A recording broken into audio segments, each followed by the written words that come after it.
against a murderous domestic counter-revolution and armed intervention by the imperialist allies, victors in the World War. That terrible war had just come to an end. The revolutionary wave was surging in Germany, Austria, Hungary, Italy, and the Balkans, in England, France, and other continental countries also. Vast mass strikes were developing, and even in the United States, which had suffered least from the war's hardships, reverberations of the great post-war revolutionary crisis were to be felt in the unprecedented strike movement of 1919-22. The world capitalist system, after its monstrous World War I crime against humanity, was shaking under the pressure of the aroused proletarian masses of the Western world. The Communist International, about to be born, was the fruition of a long leftward mass development, dating back to Marx and Engels. It had as its more immediate background the foundation of the Bolshevik group in the Russian Party in 1903, the long pre-war struggle in that country and in the Second International against the Menshevik revisionists and the Koskyan centrists, the bitter fight against the war in the left Zimmerwald movement, the great victories of the Russian Revolution, and the current revolutionary struggles in Germany and other countries. The outstanding leader of this entire revolutionary development, both in theory and practice, was the great Lenin. The Revolutionary International, for which he had fought so long and vigorously, was coming into being. The Moscow Congress. The founding Congress of the Communist International took place March 2 to 6, 1919. 19 parties and groups were represented, several other delegates being arrested on the way by hostile governments. The published list of the delegations and their voting strength was as follows. Armenia, CP, 1. Austria, CP, 3. Estonia, CP, 1. Finland, CP, 3. Germany, CP, 5. Hungary, CP, 3. Letland, CP, 1. Lithuania, CP, 1. Poland, CP, 3. Russia, CP, 5. Ukraine, CP, 3. Norway, Social Democratic Labour Party, 3. Sweden, Left Socialist Party, 3. Balkan Revolutionary Socialist Federation 3. German colonies in Russia, CP, 1. Oriental nationalities in Russia 1. Left Zimmerwaldians 5. Switzerland, Social Democratic Party, unofficial, 3. United States, Socialist Labour Party, unofficial, 5. There were also individual observers from Holland, Yugoslavia, Korea, Persia, Switzerland, Turkestan, Turkey, United States, Azerbaijan, Bulgaria, China, Czechoslovakia, France, Georgia, and Great Britain 7. The agenda of the Congress was presentation of reports, program of the Communist International, bourgeois democracy and dictatorship of the proletariat, attitude towards the socialist parties and the Bern Conference, the international situation and the policy of the Allies, election of committees and organization. Lenin opened the meeting with the following brief remarks. At the request of the Central Committee of the Russian Communist Party, I am opening the First International Communist Congress. First of all, I shall ask all those present to honor the memory of the best representatives of the Third International, Karl Liebknecht and Rosa Luxemburg, by standing. All stand up. Comrades, our meeting has a great world historical importance. It shows the collapse of all the illusions of bourgeois democracy. For not only in Russia, but even in the more developed capitalist countries of Europe, as, for example, Germany, civil war has become a fact. The bourgeoisie is experiencing wild fear before the growing revolutionary movement of the proletariat. It becomes clear, if we take into account that the course of events since the imperialist war is inevitably facilitating the revolutionary movement of the proletariat, that the international world revolution is beginning and increasing in all countries. The people recognize the greatness and importance of the struggle which is being fought out at the present time. It is only necessary to find that practical form which will allow the proletariat to realize its rule. This form is the Soviet system with the dictatorship of the proletariat.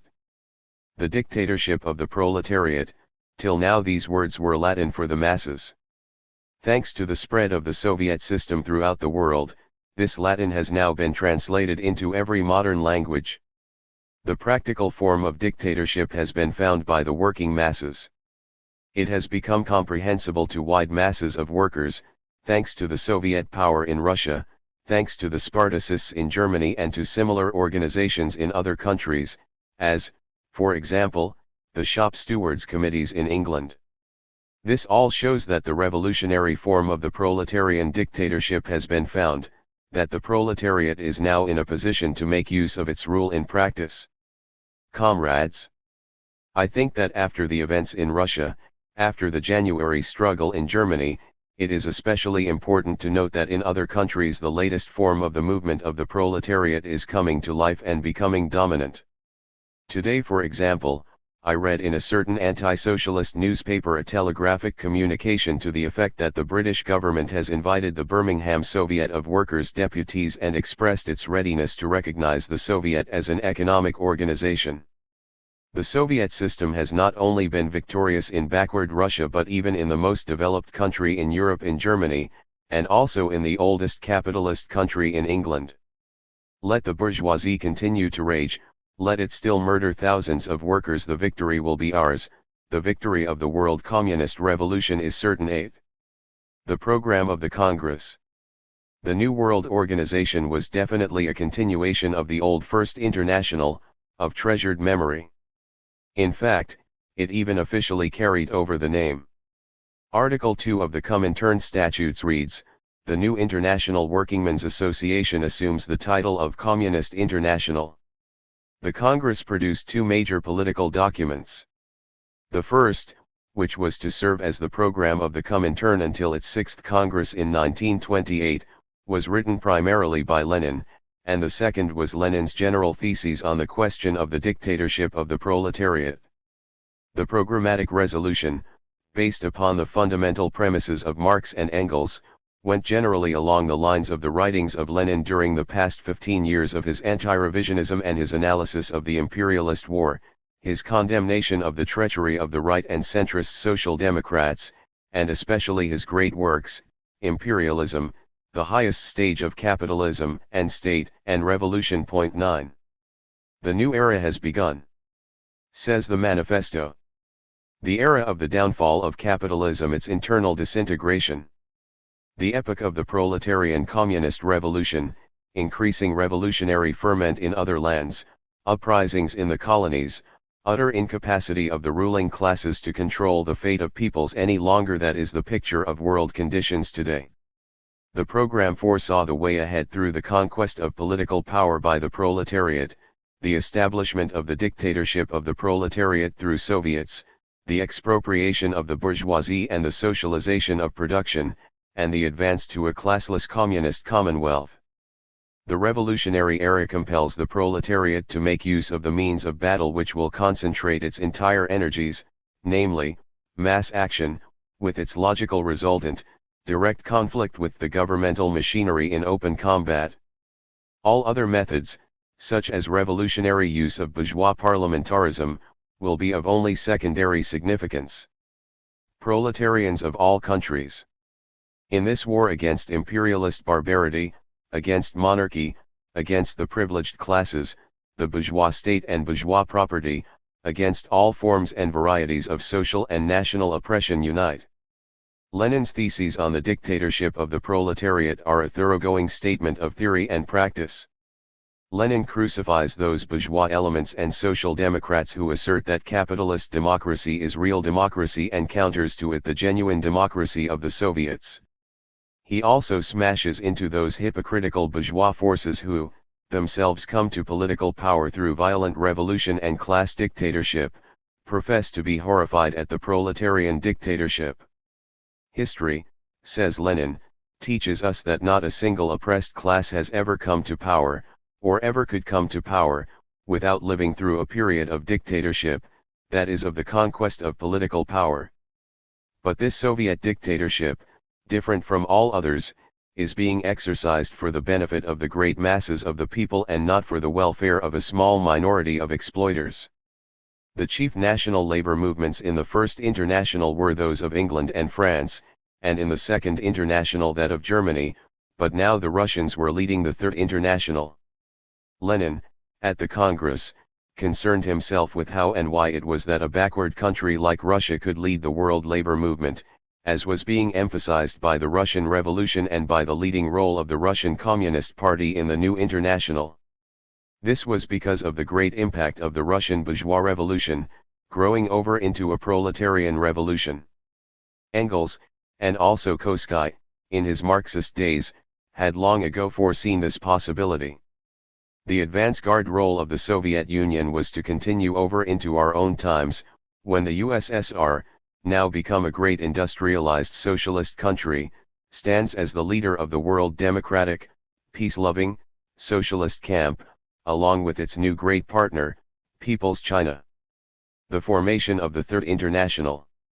The Congress proceeded to establish organizationally the new international. A preliminary step in this direction was to liquidate the old left Zimmerwald movement, which was done formally. The resolution pointed out that, the Zimmerwald Union or coalition has outlived its purpose. All that was really revolutionary in it goes over to the Communist International. On the other hand, those elements of the center, as the Bern Conference shows, now join the social patriots in fighting against the revolutionary proletariat. 10. There was some discussion as to whether or not to proceed immediately to the formation of the Communist International. Eberlein, the delegate of the German Communist Party, voted to delay the matter. This showed a lingering failure in German left-wing circles, as well as in others, to understand clearly that the revisionists, by their support of the World War and by their open hostility to the Russian Revolution, had profoundly split the world labor movement. Lenin was insistent that the International be formed at the present meeting, and this was done. Only provisional steps were taken for the organizational structure of the new international, it being decided to leave the working out of a definite constitution to the next full Congress. As an interim arrangement, however, an executive committee of one member from each party was selected, and this in turn chose a bureau of 5. The bureau consisted of Rakovsky, Lenin, Zinoviev, Trotsky, and Platon. The executive was made up of representatives of the parties of Russia, Germany, German Austria, and Switzerland, Sweden and the Balkan Federation, the American SLP not being included. Gregory Zinoviev was chosen president and Angelika Balabanov secretary. Thus was born the Communist International, which in the oncoming years was to play such an enormous part in the stormy world. 33 Revolutionary Perspective, Third Congress, 1920. The Second Congress of the Comintern was held in Moscow, July 17 to August 7, 1920. Between this time and the holding of the First Congress, in March 1919, the wave of revolution had risen in Middle and Eastern Europe. Despite the Niski-led government terror, the German workers were again on the march, having beaten back the dangerous Kapp Putsch, see Chapter 35. 2 weeks after the First CI Congress, the Hungarian Soviet Republic was born, and the Red Army of Soviet Russia was rapidly clearing the Socialist Republic of all its armed foes, which now included the Polish army. The world bourgeoisie was full of fright at the revolutionary prospect, and Colonel House told President Wilson, "Bolshevism is gaining ground everywhere. Hungary has just succumbed. We are sitting upon an open powder magazine and some day a spark may ignite at one." The establishment of the Communist International in the midst of this revolutionary situation struck the world labor movement with a great impact.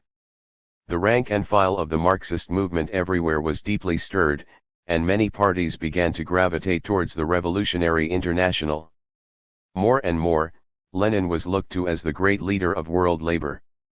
Among those parties endorsing or declaring for the Comintern between March 1919 and March 1920, in the order of their actions, were the socialist parties of Italy, Norway, Bulgaria, Greece, Sweden, Hungary, CP, Holland, Switzerland, United States, Great Britain, Spain, France, and the General Labour Federations of Spain and Italy. 2 Occasionally splits took place in these parties and unions as they moved to the left.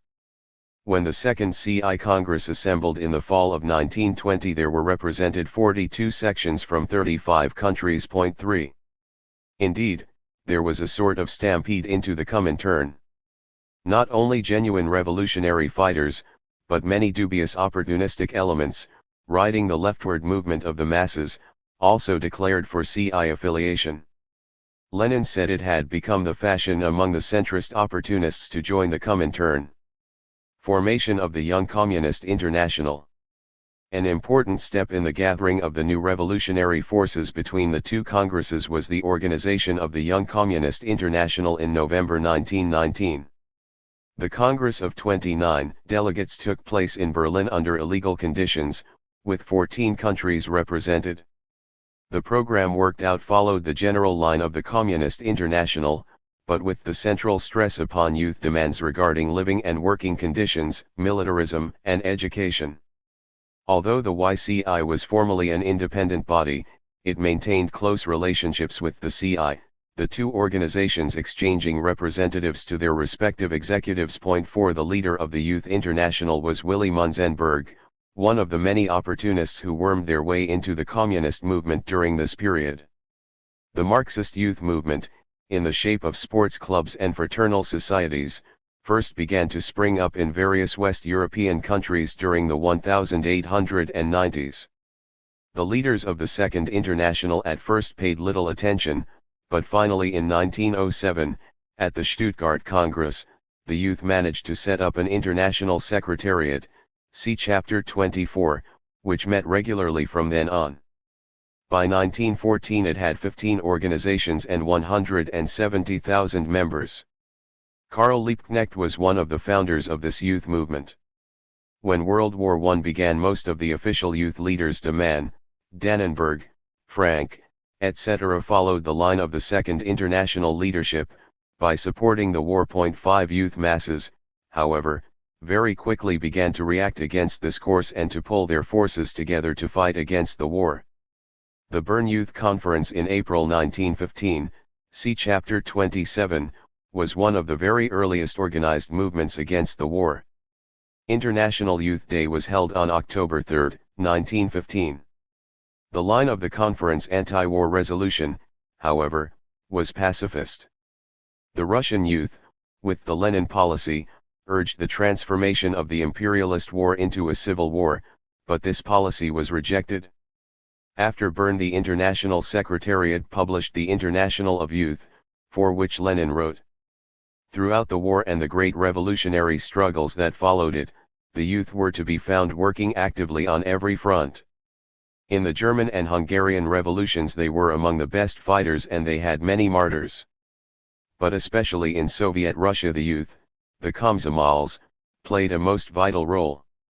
They fought all through the Civil War, and they were also ever at hand in the tremendous work of reconstructing the nation's war-shattered economy. By early 1920 the Soviet YCL had 400,000 members. 6 From the outset, the communist policy was to build the youth organization into a broad mass movement, not a skeleton framework such as it had been during the pre-war period of the Second International. In 1921 the Sports International was formed. Lenin devoted the closest attention to youth work. 7. The program of the Second Congress. Lenin made the main report at the Second Comintern Congress. In a brilliant analysis of the post-war situation he outlined the fundamental tasks of the Communist International. He portrayed the chaos prevailing among the capitalist powers following the war, with the imperialist countries, especially the United States, trying to re-establish and to extend their controls.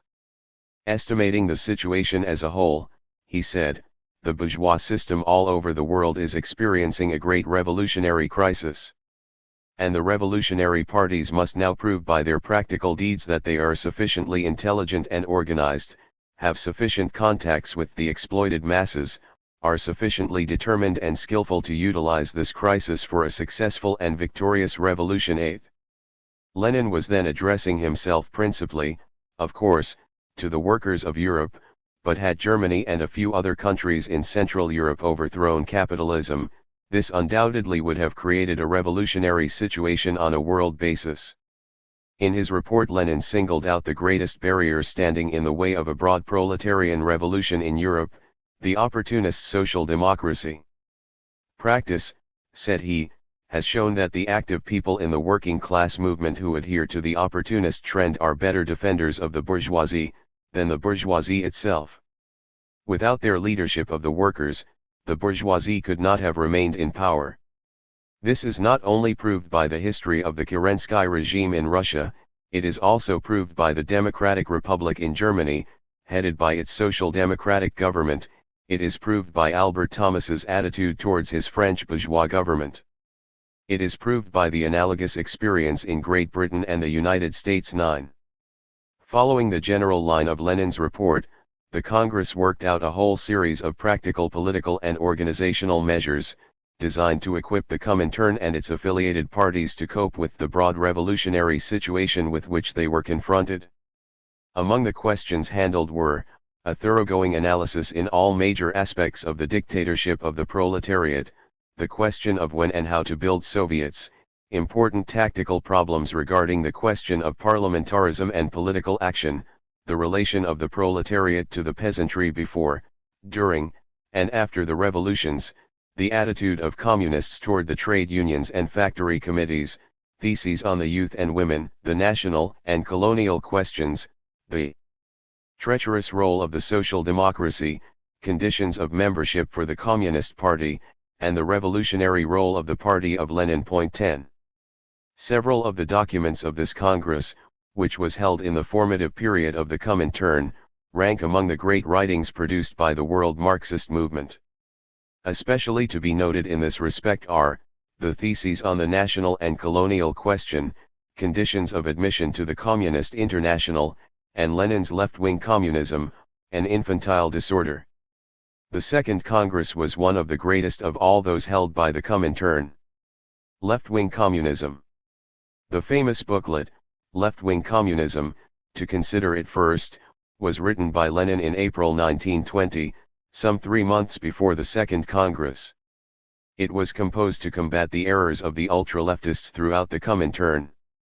Lenin considered the right danger far and away the most serious, but in order to preserve the party's strength and integrity, he also fought against those phrasemongers of the left who made a point of being more revolutionary than the Bolsheviks.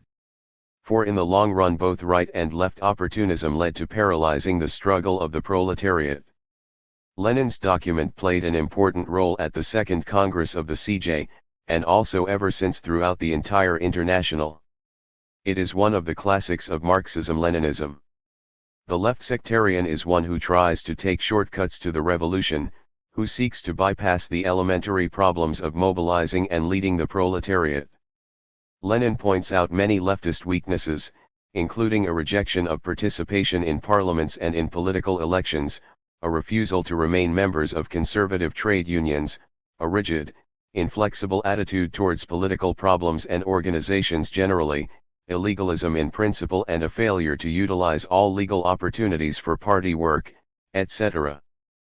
Prior to the Russian Revolution, there were many elements of the left deviation in the labor movement, as expressed by the anti-politicalism of French, Italian, and Spanish anarcho-syndicalism, the dual unionism of the American IWW, the no immediate demands stand of the Socialist Labor Party in the United States, and the general non-participation attitude of the anarchists towards elementary mass movements of the working class.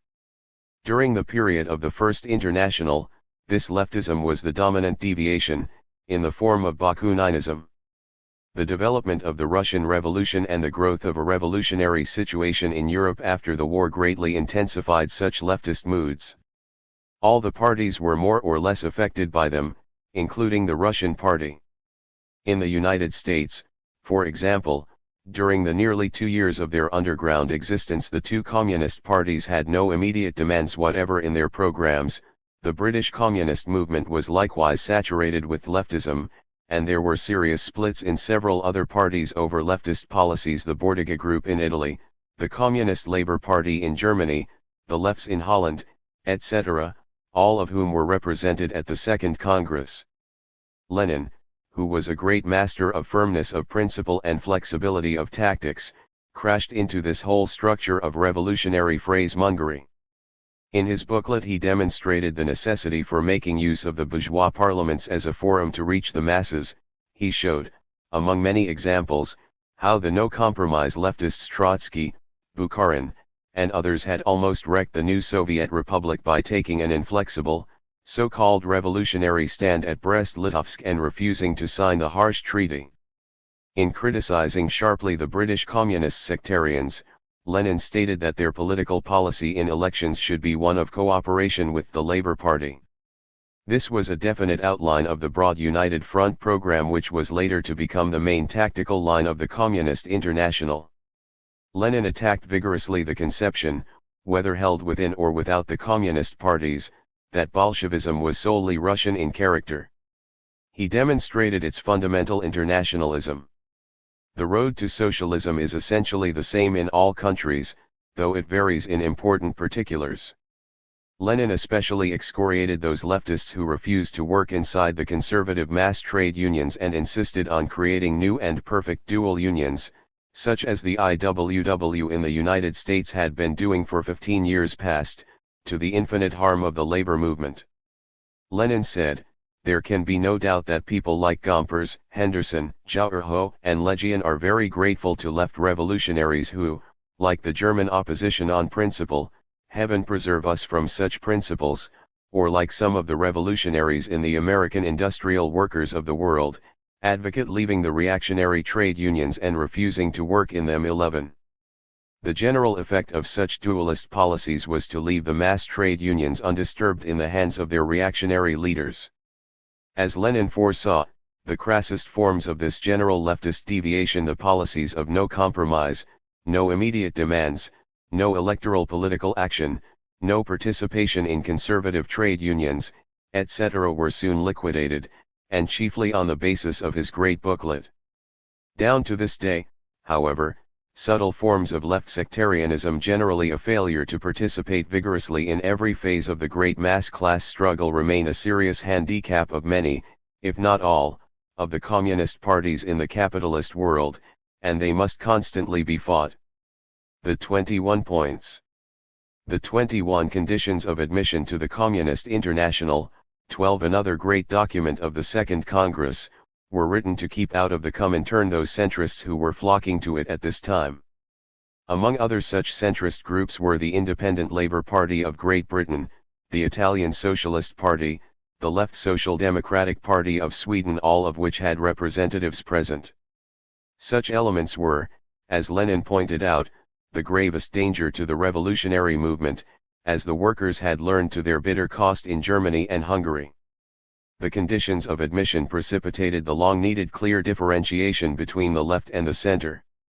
It was one thing to cooperate, in given circumstances, with the center; it was something else to have centrists incorporated into revolutionary parties in leading positions. The 21 points, written by Lenin, laid down the essentials of the Leninist party of the new type. Very briefly summarized, they proposed complete party control of the party press and the carrying on of energetic propaganda, the removal of reformists from key party posts, maintenance of the party apparatus under all conditions, the carrying on of communist work among the peasantry, renunciation of social patriotism and reformism, denunciation of the imperialism of one's own country, work in conservative trade unions and in cooperatives, the need to fight against the Amsterdam Trade Union International, strict party control over parliamentary fractions, democratic centralization in organization, and periodic re-registration of party members, defense of the Soviet Union from imperialist attack, the drafting of a Communist Party program with acceptance and enforcement of all CJ resolutions and decisions, with the parties to be renamed Communist, publication by the party press of CI material. Furthermore, the parties are to consider and act upon the 21 conditions, leading committees are to be reorganized on the new basis, and those leaders are to be expelled who refuse to accept the 21 conditions. Centrist opportunists, such as Turati, Modigliani, Koskei, Wheelkit, Longuet, and MacDonald, were specifically excluded in the text of the conditions. In defending the 21 points, Lenin was especially insistent in pointing out, in view of the waverers and opportunists present, that Bolshevism was not something purely Russian, as they had been alleging, but that, taking into consideration specific national conditions, it was of universal application. The attempt to outlaw Bolshevism as being solely Russian and inapplicable elsewhere, was one of the most stubborn opportunistic objectives that had to be fought in the early days of the Communist International. The 21 points, which were primarily a blow against the center and the right, laid down the working principles of the communist movement, both on a national and international scale, in the intense revolutionary situation then existing. The points were guides, not inflexible rules. In the practice of the various communist parties they were widely varied. The two American Communist parties, for example, never formally endorsed the 21 points 13. Immediately before and after the Second World Congress, there was a wide discussion of affiliation to the Comintern, particularly regarding the 21 points, by the several parties then on the borders of the International. In June 1920 the Independent Labour Party of Great Britain voted against affiliation. In October of the same year the Independent Social Democratic Party of Germany, at its convention in Halle, voted 236 to 156 for affiliation. The German right elements refused to abide by this decision and made a split, with the greater part of the membership, some 300,000 members, amalgamating into the reorganized Communist Party. The French Socialist Party in December, at its Tours convention, voted by 3,208 to 1,220 for affiliation, but again the right wing split off and reformed a new socialist party. Early in 1921 the Czechoslovakian Social Democratic Party accepted the 21 points and voted to affiliate to the Comintern. In Italy the Socialist Party also voted to affiliate to the Comintern, but Cerruti and other centrist leaders refused to expel the reformist officials. After the disastrous betrayal of the workers in the great Italian strikes of this period, the party split in January 1921 and the Communist Party was born. The American Socialist Party, in 1920, voted to affiliate to the Comintern, but its application was rejected. The Socialist Labor Party, which was much disillusioned by the 21 points, decided in 1922 not to affiliate 14. At this time, the Comintern had its principal forces in Russia, Germany, Italy, and France. It also had special regional committees for work in Western Europe, the Near and Far East, and Latin America. The official Comintern journal was the Communist International, printed in several languages. 15. 34 The Comintern and the Colonial World. The highest political point in the Second Congress of the Communist International was Lenin's resolution on the national and colonial questions. 1 This was a thrust, powerfully delivered, right into one of the most vital organs of capitalism, the colonial system. It was the first time that the world's labor movement, since its inception, had paid major attention to the fate of the gigantic masses of the colonial peoples. In his speech to and resolution, Lenin points out that nations are of two kinds, oppressing and oppressed, and that about 70% of the population of the world belongs to the oppressed nations. One of the main sources from which European capitalism draws its chief strength is to be found in the colonial possessions and dependencies. Without the control of the vast fields of exploitation in the colonies, the capitalist powers of Europe cannot maintain their existence even for a short time. But for the extensive colonial possessions acquired for the sale of her surplus products, and as a source of raw materials for her ever-growing industries, the capitalistic structure of England would have been crushed under its own weight long ago. By enslaving the hundreds of millions of inhabitants of Asia and Africa, English imperialism succeeds so far in keeping the British proletariat under the domination of the bourgeoisie. Super-profit gained in the colonies is the mainstay of modern capitalism. Lenin especially stressed how part of the super-profit is used to corrupt the labor aristocracy and to keep it tied to a policy of support of imperialism. Lenin explains that the imperialist powers, to weaken and confuse the resistance of the dependent peoples, often allow these countries a hollow show of independence. This trickery, initiated by England, has since come to be the central means by which the United States has created its far-flung world empire, made up of countries of only formal political independence. The puppet states of Latin America are classical examples of this type of pseudo-national independence. It was in this famous resolution that Lenin characterized the American Negro people as a subject nation, along with the Irish and other peoples of the colonies. The working class as a whole in the oppressing countries has a basic interest in the overthrow of imperialism as a condition for the abolition of capitalism altogether. The breaking up of the colonial empire, together with the proletarian revolution in the home country, will overthrow the capitalist system in Europe, says the resolution. Hence, the imperative need for coordination between the working class in the imperialist countries and the oppressed peoples of the colonies and semi-colonies, which it is the great task of the Comintern to bring about. The key to the struggle of the oppressed peoples is the leading role of the working class. The Second Congress program points out that there are two trends in the colonial movements, reformist and national revolutionary. It urges that the communist parties in the colonies and in the home countries give active support to the genuine national democratic liberation movements of the dependent peoples. These will not be communist movements in the early stages, and care must be used not to stamp them as such. The perspective laid out for them, in this period of revolutionary crisis in Europe, is that the masses in the backward countries may reach communism, not through capitalistic development, but led by the class-conscious proletariat of the advanced capitalist countries. Lenin said, with the help of the proletariat of the more advanced countries the backward nations can arrive at and pass over to the Soviet system and through certain stages of development onto communism, skipping over the capitalist stage of development. This is now happening in People's China.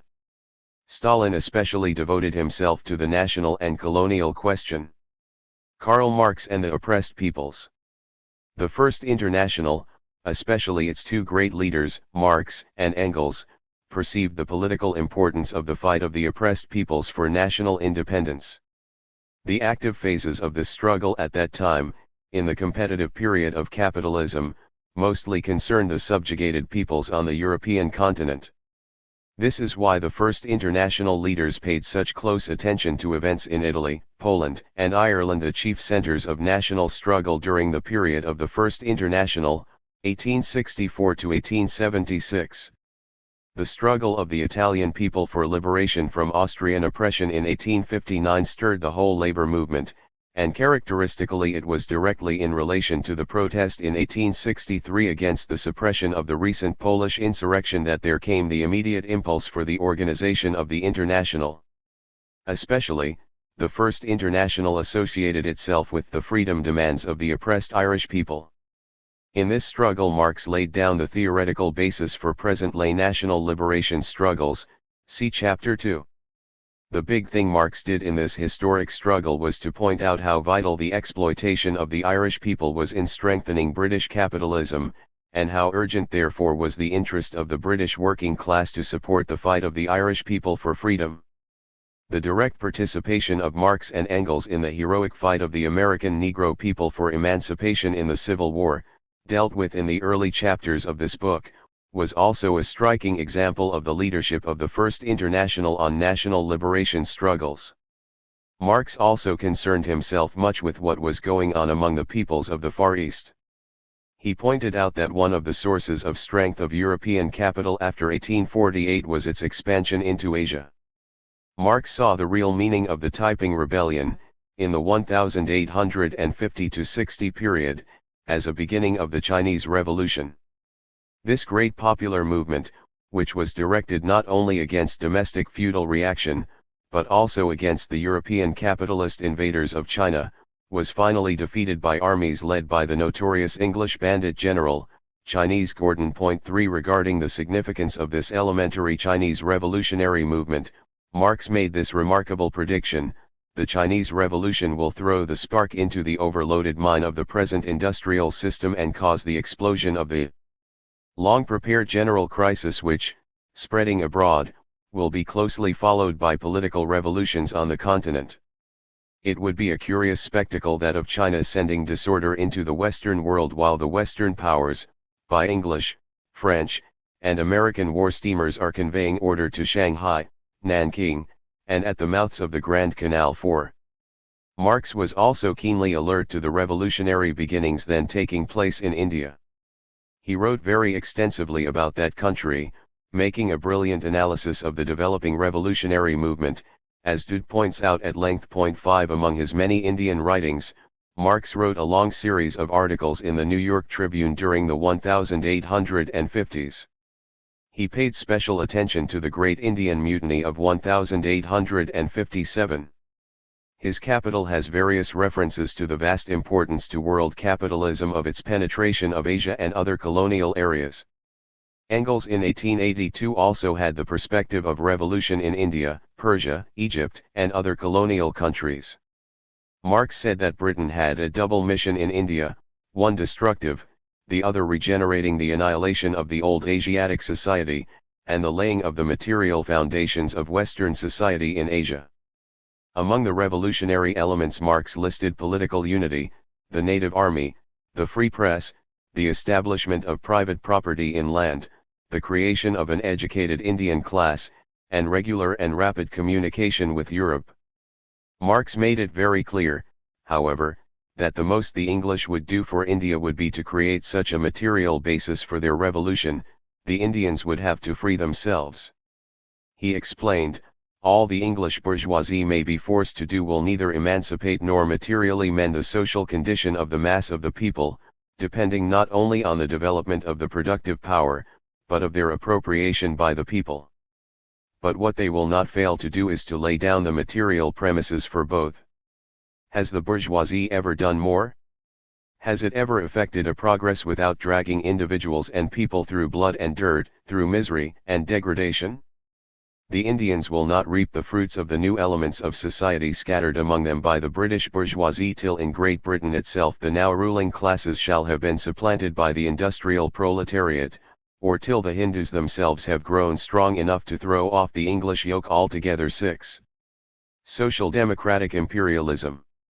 Marx and Engels transmitted to oncoming generations of workers many great revolutionary principles as the heritage from the First International, but the opportunist leaders of the Second International proceeded to bury them and to try to make the workers forget they ever existed.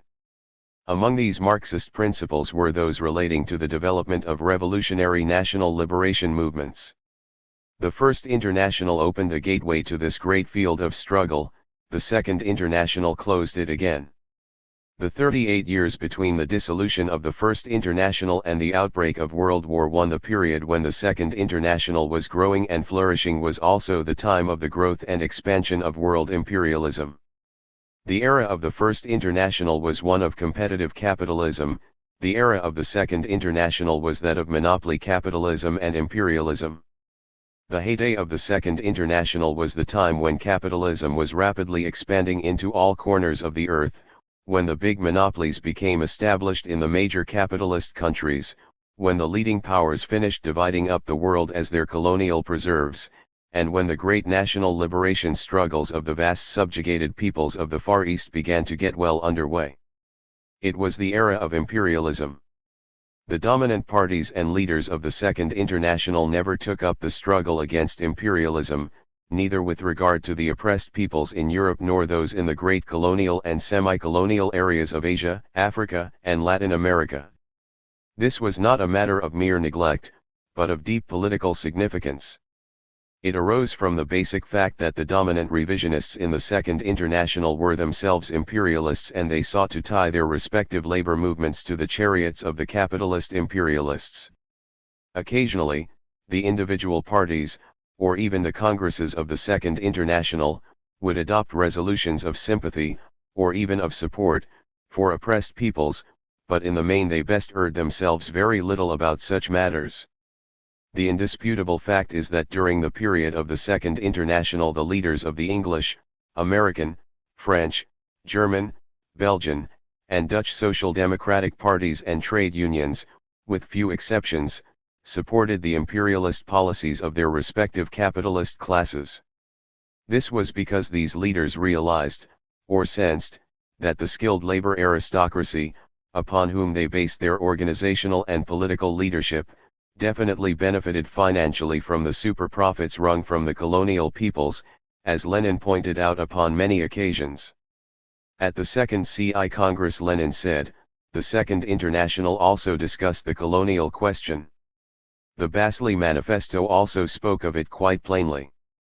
The parties of the Second International promised to behave in a revolutionary way, but we see no real revolutionary work and help for the exploited and oppressed peoples in their revolts against the oppressors from the parties of the Second International, nor, I believe, from the majority of the parties which have left the Second International and wish to join the Third International. 7.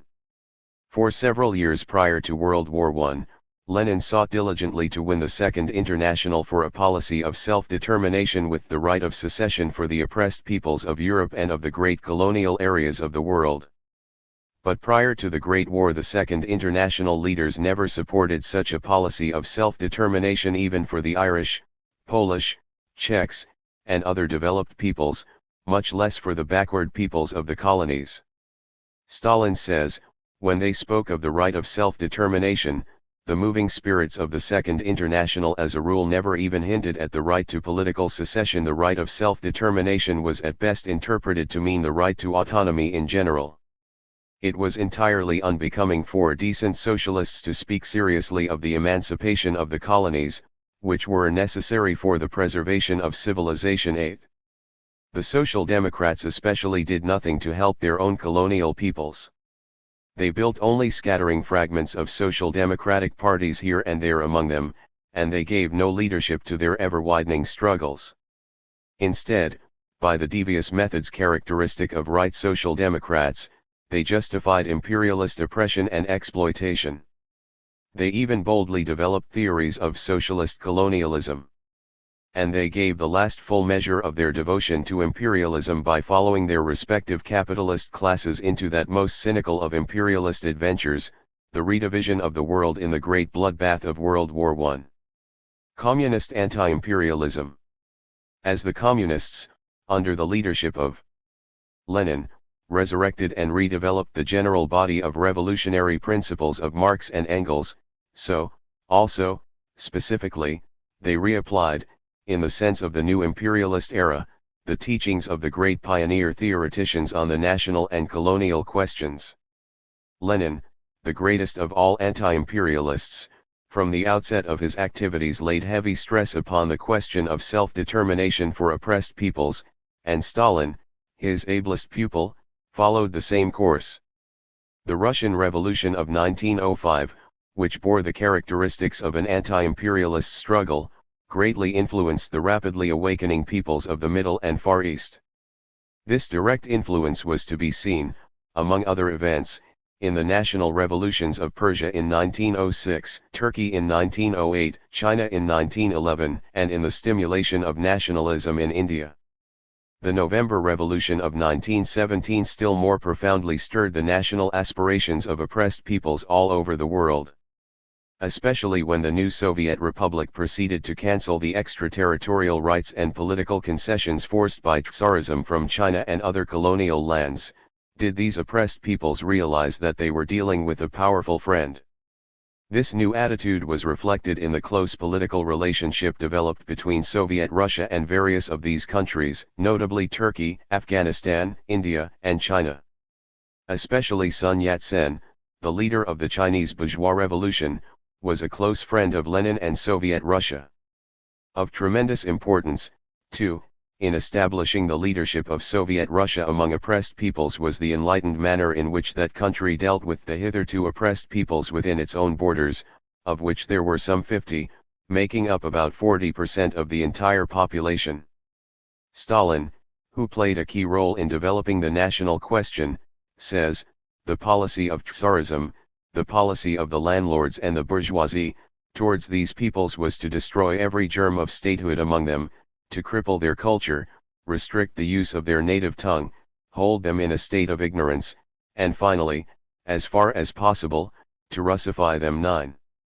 In drastic contrast to this policy of brutal suppression, Lenin called Tsarist Russia a prison house of nations. The young Soviet Republic at once granted the right of self-determination, including the right of secession, to all peoples of Russia.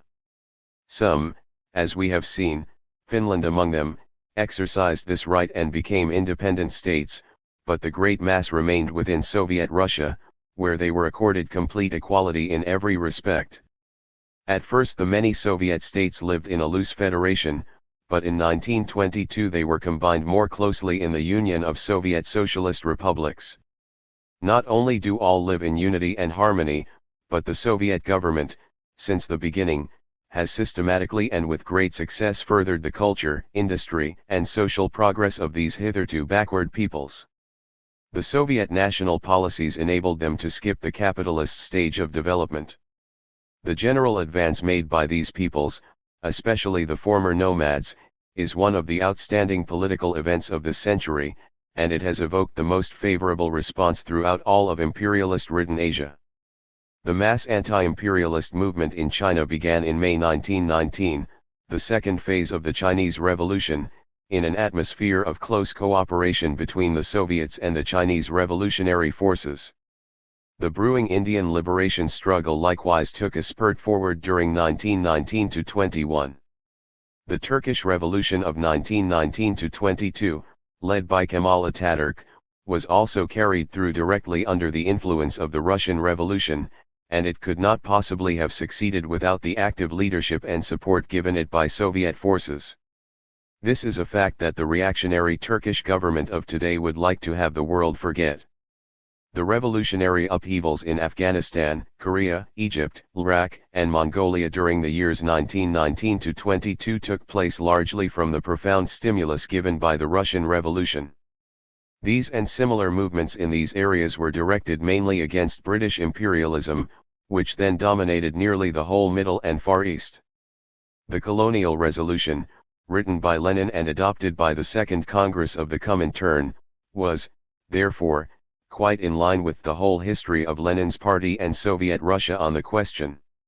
It simply carried to still higher levels the theoretical understanding and practical program of the general question of the oppressed nations of the earth.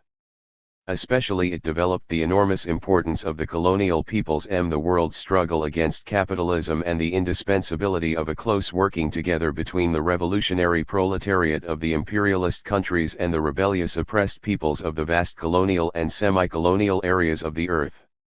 At the Second Congress there were delegates from India, Turkey, Persia, China, Korea, Java, and the Asian Soviet peoples. John Reed, delegate from the United States, spoke in behalf of the American Negroes. Following this Congress of the CI, a broad political conference of colonial peoples was held in Baku, Russia, in September 1920. There were some 37 peoples represented. It was called the Congress of the Peoples of the East. Of the 1,891 delegates, 235 were Turks, 192 Persians, 157 Armenians, 100 Georgians, and there were also numerous Chinese, Indians, and others. There were 3 important resolutions adopted, outlining the general Leninist line of anti-imperialist struggle in the colonial countries. A council of 47, of 20 nationalities, was set up and a paper issued, The Peoples of the East. 10 The Eastern University in Moscow, established in 1921, has trained thousands of political leaders for the colonial peoples. In January 1922 the first Congress of the Toilers of the Far East was held in Moscow. 11 Communist parties also began to grow all through this great colonial area. Dates of the foundation of most of them are, Turkey 1918, Indonesia 1920, China 192,112, India 1922, Japan 1922, Palestine 1923, Burma 1924, Malaya 1925, Indochina 1930, Philippines 1931. In many of the Middle East countries communist parties were also organized, but they lived mostly in illegal conditions. In all these situations active work was pushed in founding and building the trade unions.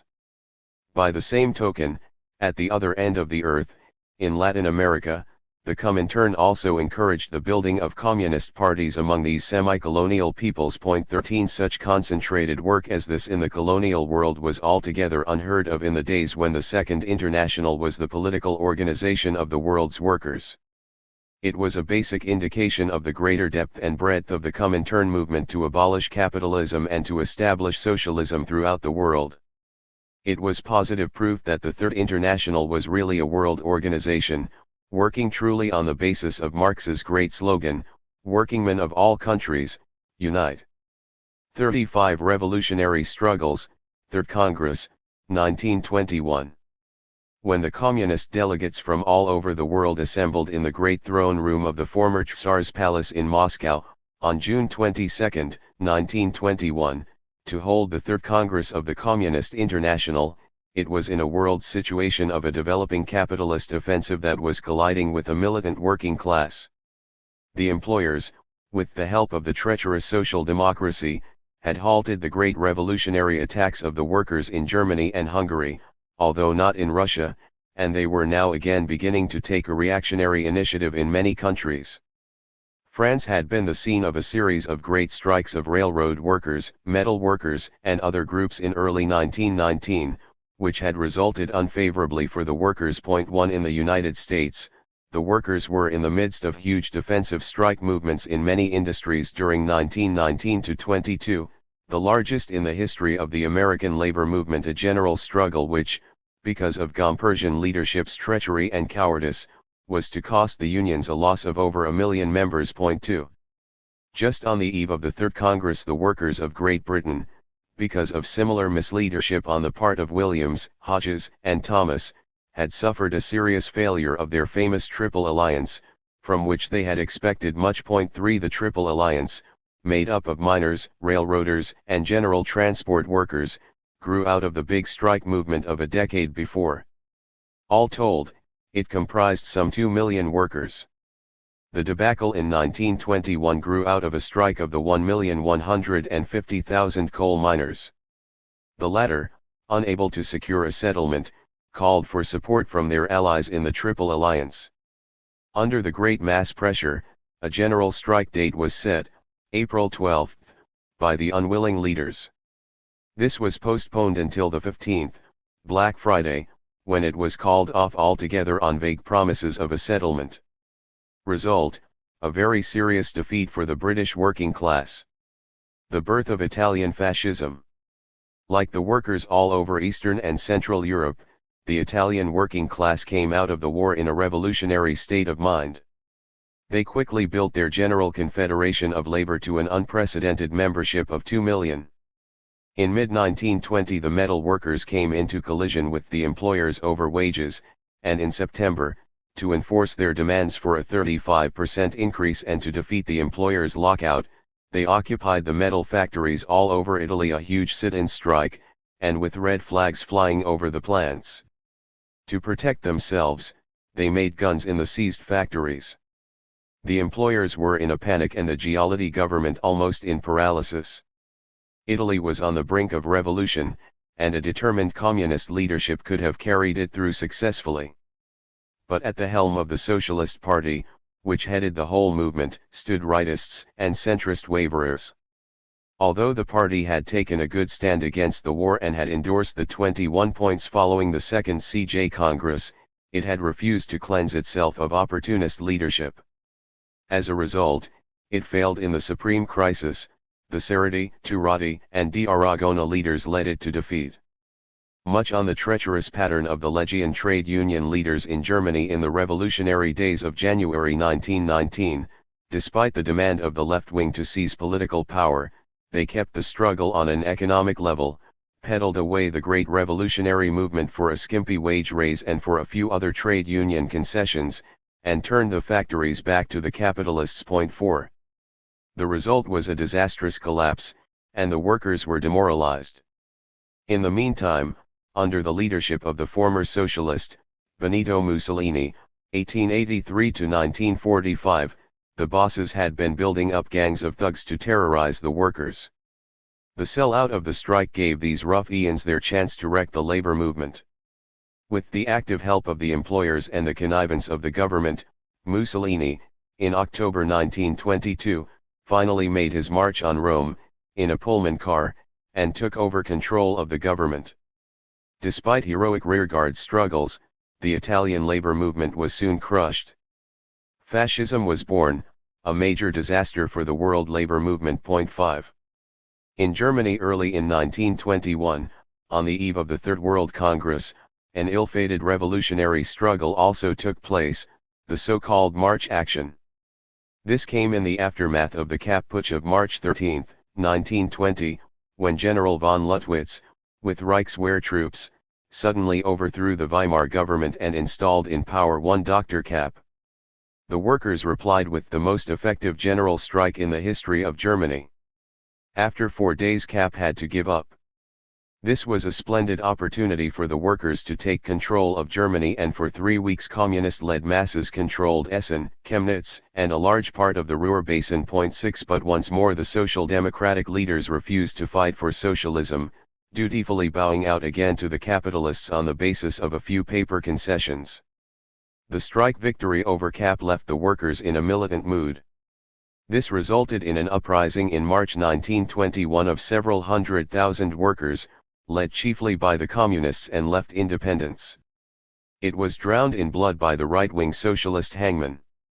At best it was a desperate undertaking, and it was a mistake of the party to be led into it. Paul Levi, who had become party leader after the murder of Luxemburg and Liebknecht, worsened the situation by denouncing and sabotaging the struggle, for which he was expelled from the party. The influence of the March Action permeated the entire Third Congress of the Communist International. 7. Formation of the 2.5 International.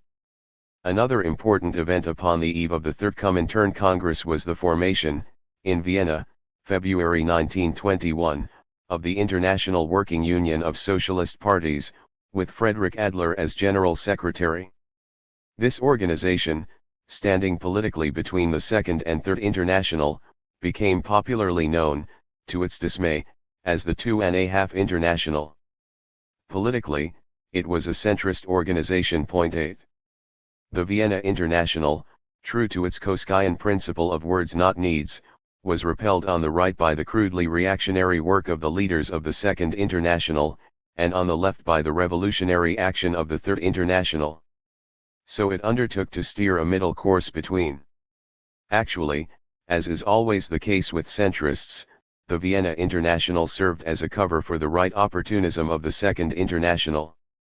Its historic function, like that of its affiliated parties, was to erect a barrier between the radicalized workers who were moving from the controls of the Second International to the leadership of the Communist International. It was a major buttress for the capitalist system during this revolutionary period. There were representatives of socialist parties of 13 countries at its founding Congress. Among the more important were the Independent Labour Party of Great Britain, what was left of the Independent Social Democratic Party of Germany, the Social Democratic Party of Switzerland, and the Russian Mensheviks. Among the leading delegates were Johnson, Shinwell, Wallhead English, 4, Longuet French, Crispien, Hilferting, Ledbour, Rosenfeld German, Martov Russian, Graber, Grimm, Hugler, Reinhardt Swiss, Adler, Bauer Austrian. The 2.5 International adopted a radical-sounding program, as was to be expected. It foresaw certain instances where armed force would have to be used by the workers to achieve political power. It also tipped its hat to the dictatorship of the proletariat and to workers, peasants, and soldiers' councils, Soviets. In its statement of principles it carefully avoided, however, a clear endorsement of the Russian Revolution, and the Comintern 21 points were poison to it. In the nature of the situation, this type of radical program was necessary in order to catch the ear of the revolutionary-minded workers of Europe. How little real substance there was to it, however, was to be demonstrated a couple of years later when the 2.5 International amalgamated with, surrendered to, the Second International.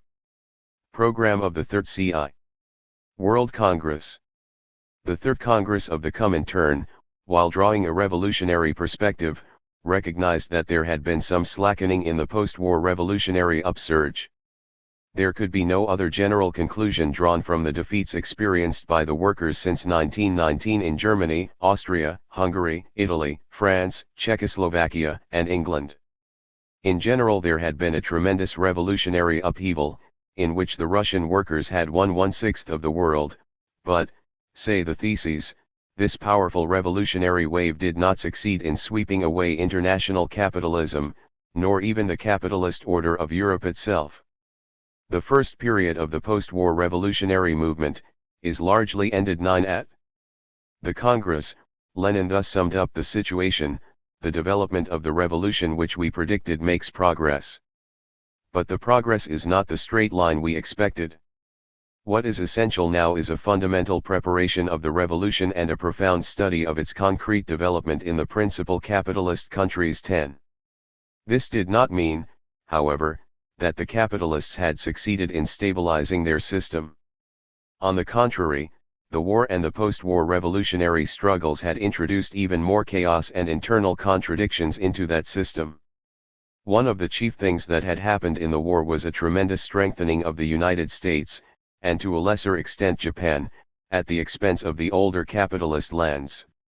Capitalist Europe has completely lost its dominating position in the world economy. 11. The theses pointed out that already preparations were beginning and lineups taking shape for an eventual new war among the powers, a clear-sighted Marxist forecast that was to receive dreadful confirmation 2 decades later in World War II.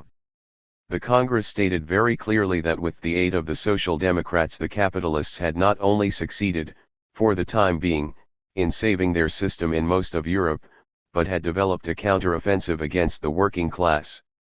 This analysis, too, was to be only too clearly proven in the oncoming years with the growth of fascism. Already this monstrous snake had raised its head in Italy, but the full implications of this development were not yet clear, as the fascists so far had been unable to seize power.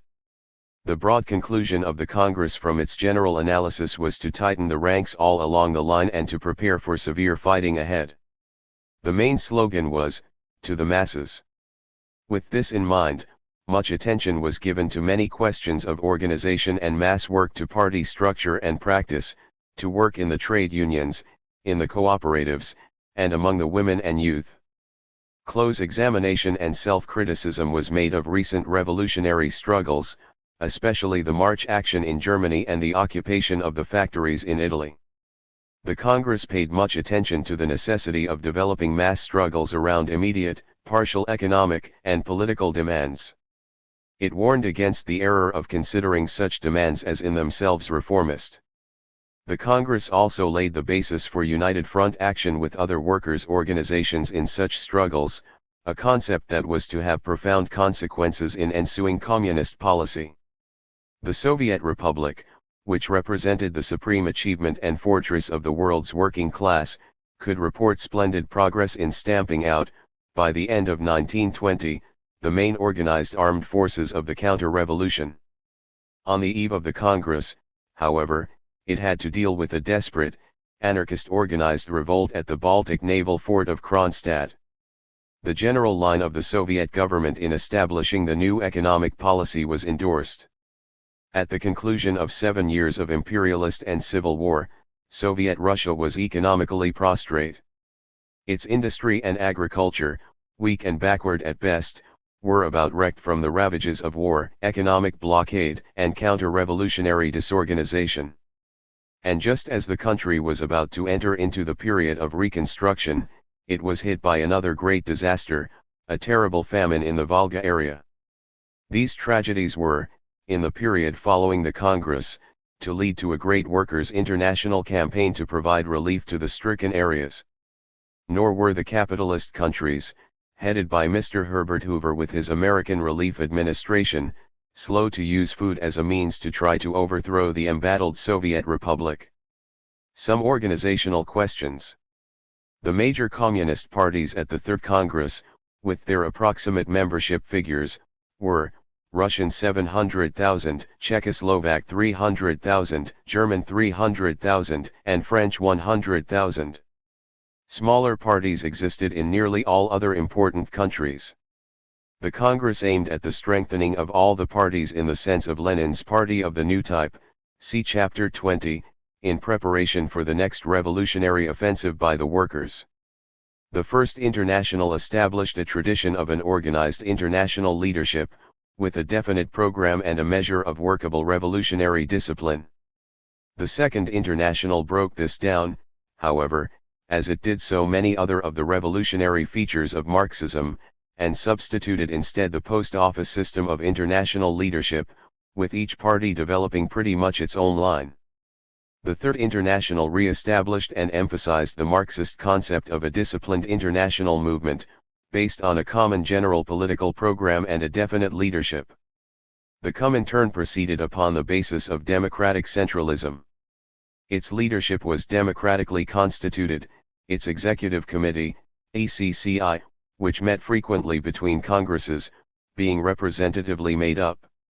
Charges that the CL was packed with Soviet delegates who arbitrarily ran it, are typical anti-communist slanders, the Russian party at this time having but 6 representatives in an executive of 31 members. The Russian party was the leading party in the Comintern. This leadership, however, was not due to mechanical controls, but to its enormous prestige as the successful leader of the Great Russian Revolution. The characteristic of Comintern procedure was to have a full and free discussion on an issue and then seriously to enforce the decision. This enforcement, however, was fundamentally voluntary, understanding and full acceptance of the decision being based upon the existence of parties fully grounded in the principles of Marxism-Leninism. In all the parties, including the Russian, there were occasional minorities which, while often disagreeing with certain aspects of the line of the party, nevertheless were required to carry it out. Characteristically, at the Third Congress there were various dissident groups present, among them the sectarian KAPD Communist group from Germany, the right opportunist Levi group, also from Germany, and the centrist Lazari Mafi elements, supporters of the fatal Serrati line in Italy. The ideological fight in the Congress was on 2 fronts, against both the centrist and left sectarian tendencies. Work among women. At the Third CI Congress there took place the Second International Women's Conference, the first having occurred at the Second CI Congress the previous year. This gathering was held on the basis of definite theses. The Second International, as we have pointed out earlier, carried on a certain amount of work among women, but there never was any real breadth and drive to it. Both Marx and Engels were scientific pioneers on the question of woman's status, and Bebel, during the 1880s wrote his famous book, Woman and Socialism, which ran through 50 editions. 12 But a corresponding energy on the question was not shown by the respective social democratic parties. This was true also to some degree of the First International. As late as the formulation of the Gotha program in Germany in 1875, Bebel's proposition to include as a plank the franchise for women was defeated by 62 to 55, one of those who voted against it being Wilhelm Liebknecht. 13 By this time, the question of women's suffrage had been actively advocated in the United States for years, the great Negro leader, Frederick Douglass, having been one of its chief advocates at the famous Congress on Women's Rights at Seneca Falls, NY, in 1848. The Second International parties did not actively support the right of women to vote until the adoption of Koschei's Erfurt program in 1891. Even after that, despite the vigorous efforts of Clara Zetkin and others, the Second International remained relatively inert on the woman question. And it is a fact that even in later years, as the Second International parties got into power in various capitalist countries, they in no wise distinguished themselves by radically improving the industrial, political, or social position of womankind. In contrast to this sluggish attitude, the left has always championed women's rights, industrial, political, legal, social, Lenin's writings being permeated with the question. Characteristically, the establishment of the Soviet Republic immediately led to profound improvement in women's position in the industries, in the professions, and in political life. Every door was flung wide open to women, on the basis of complete equality in every respect. Today in the USSR, of the 1,500,000 members of all local Soviets, 500,000 are women, and in the Supreme Soviet, with 1,339 members, 280 are women. 14 There are 60,000 women scientists. Women are leaders in every walk of Soviet life. The later revolutions in People's China and the European people's democracies continued the same deep concern about the freedom and well-being of women. Therefore, in the first Congress of the CI, the woman question already was given consideration.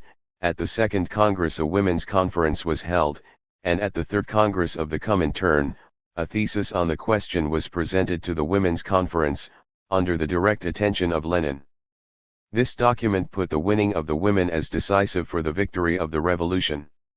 While raising special demands for women, it denied that there was a specific woman question as such and identified the basic interests of women with those of the proletariat.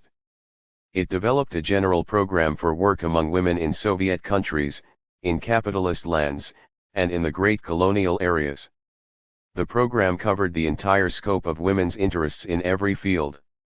The women's work of the Comintern was led by that veteran revolutionary fighter, Clara Zetkin. 15 She headed the International Women's Secretariat, with its center in Moscow. Regional organizations were set up, and the respective parties formed corresponding women's commissions. Wherever the proletariat was in struggle, there the women communists were to be found in the first line. The Third CI Congress also paid attention to the cooperative movement, producing a program for activity in this field. The theses condemned current bourgeois and social democratic illusions as to the political neutrality of the cooperatives, and also utopian notions, with a century of confusion behind them, to the effect that the extension of the cooperative movement means the gradual development of socialism. The CI program called for the integration of the cooperatives with the political and trade union sections of the working class forces. The Congress set up a cooperative department and gave a lead to the affiliated parties to do likewise.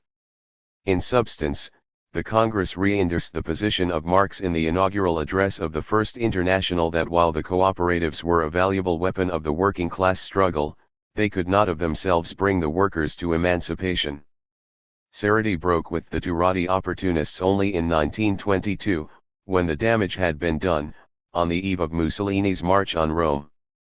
36 The Red International of Labor Unions, 1921. The basic split in the ranks of the working class caused by the treasonous support of World War I by the right-wing and centrist leaders of the Second International not only affected the workers' political parties, but also their trade unions. Every aspect of the labor movement was disrupted by the great debacle of opportunist social democracy. An ultimate result of this labor split was the formation of the Red International of Labor Unions, RILU, known as the Profintern, at a congress in Moscow, beginning on July 9, 1921. The LFTU. In War and Peace. The International Federation of Trade Unions, which was organized in skeleton form in 1913 out of the previous International Secretariat of National Trade Union Centers with Karl Legian as secretary and with headquarters in Berlin, was shattered by the action of the socialist leaders in the war. The wily Legian, however, arguing that the war was not caused by the workers, managed for a time to keep up a correspondence with the various international centers, but this irked the ultra-chauvinist French leader Léon Jouarreau, 1879–1954, and the arrangement collapsed. Consequently, by May 1915, there were 3 international trade union centers in Berlin, Amsterdam, and Paris. 1. During the war the unions in many countries grew very rapidly. This was primarily because the tremendous demand for labor power put the workers in a favorable bargaining position, and also because the employers, striving to keep the trade unions lined up in support of the war, were not in an advantageous position to block successfully the growth of labor organization. In the stormy period following the war, which in several countries reached the point of revolutionary struggle, the trade unions grew even faster. Lorwin estimates that the total world trade union membership expanded from some 15 million in 1913 to 45 million to 1920.2. Thus, The membership of the unions in the various leading countries during this period went up roughly as follows: Germany 2,250,000 to 8 million, Great Britain 4,500,000 to 6,500,000, United States 2,500,000 to 4 million, France 500,000 to 2 million, Italy 400,000 to 2 million, and Soviet Russia from 1,500, in early 1917, 3 to 4,500,000. The need of the workers for international trade union organization was imperative, and once the war was over, steps were promptly taken in that direction by the forces of both right and left. In July 1919 a trade union conference of right and centrist forces was held in Amsterdam, with union representatives from 14 countries in attendance. The International Federation of Trade Unions was reconstituted, with a stated membership of 23,662,000. But this time, instead of Karl Legian at the head, the IFTU had a secretariat of Eefeman and Jaudegi Est, of Belgium and Holland, with W.A. Appleton, England, President, and Leon Jouerho, France, and Samuel Gompers, Vice Presidents. 4 The enemy trade unions of Germany and its war allies were allowed to affiliate, but they were completely squeezed out of the top leadership. The Russian trade unions refused to participate in the Amsterdam Congress. Meanwhile, the Social Democratic trade union leaders were maneuvering, with Gompers in the lead, to make themselves part of the imperialistic League of Nations, then being born at Versailles. Gompers, an official member of the U.S. government delegation, was made chairman of the Peace Conference's Commission on International Labor Legislation, in January 1919. As a result, the so-called Labor Convention was adopted, based on the AFL's labor program of Reconstruction. 5 This program had called for the establishment of a World Labor Parliament, but instead, the League Convention provided for the International Labour Organization, JLO, a body formed of representatives of governments, employers, and workers. Based on class collaboration and the permanency of capitalism, the ILO was made an official part of the League. Thenceforth, through the years, it proceeded to meddle in the class struggle all over the world, to the detriment of the workers. It exists to this day, having been absorbed as part of the machinery of the United Nations, the sole leftover of the old League. The USSR and the Soviet trade unions, although affiliated to the ILO since 1935, only recently became active in that body. Shortly after the Versailles Peace Treaty was signed, the IFTU was re-established at the Union Congress at Amsterdam, hence its name, the Amsterdam International. There was bitter criticism among the delegates against the high-handed manner in which Gompers, who was present at the Congress, had peddled away the interests of the workers at Versailles. European Social Democrats were particularly shocked at Gompers' openly pro-capitalist language and his lack of the radical demagogy such as they themselves practiced. The dispute wound up by the Congress, in the presence of Gompers, adopting a resolution condemning the League's labor convention. Legian even accused Gompers of being a boss's agent. The Congress decided, however, to participate in the I.L.0.6. The ILO first met in Washington in October 1919. Its principal action was to endorse legislation for the general 8-hour day. This was hailed by labor conservatives as a great victory.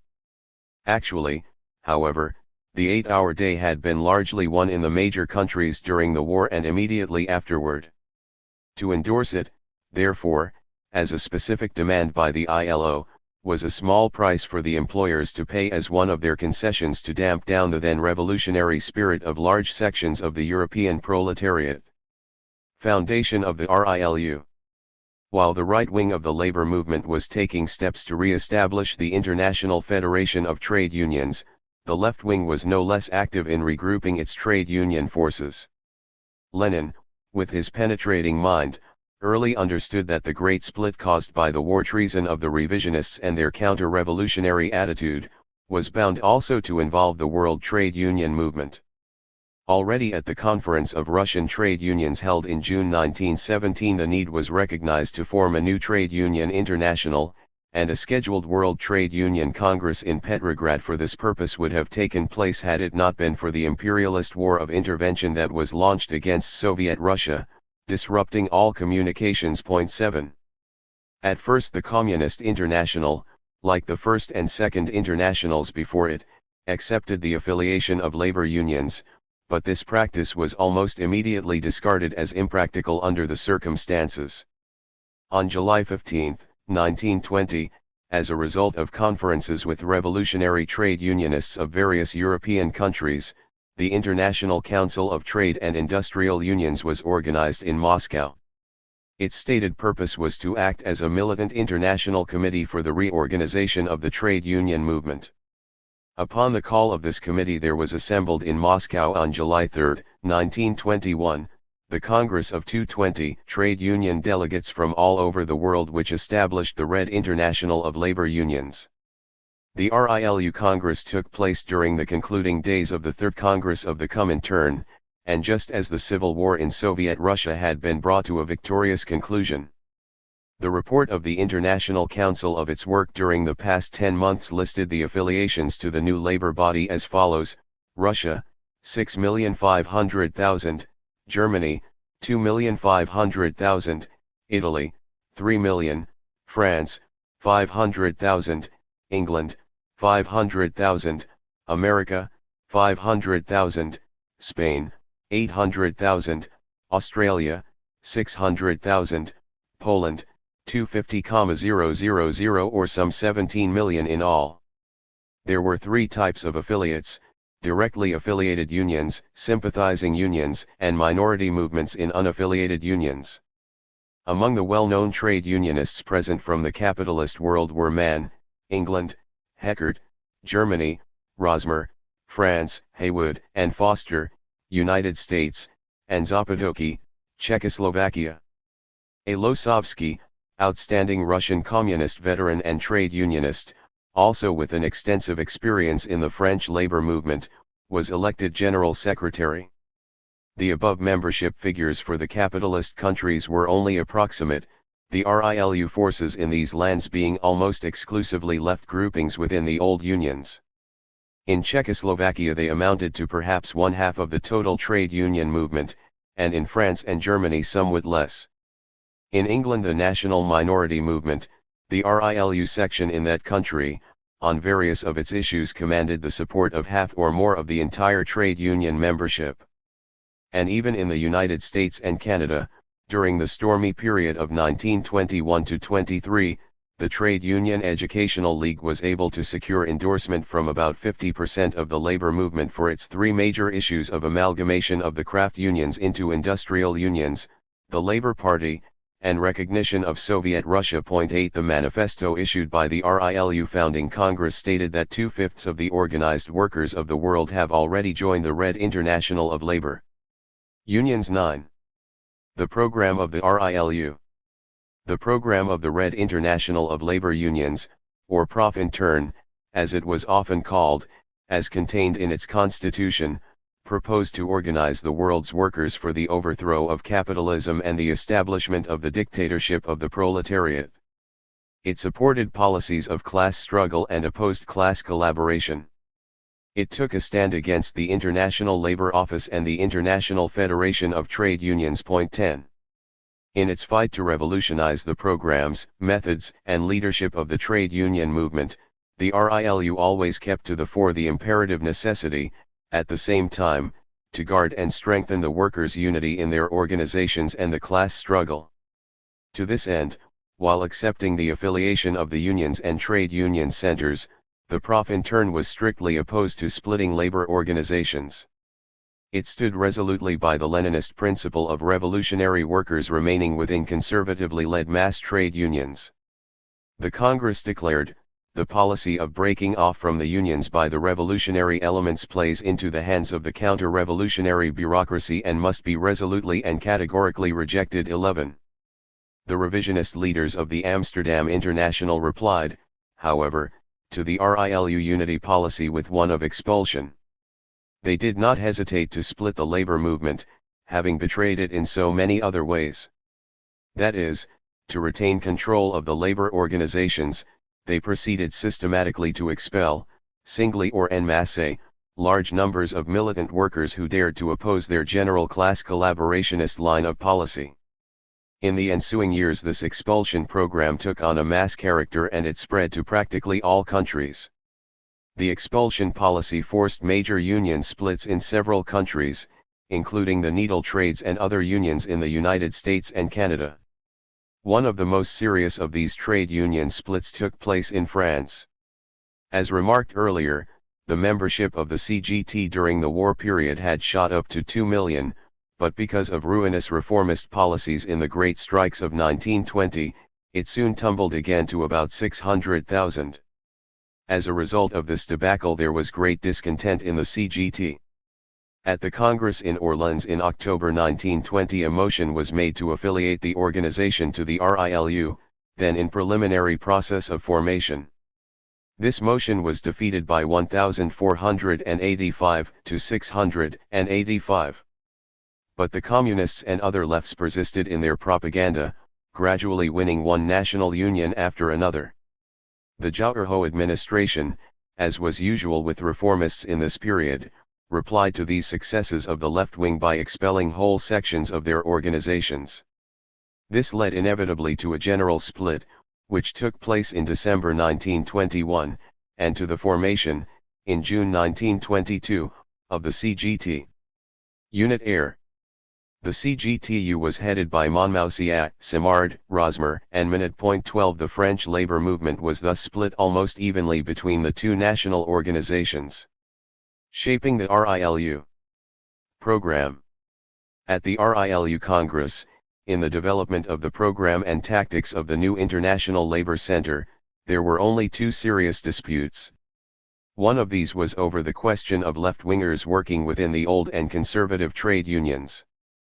There were several leftist groups at the Congress, from the American IWW, the French and Spanish anarcho-syndicalists, the German KAPD, etc., and they firmly supported the sectarian idea of the left-wing elements withdrawing from the old unions and establishing independent revolutionary organizations, with policies, structures, and leadership designed to their own liking.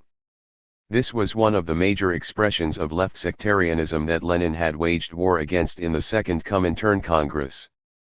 Dual revolutionary unionism was something of a new ideological deviation in Europe, save in anarcho-syndicalist circles, but it had a long history in the case of the American IWW, SP, and SLP.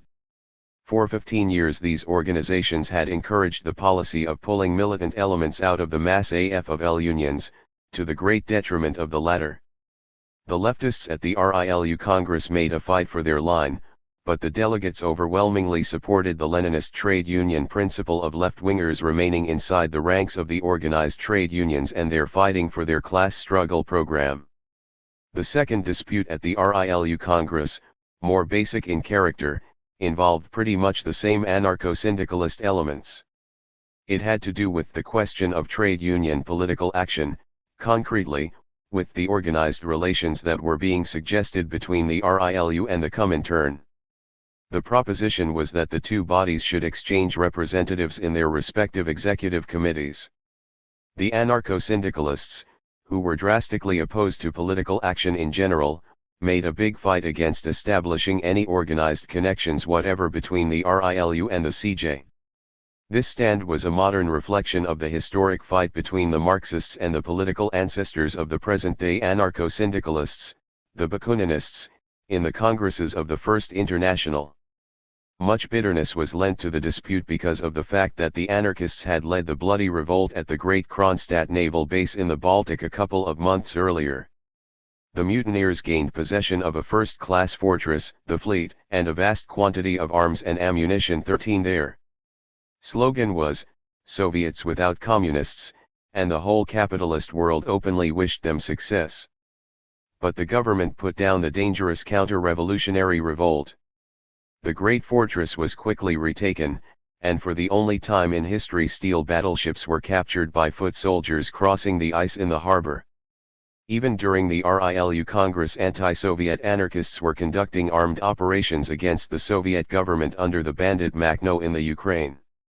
The American anarchists, Goldman and Berkman, avowed anti-Soviet elements, were present unofficially at the Congress, busying themselves trying to line up delegates for the anarcho-syndicalist cause. The Congress voted in great majority in support of political action and for a close working together of the RILU with the Comintern. A year later, this mutual representation between the two internationals was abandoned. The anarcho-syndicalists at the 1921 Congress were obviously very disgruntled at the Congress decision, but they did not split at the time. In December 1922, however, the anarcho-syndicalist groupings of Spain, France, Holland, the United States, and a few other centers got together in Berlin and formed an international of their own. They named it the International Working Men's Association. It had very few members and it played but a negligible part in world labor affairs. The new revolutionary unionism. The development of the Leninist type of unionism, expressed by the RILU, raised the whole labor movement to new and higher levels of efficiency than had been attained in the time of the dominance of the Second International. The trade unions were infused with a better fighting spirit, and they were given a clearer leadership perspective, as against the paralyzing class collaborationism and semi-bourgeois outlook cultivated by the reformists.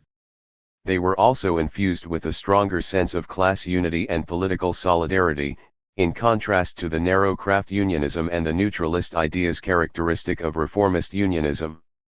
For the first time, in the RILU, the unions began seriously to consider questions of strike strategy and tactics, including the use of the general strike, from a scientific standpoint. 14 In the same spirit, the RILU was instrumental in the formation of such broad united front organizations as the International Labor Defense and the International Workers' Aid, to support every aspect of trade union struggle and to defend labor militants of all tendencies in their fight against legal persecution.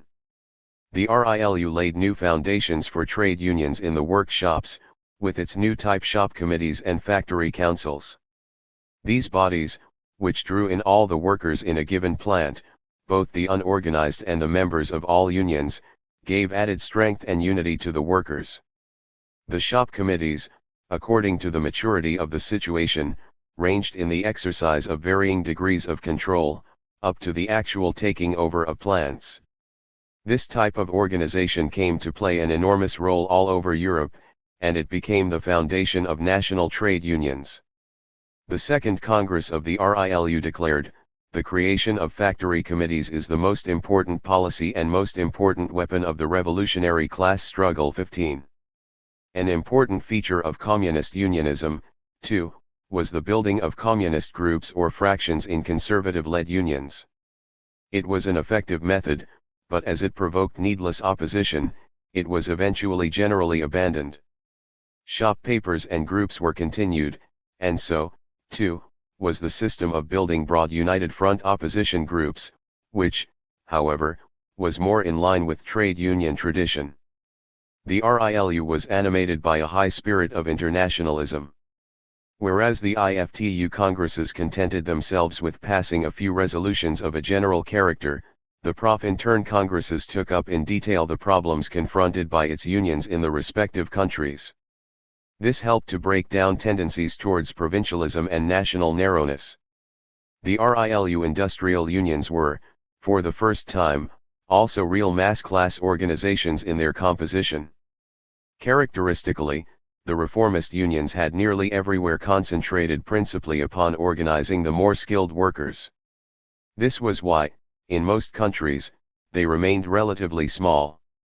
The enormous increase in union membership that took place during and immediately after World War I, and also during the decades since then, has been due primarily to the worldwide growth of left-wing, predominantly communist, influence, with its central stress upon the organization of the hitherto neglected or ignored mass categories of the unskilled, women, and young workers. Characteristic in this respect was the stand of the Fourth Comintern Congress regarding the organization of American Negro workers. It declared, the Communist International will use every instrument within its control to compel the trade unions to admit Negro workers to membership or, where the nominal right to join exists, to agitate for a special campaign to draw them into the unions. Failing in this, it will organize the Negroes into unions of their own and specially apply the United Front tactic to compel admission. 16. The RILU also added a new dimension to the labor movement in that from the outset it carried trade unionism into the colonial and semi-colonial countries, something that had been practically unheard of in the days of the predominance of the Second International. The establishment of the national labor movements in the Asian countries India, 1920, China, 1922, and in various other Eastern countries in the same period was achieved under the powerful influence of the Russian Revolution, and usually directly under communist leadership. Katayama reported that in Japan the General Labor Federation was formed in 1901 under police influence, but that during the post-World War I revolutionary upheaval the left-wing workers took charge of the federation and built it into a real union center. 17 By the same token, it was the RJLU that organized the first general labor movement in Latin America in 1928, the Confederación Sindical Latinoamericano, CSLA, forerunner of the Latin American Confederation of Labor, CTAL, of 1936.18. In the trade union field the RILU was the embodiment of Lenin's great strategic principle of united front cooperation between the workers of the imperialist countries and the peoples of the colonial lands. 37 The United Front, 4th Congress, 1922. The 4th Congress of the Communist International was held, like all the congresses of the Comintern, in Moscow. It took place November 7 to December 3, 1922, with some 350 delegates present from 52 countries, representing a reported membership of 1,920,549. Many of the parties Brazil, Bulgaria, Estonia, Hungary, India, Japan, Poland, and several others because of domestic reaction, were in illegality, hence membership figures for them were uncertain. The central issue of this Congress was the United Workers' Front. It was the last Congress attended by the great Lenin, who on May 26, 1922, had a stroke, which was soon to cause his death. Lenin and labor unity. In the true spirit of Marxist understanding and responsibility, Lenin at all times had an all-pervading sense of the imperative need for proletarian solidarity. His entire work was directed towards this great end, the development of a working class ideologically and organizationally united, upon the basis of a socialist outlook. In all his strategy and tactics and in his program building, Lenin always kept this elementary objective to the fore. The deep split in the labor movement caused by the war betrayal of the right and center socialists and by their open or disguised hostility to the Russian Revolution, posed before the world's workers a tremendous problem of finding the way to a practical labor unity in their shattered ranks. Such unity was indispensable, the only basis upon which the working class could hope to make further progress or even to hold the ground it had already won, in the face of the increasingly violent attacks from the capitalists. To attain labor unity worried the right-wingers but little, however. They were not out to destroy capitalism, hence with their slogans, "The enemy is on the left," they were quite willing to keep the labor movement split, if thereby they could defeat the communists. In the very nature of the situation, therefore, the unity of labor could be established only by the left forces and in the face of right social democratic opposition. As soon as he realized that the original post-war revolutionary offensive of the workers of Middle Europe was being checked, Lenin outlined and proposed the policy of the United Labor Front. He understood very well that organic political unity with the revisionist betrayers of labor was unthinkable, but he also knew that on the basis of the common desires and pressures of the great masses of the working class, and despite the reactionary leadership, a vital amount of practical cooperation could be built up among the workers for limited objectives in both the industrial and political fields. In carrying through such united front activities, however, Lenin laid it down as an indispensable condition that the communist parties must retain their full right of political criticism, otherwise the working class could not be protected from the ingrown treachery of the opportunist socialist leaders. Lenin began to stress the United Front policy before, and especially during, the Third Comintern Congress of June 1921. At the Executive Committee meetings of December 1921 and February 1922, the policy was further carefully formulated and put before the World Labor Movement for consideration. Point 2 As worked out at the December meeting, the theses pointed out the intensifying attack of reaction against the workers and the urgent need of united action of all of labor's forces to repel it.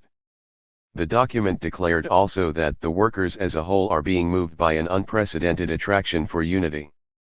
The theses called upon the communists in Germany, France, Czechoslovakia, England, Italy, Sweden, the United States, etc., to take the initiative in approaching the Social Democrats with concrete proposals for United Front actions. The theses stated, too, that in issuing the watchword of the United Working Class Front and permitting agreements of separate sections of the Communist International with parties and groups of the Second, 2.5, and Amsterdam Internationals, the Communist International cannot naturally refuse to contract similar agreements on the international scale. Then the theses listed previous proposals made to these bodies for united action, on Russian famine relief, against the White Terror in Spain and Yugoslavia, and, currently, in connection with the fresh danger of imperialist war. Point 3. The various national communist parties at once took up the fight for the United Front. The key German party forwarded to the two German Social Democratic parties an open letter, proposing united action to meet the workers' most pressing wage problems, and also making proposals for a common fight for a united working class government. In France, Italy, Czechoslovakia, and elsewhere similar approaches were made to the Social Democrats. But there was no little clarification work necessary also within the communist parties themselves regarding the new policy. There were left sectarians who were against the United Front in principle, some who declared it could work on the industrial field but not on the political, others who conceived of the policy as actually amalgamating the Communist Party with the Social Democratic parties, and still others who thought they saw a contradiction between the famous 21 points, which drew a line against joint political organization with right Social Democrats, and the new United Front policy, which proposed cooperation for limited objectives. The coming forward by the Comintern with this United Front policy was the only conceivable way at the time of cultivating the greatest possible degree of united labor action. It was another example of the world labor leadership that had been shown by the Communists since 1914, in fact since the Stuttgart Congress of 1907, a leadership which was to be repeated constantly throughout the years, down to the present time. The Berlin Conference of the Three Internationals. Meanwhile, the leaders of the 2.5 International, also feeling the workers' irresistible impulse towards unity signalized by the Communists, proposed a conference of the three internationals to consider joint action. The Comintern agreed at once, but the Second International did so reluctantly.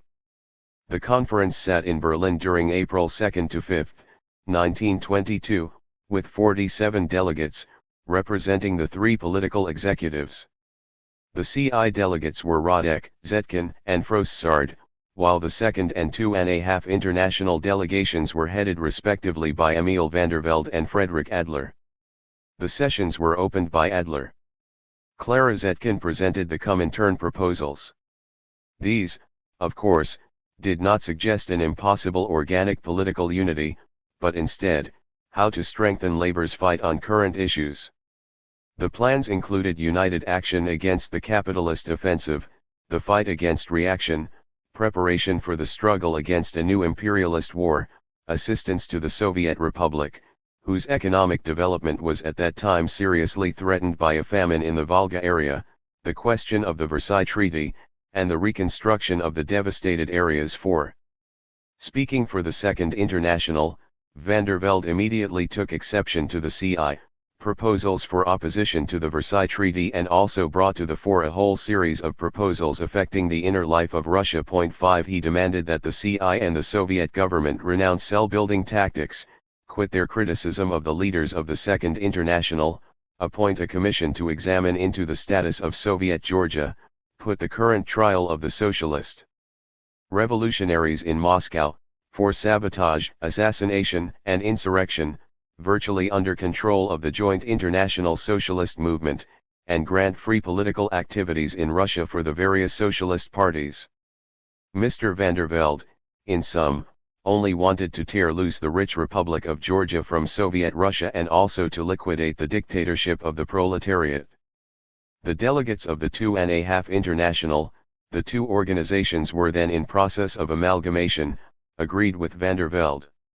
The Comintern delegates did all possible, and more, in an attempt to bring a workable agreement out of the conference. They agreed upon the appointment of a commission to investigate the status of Georgia, that there would be no death penalties in the SR trial, and that the Social Democratic Internationals would be permitted to organize the SR defense. This was definitely infringing upon the sovereign rights of Soviet Russia.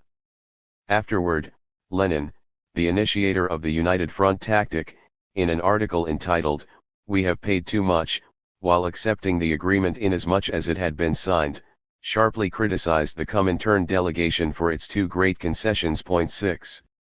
After much acrimonious disputation, the General Conference issued a joint statement of the executives, to the effect that a commission of 9 would be set up to prepare for a later broad World Congress of Workers' Organizations, that the Georgian question would be examined, that note was taken of the agreements regarding the SR trial, that a united stand would be made against the capitalist offensive, that proletarian united fronts would be established in every country, and that support would be given to the famine-plagued Russian Revolution. On this basis the conference adjourned. All this looked pretty fair on paper, but the Social Democrats had no idea whatever of pursuing a united front program. They had simply gone through the motions of unity, enough to throw dust in the eyes of the masses of workers who were increasingly demanding united action. Even the renegade Borkenau, in dealing with their attitude, is constrained to remark, after the conference of the three internationals, the official leadership of the socialists remained deaf to all appeals for cooperation. 7. In fact, their line thenceforth, as before, was one of active opposition to the United Front policy. On May 23, in pursuance to the decisions of the General Conference, the Commission of 9 met in Berlin. But the attempts of the Comintern delegates to get action along the line of the conference manifesto, met with a blank wall of resistance. Therefore, the meeting broke up, having accomplished nothing. Shortly afterward, the Comintern delegation officially resigned from the already defunct commission. Thus, the international social democratic leaders sabotaged the first broad united front effort, but far from the policy being permanently scuttled and sunk, as these misleaders hoped, it was slated to play a very great role in the future life of the world labor movement. The Fourth World Comintern Congress. 6 months after the breakdown of the big try for a world united front of all branches of the labor movement, the Fourth CI Congress came into session. The Congress signalized a general intensification of the employers' offensive on all fronts. Among the manifestations of this, Lozovsky pointed out, due to the cowardly and conservative policies of the opportunist Social Democrats, many labor movements had lost most of the membership increases and other gains that they had won during the war and the immediate post-war years. Thus, the total number of trade unionists in France had declined from 2 million to 600,000, in Italy from 2 million to 700,000, in England the unions had lost about 1,300,000 members, and in the United States about 1,500,000. Similar trends were in evidence in Czechoslovakia, Sweden, Norway, Denmark, Holland, etc. The exceptions were in Germany and Austria, where because of the desperate economic conditions of the masses and the revolutionary mood of the workers, they had been able to maintain their membership gains. 8. In estimating the general international situation, the Congress resolution declared, owing to the fact that the proletariat of all countries, with the exception of Russia, did not take advantage of the weakened state of capitalism to deal it the final crushing blows, the bourgeoisie, thanks to the aid of the social reformists, managed to suppress the militant revolutionary workers, to reinforce its political and economic power and to start a new offensive against the proletariat. 9. The Congress signalized fascism as the sharpest form of the developing capitalist offensive, and the resolution, with real penetration, warned of the international character of this new danger. Point was lent to all this by Mussolini's march on Rome a few weeks before. The resolution stated, "The menace of fascism lurks today in many countries, in Czechoslovakia, in Hungary, in nearly all the Balkan countries, in Poland, in Germany, Bavaria, in Austria and America, and even in countries like Norway. Fascism in one form or another is not altogether impossible even in countries like France and England." 10. The resolution gave a clear signal of the grave international menace of fascism, but Zinoviev, in making the general report, made certain dangerously erroneous interpretations of fascism. He tended to make it appear as an inevitable stage in the class struggle, one that had to be gone through with. He characterized fascism as only a stage in the maturing of the revolution in Italy, and he also remarked that, "It is perhaps inevitable that we would pass through an epoch of more or less perfectly developed fascism throughout Central Europe." 11. This approach of Zinoviev's later on tended to create illusions, especially in Germany, to the effect that fascism, despite all its horrors, was some sort of an advance in the revolutionary process. The contrary was the case. Fascism was the counter-revolution. Its victory constituted a catastrophic, but preventable, defeat for the working class, and on this basis it had to be relentlessly fought. Zinoviev's inevitability concept does not appear, however, in the resolution, which handles fascism only as a potentiality. The policy of the United Front. The Fourth Congress put the utmost stress upon the United Front as the means by which the workers could develop the necessary unity in order to counter and defeat the growing offensive of the employers, which tended to become outright fascism. The resolution stated that, the slogan of the Third Congress, "To the masses," is now more important than ever. The struggle of the United Front is only beginning, and it will no doubt cover a whole period in the international labor movement. 12. This was sound Marxist foresight, and it was to be borne out fully by world labor experience during the next generation, down to our own period. The Congress devoted careful attention to every aspect of the vital United Front policy. It examined and discussed the right and left mistakes that had been made during the past months in United Front work in the several countries. It reviewed at length the big effort to establish an international United Front among the three internationals at the ill-fated Berlin Conference of half a year earlier. It projected practical lines along which the United Front movement could express itself in the various countries. The United Front tactic inevitably precipitated the basic question of the possibility of an ultimate United Front government.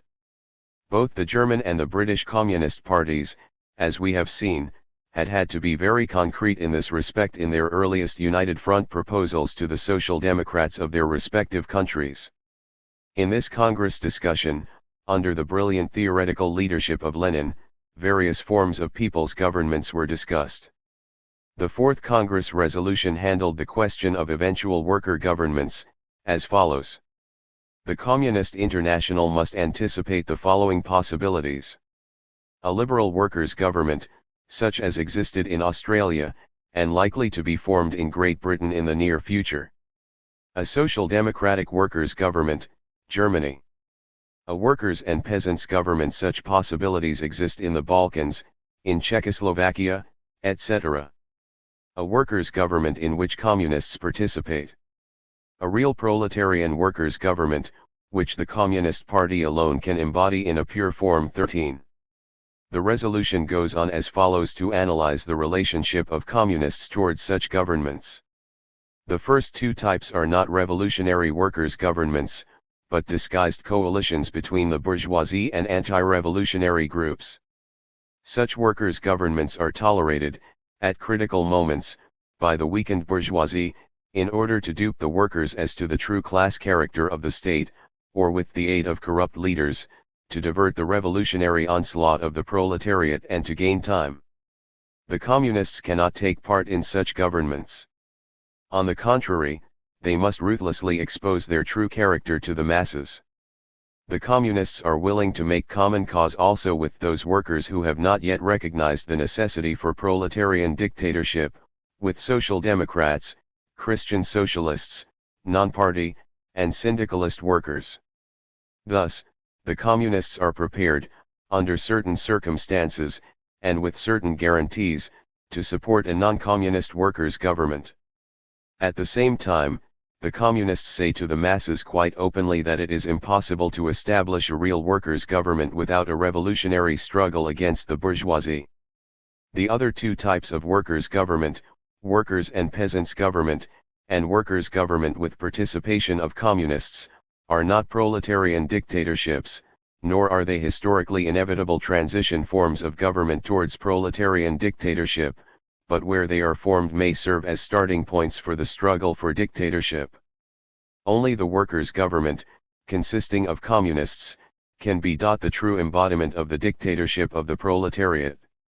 The Fourth Congress basically attacked the Treaty of Versailles, which followed World War I. It declared that the whole official theory behind this robbing settlement had proved unworkable in view of the continuing instability of the capitalist economic and political system generally.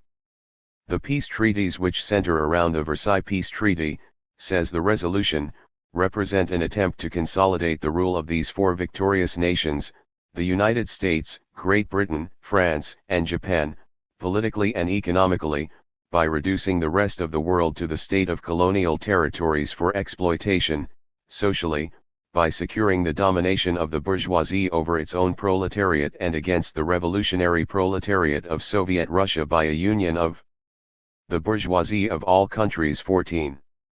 The fundamental difference in character between the communist and the social democratic internationals was illustrated by their contradictory attitudes towards the Versailles Peace Treaty. The head-on collision policy of the Comintern expressed the true proletarian opposition towards this imperialist, war-breeding settlement, whereas, the fulfillment policy of the Social Democrats was an unmistakable reflection of the imperialist interests of the capitalist classes and was one of the basic reasons for the eventual success of Hitler, who grew on opposition to Versailles. 38 Partial Stabilization, Fifth Congress, 1924. The Fifth World Congress of the Communist International was held in Moscow from June 17 to July 8, 1924. This was the first Comintern Congress without the leadership of Lenin, the world proletarian leader having died 6 months before, on January 21, at the age of 54. Sadly, the delegates from 52 countries marched to the Red Square behind a Red Army band to pay their respects to the great Lenin, who lay at rest before the Kremlin wall. President Kalinin and Congress delegates spoke. Lenin delivered mighty blows for exploited humanity against the obsolete and decadent capitalist system. In the field of theory he re-established the revolutionary principles of Marx and developed them to meet the changed conditions of the imperialist era, and in the realm of practice he led the vital Russian Revolution, which tore away a whole segment of the most basic foundations of the capitalist system. Under his direct leadership the workers of the world were well started on the road to socialism. All the power of the capitalist exploiters, with their flocks of right social democratic flunkies, can never undo or offset the revolutionary work performed by the great proletarian leader, Lenin. Kalinin summed up Lenin's work simply and cogently. The three main ideas of Lenin are, said he, the alliance of the workers with the peasants, the national question, and the dictatorship of the proletariat. 1. These were the political fundamentals underlying the Russian Revolution. They are the dynamic principles that will eventually write finest to capitalism all over the world. Stalin, in his book on Lenin, gives a masterful summary of this supreme teacher and fighter, whose simplicity and modesty were no less marked than his intellectual brilliance, resolute character, and revolutionary spirit. Confidence in the creative power of the masses. This is the peculiar feature in the activities of Lenin which enabled him to understand the spontaneous movement and to direct it into the channels of the proletarian revolution. Brilliant foresight, the ability to catch and appreciate the inner sense of impending events. This is the feature of Lenin that enabled him to outline the correct strategy and a clear line of conduct at the turning points of the revolutionary movement. Point 2. Lenin's death was a tremendous loss to the Russian people and to the oppressed of the world. Fortunately, in Stalin, Lenin's ablest pupil, there was developing another leader of major stature.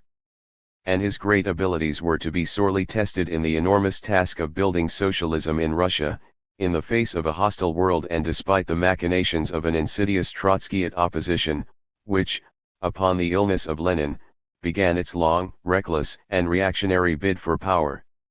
The amalgamation of the two social democratic internationals. An important event between the Fourth and Fifth Congresses of the Comintern was the consolidation of the Second and the 2½ Internationals. The fusion took place in Hamburg in May 1923. There were present some 400 delegates of the two internationals, claiming to represent 6,700,000 members and 43 parties in 30 countries.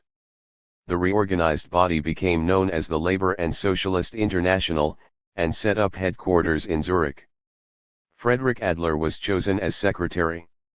Udo Jext, secretary of the Amsterdam Trade Union International, was present and gave his blessing to the fusion. The amalgamation was carried through essentially on the basis of the revisionist program of the Second International. This amounted in substance to acting as a sort of radical talking wing of the League of Nations, the third party of the bourgeoisie. In the discussions, the various national parties reflected the interests of the respective imperialist systems. So far as the centrists at the Congress were concerned, a few revolutionary phrases in the program and a number of key posts in the organization apparatus were enough to satisfy them. Thus ended the inglorious, less than 2 years' existence of the 2½ International. Never anything but an adjunct of the Second International, it was organized in February 1921 as a catch basin to trap radical workers who were then deserting that body. When it was given up in January 1923, this was also a device to lure the workers, who were clamoring for labor unity, back under the control of the reactionary Second International. The October defeat in Germany. On January 23, 1923, in order to wring reparations out of a resistant Germany, France suddenly sent its troops into the industrial region of the Ruhr. Germany had not been militarily occupied completely at the end of the war. The violent French action provoked a near-war crisis, and also greatly inflamed the current fantastic inflation. The coup likewise generated a revolutionary mood among the workers. The German Communist Party and the Comintern agreed that a revolutionary situation was at hand. In May the Communists initiated strikes in the Ruhr, and on August 11 the General Works Council, under Communist influence, called for a general strike. The workers took over the cities of Bochum and Gelsenkirchen. The Second International refused to cooperate with the Comintern to protect the Ruhr workers. During the next days the rebellious workers forced out the National Bourgeois Kuno government, and a coalition government, headed by Stresemann and including the Social Democrats Hilferding, Solman, and Radbruch, took its place. The role of the Social Democrats was as usual, to save the threatened capitalist system. 3. The Communists' plan was that they and the left Social Democrats should work together in a united front to mobilize the workers for the revolutionary struggles ahead. In Saxony and Thuringia the two groups constituted a majority in the state parliament and the government. Under revolutionary mass pressure, the left Social Democrats gave a formal assent to the program, but no more than that. To make matters worse, the rightist Brandler-Thalheimer leadership of the German Communist Party, which had succeeded that of the discredited Levi Group, and with which Radek of the Comintern worked closely, also had no heart for the struggle, and it yielded to the non-resistance line of the left Social Democrats. Consequently, when the German government threw its troops against Saxony and Thuringia, these strongholds, although readily capable of defense, were given up without a struggle. In Hamburg the workers rose and fought heroically for several days after October 23 in an insurrection, but, isolated, they were eventually crushed. Thousands were jailed. Once again, thanks to the right Social Democrats, the German Revolution was defeated and reaction given the victory. This treason stimulated fascism, not only in Germany but all through Central Europe. Another serious defeat suffered by the workers during the months prior to the Fifth Comintern Congress occurred in Bulgaria. Since 1920, that country had been ruled by Stambulinsky's peasant government, but in June 1923 it was overthrown by a fascist-like clique of capitalists, foreign imperialists, and other reactionaries. The Communist Party, slow to react to this coup, tried to retrieve the situation by an insurrection in December of the same year, but it was drowned in blood. Fascist terrorism took another stride forward. Point 4. The Congress and partial capitalist stabilization.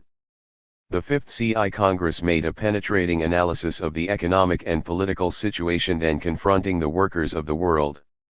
On the one hand, it noted that the workers in Soviet Russia had the situation well in hand and were beginning to move ahead to the reconstruction of the war-shattered economy. The delegates, however, showed much concern over and concretely repudiated the developing Trotsky opposition which, upon the death of Lenin, was becoming malignantly active. The capitalists, on their side, had succeeded in beating back the new revolutionary wave in Germany and had administered a number of serious defeats to the workers in other countries. Obviously, the great revolutionary moment in Europe that had followed World War I had just about spent itself, and the capitalists, aided on all fronts by the social democracy, for the time being at least had managed to save their social system. There was also a certain industrial revival taking place. In Germany, the key to the European situation, there was an improvement in industry and the financial situation, due largely to the American Dawes Plan, with its subsidy of some 800 million gold marks. At this time the United States was going into the Coolidge industrial boom, and there was also a considerable pickup in Great Britain and France. This general situation, which the Fifth Congress noted, resulted, at the meeting of the E.CC.I in March 1925, in the formulation of the famous estimate of the situation as constituting a partial, relative, and temporary stabilization of capitalism. 5. The announcement of the Comintern that capitalism had achieved again a degree of stabilization, however limited, provoked a shout of glee from social democrats and bourgeois economists in many countries. The revolution is dead and the Comintern admits it, they cried. But this was absurd, as events proved. In the CI itself the analysis was also considerably misunderstood, being variously interpreted in right and left directions. The Comintern, of course, in no sense shared the opinion of the Social Democrats, who saw a complete recovery of the capitalist system after the war and looked for an indefinite upswing. In this analysis, the Communists stressed again and again that such capitalist recovery as had taken place was only partial and could not last. Europe was in a lull between two revolutionary waves. It was still in the period of general crisis and proletarian revolution. In his Congress report on the economic situation, Varga showed many facets of the general capitalist crisis which was disrupting the system. One of his major contributions was to point out that the Russian Revolution had irrevocably split the world capitalist economy, a fact which in our time has grown into gigantic importance. Varga also pointed out that an economic crisis was in the making in the United States, a forecast devastatingly confirmed 5 years later, although at the time this country was just going into the famous mid-20s prosperity period, to the admiration of the world capitalists and social democrats. 6. The Fifth Congress also noted that in the weakened state of the capitalist system, the employers, no longer able to govern as before, were adopting new tactics in applying their technique of ruling by making minor concessions, or by using terrorism, or both. Thus, on the one hand, in Germany they had adopted as a settled policy working with the Social Democrats in government. In Great Britain they were tolerating the minority MacDonald Labour government in power. In France, the radical bloc, including the socialists, was in control. In Sweden and Denmark there were Labour governments, etc. This was the so-called democratic pacifist era, referred to at the time by the Comintern. On the other hand, there was also a growing recourse by the ruling class to the most violent methods of repression, as seen in Italy, Bulgaria, and other countries of mid-Europe. Obviously, this sinister fascist method of oppressing and exploiting the workers was becoming the dominant trend. The question of the United Front. In accordance with the enormous importance of this political tactic, the Fifth Congress devoted close attention to the whole matter of the United Front, both in theory and in practice. At the heart of the discussion was the ill-fated experience in Saxony and Thuringia, 8 months before. The debate was carried on in a spirit of keen self-criticism. At this Congress the term Marxism-Leninism was first used, in recognition of Lenin's enormous theoretical contributions to Marxism. The Congress was unsparing in its condemnation of the policies carried out by the Radek-Brandler-Thalheimer party leadership in Germany. They were condemned for having totally distorted the United Front tactics. They had considered the United Front as an alliance with the left Social Democrats, and they had failed to guard the independent line of the Communist Party. They had especially failed to arm the workers and to develop a revolutionary struggle. The general result was disaster. This debacle led to the downfall and eventual expulsion of the Brandler-Thalheimer-Walcher leadership and the coming to power of the leftist Ruth Fischer-Maslov group in the German Communist Party. In its consideration of the application of the United Front policy, the Congress resolution stressed the point that this was a mobilization of the workers for revolutionary struggle, and not a lowering of communist aims to the level of social democratic opportunism, that it was not the establishment of a coalition, Saxony brand, with the Social Democrats, that the United Front, in those countries where the Social Democrats are strong, must be carried on upon the basis of unity from below in the rank and file and at the same time negotiations with the leaders and never on the basis merely of agreements with the latter, and that communist parties in United Front movements must strictly retain their independence and communist identity. Much theoretical discussion took place as to the precise significance of the slogan of workers' and peasants' government. On this, the resolution stated, in the period just expired, the opportunist elements in the Comintern have endeavored to distort the watchword of the workers' and peasants' government by interpreting it as a government within the framework of bourgeois democracy, as a political alliance with social democracy. The Fifth World Congress of the Comintern categorically rejects such an interpretation. The watchword of the workers' and peasants' government for the Comintern is the translation into the language of revolution, into the language of the masses of the watchword of dictatorship of the proletariat. 7. In its general fight for labor unity, the Comintern, at its Fifth Congress, made an especially important proposal regarding the unification of the trade union movement. As for the relative membership strength of the two organizations at this time, Lozovsky said, the Amsterdam International unites between 14 million and 15 million members. We unite between 12 million and 13,000,000,008 as the first unity step. The Congress proposed that communists and trade union organizations under their control must propose to the Amsterdam International to form joint organs of action against bourgeois capitalist reaction. It proposed further, as the culmination of this unification process, that organic unity of the two internationals would be re-established through the convocation of an International Unity Congress in which all trade unions adhering to the Amsterdam International and to the Profintern would take part on a basis of proportional representation. At this Congress the two internationals would fuse into a united body. 9 This proposal was to have very important repercussions in the near future. The Fifth Congress also paid much attention to the work of the Young Communist International, and likewise to that of the Women's Secretariat. Another organization, with which it was concerned was the International Peasants' Council, the Green International. This body, pioneer attempt to organize peasants on a world scale, had been formed in Moscow in the autumn of 1928, at a congress of 158 delegates from 40 countries.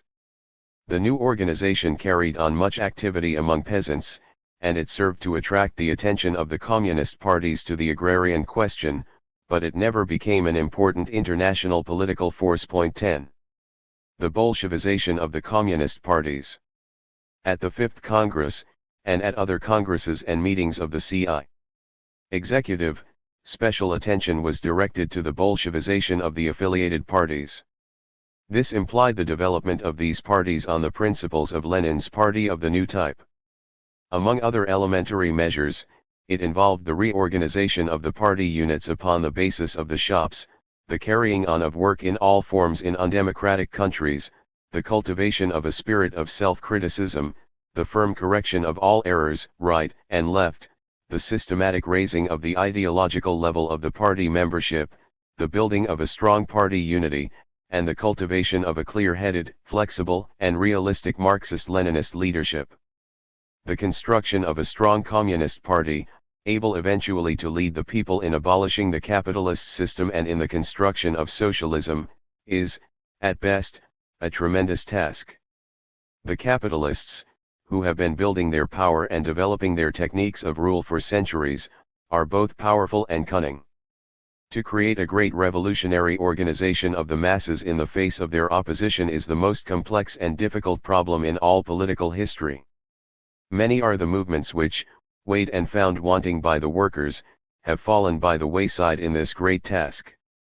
The Second International, and later its windy branch, the 2½ International, like the anarchist movement before them, made pretensions to being the champions of socialism, but the hard experience of the class struggle showed that they were quite incapable of abolishing capitalism and establishing socialism. The fulfillment of this historic task is reserved for the Communist Party, organized around the fundamental principles of Marx and Lenin. By the same token, many self-styled revolutionary leaders, some also in the Communist Party, have proved unable to meet the hard test of the revolutionary struggle. They may go just so far and then, in the form of various deviations, they express the poisonous ideological and material influences of the capitalist system under which they were reared. They thus become the spokesmen of classes which are enemies of the proletariat and of socialism. At the time of the Fifth Congress, especially the communist parties, confronting heavy problems of all sorts, were systematically cleansing and refining their leadership. This explains the ousting of such right opportunist and left sectarian elements as Levi, Brandler, Thalheimer, and eventually Ruth Fischer in Germany, Froissart, Souverin, Manet, Rosmer, and Lauriat in France, Lovestone, Gitlow, and Lohr in the United States, Bonik in Czechoslovakia, Kozła and Borsky in Poland, Roy in India, and Chen Tu-Sui in China. Even the highly developed Russian Communist Party, just at this time was going into the greatest refining process of all, starting along the road to eventually ridding itself of alien elements Trotsky, Bukharin, Zinoviev, Kamina, and others. The building of a sound Leninist leadership, therefore, was one of the central, if not the most important of all the tasks of Bolshevization stressed by the Fifth Comintern Congress. 39 Class collaboration and class struggle, 1924 to 1928. The 4 years between the Fifth and Sixth Congresses of the Comintern were a period of partial, relative, temporary capitalist stabilization. Production climbed in many capitalist countries, Great Britain 13%, United States 15%, Germany 25%, France 30%, Belgium 35%, Canada 40%. But antagonisms among the capitalist powers also grew, and steadily they prepared the way for World War II. Fascism spread like a poison weed from Italy to Poland, to the Balkans, to Germany. The United States, although outside the League of Nations, was by far the most powerful capitalist country. The Second International, rejoicing at the pickup of capitalism, faithfully strove to put the system back on its feet again. When the workers in Austria rose in armed revolt in 1927, the Austro-Marxist Social Democrats, supposed lefts, in the tradition of Niski helped the army to suppress it. The Socialists were also the most ardent supporters of the League of Nations, each party supporting the claims of its national bourgeoisie therein, and they were for the fulfillment of the Versailles Treaty. They also sedulously maintained the world labor split throughout this period. They joined, too, in the capitalist attempt to strangle the Soviet Union, taking the lead in anti-Soviet propaganda. Their intellectual leader, the old political reprobate Kosky, favored the anti-Soviet boycott, instigated internal insurrection, and favored foreign capitalist intervention. 2. Reflecting the outcome of World War II among the capitalist powers, the British Labour Party was the leading party of the Labour and Socialist International and the Amsterdam International, with Germany playing second fiddle, and so it remained up to the outbreak of World War II. The American Federation of Labor, according to bourgeois social democratic victory standards, was entitled to a leading position in the IFTU, but finding that organization too radical, it had withdrawn in 1920. Like the American capitalists, the AFL leadership preferred the free hand of so-called isolationism. The rationalization of industry. During this post-war period, the capitalists, with the Americans in the lead, launched into an intensive drive to speed up industrial production. This campaign, the rationalization of industry, was based on methods of mass production, and it included new industrial techniques and machinery, intensified class collaboration, and the sowing of fresh capitalist illusions among the workers. If the workers would join with the capitalists in increasing output, they said, living standards would automatically improve, the workday shorten, and mass unemployment disappear. A general spiral of social well-being would result and economic crises would be no more. The workers would save their surplus wages and eventually become the owners of the industries. This was the American new capitalism of the boom period of the 1920s, in which Ford conquered Marx. The capitalist-minded AFL bureaucrats, as well as the SP leaders, swallowed this bourgeois program completely. The trade unions hired efficiency engineers to speed production, they went into business and set up many labor banks, they adopted a new philosophy, the higher strategy of labor, in which strikes were condemned as obsolete and increased production was hailed as the answer to all the workers' problems, and they intensified their expulsion policy against the communists and others who dared to object to the new intensified class collaboration. Meanwhile, as production climbed and capitalist profits soared, the workers' wages and working conditions deteriorated, their unions lost members, and the fighting morale of the American labor movement sank to the lowest levels in its history. 3. The European Social Democrats, who, like their American brethren, always take their basic programmatic lead from the capitalists, shared the latter's enthusiasm for the new American capitalism. Henry Ford was the new political god. His system solved all problems for the capitalists, for the workers, for the consumers. Thus, from 1905 to 1923 he had increased the output of his cars from 18,664 annually to 2,200,682, and raised his workers' wages from $2 to $6 per day, and he ran his capital up from $100,000 in 1905 to $240 million in 1923, meanwhile cutting the price of cars from $950 to $240.40. This was sheer industrial magic, and no attention was paid by his social democratic admirers to the special monopoly boom conditions under which these results had been produced. The British, German, French, Belgian, and other social democrats outdid each other and the Americans in hastening to join with the employers in speeding up the workers. More theoretical than the American trade union leaders, the European Social Democrats covered up their treachery with seeming Marxian phraseology.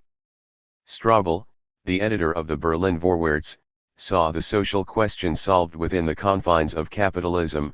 5. And Hilferding, the noted social democratic theoretician, at the Kiel Congress of his party in 1927, declared that we are in the period of capitalism which in the main has overcome the era of free competition and the sway of the blind laws of the market, and we are coming to a capitalist organization of economy, to organized economy. 6. In this gross opportunism the Social Democrats were bringing the revisionism of Bernstein up to date. The substance of it all was that capitalism was gradually turning into socialism. As Lentz put it, the increased control by the state over conditions of labor, the general tendency toward state capitalism and the transformation of the trade unions into subsidiary bodies of the capitalist state, into executive organs of capitalist society, was lauded by the theoreticians of reformism as economic democracy and an approach to socialism. 7. The Comintern and the respective communist parties militantly fought the rationalization drive as injurious to the workers' wages, working conditions, and trade unions. Characteristically, the national minority movement in Great Britain stated in 1928, "We declare that the chief issue before the working class is to fight rationalization 8 but." The Social Democrats persisted in their economic folly and political intoxication over the rationalization du Paris until the whole mess was swept into the ashcan of history by the great economic crisis of October 1929. The British General Strike. That the Social Democrats, with their rationalization ideological poison, did not succeed in crippling altogether the militancy of the workers, was demonstrated by the number of important strikes which took place in various countries during this general period between the Comintern Fifth and Sixth Congresses. Chief of these struggles was the Great British General Strike of 5 million workers in May 1926. In this the powerful left progressive minority movement of the period was an important factor. Recovering quickly from the crass sellout defeat of the Triple Alliance in 1921, the British workers began to take the offensive against intolerably low wages and mass unemployment. The leaders in the movement were the coal miners. Their spirit was indicated by the recent election of the left-winger A.J. Cook as head of the British Miners' Federation, who was to be followed a few years later by the communist, Arthur Horner. A major manifestation of the new militancy of the British workers was seen in the response of the Trade Union Council to the proposal made by the Profintern and the Fifth Congress of the Comintern for World Trade Union Unity. The IFTU, voting down this proposal, the British Trade Union Council met in London in April 1925 with representatives of the Russian unions and signed with them an agreement of cooperation. The Anglo-Russian Komitek was born, and it began to orient towards a general unification of the world labor movement. A. Purcell headed the British unions and M. Tomsky, the Russian. 9. Meanwhile, the MacDonald Labour government had been succeeded by a conservative government in 1924, and the British miners were moving towards a strike. The miners' situation came to a head in April 1926. The General Council of the British Trades Union Congress, pressed by the rising fighting spirit of the workers, voted to support the miners with a general strike. This strike, one of the very greatest in labor history, went into effect on May 4, 1926. The British working class rallied magnificently to the strike, and pledges of support poured in from all over Europe and America. The Russian unions ordered a levy of a quarter day's pay on all workers in the Soviet Union to help the British strikers, and sent them $5,750,000, or about twice as much as the whole Amsterdam organization contributed. The situation in Great Britain, with its whole economy paralyzed, became very tense.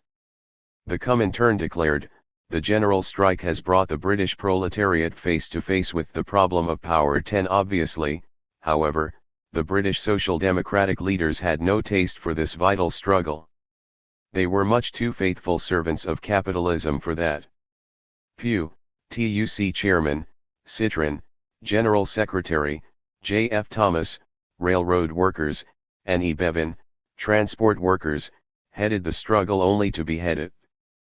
Already, the European Social Democrats had too much experience at crushing revolutions in Germany, Hungary, and elsewhere, to balk at the job of smashing the Great British General Strike. Denouncing the strike as an attack upon British society, the Baldwin government proceeded to desperate methods of strike breaking, with widespread use of troops and strike breakers, but without disrupting the workers' solidarity. It took the treason of the workers' false leaders to do this. They made no real effort to organize the strike, to establish mass picketing, to see to it that the working masses were provisioned, etc. They had only one dominating idea: to get rid of the strike as quickly as possible. So it was called off suddenly on May 12, on vague promises of Prime Minister Baldwin that negotiations would be continued over the questions at issue.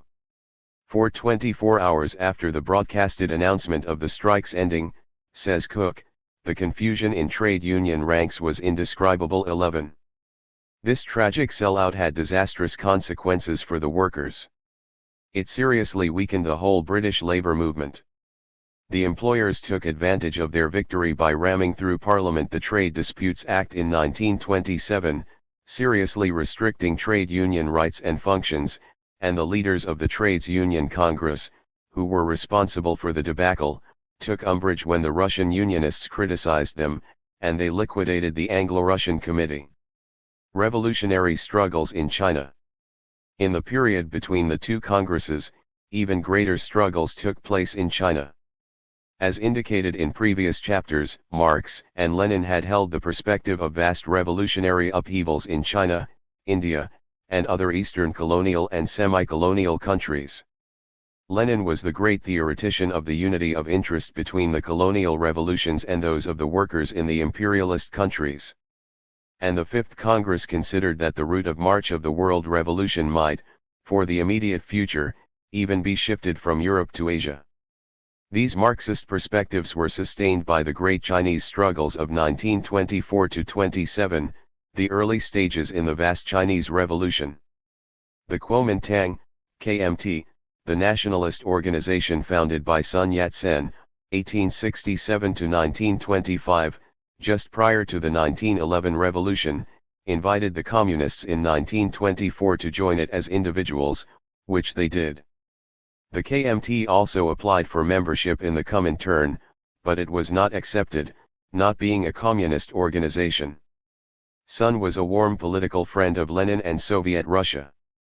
On his deathbed he wired this message to the Soviet government: "I express the hope that the day is approaching when the Soviet Union will greet in a free and strong China its friend and ally, and that the two states will proceed hand in hand as allies in the great fight for the emancipation of the whole world." 12.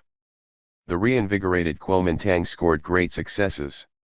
Early in 1924 it had controlled, as the Republican government, only Canton and the nearby areas, but with the active help of the small but vigorous Communist Party it soon drew in huge masses of workers and peasants, began to register major victories and to spread its sphere of control. Particularly during 1925–26, great insurrectional strikes swept Shanghai, Canton, Hong Kong, Peking, and many cities, directed against the Japanese and other imperialist oppressors. The Communist Party grew from 984 in 1925 to 57,900 in 1926, the YCL had 35,000 members, there were 2,800,000 trade union affiliates, and the organized peasants numbered 9,500,000.13. In the KMT the forces of Sun represented the bourgeoisie and petty bourgeoisie, the Communist Party represented the workers and peasants. This alliance was in accordance with Lenin's strategical principles. He said, "The Communist International must enter into a temporary alliance with bourgeois democracy in colonial and backward countries, but must not merge with it, and must unconditionally preserve the independence of the proletarian movement." 14. The Chinese Communist leaders disregarded this basic injunction, however. They failed to maintain the party's unity and to keep a solid grip upon the trade union and peasant masses in the KMT. They were infected with the characteristic Menshevik illusion that in the bourgeois Chinese Revolution the capitalists, not the workers, should lead. The head of the party at this time was Chen Tusiu. Mao Zedong was then a rising leader. The representative of the Comintern was the Russian, Michael Borodin. Then came the great disaster. The hitherto relatively revolutionary bourgeoisie, alarmed at the militant mass movements of the workers and peasants and feeling strong enough now to dispense with communist cooperation, turned against the revolution. Sun Yat-sen had died in March 1925, and the machinery of the KMT had fallen into the hands of his brother-in-law, Chiang Kai-shek, the right-wing commander of the army. Chiang struck against the Communist Party, first, unsuccessfully, in March 1926, and then disastrously, in April 1927. Thousands of communists were slaughtered, many of them with the most fiendish, medieval tortures. Such a counter-revolutionary coup was essentially what the bourgeoisie had carried out in Turkey under Kemal and what they had also tried to do in Russia under Kerensky, but could not accomplish. The Communist Party fought back resolutely, but the damage was done. In September 1927 Chen was removed from the party secretaryship as an opportunist and replaced by Chu Chu-pai. 15 In October, the first Soviets were set up in Kwantung, but unsuccessfully. In December, the workers in the big city of Canton organized a Soviet, but after 3 days it was overthrown amid a wholesale butchery, Chiang outdoing himself in ferocious tortures. In all this bloody work of reaction, the Chinese Revolution suffered a major setback, Chiang and the Kuomintang turning against the workers and peasants and arriving at a counter-revolutionary understanding with the feudal landlords and the foreign imperialists. The fight against the Trotsky-Zinoviev Bukharin opposition.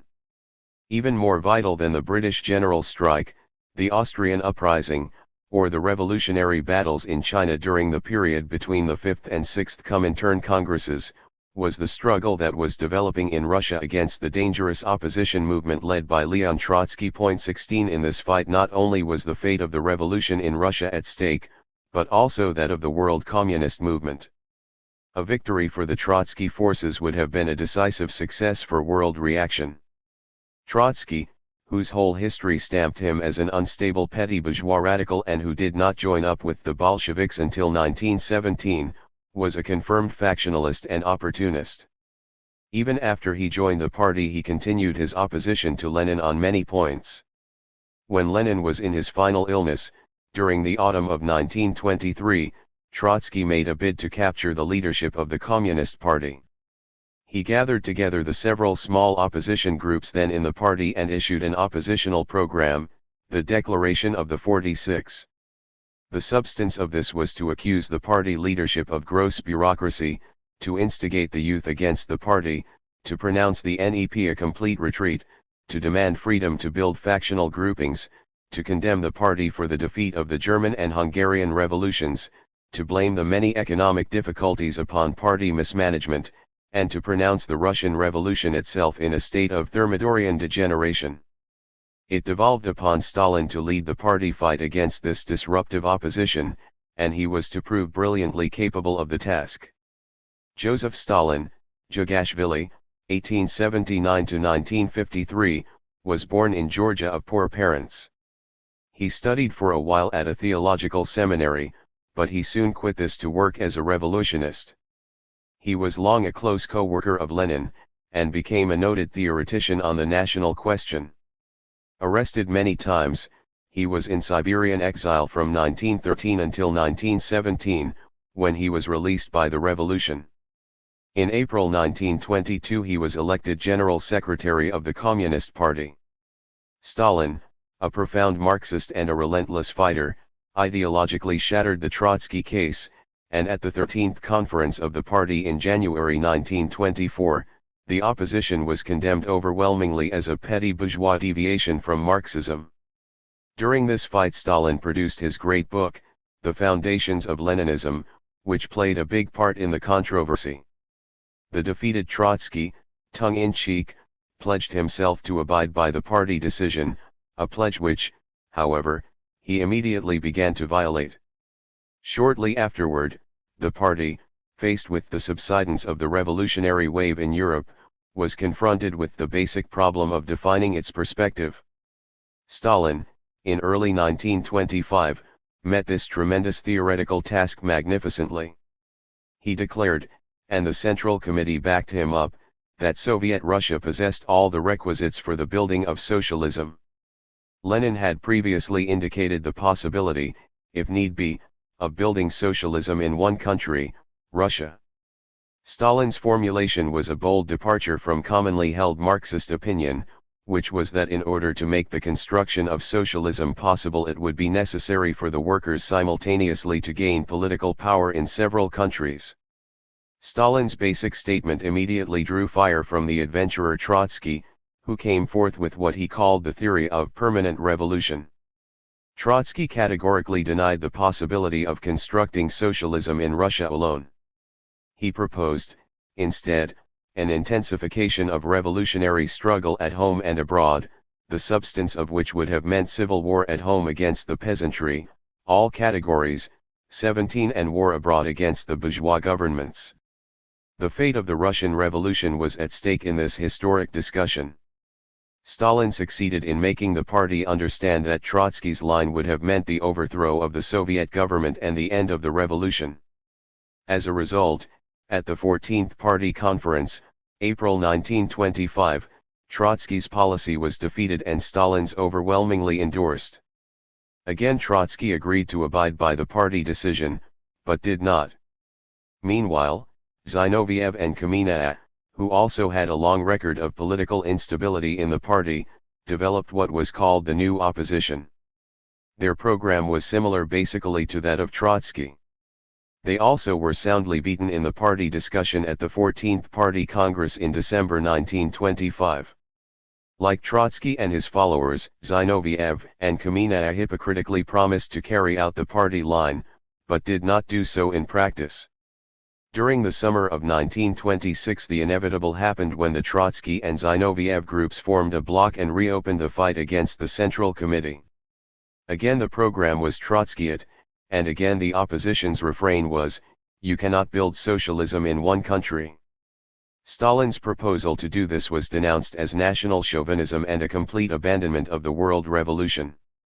Trotsky and Zinoviev accused the party leadership of gross betrayal of the Chinese Revolution and the British general strike, and they opposed every facet of the economic program of the party.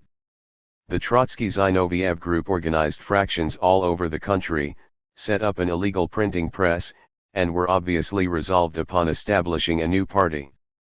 In October 1927, after repeated broken pledges by the opposition to cease its factional work, a party discussion began, 2 months before the 15th Party Congress.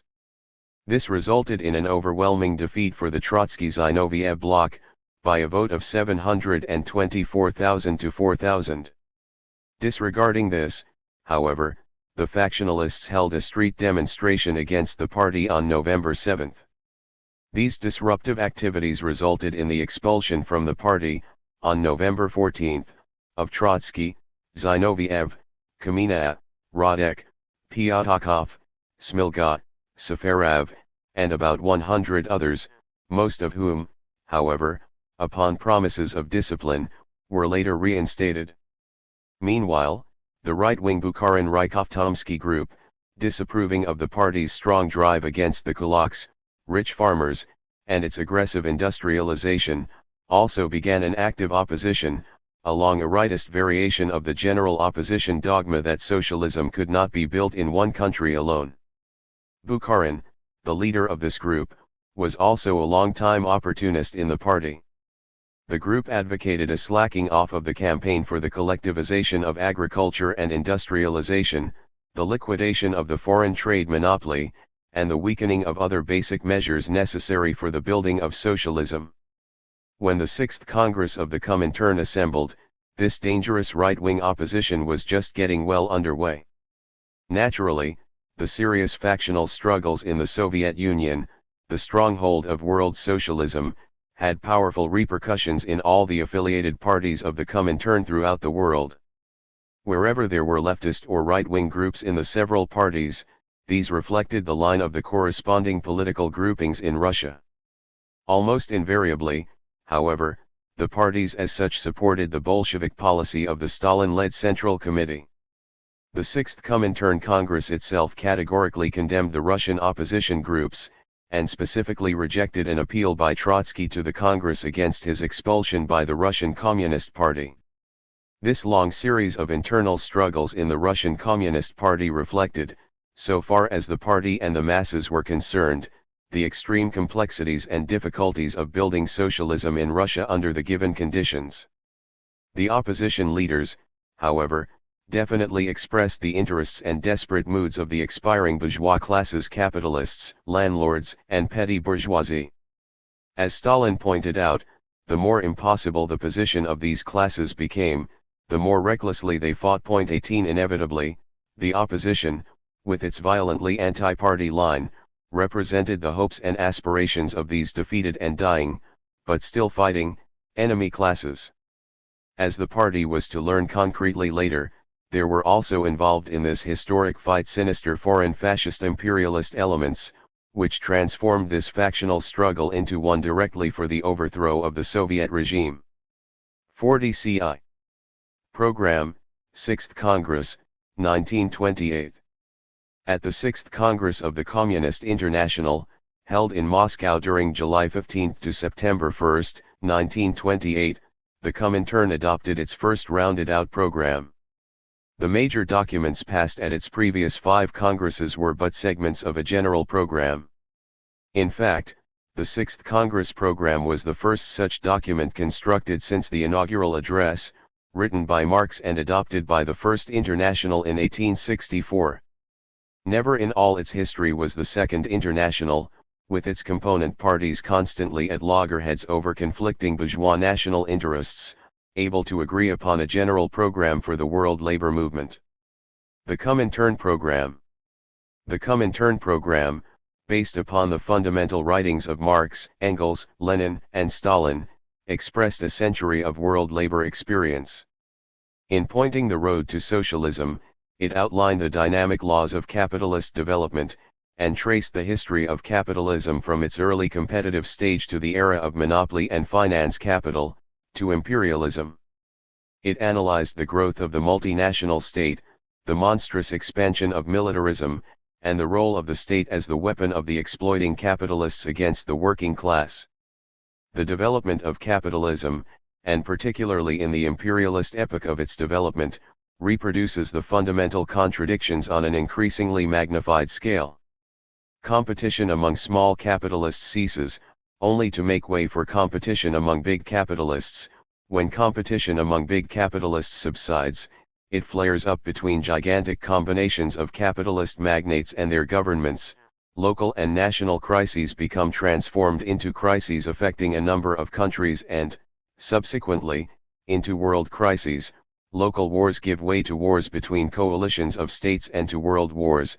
The class struggles change from isolated actions of single groups of workers into nationwide conflicts and subsequently, into an international struggle of the world proletariat against the world bourgeoisie.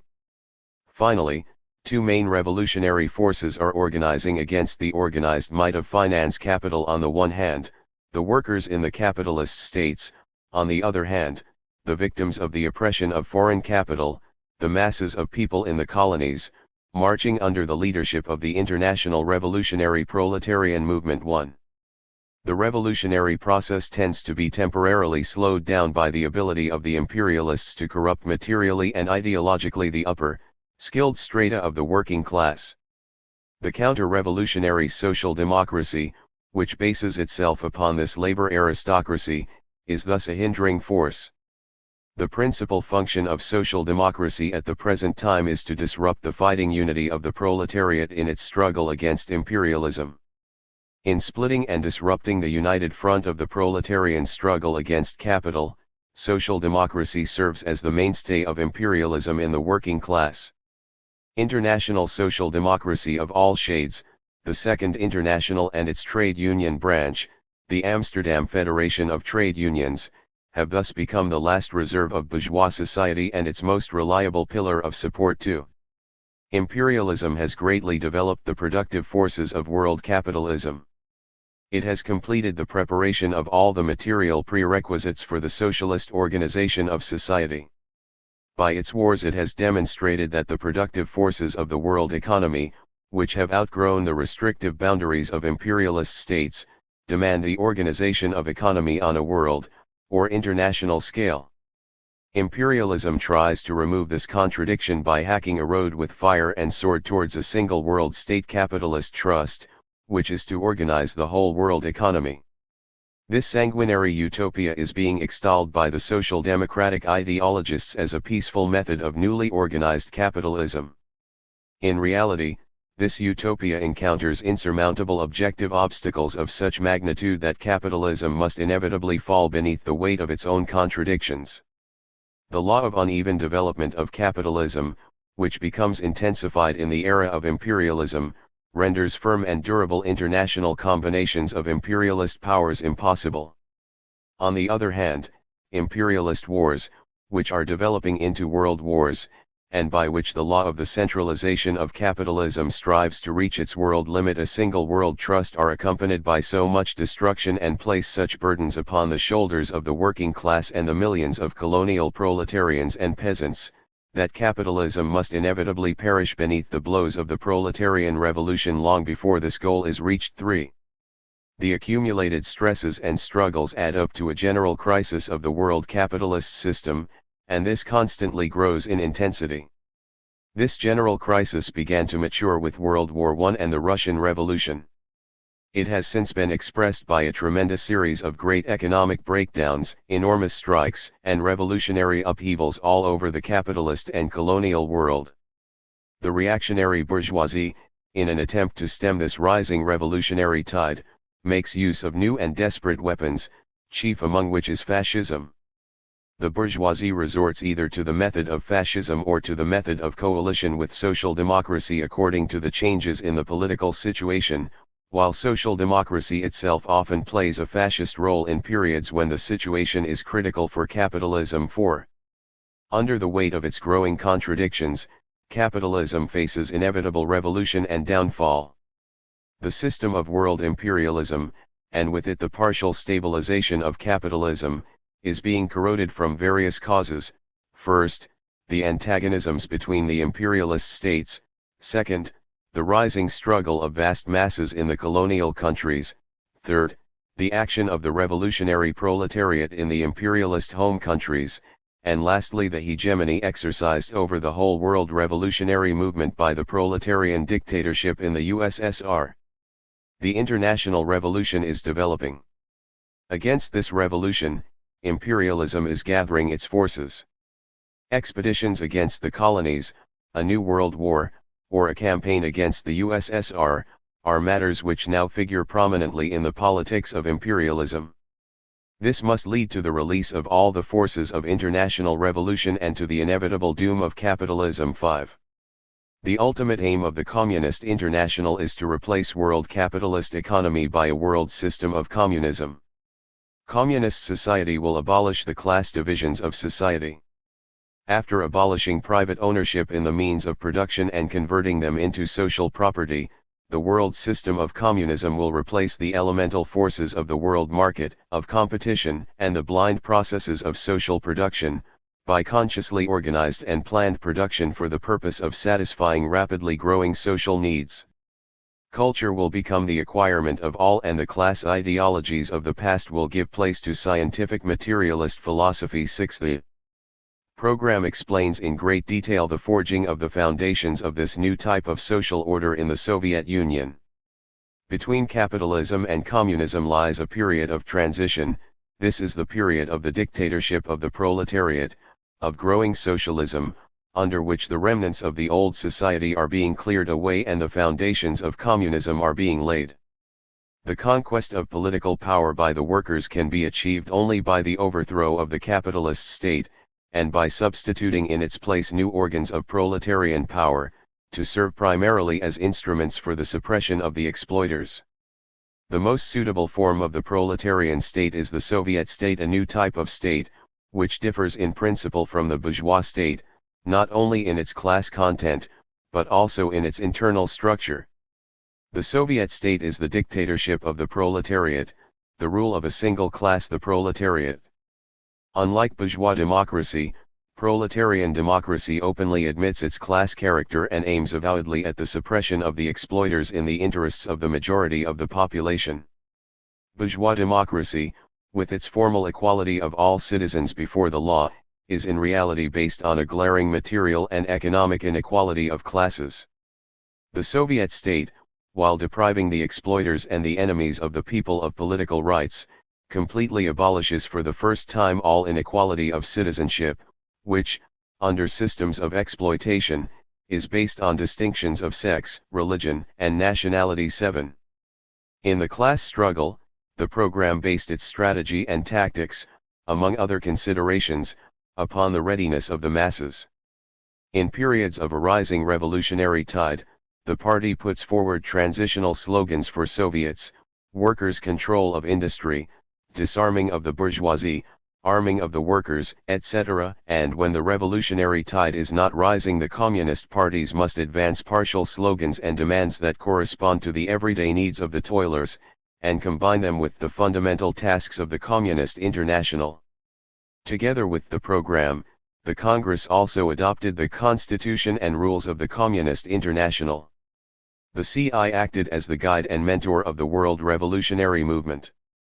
Eschewing all dogmatic establishment of policy and authoritarian methods of organizational controls, it achieved its high degree of unity and fighting action upon the basis of a broad international Marxist-Leninist program, the practice of a profound self-criticism, revolutionary discipline, the realistic development of national party policies, and a boundless devotion to the proletarian revolution. Due to its ideological and organizational unity, the Comintern and its affiliated parties were able to conduct organized world campaigns and struggles that were quite impossible for the Second International, torn as it was with all sorts of national divergences.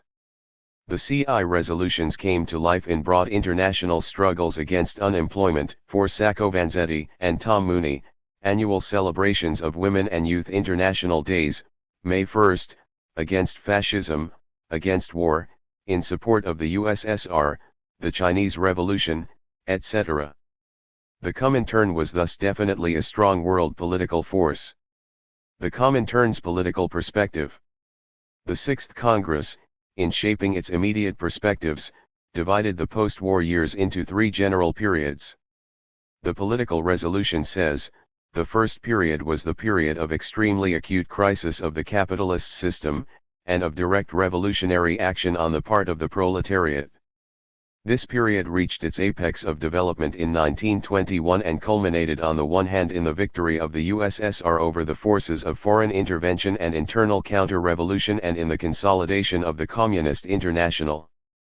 On the other hand, it ended with a series of severe defeats for the Western European proletariat and the beginning of the general capitalist offensive. The final link in the chain of events was the defeat of the German proletariat in 1923. This defeat marked the starting point of the second period, a period of gradual and partial stabilization of the capitalist system, of the restoration process of capitalist economy, of the development and expansion of the capitalist offensive and of the continuation of the defensive battles fought by the proletarian army weakened by severe defeats. On the other hand, this period was a period of rapid restoration in the USSR, of extremely important successes in the work of building up socialism, and also of the growth of the political influence of the communist parties over the broad masses of the proletariat. Finally, came the third period which, in the main, is the period in which capitalist economy is exceeding the pre-war level and in which the economy of the USSR is also almost simultaneously exceeding the pre-war level, the beginning of the so-called Reconstruction period, the further growth of the socialist form of economy on the basis of a new technique. For the capitalist system, this is the period of rapid development of technique and accelerated growth of cartels and trusts, and in which tendencies of development towards state capitalism are observed.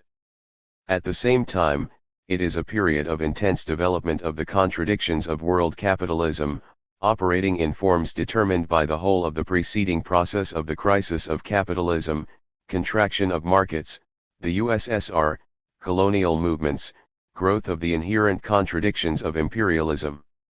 This third period, in which the contradiction between the growth of the productive forces and the contraction of markets becomes particularly accentuated, is inevitably giving rise to a fresh series of imperialist wars, among the imperialist states themselves, wars of the imperialist states against the USSR, wars of national liberation against imperialism and imperialist intervention, and to gigantic class battles. The intensification of all international antagonisms will inevitably lead through the further development of the contradictions of capitalist stabilization to capitalist stabilization becoming still more precarious and to the severe intensification of the general crisis of capitalism. 8. This sharply revolutionary Congress put out the slogan, "Class against class." In its aftermath, marked by intense fights against the right elements, both within and outside the communist parties, there were considerable tendencies to develop leftist deviations in many countries, by drifting into dual unionism, by failing to stress the united front, etc. Social Democrats were more or less generally characterized as social fascists without differentiating various trends among them and their following.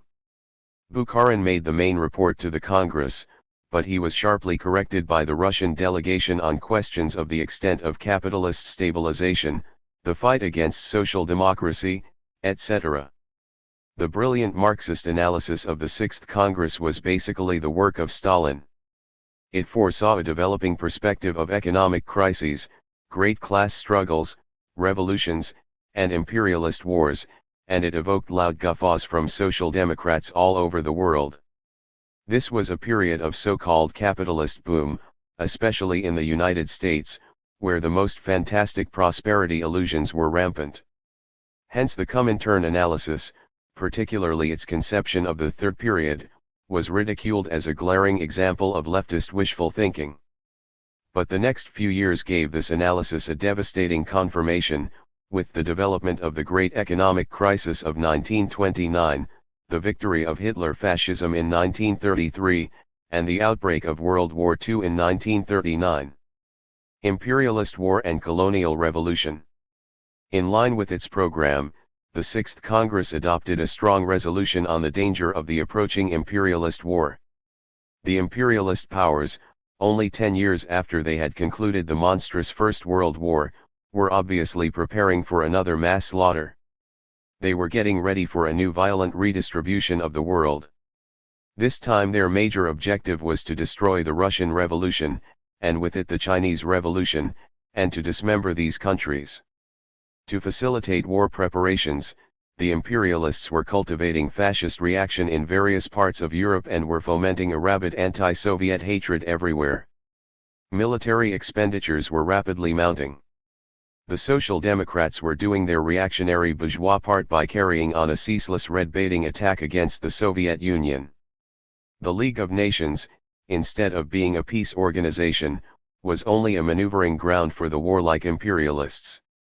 In 1928 all the major governments signed the feudal American Kellogg Peace Pact, supposedly to outlaw war, but this only served to disarm the peoples as to the growing seriousness of the world's situation. The Sixth Congress pointed out that, war is inseparable from capitalism. From this it follows that the abolition of war is possible only through the abolition of capitalism. 9. The resolution differentiated between just wars of oppressed peoples against their oppressors and unjust wars among or by imperialist states. As for the present threatening war, the Congress urged the workers to transform the war between imperialist states into proletarian civil war against the bourgeoisie for the purpose of establishing the dictatorship of the proletariat and socialism. This followed the general pattern with which Lenin had led the fight against World War I. The Congress also adopted a comprehensive resolution on the colonial situation. 10. This hailed the heroic Chinese Revolution, the development of the anti-imperialist movement in India, the 1926 insurrection in Indonesia, the awakening of the peoples in Egypt and other Near East countries, the rebellion of the Kabyle and Rif tribes in North Africa against French and Spanish imperialism, and the sharpening of the struggle against Yankee imperialism in Latin America. In this general respect, the Congress re-endorsed Lenin's famous colonial theses of the Second Congress. The Sixth Congress resolution declared, in this struggle, the cooperation of the revolutionary proletariat of the whole world and of the toiling masses of the colonies represents the surest guarantee of victory over imperialism, both in the colonies and in the imperialist countries.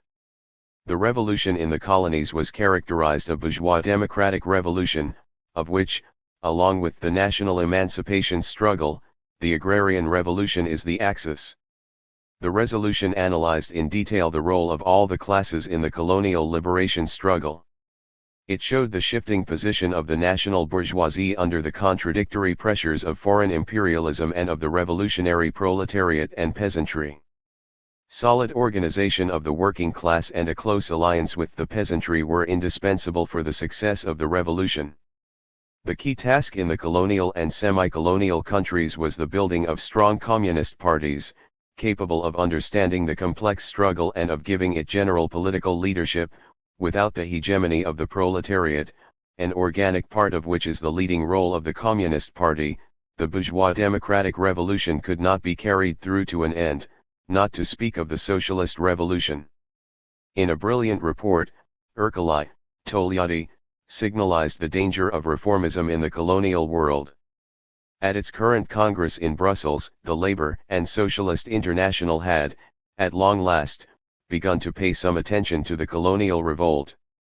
Its commission on the question was headed by the socialist governor of the British colony of Jamaica. The line of the Congress was a justification of imperialism and colonialism, with criticisms of their more barbarous features.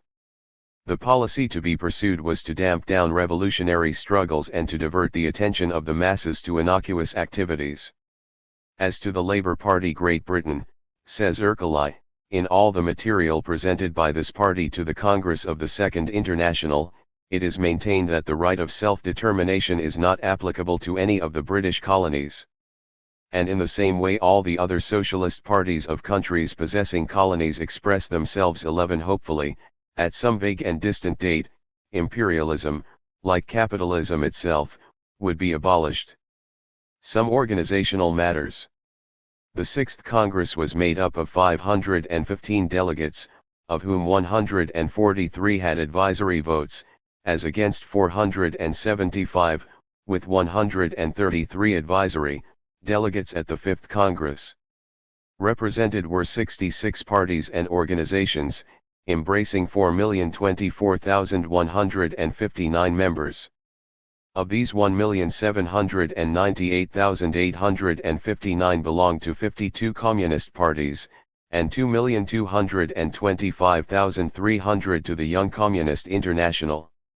Of the 470 delegates who signed questionnaires, 451 were men and 19 women, and 50% of them were manual workers. The great majority, 359, were between the ages of 21 and 40. The votes were apportioned as follows: USSR 50, YCL, France, Germany, Czechoslovakia, Italy 25 each, Great Britain, China, United States 20 each, Poland 15, with the others ranging down to 1 vote. 12. Between the 5th and 6th Congresses, 6 enlarged executive meetings were held. There were also 71 meetings of the political secretariat and 35 meetings of the organizing branch. The ECCI meetings often included up to a couple of hundred delegates from all over the world. The Sixth Congress definitely marked a new and firm consolidation of communist leadership all over the world, represented by such figures as Stalin, USSR, Thälmann, Germany, Thérèse, France, Togliatti, Italy, Mao Zedong, China, Gottwald, Czechoslovakia, Pollitt, Great Britain, Buck, Canada, Roca, Cuba, and Codovilla, Argentina. Zinoviev, who had been expelled from the Russian Communist Party, was replaced in December 1926 by Bukharin as president of the Comintern, although the latter was soon to develop an opposition movement in the CPSU. The incoming executive committee was made up of 57 members and 42 alternates. 41. The Great Economic Crisis, 1929 to 1933. The economic smash-up, beginning in October 1929, was the most serious crisis in the history of world capitalism. It was worldwide in scope, affecting both industrial and colonial countries, with its main storm center in the United States. The previous several years had been a period of capitalist stabilization and growth, reaching the stage of a hectic boom in the United States, where the most extravagant notions prevailed as to the supposed invulnerability of the new American capitalism to periodic economic crises. The crisis was a tremendous anticlimax to this bourgeois ideological and financial spree. The Great Crisis was of a cyclical character, deepened by the workings of the general crisis of the world capitalist system. The bottom cause of it was the robbery of the workers through capitalist exploitation. This expressed itself in a situation of rapidly increasing production on the one hand, and of shrinking markets on the other. The first signs of the approaching crisis appeared in the accumulation of stocks of primary products. World stocks of primary products, on the basis of 1923 to 1925 as 100, increased by the end of 1926 to 134, by 1928 to 161, and by 1929 to 192. Finally, the dam broke under the accumulating pressure. Despite the many alarming signals, not to mention the repeated crisis warnings of the communists, Practically every bourgeois and social democratic economist in the world was caught totally unawares by the outbreak of the crisis. The economic collapse came as a shattering shock to the super-optimistic bourgeois economists and to their faithful pro-capitalist henchmen, the Social Democrats. Overnight, the latter's opportunistic theories of organized capitalism, ultra-imperialism, and the higher strategy of labor were knocked into a cocked hat. Ideological chaos reigned in bourgeois ranks. On the other hand, the tremendous economic crisis completely bore out the communist analyses made over the years, and particularly the much maligned resolution of the Sixth World Congress of the Comintern in 1928, which foresaw just such a crisis. The international effects of the crisis were catastrophic. By 1933, industrial output in the USA had sunk to 65%, in Great Britain to 86%, in Germany to 66%, and in France to 77% of the 1929 output. The crisis also hit heavily in the raw materials producing colonial countries of the Far East, and it was devastating in Latin America. In the latter area, between 1929 and 1932, the dollar value of the exports of the 20 republics fell by 64.3%. World trade collapsed, falling from a grand total of $33 billion in 1928 to $12 billion in 1932. Many countries went off the gold standard and the international financial situation was demoralized. Mass unemployment mounted to heights altogether unknown before in capitalist history. There were 17 million jobless in the United States, not counting the huge masses of part-time workers, 8 million in Germany, 4 million in England, with similar conditions prevailing in all the capitalist industrial countries. An estimated 40 million to 50 million throughout the world were unemployed. The crisis also impoverished tens of millions of peasants in all countries. The crisis-stricken United States. Hardest hit of all was the United States, land of the wonder achievements of Fordism and mass production. In this country especially the fatal capitalist process of expanding production and restricting markets had been at work. Thus, although during the boom period of 1923 to 1929 industrial production in general went up by 20%, the total number of wage workers actually declined by 7.6%. This crisis-breeding situation was accentuated by the fact that, largely paralyzed by the current class collaborationist, speed-up, policies of the later 1920s, the trade unions had failed to keep the workers' wages even abreast of the rapidly rising cost of living. Thus, the Labor Research Association shows that, all factors considered, wages, prices, employment, production, the relative position of American workers deteriorated from 0.85 in 1923 to 0.69 in 1929.4. Signs of overproduction, long prevalent in agriculture, began to be manifest in industry by 1928. The full crisis hit the United States with a wild panic on the New York Stock Exchange on October 24, 1929. Within 1 week the frantic stock selling reached the unprecedented total of 12,800,000 shares sold in one day. Between October 1929 and January 1932, the index of stock values collapsed from 0.216 to 0.34. About $160 billion in paper wealth vanished into thin air within 3 years. Some 5,761 banks, with $5 billion in deposits, failed during the crisis years. Industrial production tumbled. Coal declined 41.7%, iron 79.4%, steel 76%, and automobiles 80%. The total value of annual industrial production collapsed from about $70 billion to $31 billion. Agriculture, already in crisis since 1920 to 21, took a further tumble. Wheat, selling at $1 a bushel before the war, dropped to 25 cents, corn to 10 cents, and cotton to 5 cents. The total value of agricultural products in 1932 was only half that of 1929. All over the country frantic bankrupted capitalists leaped to death from skyscraper windows. The employers ruthlessly applied their traditional policy of thrusting the burdens of the crisis onto the backs of the workers. The great masses of the jobless were thrown onto the streets, with no unemployment insurance whatever. And it was only after long struggles, led by the Communist Party, that even the skimpiest government relief systems were introduced. Mass starvation stalked the country. Hundreds of thousands vegetated in the Hoovervilles, shack towns, that were to be found on the dumps in every town and city, and vast numbers of workers beat their way aimlessly over the railroads, vainly seeking jobs. The wages of those fortunate enough to have jobs were deeply slashed, the wage cuts averaging 45%. According to the Bureau of Labor Statistics, total wages in the United States dropped from $17.2 billion in 1929 to $6.8 billion in 1930. 2.5 million of workers and farmers lost their homes and farms by mortgage foreclosure. As usual, the worst of all sufferers in this economic holocaust were the Negro workers, who were the first to be discharged, who got the least relief, and who were in every other way discriminated against. The Great Economic Depression, like World War I, was followed by a wave of lynching, race riots, and other anti-Negro terrorism.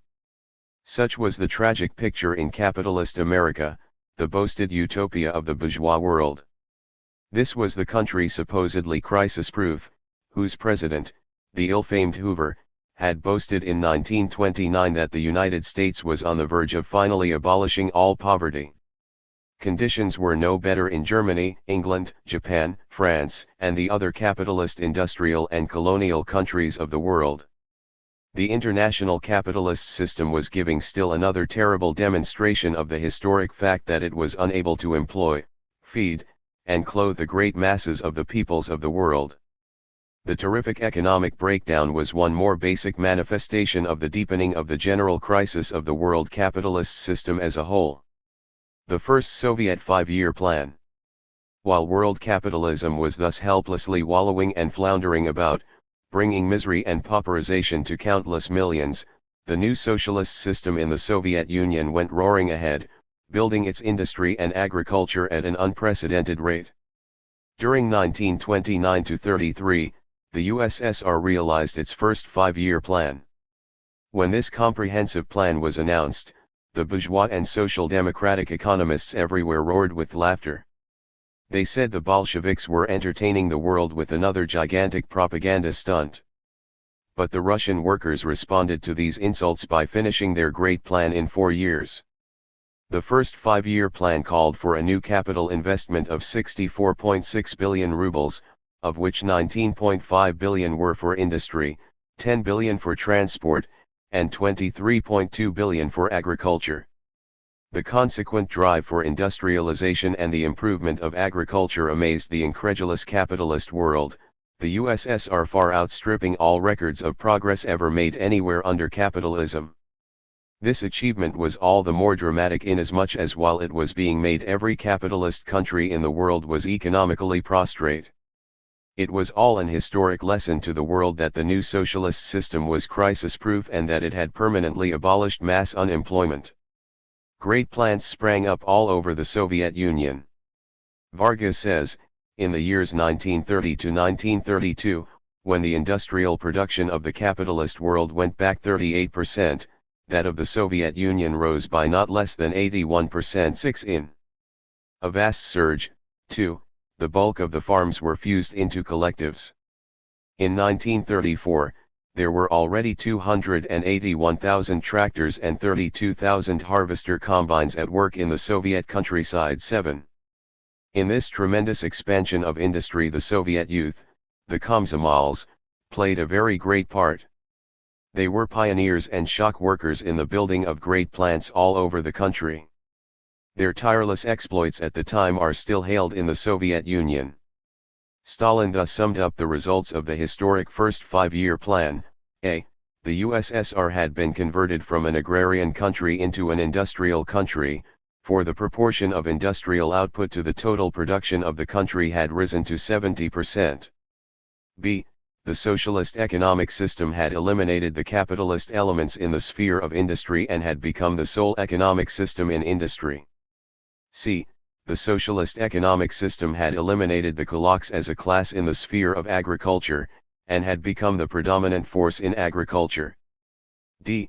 The collective farm system had put an end to poverty and want in the countryside, and tens of millions of poor peasants had risen to a level of material security.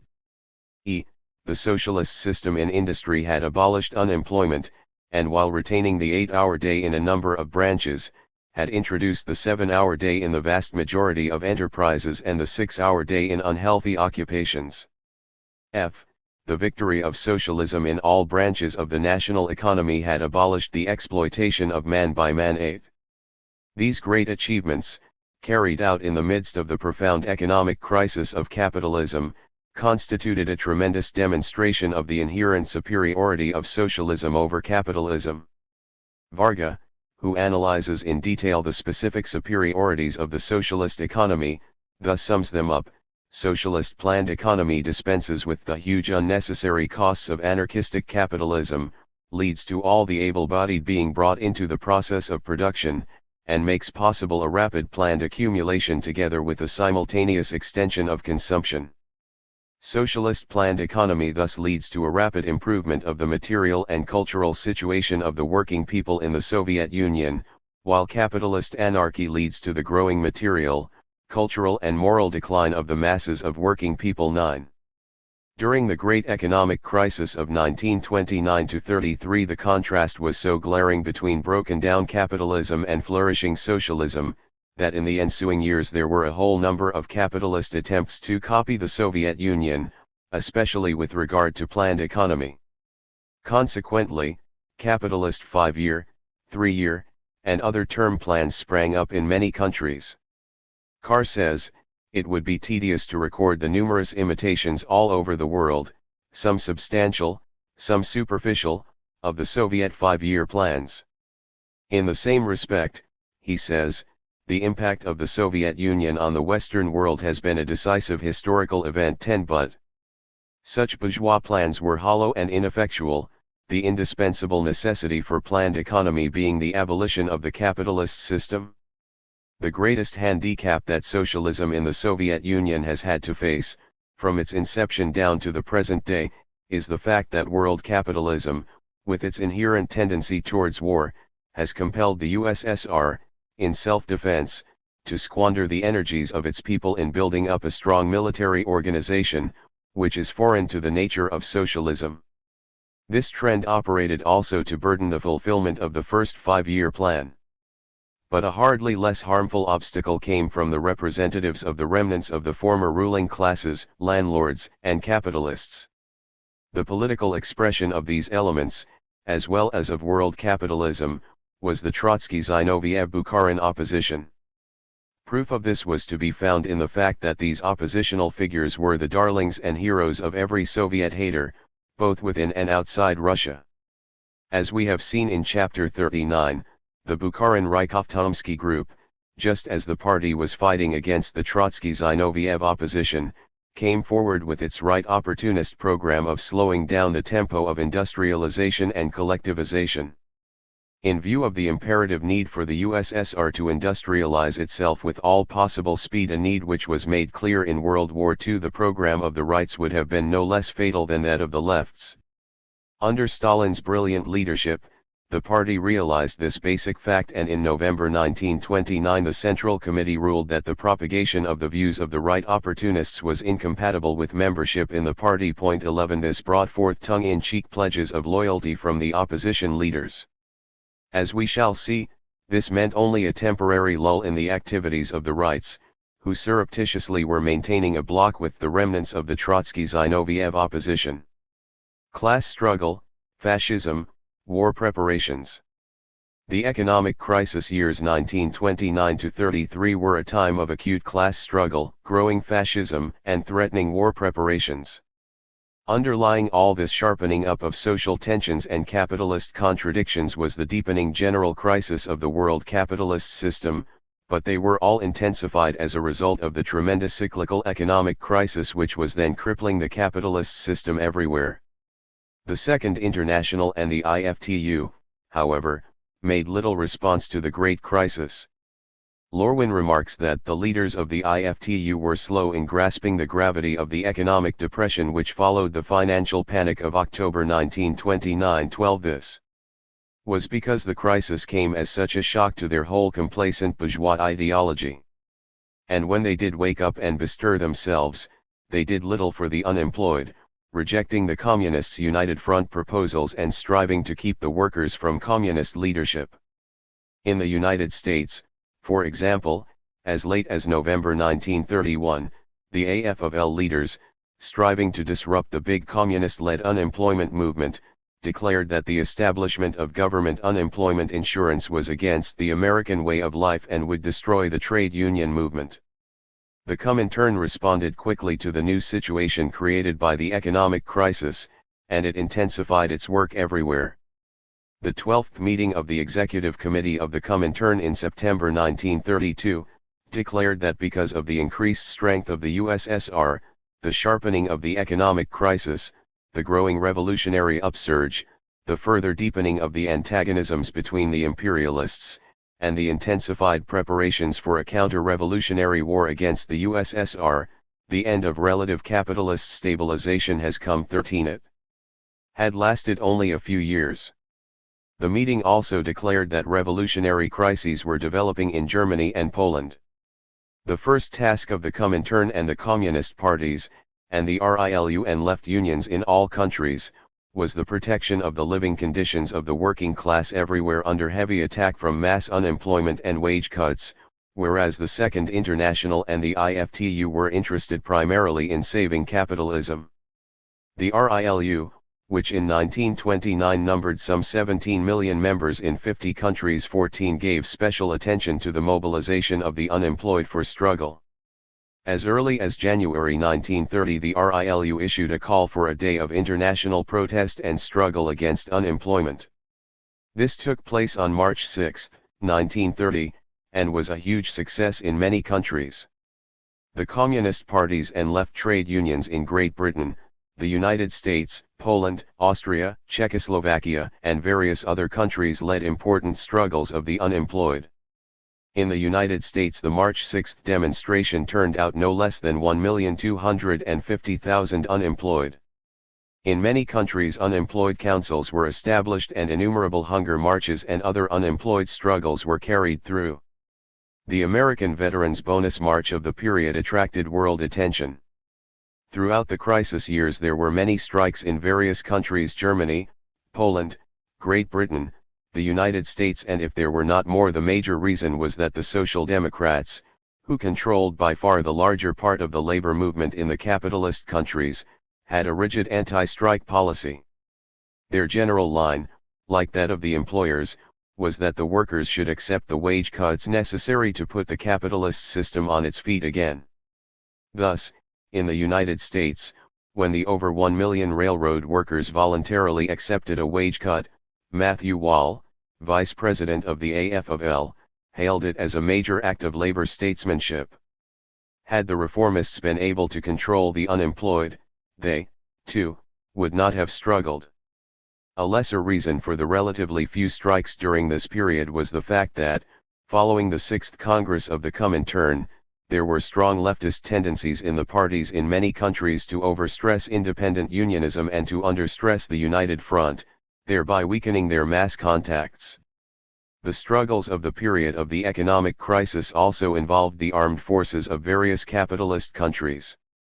Among the more important of them were, the Spanish Revolution of 1931, the Inverness strike in the British Navy on September 14, 1931, the spontaneous uprising in the Chilean Navy in September 1931, the mutinies of February 5, 1933, in the Dutch Navy, and in the Japanese Army of Occupation in China. 15.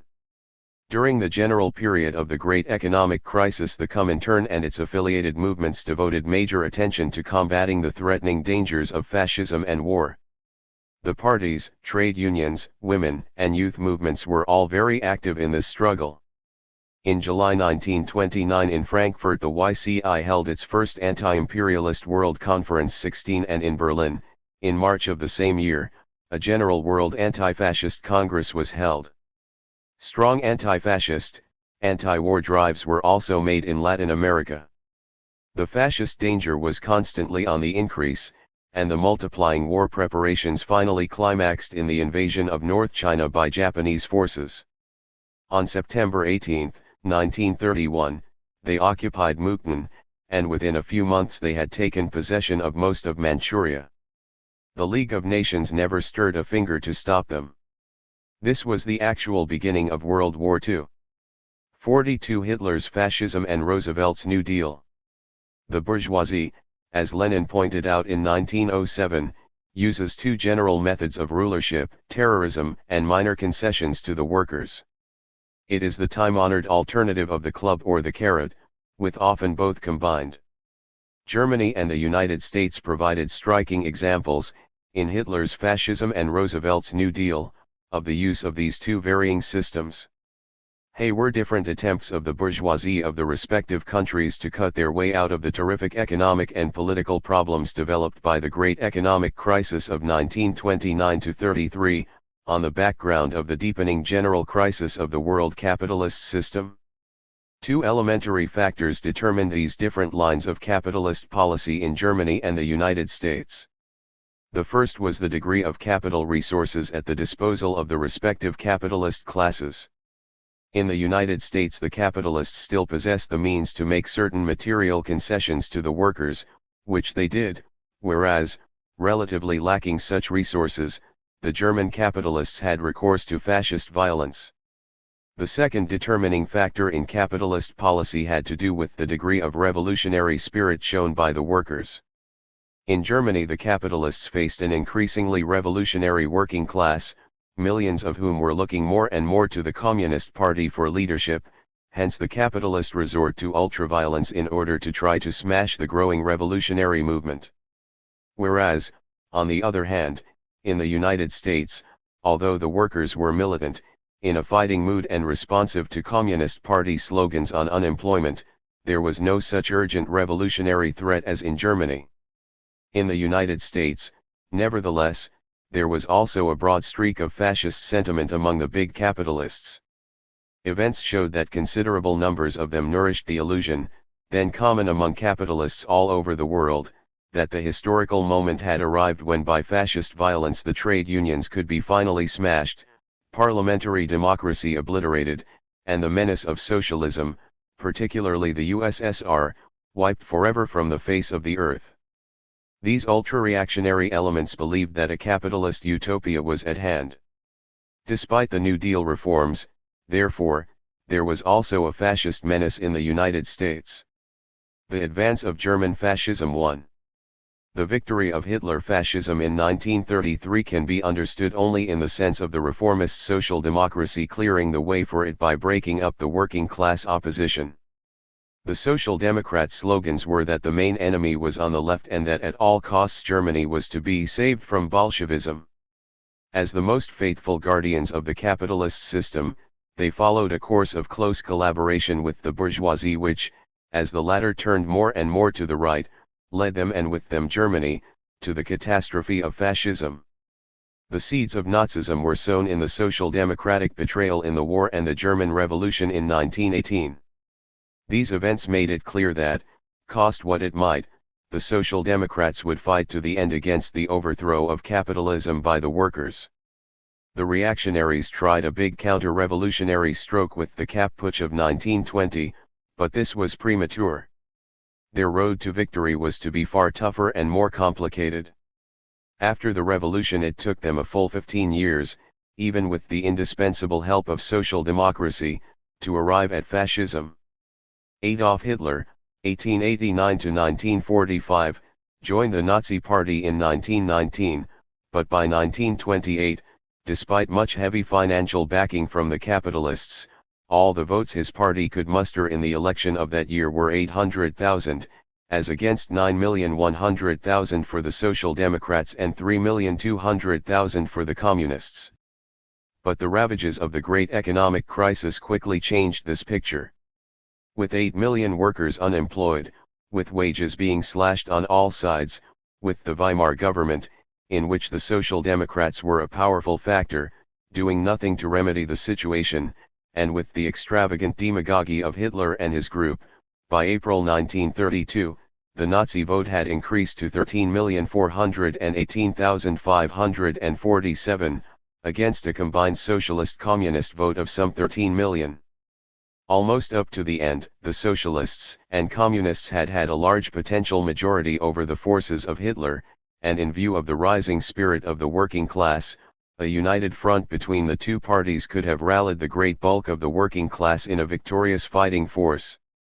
That the workers were in an increasingly revolutionary mood was shown by the fact that between 1930 and 1932 the communist vote increased by 1,384,000, while that of the socialists fell off by 1,338,000. Upon four crucial occasions the communists proposed the United Front, in April 1932, against an impending general wage cut, on July 29, 1932, when the von Papen dictatorship expelled the Social Democrats from the government of Prussia, which they controlled, on January 30, 1933, when Hitler became Chancellor, and on March 1, 1933, after the Reichstag fire.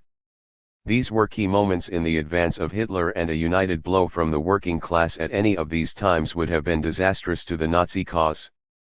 But the Social Democrats, closely allied with the big bourgeoisie, who were moving towards fascism, in each case rejected the Communists' United Front proposals. Menacing fascism loomed to them as much less a danger than a fight for socialism. Although the Nazis were butchering workers on the streets, as Hitler was marching to power, the Social Democrats, through the Weimar government, prohibited the Red Front fighters, disarmed the workers, and aided the building up of the Black Reichswehr, Stahlhelm, and storm troops into powerful armed forces of reaction. They also supported the Browning, Christian Center Party, dictatorship, which had dispensed with democratic controls and was ruling the country by decree. Their final treason was to re-elect von Hindenburg as president of the Reich, upon the stupid pretext that he was a lesser evil than Hitler and that he was a barrier against Nazi fascism.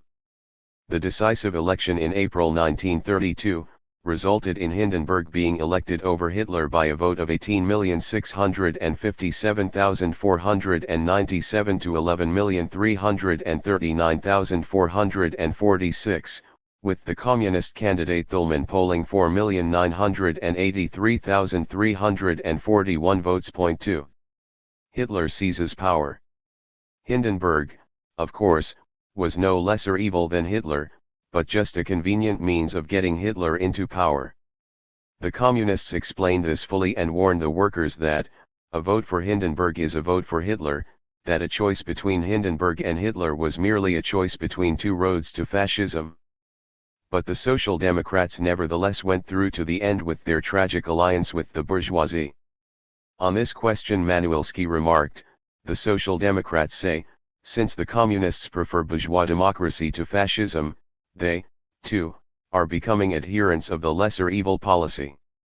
Yes, we communists prefer the lesser evil to the greater evil. It is not this that separates us from social democracy. We expose the social democratic lesser evil policy because that policy meant the betrayal of bourgeois democracy and directly helping fascism. 3. The only constructive choice was to have set up a united front ticket between the communists, social democrats, and other democratic forces.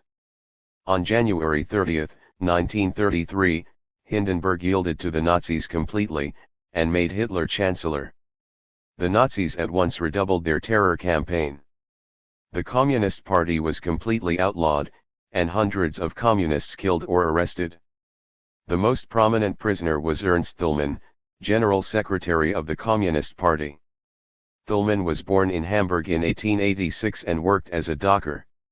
He entered the Social Democratic Party in 1902, became a charter member of the Independent Social Democratic Party, and joined the Communist Party in 1920. A militant fighter, Thälmann represented all that was best in the German working class. He became head of the Communist Party in 1923, upon the ousting of the Fischer Maslov leftist and corrupted leadership. 4. He was murdered in a Nazi jail in 1944. 5.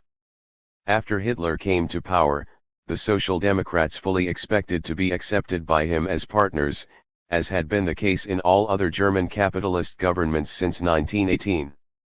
Servilely, they declared that Hitler had acquired power by legal, democratic means. Abroad, the Social Democratic leaders Van der Velde in Belgium and Blum in France took a similar line.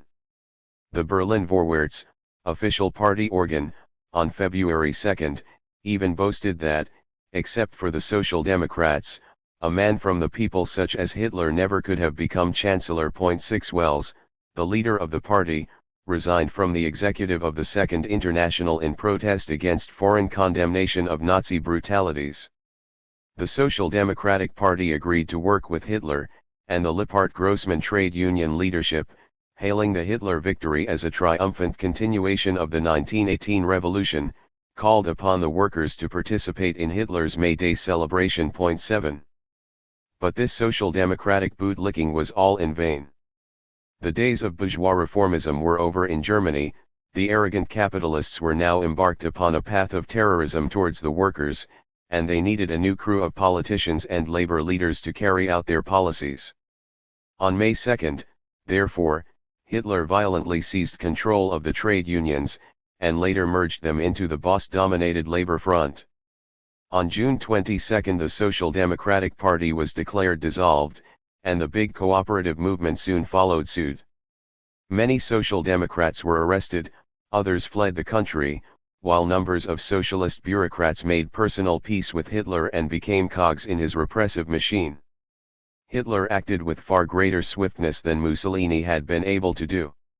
Although Mussolini seized governmental power in October 1922, it was not until November 1926 that he felt strong enough, upon the occasion of an attempt to assassinate him, formally to dissolve the Communist Party and all other organizations hostile to the regime, to suppress their journals, to arrest their leaders en masse, etc.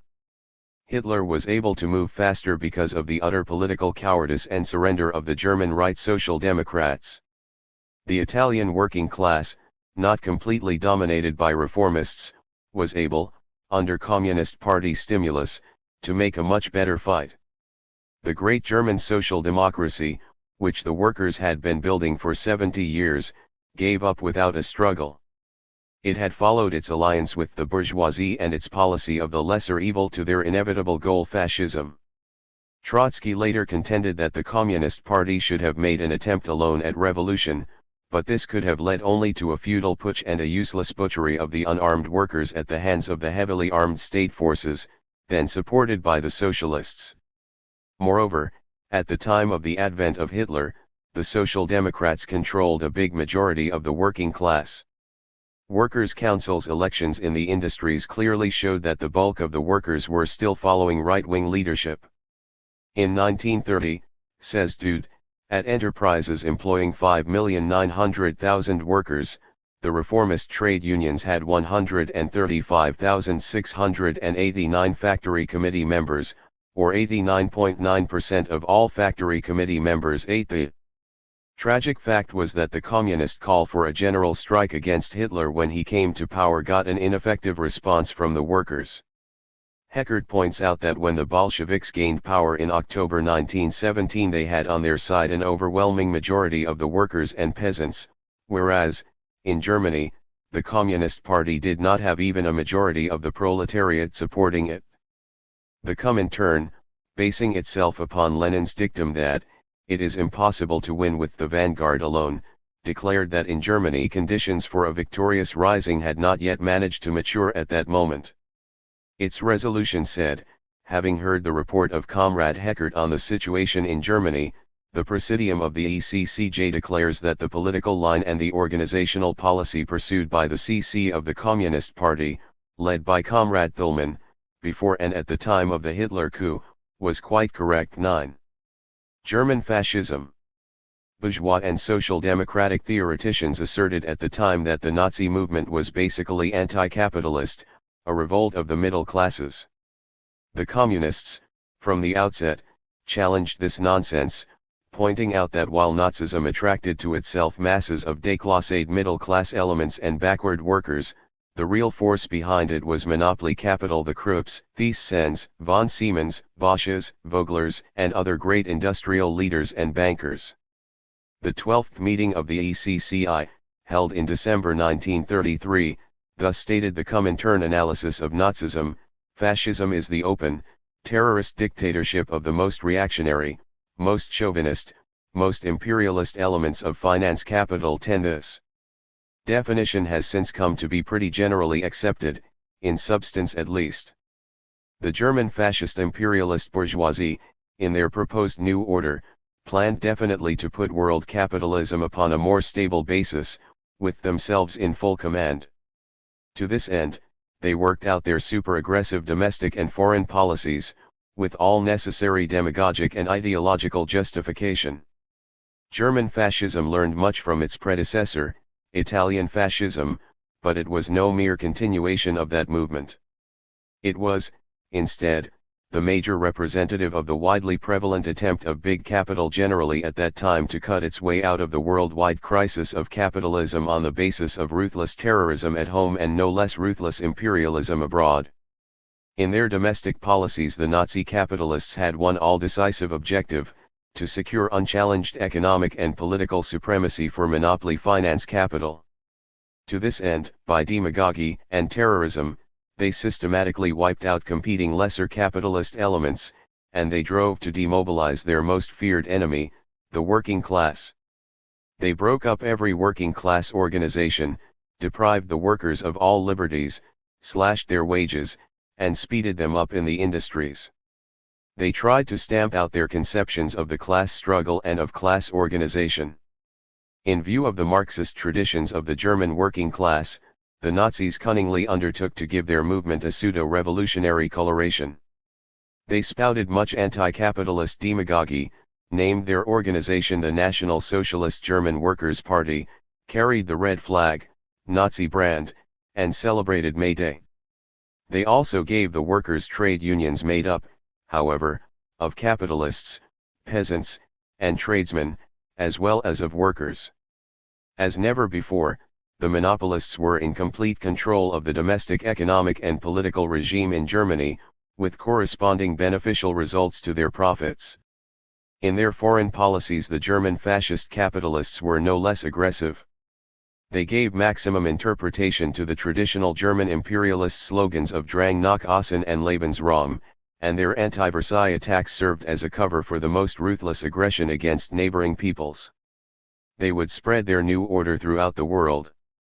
Nazi foreign policy has a single major objective: world domination, said Ebenstein. 11 Nor did the Nazi would-be world conquerors feel that it would be too difficult for them to achieve this objective.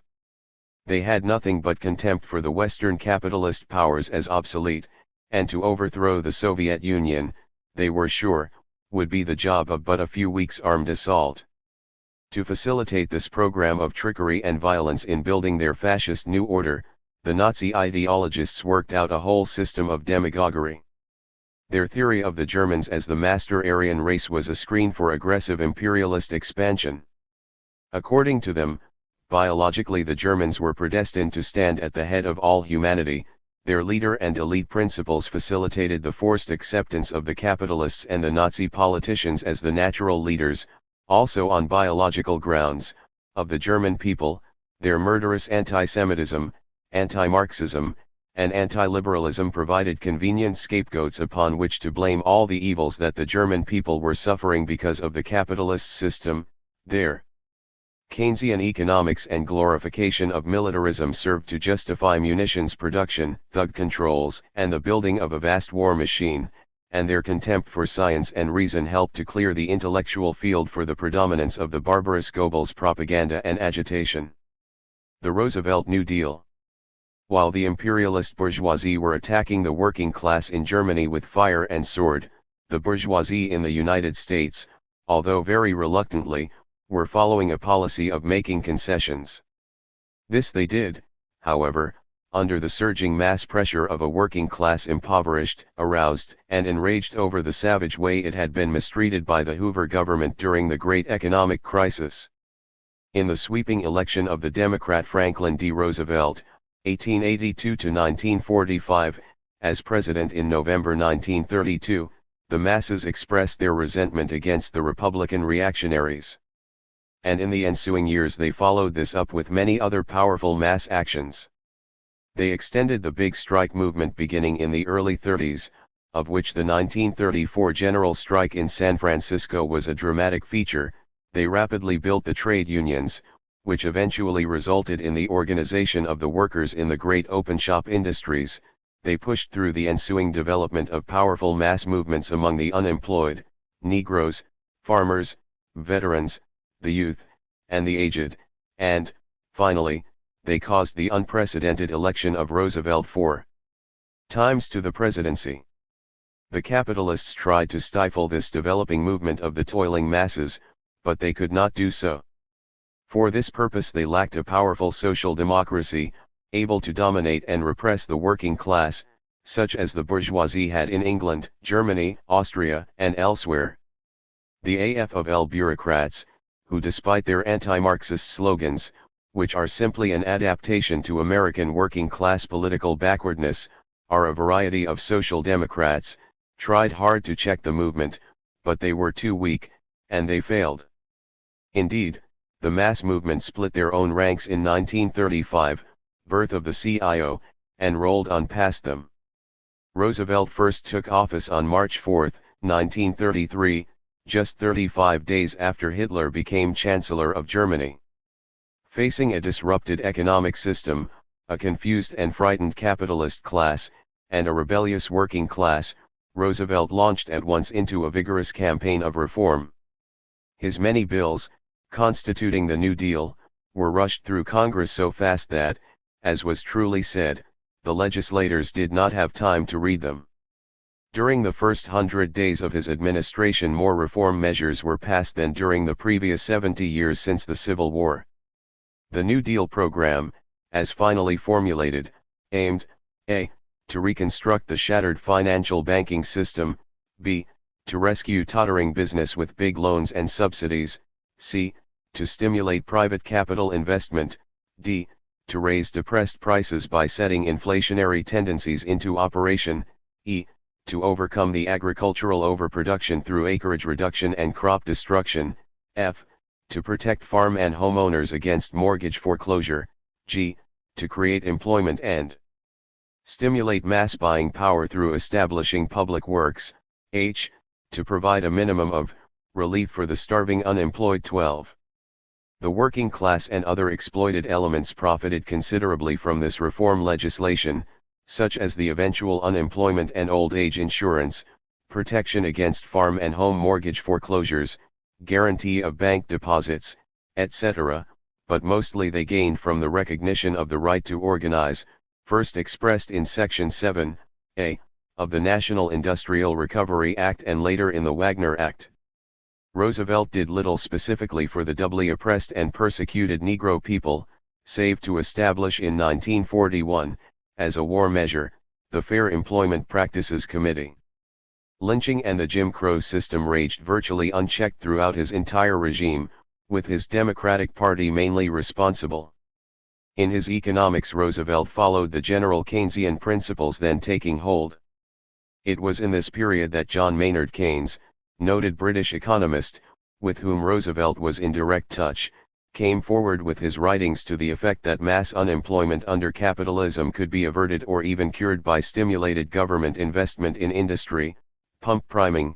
Point 13. Both Roosevelt and Hitler applied the Keynesian theories, but differently, Roosevelt using public works as his chief pump priming method, and Hitler employing the sinister job-making expedient, now so well known in all the capitalist countries, of munitions production and war preparations. Roosevelt also carried his New Deal program into the realm of foreign policy. In Latin America, with his imperialist good neighbor policy, he softened some of the crass barbarities of American imperialist practices in this area. He also looked forward to peaceful coexistence with the USSR, diplomatically recognizing that country after 16 years of American refusal to do so. He also favored world peace. When he grasped the significance of the fascist world offensive, he took his place with the other Western capitalist democracies and began to prepare systematically for war. Roosevelt was a liberal capitalist, a millionaire, and his policies worked out in the long run to the great benefit of monopoly capital. His New Deal reforms, which were all kept strictly within the framework of the capitalist system, no doubt prevented the militant working class from pushing through more drastic reforms and organizing a broad labor party. This was their basic purpose. Roosevelt's Keynesian ideology also sowed a dangerous reformism among the workers, at the cost of Marxism, which they have not yet overcome. But it could not cure mass unemployment at the outbreak of World War I, there being still some 7 to 10 million unemployed. Roosevelt's good neighbor policy in Latin America also turned out to be highly profitable in an imperialist sense. Under his regime, too, the monopolists made more progress in consolidation, and they reaped bigger profits than ever before. In World War II, Roosevelt also never lost sight of the basic interests of American imperialism. At the outset, Roosevelt had the support of the great bulk of monopoly capital. Undoubtedly, most of the big businessmen thought that his regime would lead towards fascism. There were many signs of this, Roosevelt's famous National Industrial Recovery Act being patterned on Mussolini's corporate state and prepared by the United States Chamber of Commerce. But by 1935 most of finance capital had broken with the liberal Roosevelt. The monopolists especially resented his favoring the organization of trade unions, an attitude which contributed considerably to the unionization of the great open-shop basic industries. Henceforth, the Wall Streeters became rabid enemies of Roosevelt, and they launched a bitter, fascist-minded opposition against him. His re-election in 1936, 1940, and 1944 was the work primarily of the great democratic masses of the American people. In the beginning, especially while Roosevelt's policies had strong fascist overtones and Wall Street backing, the Communist Party took a definite stand against him and devoted its chief efforts to building up the current trade union organization and strike movements. In 1936, however, as well as thereafter, the party gave Roosevelt strong, although critical, support. 43 Growing struggle against fascism and war, 1933 to 1935. Hitler's big victory in Germany greatly spurred fascism everywhere, the violent fascist general offensive acquiring vastly more momentum. Japan stepped up its invasion of North China, Italy invaded Ethiopia in 1935, and during the same year Hitler grabbed the Tsar, scrapped the Versailles Treaty, demanded union with Austria, and the cession to Germany of part of Czechoslovakia, and he feverishly set about rebuilding the German army. Germany and Japan quit the League of Nations early in 1934, and Italy soon followed. In the various countries the fascists initiated drives for power, which by the time of the outbreak of World War II, were destined to make them masters, together with Germany, Japan, and Italy, of Austria, Poland, Czechoslovakia, Yugoslavia, Hungary, Albania, Ethiopia, Romania, Bulgaria, Spain, Turkey, Greece, Latvia, Lithuania, Finland, and Estonia. The fascist powers were driving for world mastery. For this great growth of fascism, the social democracy bore a heavy responsibility. Without the aid of social democracy the employers would have been basically crushed and socialism established all over Middle and Eastern Europe. The Social Democrats definitely defeated the Socialist Revolution in Germany, Italy, Austria, and Hungary in 1918-19. Then with their program of cooperation with the bourgeoisie against the communists, they were responsible, during the next years, while fascism was rapidly growing, for the general strengthening of reaction. They were to blame, with these treacherous policies, for the deadly split in the ranks of the working class. Their general policy of the lesser evil carried them inevitably to the support of pro-fascist candidates in Austria. They even backed one group of fascists against another.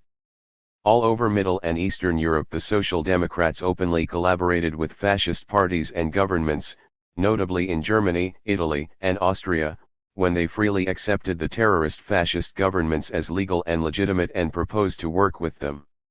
In the face of the arrogant and widespread fascist aggression, the capitalist powers of the West were already demonstrating the appeasement policies that were finally to be so disastrous to themselves and the world.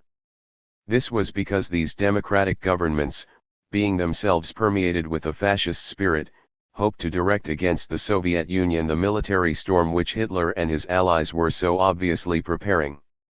In this reactionary spirit, the League of Nations refused to take any real steps to halt Japan's invasion of China and Italy's armed attack upon Ethiopia, and it backed up, step by step, before Hitler's systematic aggressions in Europe. The failure of the League as a peace organization was complete. In this critical situation, with the world confronted with the grave danger of fascist enslavement, the Second International was impotent. It was demoralized by its catastrophic defeat in Germany, not only from the loss of the big German social democracy, which had been wiped out, but also from the fact that its central policy of collaboration with the bourgeoisie had suffered shipwreck. Its affiliated parties were quarreling as to what had caused the German debacle, while its leaders toyed with the opportunistic demand Belgian plan of transforming capitalism painlessly into socialism. The general result was that, as in the revolutionary period following the First World War, responsibility for the international leadership of the workers devolved squarely upon the communists, and they proved competent for the historic task. In this great crisis for humanity, the Soviet Union stepped forward into the international arena. In May 1934, Maxim Litvinov, Soviet delegate to the Disarmament Conference, proposed that that body be turned into a permanent peace conference to enforce world peace. 1 He declared that peace is indivisible. Joining the League of Nations in September 1934 of the same year, after the fascist powers had quitted, with Litvinov as its League spokesman, the USSR began its great struggle to prevent a world war by organizing the Western capitalist democracies into its proposed international anti-fascist peace front. To this end it also began to make non-aggression pacts with the respective powers, starting with France and Czechoslovakia in 1935. Had the USSR been here, World War II could have been prevented and fascism easily strangled, for it was still relatively weak. President Roosevelt extended to the Soviet Union full diplomatic recognition November 17, 1933, but he gave no active support to its plan for an international anti-fascist peace front. In full realization of the grave danger to peace and democracy inherent in the fascist offensive, the Comintern also repeatedly made United Front proposals to the Second International, LSI, for joint action against it. The RILU made similar offers to the Amsterdam International.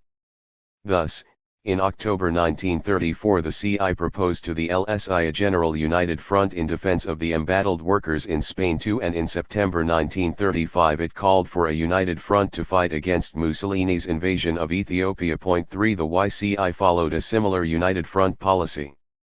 But under one pretext or another, the LSI and the IFTU rejected all the united front proposals of the CI, YCI, and RILU, even as, at the time, the capitalist governments, whose main policies the Social Democrats always reflected, were rejecting the proposals of the Soviet Union in the League of Nations for a great anti-fascist world peace front.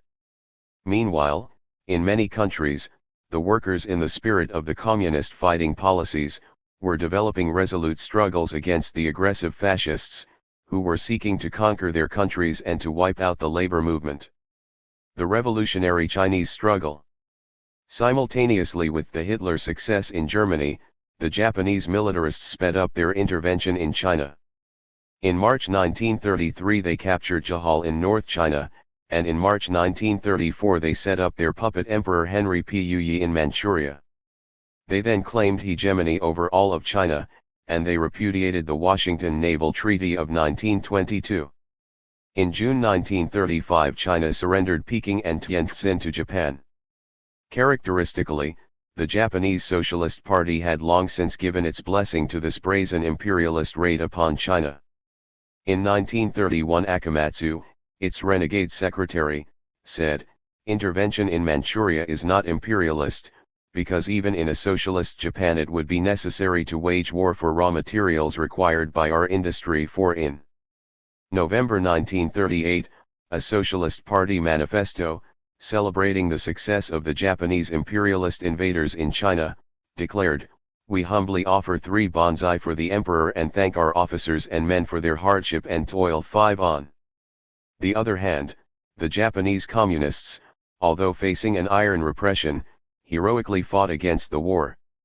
Chiang Kai-shek, after his treacherous break with the Chinese Communist Party in 1927, see Chapter 39, kept up a murderous war of extermination against the Communists. Nor did the invasion of China by the Japanese imperialists deter him from this madness. Like the Social Democrats, Chiang could see an enemy only on the left. He did less than nothing to mobilize the Chinese people to repel the Japanese fascist pirates who were rapidly overrunning their country. The Communist Party, however, by precept and example, was striving to organize the Chinks masses to fight the Japanese invaders. The party stimulated the fierce defense of Shanghai, in which the splendid fighting qualities of the Chinese soldiers amazed the world. In 1932 the Communist-led Soviets began war on Japan, and in 1933 they unavailingly offered Chiang a united front to fight the common enemy. 6 During this general period Chiang directed no less than 6 major offensives against the Chinese Red Army, all of which were beaten back. Chu Tai was the main Red Army commander, and in 1935 his close co-worker, Mao Zedong, became General Secretary of the Communist Party. Late in 1934 the Red Army, in order to improve its adverse strategical position, decided to move from Jiangxi province to the northwest areas of China. Thus began the famous Long March of 20,000 li, or some 3,000 miles 7, which lasted from October 1934, to October 1935. For length, hardships, and general military and political significance, this march far outdid any of the famous marches of history. At the conclusion of the march, the Red Army numbered about 30,000 and they had some 400,000 of Kuomintang troops, modern equipped, to fight. 8 On the march the troops averaged 24 miles a day, and once they covered 85 miles in 24 hours. They crossed 18 mountain ranges and 24 rivers 9, and throughout they were harried by vastly superior numbers of Kuomintang troops. The Red Army soldiers averaged 19 years of age, and many of them were young women. In the Red Army the Young Communist League was a vital force. The victorious arrival of the Red Army in Shenzi province was soon to mark the beginning of dramatic political and military events of the greatest eventual significance to China and the entire world, as we shall see. The fascist defeat in France. On February 6, 1934, fascist reaction in France, deeming the time ripe to establish a French Hitler, delivered a violent demonstration at the Chamber of Deputies against the left bloc government, headed by Daladier. The core of the attempted overthrow was the Croix de Feu, Fiery Cross, headed by Colonel de la Roque, who claimed to have 300,000 armed followers. The government made no effort to suppress the attempted fascist insurrection, but numerous mobile guards, contrary to their officers' orders, spontaneously fired upon the fascist demonstrators. 10 Next day the Daladier government, in obvious connivance with the reactionaries, resigned from office, despite its substantial majority in parliament. It was succeeded by the ultra-conservative Doumergue government. The French working class, following the general political lead of the Communist Party, delivered a smashing counter-offensive against this fascist attack. Despite the government's banning of all demonstrations, a prohibition which caused the Social Democrats tamely to cancel their demonstration on the 8th, the CP organized a militant monster anti-fascist outpouring on February 9, during which 10 workers were killed. Over 40,000 troops and police vainly tried to break up this demonstration. Simultaneously, the Communist Party and the left-led Unity Confederation of Labor, CGTU, urged a general strike. Under this great mass pressure, the Confederation of Labor, CGT, called the strike, which the CGTU joined. The result was a general 24-hour tie-up by 4,500,000 workers. The reluctant reformist leaders did manage, however, partially to sabotage the strike by such maneuvers as restricting it on the railroads to a 1-minute strike. These great events profoundly stirred the French working class, and the CP, YCL, and other left organizations spared no efforts to arouse the masses. The anti-fascist unity movement came to a tremendous expression on July 14, Bastille Day, when 500,000 workers demonstrated in Paris, also with big turnouts elsewhere, with the leaders of the Communist, Socialist, and Radical Socialist parties at the head of the giant march. These tremendous demonstrations, carried out in the name of the Communist United Front policy and with communist revolutionary spirit, gave French fascism a major setback. By the same token, the Paris demonstration greatly inspired the working class, not only in France, but all over Europe. The Communist Party, 26 times since 1923, had proposed the United Front to the French Socialist Party, and each time had been rebuffed. It was not until July 15, 1934, the day after the great demonstration, that the Blum-Zyromsky SP leadership, under tremendous mass pressure, finally agreed to such united action. 11 In fact, the United Front from below had already been largely achieved, and the SP leaders had little choice in the matter.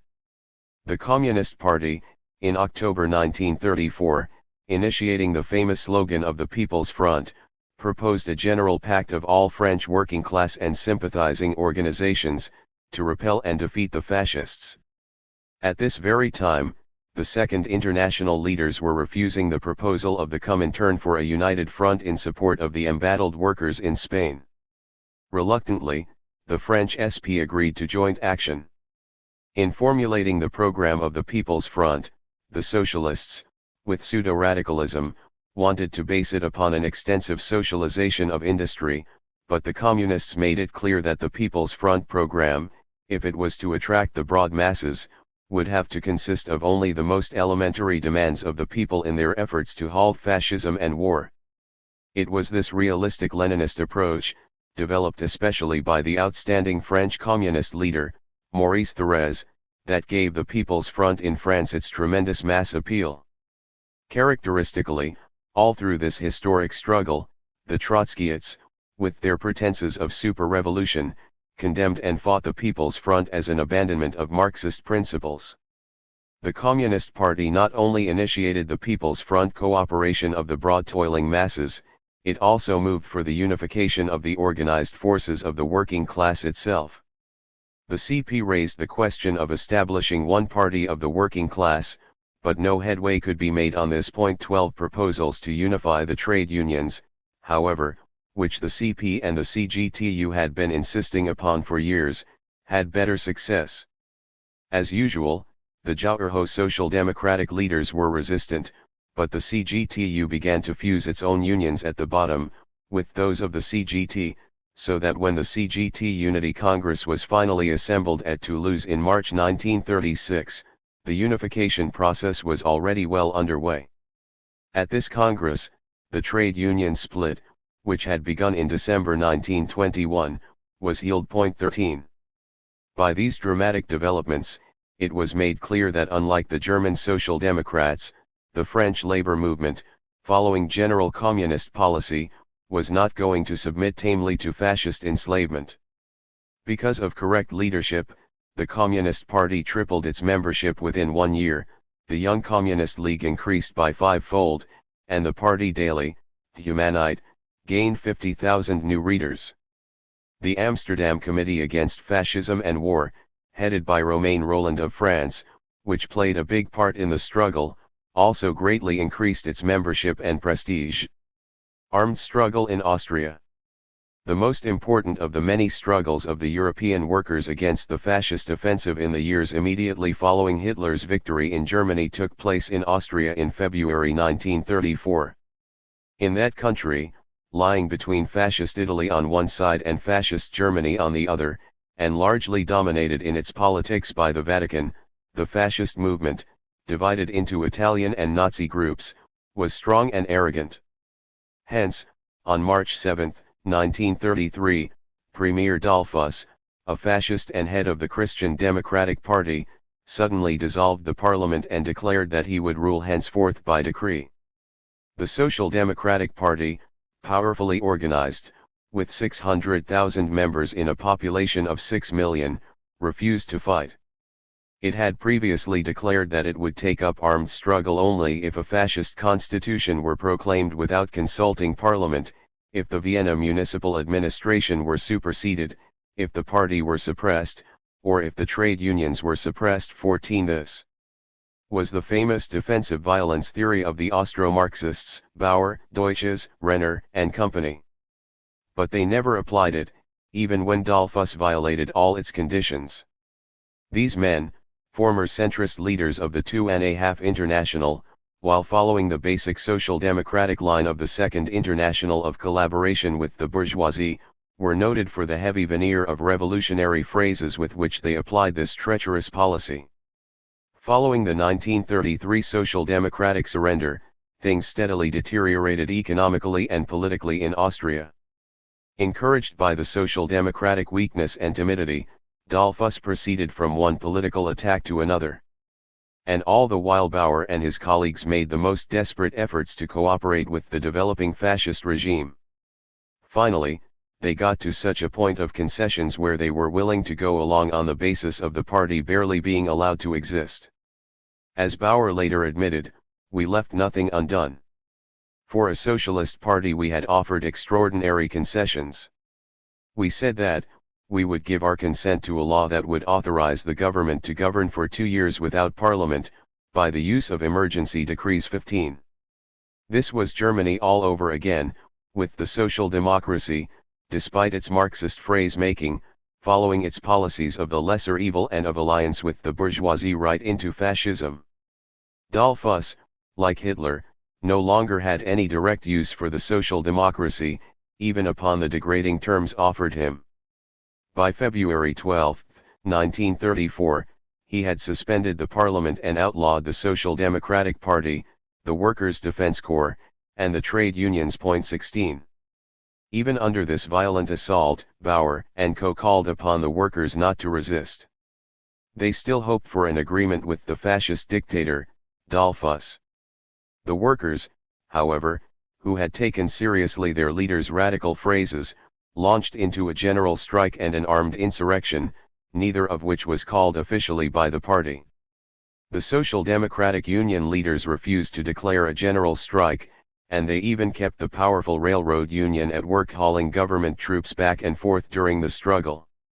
Manuelski said, "It was not the working class that rose in armed rebellion, but only a small section of the workers, the Schutzbund, Workers' Defense Corps." 17. The fight centered in Vienna, particularly in the big Karl Marx apartment buildings.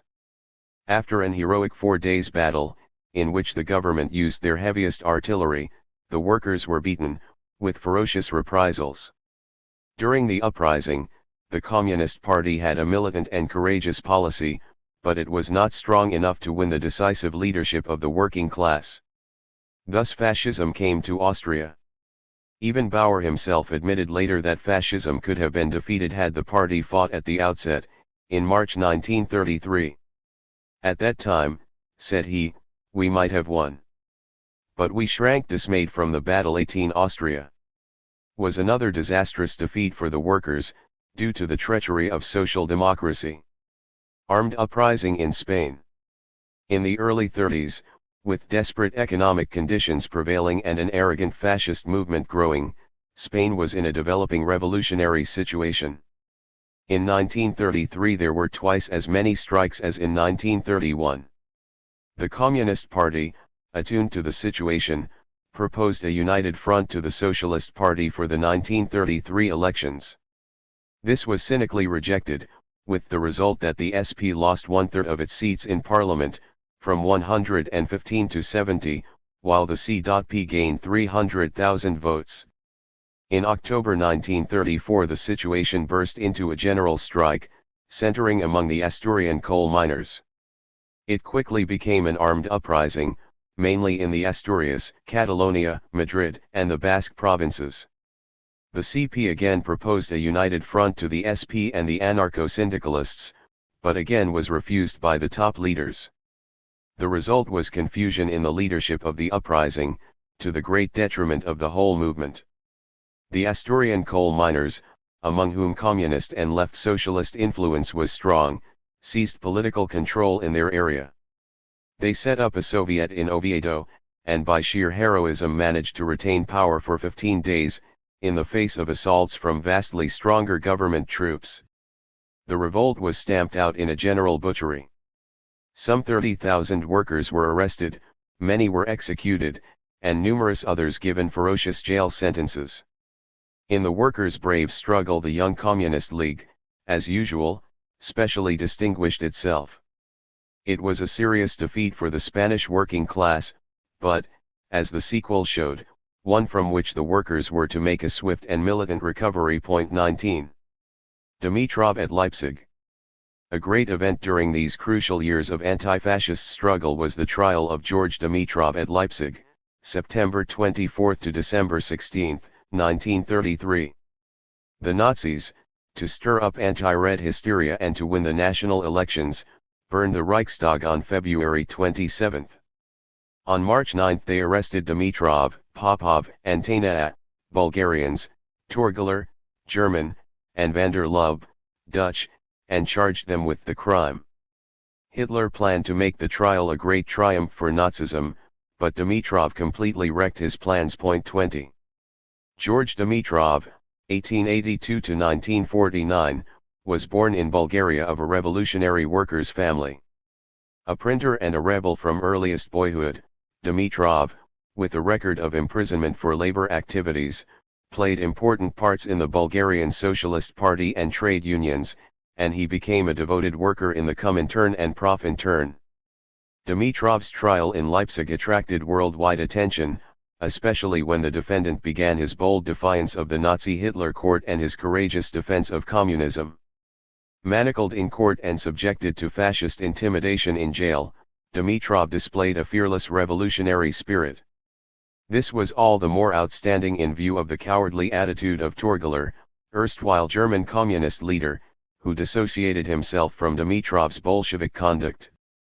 Hitler put Göring and Goebbels on the witness stand, to try to overwhelm Dimitrov, but this failed completely. Dimitrov, a first-class Marxist, as well as a lion of a fighter, exposed the pair as perjurers.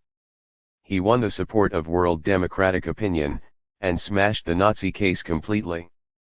As a result, the Nazis had to acquit all the defendants, except van der Lubbe, who, although a tool of theirs, and a government witness, was beheaded. Threatening reprisals against him, the Nazis kept Dimitrov in jail until February 1934, when, as a result of the pressure of world opinion and of direct Soviet intervention, he was released.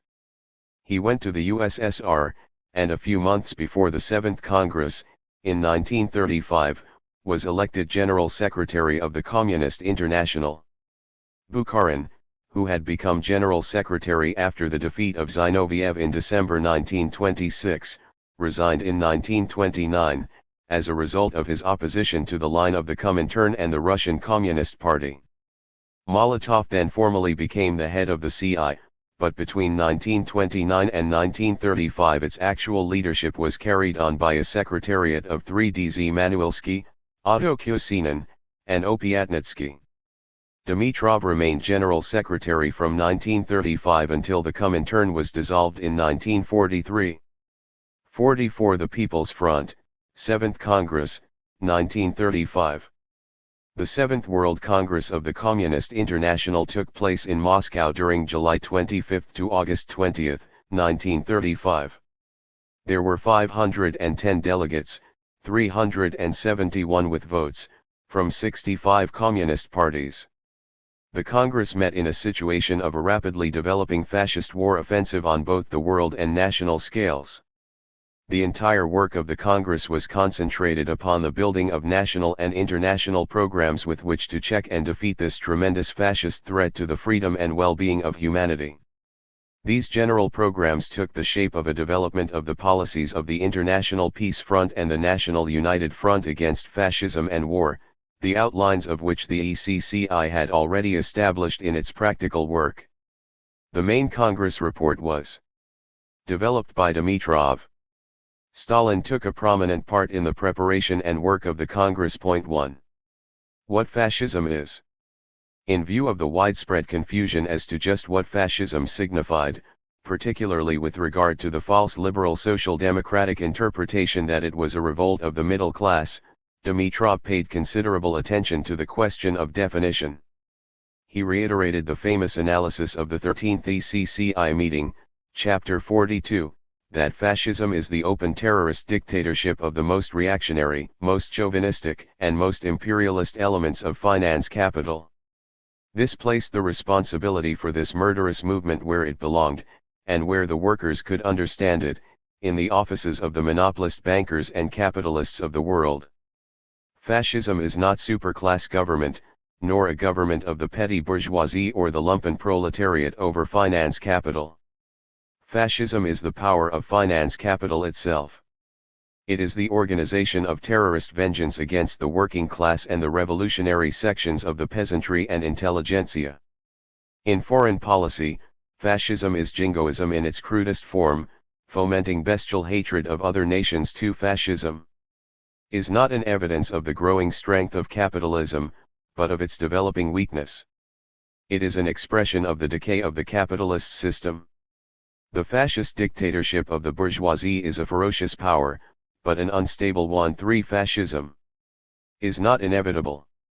The German working class could have prevented it. But in order to do so, it should have achieved a united anti-fascist proletarian front. 4.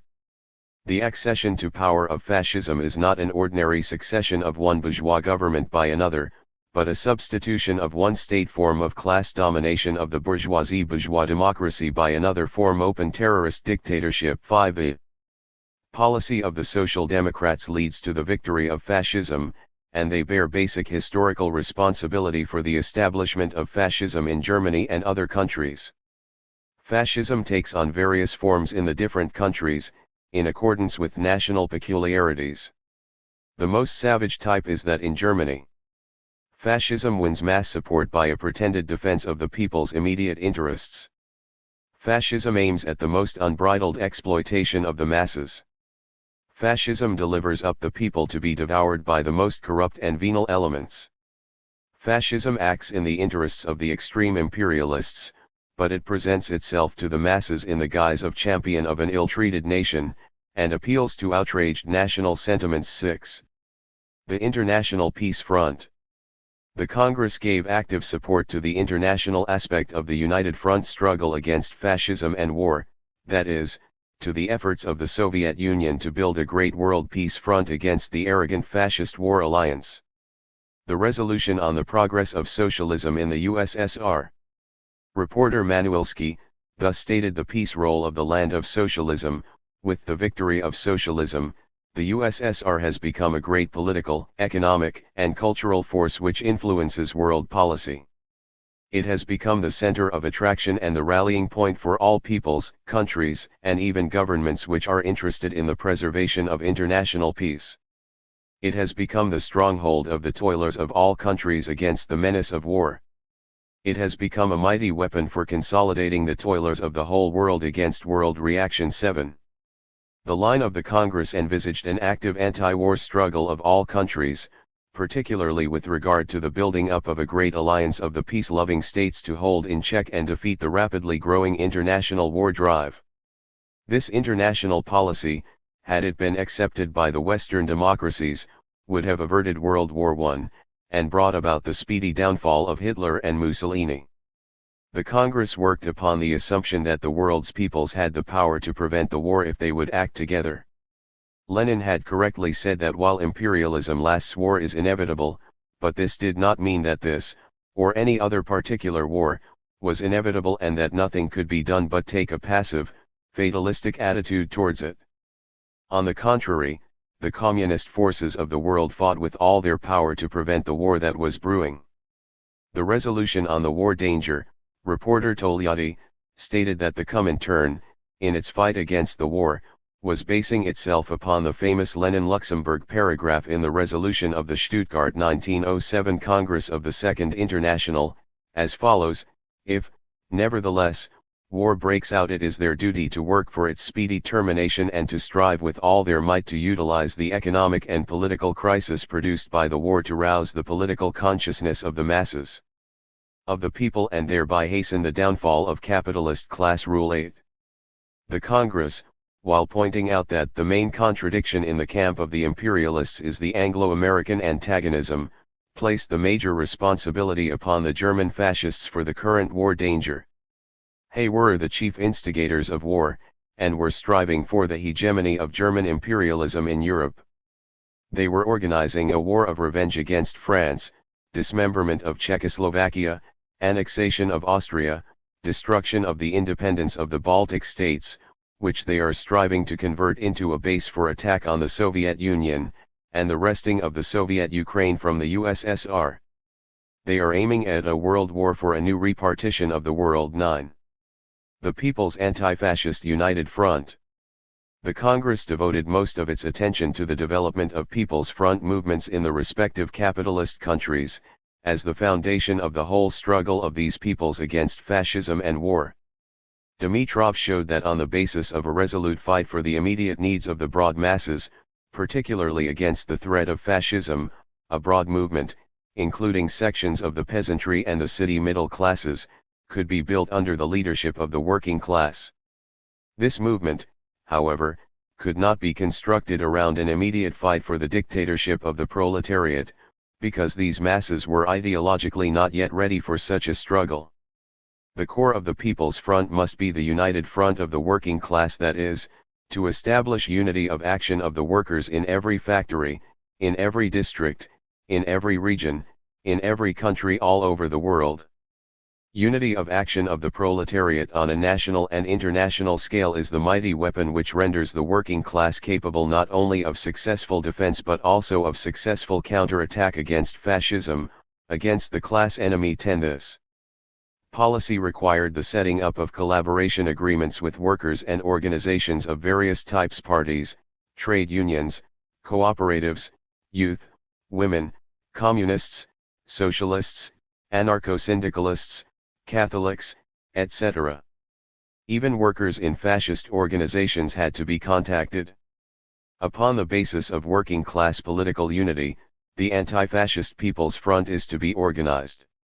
Says Dimitrov, the success of the whole struggle of the proletariat is closely bound up with establishing a fighting alliance between the proletariat on the one hand, and the toiling peasantry and basic mass of the urban petty bourgeoisie, who together form the majority of the population, even in industrially developed countries, on the other. 11. The two processes, building the proletarian united front and the People's Anti-Fascist Front, should go ahead simultaneously, there being no arbitrary barrier between them.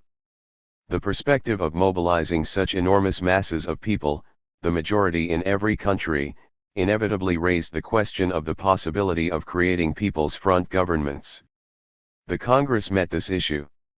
Dimitrov referred to the fact that previous Congresses had dealt with this question, the Fourth Congress, in 1922, Chapter 38, having foreseen 5 possible types of United Front governments. The People's Front government, based on the various types of workers and other organizations, would come into existence, before, not after, the abolition of capitalism. It would come into power only in a period of political crisis, when the ruling classes are no longer able to cope with the powerful rise of the mass anti-fascist movement. It should be based on a definite anti-fascist program. It must not be merely a parliamentary arrangement with the Social Democrats, but a real mass movement. It must have a program of class struggle, not of class collaboration, and it should carry out definite and fundamental revolutionary demands. For instance, control of production, control of the banks, disbanding of the police and its replacement by an armed workers' militia, etc. It was necessary to prepare for the socialist revolution and Soviets. It would be an approach to the proletarian dictatorship, not a transitional phase between the bourgeois and proletarian dictatorship. The People's Front government was a probable, but not an inevitable development. Whether or not the communists would actually participate in such a People's Front government would depend upon specific circumstances. Dimitrov stressed the need of the communist parties to maintain their political identity and not to lose themselves in such broad movements by opportunistically tailing after the masses, a warning which the later experience of the parties proved to be a very timely one. He sharply criticized the mistakes of the Brandler leadership in the United Front government of Saxony and Thuringia in 1923. It was a right opportunist workers' government in action. It was correct for the communists to enter the government, but they should have used their position to arm the proletariat, to requisition the houses of the rich to furnish homes for the workers, and to organize the workers' mass movement. But they did nothing of all this. They behaved in general like ordinary parliamentary ministers within the framework of bourgeois democracy. 12.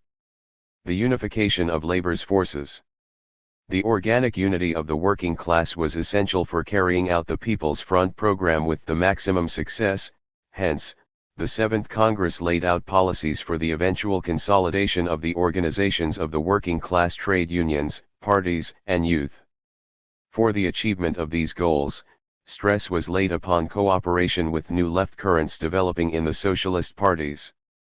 The Seventh Congress resolution declared for one trade union in each industry, for one federation of trade unions in each country, for one international federation of trade unions organized according to industries, for one international of trade unions based on the class struggle. Where the RILU unions were small, they should singly join up with the other unions. Where they were large, they should negotiate for amalgamation upon an equal basis. The communists should fight for trade union unity on the basis of the class struggle and trade union democracy. 13. Fusion of the parties and the youth organizations was more complex. The Congress set down 5 general conditions for such organic unity, including a complete rupture with the bourgeoisie, a unity of action that should precede organic unity, recognition of the necessity of the revolutionary overthrow of the rule of the bourgeoisie and the establishment of the dictatorship of the proletariat in the form of Soviets, rejection of support of one's bourgeoisie in imperialist war, and that the United Party be based on the principles of democratic centralism. 14. The Unity Program did not demand affiliation to the Communist International. Commenting on this Unity Program, Manuelski said later, "We are often asked why we are now laying down 5 conditions for unity instead of 21, as we did at the Second Congress of the Communist International. We are doing that because the 5 conditions of the Seventh Congress essentially cover the 21 conditions of the Second Congress, because the Communist International is not now in danger of being swamped by centrism, because the working class has not only passed through the post-war experience of the policy of right-wing German social democracy, but also of left, Austrian social democracy, because there is not yet an influx of social democratic leaders into the Communist International. What we have as yet is a stream of social democratic workers towards communism, because our 5 conditions wholly correspond to the thoughts and sentiments of these workers. 15. The Seventh Congress made a review of the party's forces. Most of the parties, except in the fascist countries, showed a substantial growth, and all efforts were put forth to increase communist penetration of the fascist organizations. Manuelski said, "There is hardly a single, open, party in the Communist International which has not doubled or trebled its membership during the past 2 years." 16. The parties in China, France, Poland, Japan, Czechoslovakia, and elsewhere all registered substantial gains, and the same was generally true of the young communist leagues. Pike reported that, only 22 of the 67 sections of the Communist International in the capitalist countries, and only 11 in Europe, are able to work legally or semi-legally. 45 sections, 15 of them in Europe, are obliged to work under conditions of strict illegality and under a gruesome terror. 17. Especially, communist progress was to be noted in the colonial and semi-colonial countries. In China the Communist Party had become the real leader of the people, and in Indochina, India, the Philippines, Indonesia, Korea, Malaya, Egypt, Syria, Palestine, firm communist parties were established and they were fighting for leadership in the various national liberation movements. All these countries were moving towards a new round of revolutions. The Congress honored its numberless martyrs in the colonial countries and throughout the rest of the far-flung class struggle. The new tactical orientation. Dimitrov said, "Ours has been a Congress of a new tactical orientation of the Communist International." Obviously, this was the case. The tactics of a political party, added Manuelski, are not the spectacles of a musty keeper of the archives, who never takes them off, even when he goes to bed.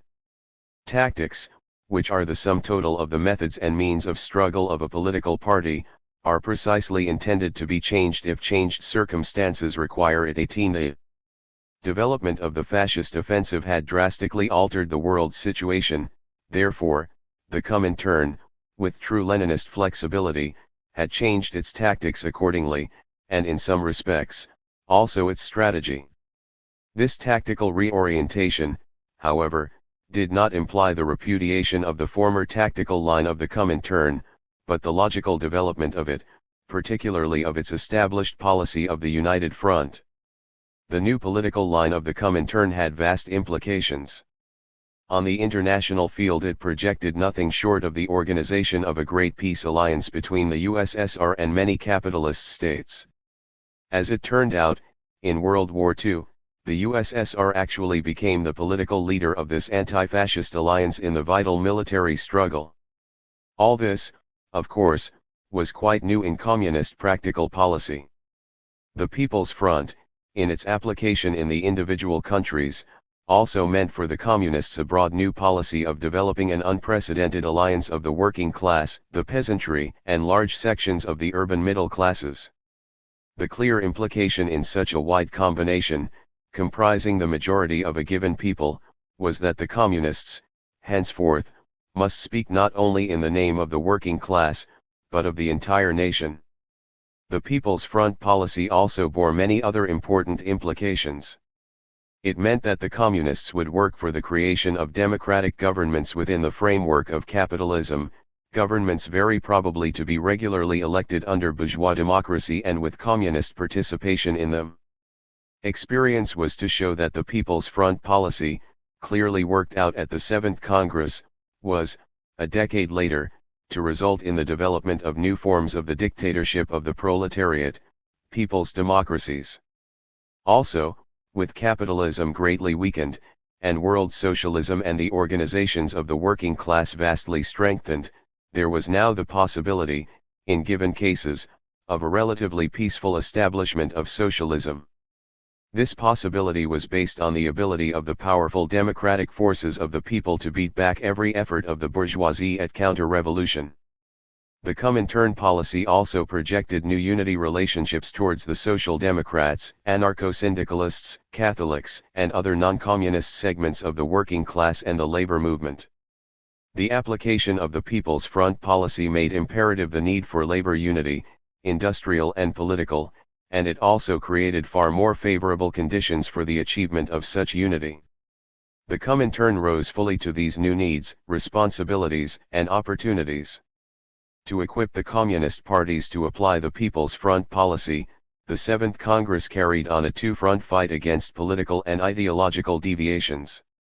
It warned sharply against the right dangers that sprang up in applying the new broad policy, citing numerous examples from communist and social democratic experience.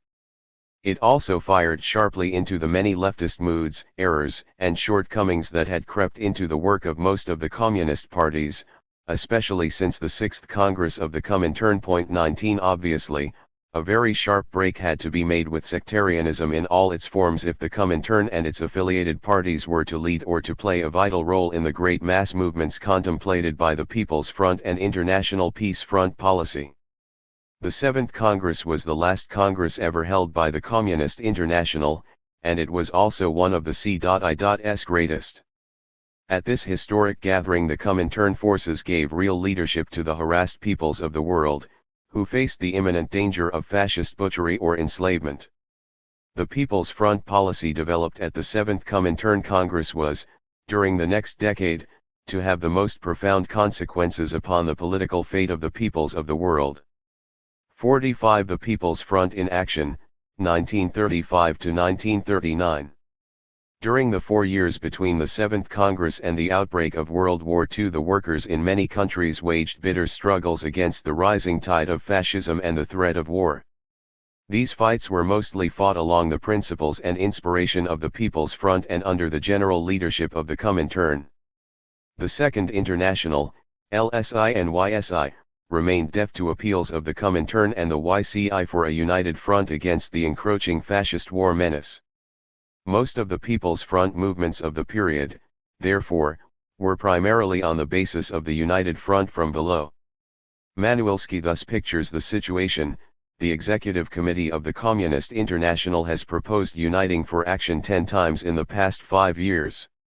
What reply did we get from the reactionary leaders of the Socialist International? They replied that international united action required the preliminary formation of a united front in the various countries.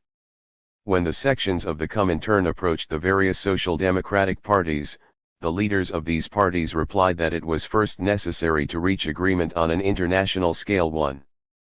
One of the most important things accomplished during these years was the securing of a certain measure of trade union unity. This was done, not in agreement between the Amsterdam International and the RILU, but simply by the latter advising its union affiliates to make such unity arrangements as they could with the socialist-dominated unions. Consequently, with its unions in the capitalist countries gradually coalescing with Amsterdam unions, the RILU, after 1935, progressively liquidated itself. It was dissolved by the end of 1937. The Russian unions, however, 20 million strong, remained independent, Amsterdam fearing their affiliation. The National Anti-Imperialist Front in China. The Seventh Comintern Congress had paid close attention to the application of the People's Front among the oppressed peoples. Its resolution reads: in the colonial and semi-colonial countries, the most important task facing the communists consists in working to establish an anti-imperialist People's Front. For this purpose it is necessary to draw the widest masses into the national liberation movement against growing exploitation, against cruel enslavement, for the driving out of the imperialists, for the independence of the country, to take an active part in the mass anti-imperialist movements headed by the national reformists and strive to bring about joint action with the national revolutionary and national reformist organizations on the basis of a definite anti-imperialist platform. 3. Dovetailing with Lenin's famous thesis of the Second CI Congress, this political policy had vital consequences in the colonial and semi-colonial countries, notably in China.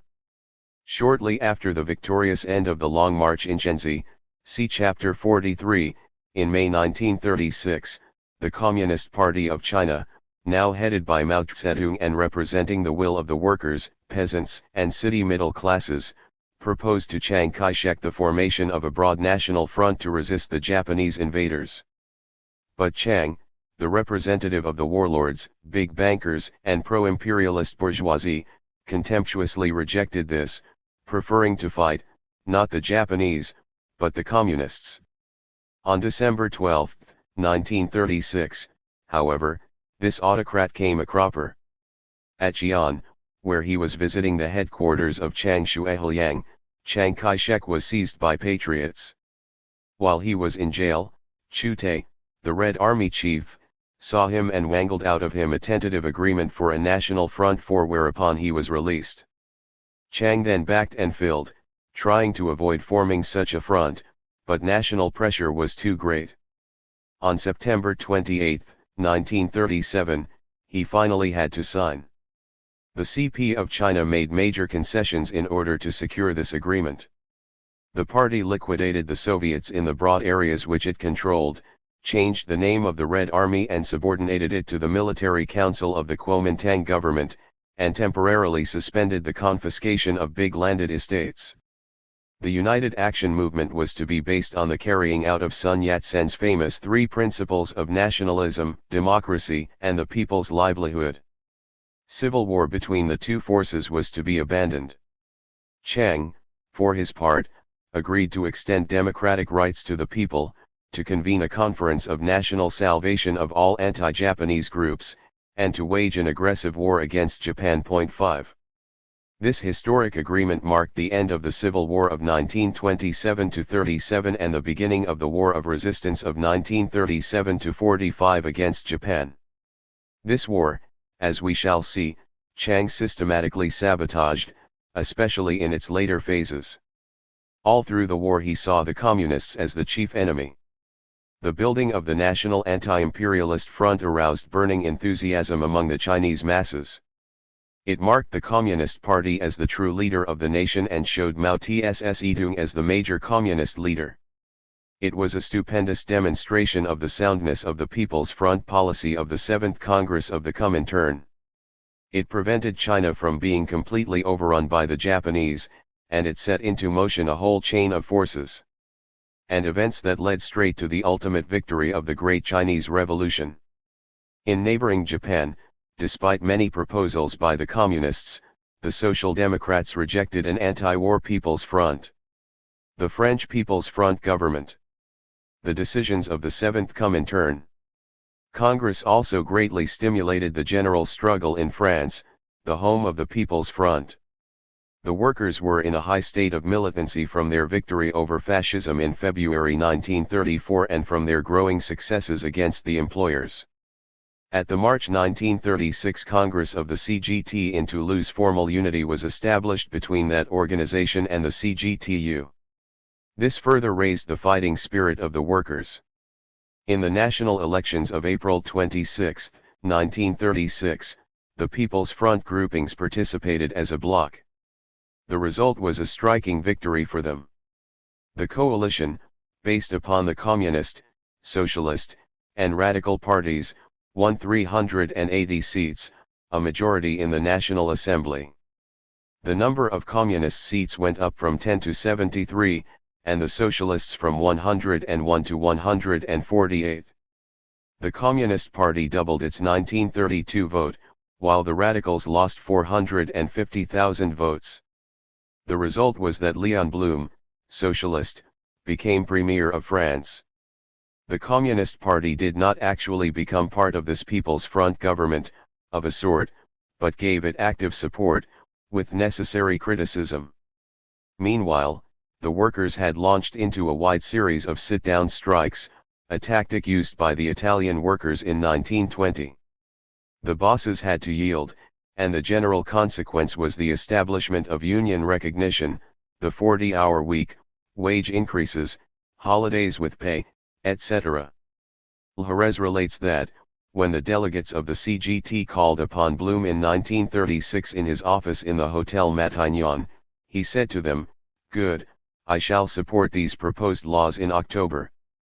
Fracon communist trade union leader replied, "They must be adopted by Parliament immediately within 48 hours. And that is what happened under pressure of the masses. 6. The government also nationalized the munitions industry and took the Bank of France under control. During these struggles the CGT membership jumped from 1 million to 5 million within a year. Léon Blum, 1872–1950, who became the leader of the French Socialist Party in 1923 upon the death of Marcel Sembat, was a typical Second International intellectual. A lawyer, he was the son of a wealthy businessman. In the party he was a right-winger, a revisionist, an imperialist warmonger, a Munichite, and an inveterate enemy of the Soviet Union. He was a petty bourgeois reformist, and there was nothing socialist in his makeup. Blum thus typically reassured the French employers that he would do them no harm. "I am not Kerensky, after I go Lenin will not assume the heritage." 7. Under Blum's leadership the People's Front government was soon run into the ground. In February 1937 Blum ordered a pause in the workers' demands to catch our breath and to digest the reforms of the People's Front. His policies of devaluation of the franc, and of making concession after concession to the employers, cut the foundations from beneath the great movement which had elected him. Blum disgraced the People's Front altogether by initiating the notorious non-intervention policy towards the Spanish Civil War. In July 1937 he quit as premier, even without a vote of the chamber prevailing against him. He was succeeded by the notorious Edward Daladier, head of the Radical Socialist Party. In 1938, Blum also had a term of 28 days. During this People's Front movement, the French Communist Party was led by Maurice Thérèse, 1900, ably seconded by Jacques Duclos. Thérèse, the son of a coal miner and active in the labor movement since his youth, was elected to the Central Committee in 1924 and became General Secretary in 1929. By the end of 1936 the Communist Party's membership increased to 254,000, 10 times as much as a few years ago, and the youth organization, in 2 years, jumped from 3,000 to 89,000 members. The Socialist Party and its youth group also made a substantial growth. 8 In the Great People's Front struggle, the Communist Party stood forth as the true national leader of the people. One of its greatest achievements during the whole movement was the strong bonds it established with the great masses of Catholic workers with its policy of the outstretched hand, a development full of significance for the future. The People's Front in the Americas. One of the central objectives of the Hitler-Mussolini-Hirohito fascist axis was to establish control over the vast areas of Latin America.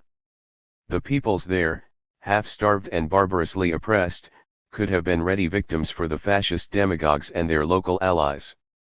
But the fascists' aims were frustrated, chiefly by the powerful anti-fascist, pro-People's Front movements that played such an important role in these countries during the middle and later 1930s. In this broad movement the various communist parties were the moving spirits. Among the more important of such movements were the People's Front in Chile in 1938, which elected President Serta. In Brazil the National Liberation Alliance, a united front of the Communist and Socialist parties, trade unions, peasant organizations, student bodies, etc., in 1936 conducted a bitter struggle against the pro-fascist Vargas government.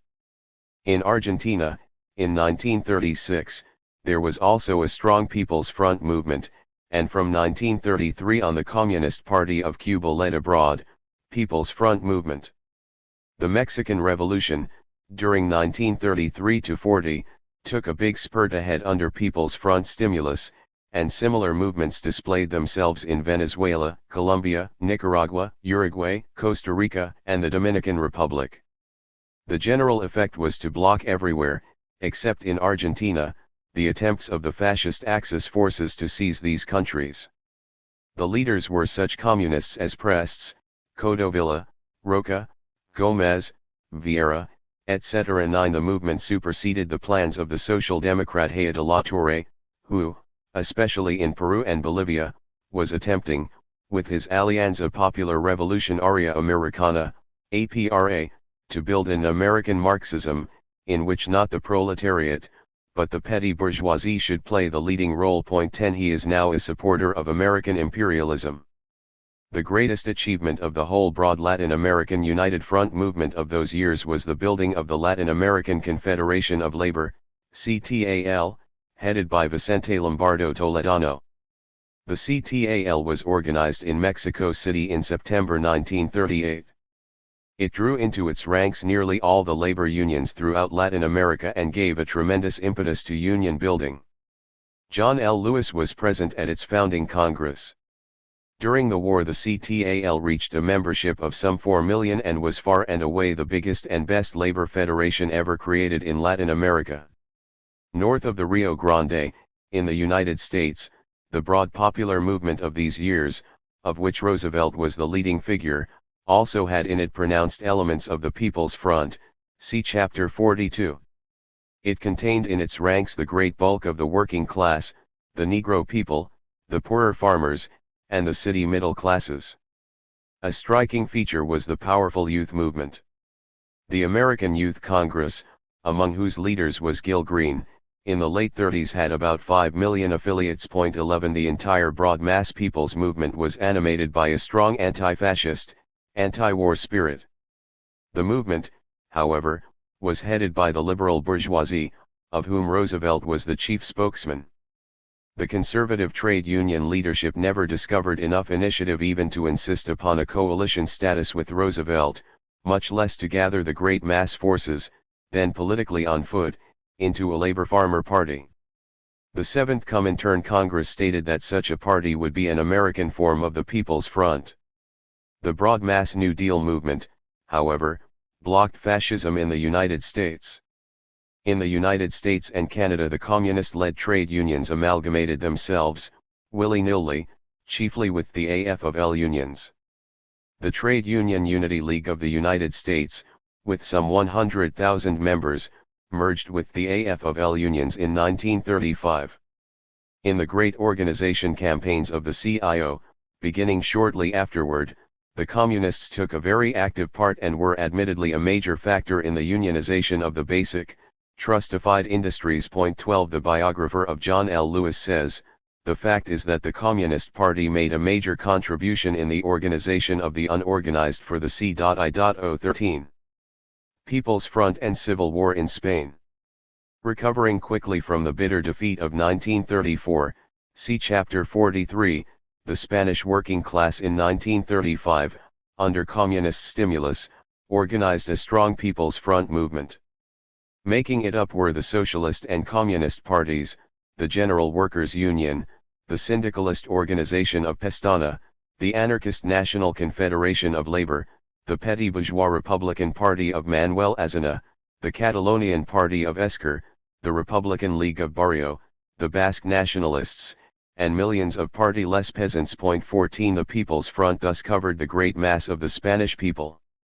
On February 16, 1936, in the national elections, the People's Front administered a sharp defeat to the reactionary forces led by Gil Robles, winning 253 seats in the Cortes, 112 of them for the SP and CP, against 153 for the right and 65 for the center. 15.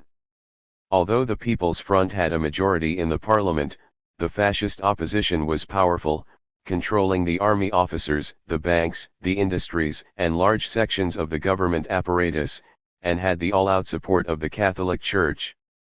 The Communist Party warned of the grave danger of a fascist revolt, and urged necessary measures to smash reaction, especially by purging the army and the police. But the Azana government would have none of such drastic measures. Its leaders said, "Leave the army alone, no politics in the army." On July 17 the revolt began in Morocco, led by Franco, Mola, and other fascist generals. By vigorous action, the counter-revolution could have been crushed at the start, but the Azana government and the Social Democrats vacillated, and the Franco movement spread. Azana was removed from his post on September 4, and the left socialist Largo Caballero was installed as premier. 2 communists became members of his government. Frantic efforts were begun to create a republican army and to halt the advancing fascist forces. Meanwhile, Hitler and Mussolini, from the outset, poured men and munitions into Spain to aid Franco. This presented a basic challenge to the anti-fascists of all countries. With the world steadily moving towards a great conflict, evidently the winning of the civil war in Spain by the democratic forces was of fundamental importance to the whole struggle against fascism and war. The communists clearly understood this and reacted accordingly. The Soviet Union proceeded to send airplanes, guns, food, and military advisors to help the embattled Republican forces, and in the League of Nations it fought for recognition of the full belligerent rights of the Spanish Republic. The Comintern proposed to the Second International that a world united front be established in behalf of Republican Spain. Negotiations were held, but nothing came of them. The communist parties all over Europe and America called upon the workers to volunteer to fight in Spain. The international brigades, thus raised, consisted not only of communists, but of left socialists and other fighters. They amounted to some 30,000 to 40,000 men. There were contingents from France, Italy, Germany, Poland, Russia, Bulgaria, Britain, Canada, and the United States. They became a vital section of the Republican Army. Even the hostile Burkina admits that they prevented an early fall of Madrid. 16 They suffered terrible casualties, about 50% of them never getting back to their native lands.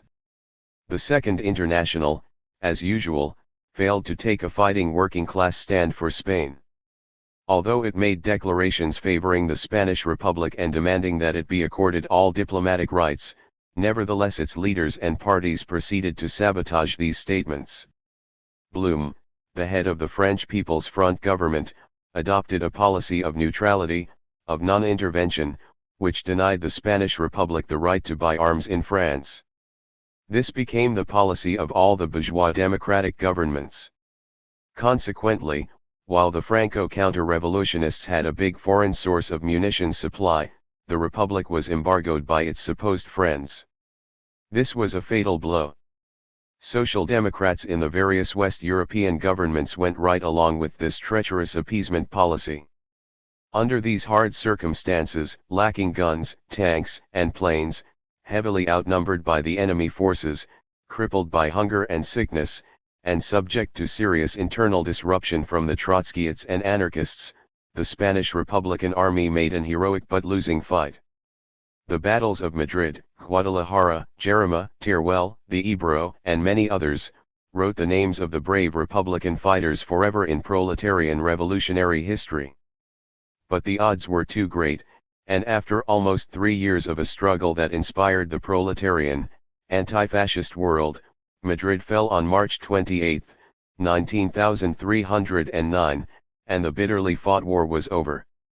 In an orgy of revenge and bestiality, the victorious fascists jailed and slaughtered tens of thousands of their prisoners.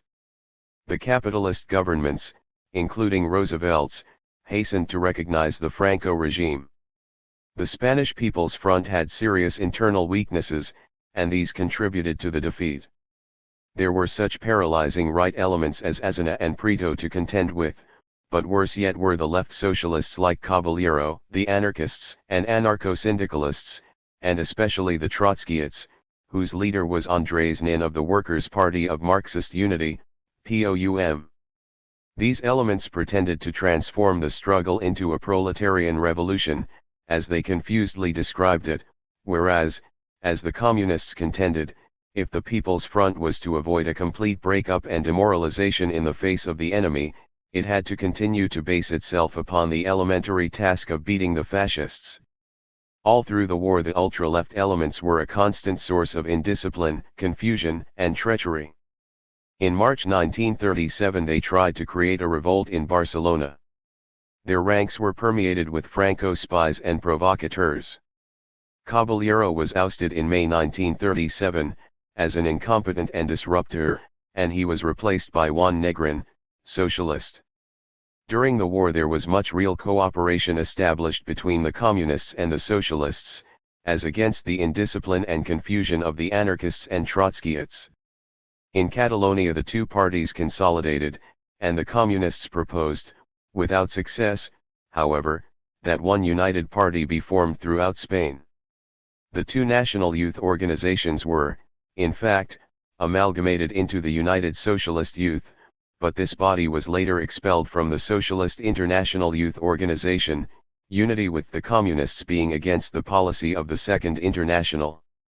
The real leadership in the Spanish Civil War, that which made of it one of the most glorious struggles in world labor history, came from the Communists. They alone understood the real role of a People's Front movement, and it was they, too, who possessed the requisite organizing ability and resolute fighting spirit. The two outstanding leaders of the party were José Díaz, General Secretary, and Dolores Eberri, Pasionaria, the famous Asturian revolutionary fighter. The splendid fight of the Spanish People's Front was a great inspiration to the anti-fascist forces all over the world. But the loss of the war was a heavy defeat. It exposed again the treacherous appeasement policies of the Western bourgeois democracies and of their faithful ally, the Second International, and it also stimulated the fascist powers to further aggressions. The defeat of Republican Spain opened the door for World War II. In Czechoslovakia, for example, the trade unions were badly split on political, national, religious, and craft lines. 46 Munich, The Road to War, 1935 to 1939. Throughout the period between the end of the Seventh Comintern Congress in 1935 and the beginning of the Second World War in 1939, the drive of the fascist big powers, Germany, Japan, and Italy, went ahead at an increasing tempo. The Western capitalist democracies, their bourgeoisies heavily tainted with fascism, instead of checking the dangerous fascist offensive, fed it with policies of appeasement. The communist forces, for all their tireless efforts, could not bring sufficient mass pressure to bear to stop the aggressive fascists. The USSR and the National People's Front movements could not line up the Western democracies in a great anti-fascist peace bloc. As for the Second International parties, which always follow the same basic political policies as their national bourgeoisie, they tagged along after the respective capitalist classes through all the windings of their treacherous appeasement policies.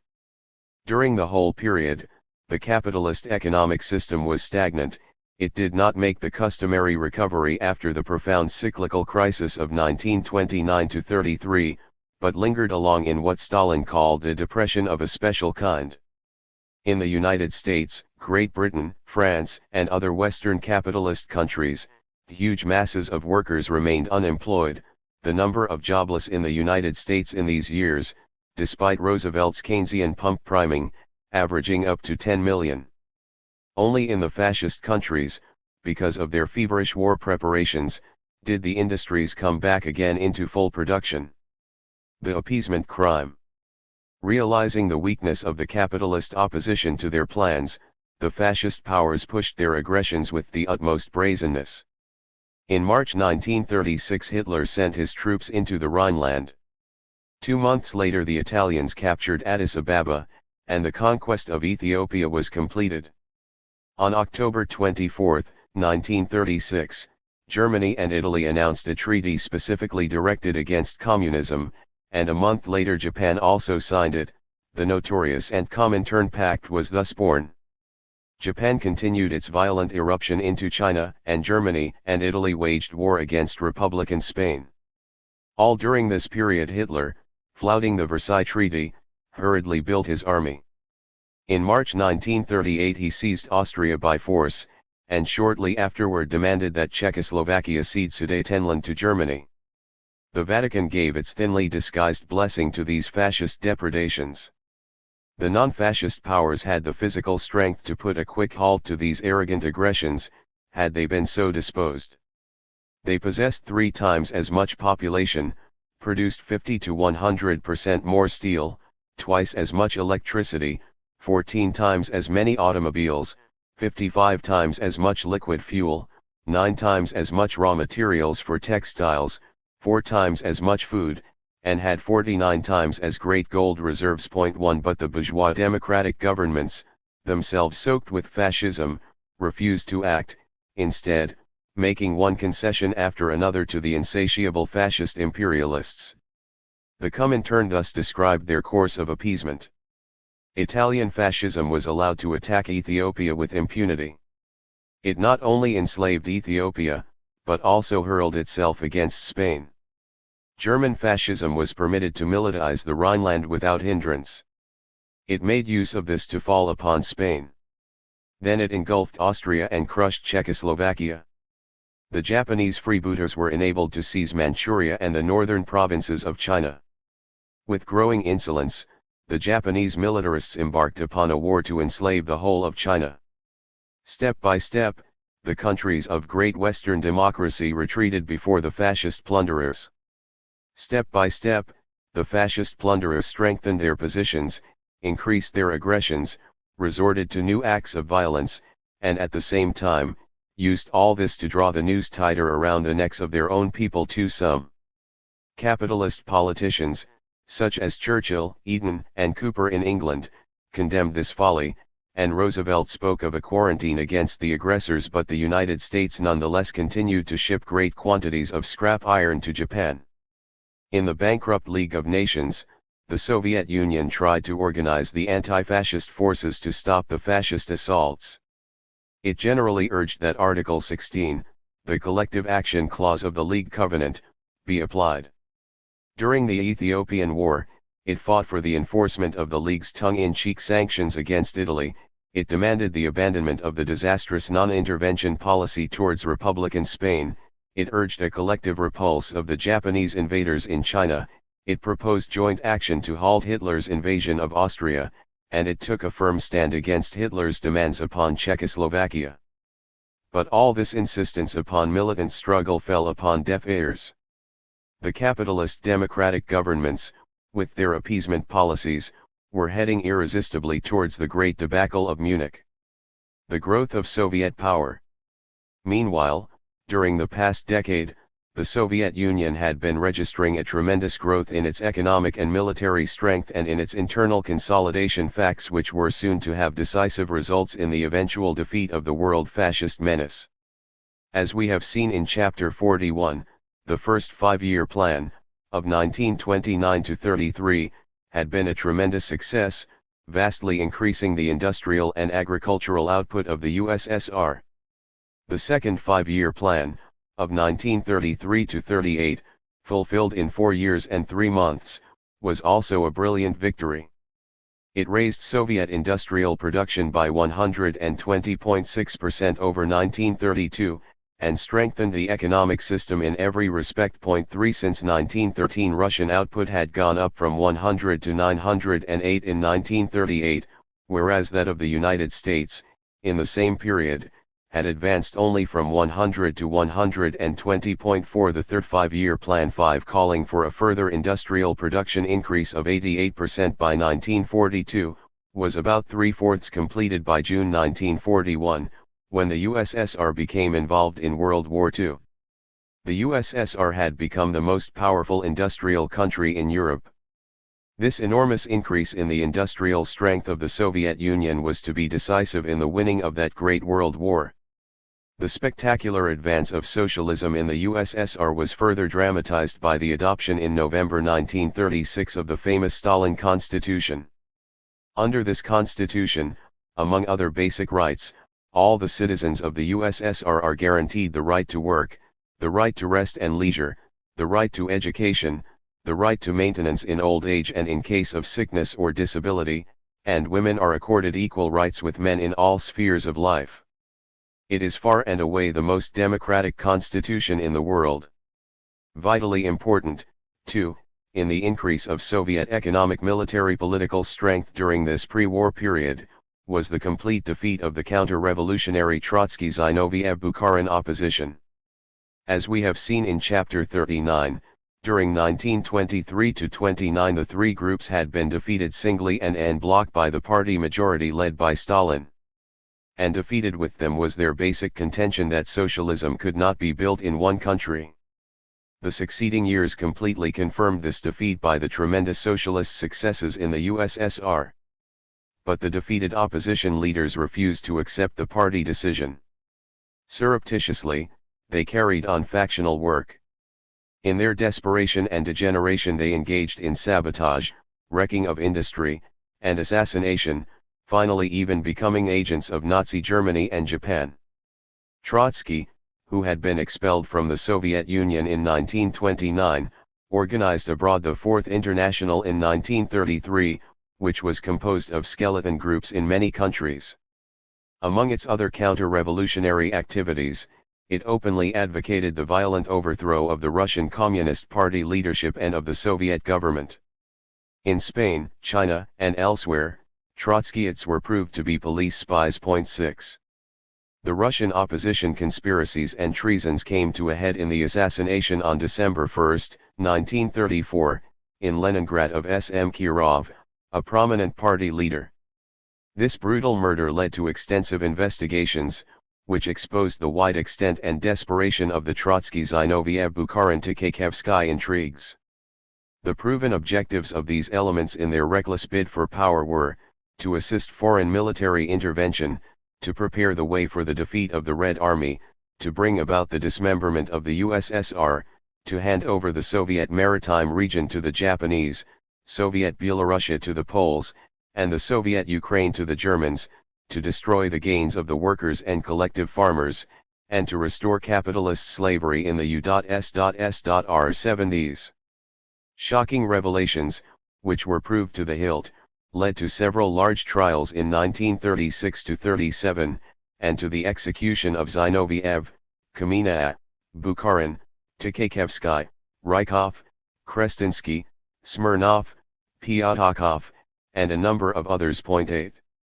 The elimination of this Nazi-Japanese fifth column in the USSR was a major factor in the winning of World War II. The Soviet Union had to carry the overwhelming fighting burden of that war, and if in addition, while fighting for its very life, it had also to contend with this internal gang of spies, wreckers, and counter-revolutionaries, the consequences to the war and to world civilization might well have been disastrous. The betrayal at Munich.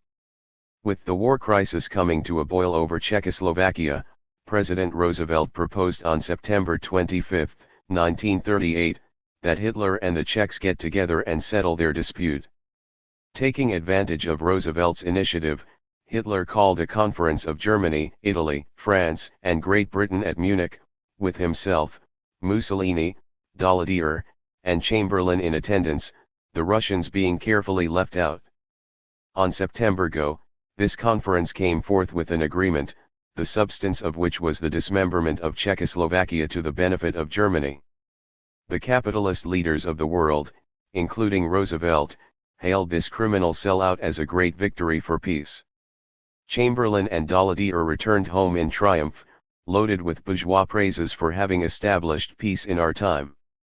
On October 3 Hitler's Wehrmacht marched into Sudetenland and grabbed even more Czech territory. Czechoslovakia was lost. The whole cause of peace and democracy had received a staggering blow. The Second International, faithful tool of the world bourgeoisie, also hailed the Munich peace. The British Labour Party shared in the betrayal and characteristically its two-party histories, of 1946 and 1950, shamefacedly make no mention of Munich. In France Léon Blum said, "Now we can sleep soundly again," and the other French socialist leaders also accepted Munich. Vidal says, immediately after Chamberlain's and Daladier's conspiracy with Hitler and Mussolini, the Socialist Party of France declared itself almost unanimously in favor of the fatal policy of Munich 9 only. One socialist voted with the 73 communists in the French chamber against it. The Polish and Hungarian socialist parties also shamelessly welcomed Hitler's annexation of the Sudetenland. 10 only later, the Second International parties, seeing the tragic damage that had been done and sensing the strong working class reaction against the Munich sellout, began to make their customary word, not deed, opposition to it. In the Far East, the Japanese Socialist Party was applauding the victories of Japanese imperialism and calling for a tightening of the Anti-Comintern Pact. 11. The communists in the various countries protested as soon as the Munich Conference was called. Characteristically, in Great Britain, as Dude says, the single voice raised in opposition to that visit was that of William Gallagher, Communist Member of Parliament, who shouted, "Shame, and this means war." 12 communists all over the world took a similar stand against the Munich treachery.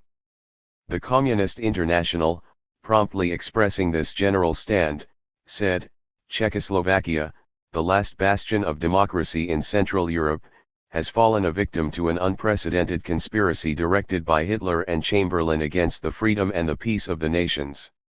The French government has connived at this conspiracy and committed an act of treachery unparalleled in history towards the most faithful ally of France." 13. In its manifesto of November 7, 1938, the Comintern categorically condemned the Munich betrayal. While placing the chief responsibility for the treachery upon the British and French imperialists, it pointed out that a united world labor movement could have defeated them. This force could have prevented the Munich Agreement, could have rendered impossible the crime committed against Czechoslovakia, and could have driven the unbridled fascist robbers far back.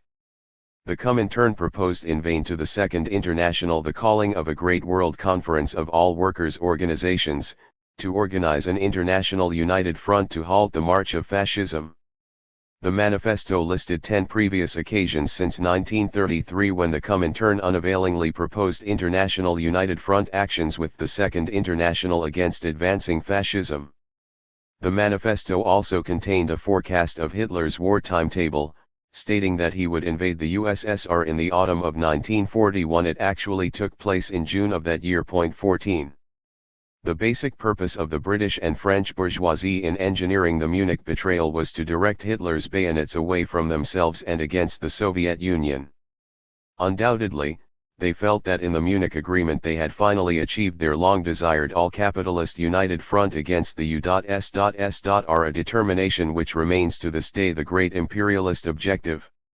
This explains why, when the Soviet government offered, if France agreed, to support Czechoslovakia with arms, their treaties calling for the defense of that country, it got no response whatever from the West. Undoubtedly, if the Soviet Union had gone to war alone against Hitler over Czechoslovakia, it would have had to face not only Germany, but Britain and France as well, which would have been just what the European imperialists were planning for.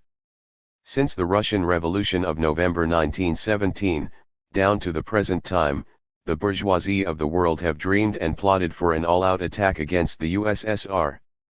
This is the main key to all their foreign policy. Sometimes this counter-revolutionary scheming has been active and sometimes passive, but it is always there.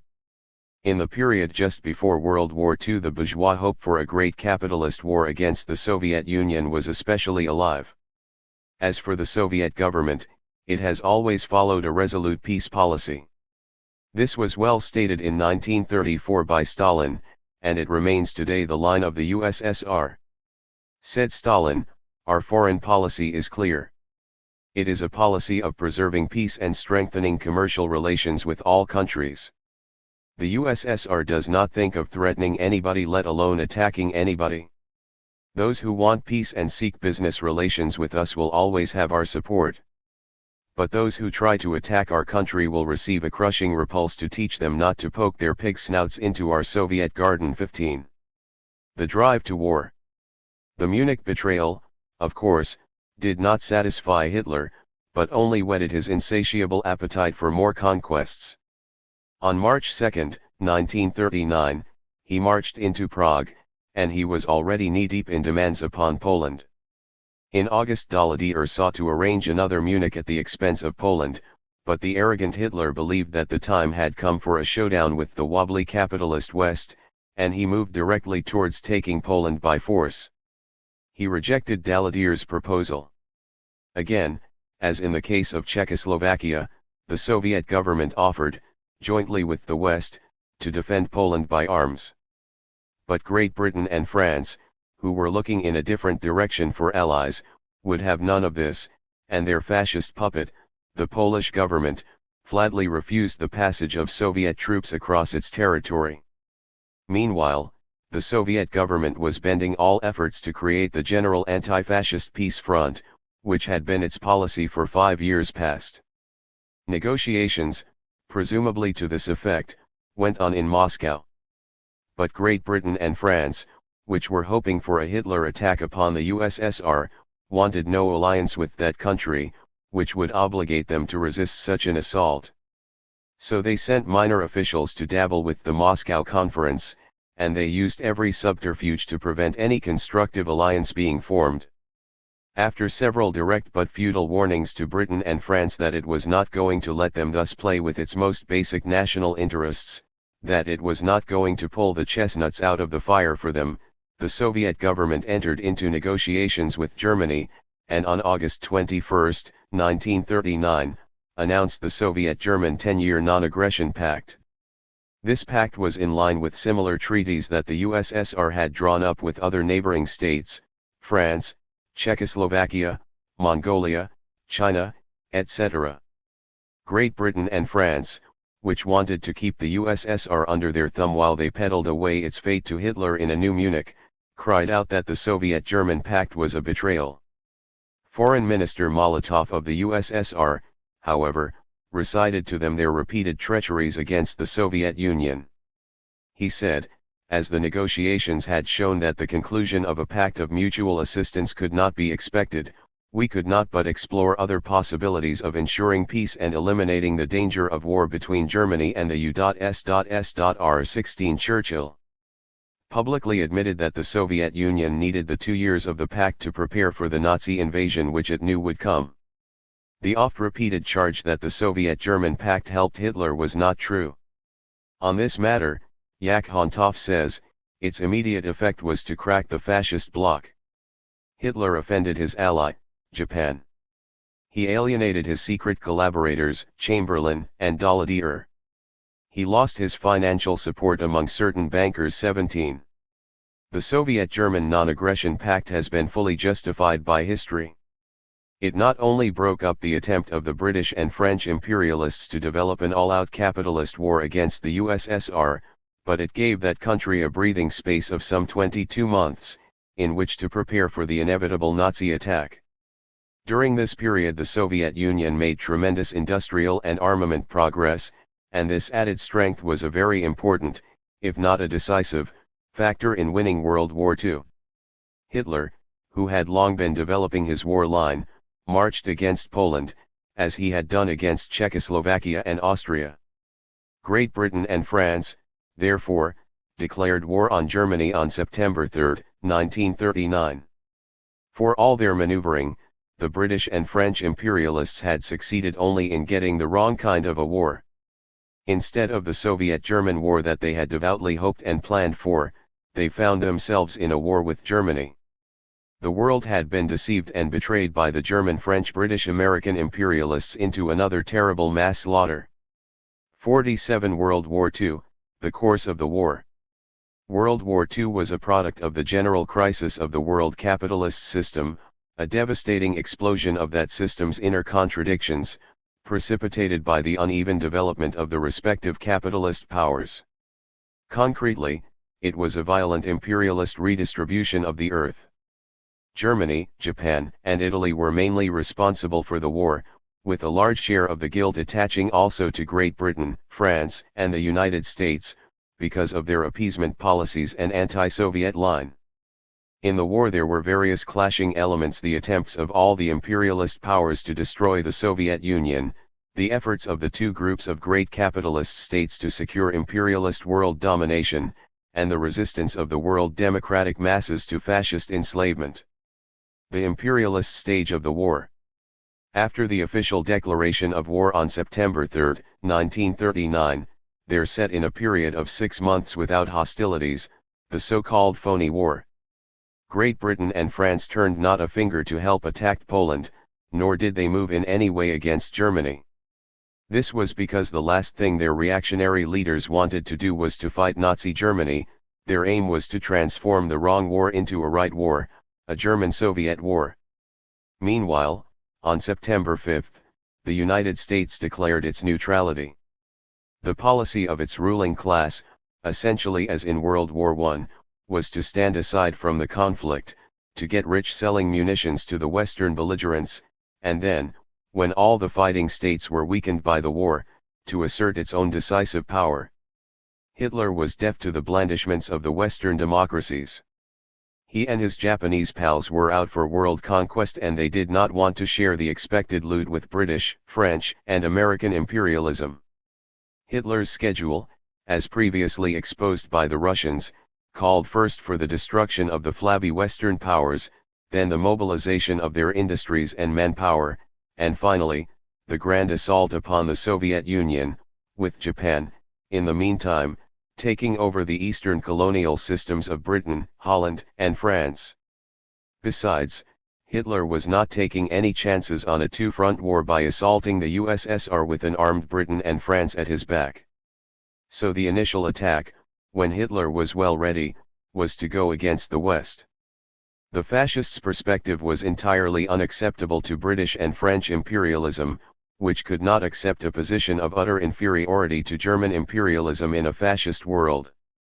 Hence, when Hitler's attack upon them came, they had no alternative but to fight, as they did, in some sort of fashion. Chamberlain represented the British bourgeoisie, seeking an anti-Soviet bargain with Hitler. Churchill, who became Prime Minister on May 10, 1940, represented that bourgeoisie refusing to surrender to Hitler.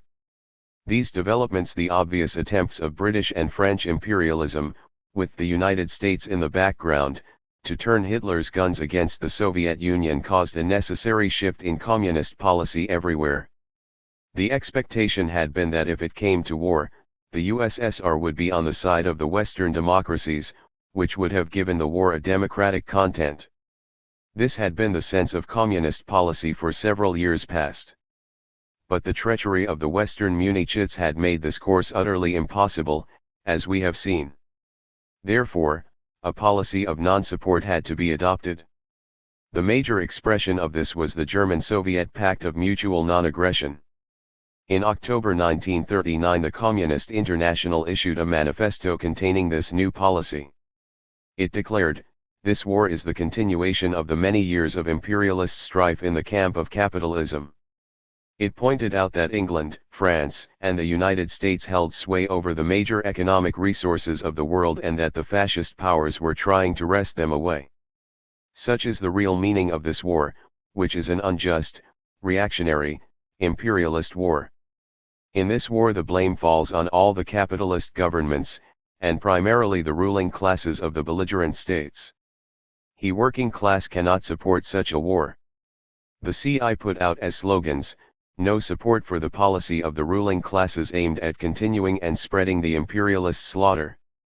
Demand the immediate cessation of the war."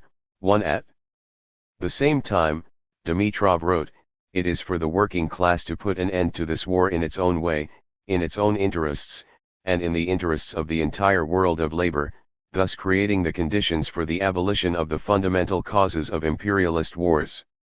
This revolutionary policy was reiterated in the Comintern May Day manifestos of 1940 and 1941. The communist parties everywhere in the West followed this general line, after some hesitation and confusion at the start, as they reoriented themselves to the New World situation. In China, where it was a people's war, the Communist Party was the leader of the national defense. The Western Communist parties demanded the organization of People's Front governments in the respective countries, the ending of the war, and the establishment of a democratic peace. The British, French, and other continental communist parties demanded radical changes in the governments as a basis for a successful defense. This new line brought down upon the heads of the communists persecutions in the various capitalist democracies. In France the party was outlawed, its parliamentary representatives expelled, 159 party journals suppressed, 317 communist municipalities dissolved, and large numbers of party leaders thrown in jail. 2 In Japan, the Communist Party, taking an anti-war position, faced barbaric repression. As for the parties and unions of the Second International, in accordance with their usual course of taking leadership from the capitalist class, they obediently followed the policy of their governments, Munich, imperialist war, and all. The Soviet-Finnish War. On November 30, 1939, war broke out between fascist Finland and the USSR. This was caused by systematic Finnish provocations, by repeated forays across the Soviet border. Leningrad was fully within range of the Finnish heavy fortification guns. Behind the Finnish depredations were the imperialists of Great Britain and France, who had long since been using Finland as an anti-Soviet puppet. They expected that the Finnish war would provide them with the opportunity to organize their hoped-for all-out capitalist anti-Soviet war.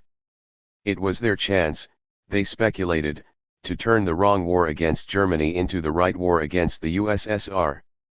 During this minor Finnish war a wild anti-Soviet agitation was carried on in the capitalist democracies. Little democratic Finland became the darling of the capitalist West. Fantastic reports were made regarding imaginary Finnish successes in the war. President Roosevelt ostentatiously donated $10 million to Finland. Pro-Finnish volunteer armies were raised in Britain, France, and other countries. The USSR was expelled from the League of Nations. Open efforts were made to enlist Hitler in the projected all-capitalist war against the USSR. The Second International parties joined in this anti-Soviet agitation. 3. But Hitler had no taste for such a general war. He believed that Germany, Japan, and Italy would take care of all questions of world conquest in due season, to the exclusion of British, French, and American imperialism. The Red Army ended the Finnish adventure, concluding the war on March 18, 1940. It had smashed the impregnable Mannerheim Line, thus displaying some of the power that was later to be fatal to Hitler's Wehrmacht. The Soviet government worked out a democratic peace with Finland, and this dangerous interlude passed into history. Later, democratic Finland joined Hitler's side in World War II. Hitler smashes the Western powers. his military preparations completed, and disregarding the ingratiating maneuvers of British and French capitalists, in April 1940 Hitler opened his assault against the West by an attack on Norway. The German Wehrmacht quickly smashed through the armies of Britain, France, Holland, and Belgium. The fascist-soaked general staffs and broad officers' corps made little resistance. King Leopold of Belgium quit the war outright. By May 28 Hitler had shattered the Western armies and driven their remnants into the sea at Dunkirk, France, and had made himself master of Western Europe. The communist parties of the West proposed a militant reorganization of the war into a democratic struggle in defense of their countries, but in vain. During this period Estonia, Latvia, and Lithuania, formerly parts of Russia, first made non-aggression pacts with the USSR and then re-affiliated with her. 4 And as the reactionary Polish government fled before Hitler, the Red Army occupied eastern Poland up to the so-called Curzon Line, territory which the Versailles Peace Conference had long since declared legitimately Russian. 5 With its army destroyed, Great Britain was about to fall, when the Soviet Union made a sudden move which saved it. The Red Army occupied the former Russian territory of Bessarabia, then in the hands of Romania. This dramatic step forced Hitler at once to relax his mounting pressure against Great Britain. Mortally afraid of a two-front war, the Führer was compelled to consolidate himself in the Balkans and to further strengthen his main forces on the border of the USSR. Hence, for the next 9 months he was busy conquering Bulgaria, Romania, Yugoslavia, and Greece, and getting ready to attack the USSR.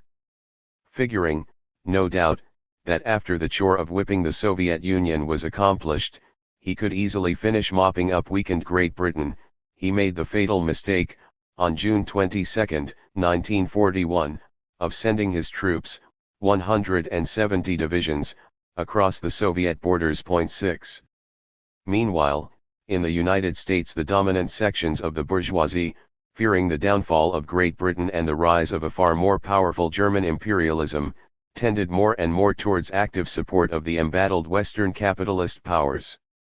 Roosevelt's slogans were all aid short of war, and turning the United States into the arsenal of democracy. But a very powerful section of the capitalist class, the most fascist elements, openly sought to aid Hitler, although looking askance at the spectacular Japanese victories in Asia.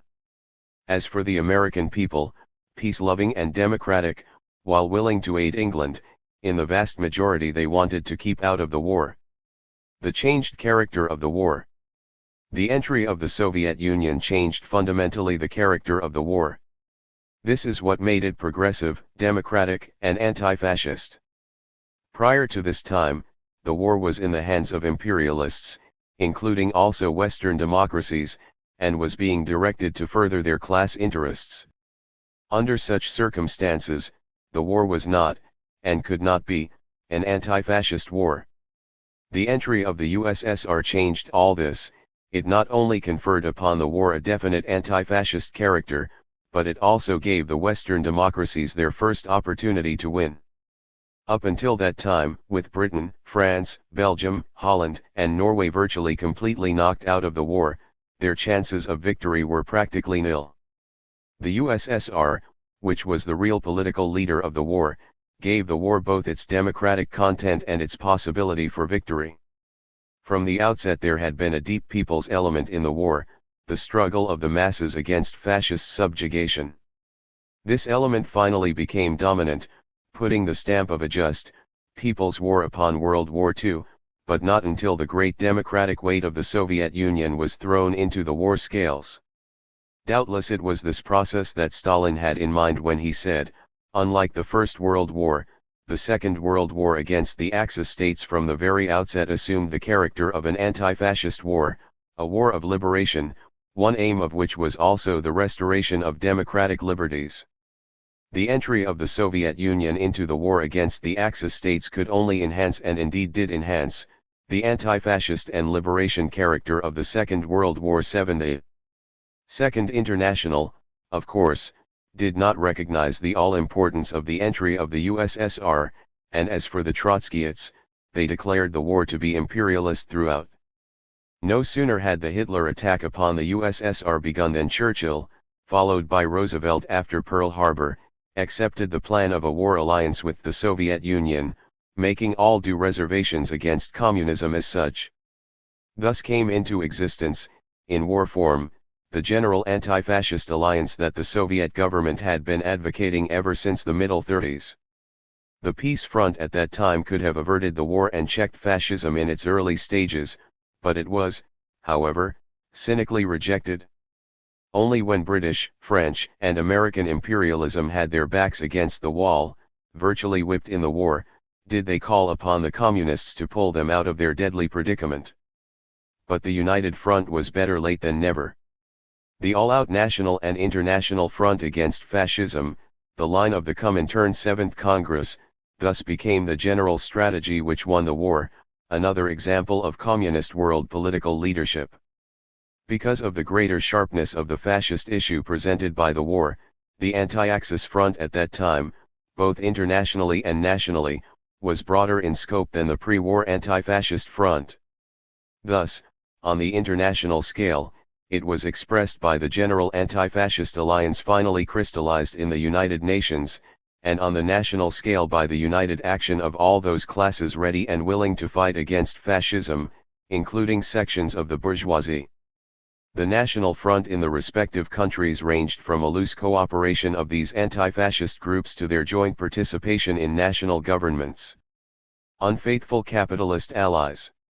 Although the Western capitalist powers officially made an alliance and a joint war front with the USSR, they never treated that country as a real ally. Their line was to utilize the USSR as much as they could to smash Germany in the war, but at the same time to see to it that the Soviet Union was weakened as badly as possible in the process. Hoover, Truman, and other American reactionaries openly said as much at the time. Hoover still boasts of this shameless treachery. 8 Especially after Stalingrad, which opened up a prospect of victory for the Allies, did this knifing of the Soviet Union take place.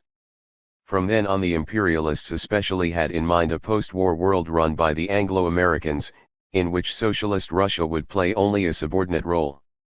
These reactionary imperialist considerations stood out like a mountain in British-American attitudes and war policy towards the USSR. Among other things, this was manifested by the concealment of vital much-needed military secrets from the Soviet Union, among which were radar and certain bomb sites. Worse yet, there was the withholding from the Russians of all information about the atomic bomb. Besides, there was the gross discrimination shown in the matter of Lend-Lease. All told, the USSR was sent only about 1/4 as much Lend-Lease materials as Britain got, although the former did at least 10 times more fighting. Reactionaries, for obvious reasons, have grossly exaggerated in general the importance of American Lend-Lease supplies to Russia in winning the war. Actually, the $10 billion worth that was sent, a large portion of which was sunk en route, amounted to only 5% of the American total of $210 billion in wartime munitions production. Besides, as Herbert Hoover said, the USSR had stopped the Germans even before Lend-Lease had reached her 9. Gross discrimination against the USSR was also shown by the United States in devoting its main war effort to the defeat of Japan. Roosevelt insisted time and again that Nazi Germany was the chief enemy and Europe the main theater of war, but it is nevertheless a fact that, under the pressure of the Japan First crowd, the basic war struggle of the United States was directed against Japan. The Soviet Union was left to fight and defeat the main enemy, Germany, virtually alone save for the help of the West's minor military activities, indecisive air bombing, and inadequate Lend-Lease shipments. This general situation was emphasized, above all, by the studied refusal of the United States and Great Britain to open up a Western front in Europe. The USSR, facing the vast bulk of Hitler's Wehrmacht and with a great section of its army immobilized on the Chinese borders, holding Japan at bay, almost desperately called upon its capitalist allies to attack Hitler from the West. This was the great means needed to win the war swiftly. On May 1, 1942, the Comintern put out the slogan to win the war in 1942.10, but nothing was done by the Anglo-Americans. The Western Front was deliberately held up for at least 18 months after it became possible to launch it. British and American reaction was definitely responsible for this monstrous crime, which prolonged the war and cost millions of Russian, American, British, French, and other lives. Indeed, the Western Front never was opened until the Russians, having broken the back of the German Wehrmacht, were rapidly sweeping ahead and had already entered Poland, 1,000 miles along the way to Berlin. The British and American imperialists were afraid then that if they did not finally act, the Red Army would occupy all of Europe. Communists have often charged the Western Allies with this treachery, only to meet with indignant denials. But Winston Churchill has lately proceeded to spill the beans by boasting publicly that in the closing months of the war he issued instructions to Field Marshal Montgomery, to the effect that in disarming the Germans he should be prepared to rearm them, if he deemed it necessary in order to stop the advancing Red Army. 11. The American masses had nothing in common with such shameful treachery toward our Russian ally. On the contrary, all through the war they expressed a warm, friendly, and admiring solidarity with the Soviet people, then carrying through the greatest military effort in human history. Nor was the liberal Roosevelt chiefly to blame. Generally he also had a friendly attitude toward the Russian people, but he was by no means a dictator of American war policy. The Russians smashed Nazi Germany. When Hitler's armies swept across the Soviet border in June 1941, the bourgeois military experts of the West were unanimous in prophesying that it would be only a few weeks until Hitler would crush the USSR completely. In fact, Hitler's blitz did carry him fast and far, to the very gates of Leningrad by September, a city he was never to capture. On October 3, the vainglorious Hitler blared out to the world that the Soviet Union was crushed and would never rise again. But Hitler counted his chickens before they were hatched. He vastly underestimated the fighting power of the Soviet people, their Red Army, and their socialist system. The Wehrmacht had been made to pay a terrible price in its drive across Russia. It was battered again in its fruitless attempt to take either Moscow or Leningrad. And in January 1943, its back was broken at Stalingrad, the most decisive battle in the history of the world. Then began, for the Nazis, their terrible 1,500-mile retreat, with the Red Army slashing them to pieces all the way, while the United States and Great Britain kept their enormous armies idling in Britain. For 2 years the press of the world hailed enthusiastically the great victories of the Red Armies, which in these days of Cold War are completely ignored by American warmongers, and even the reactionary General MacArthur stated that, the hopes of civilization rest upon the worthy banners of the courageous Red Army. 12. The Communists were wonderful people while they were saving the world from the criminal follies of the capitalist system. At long last, on June 6, 1944, after the European war was basically decided and Hitler licked, the Allies launched their long-delayed Western Front, and on April 25, 1945, the British, American and Soviet armies met on the banks of the Elbe, in Germany. Hitler was indeed kaput. The war in the Pacific was far more of a coalition war than that in Europe. The Chinese people, during their many years of struggle, had done enormous damage to the Japanese war machine.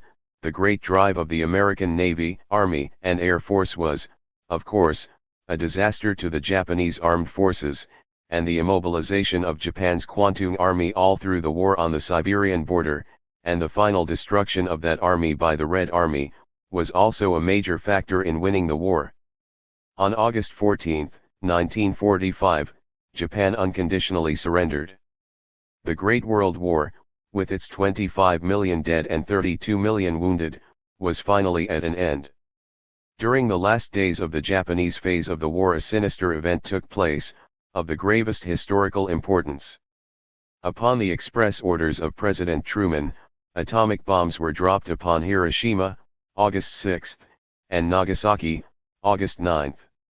This was a monstrous crime, the brutal killing of vast numbers of non-combatant civilians. The crime was all the more reprehensible because Japan, already defeated, was at the point of surrender.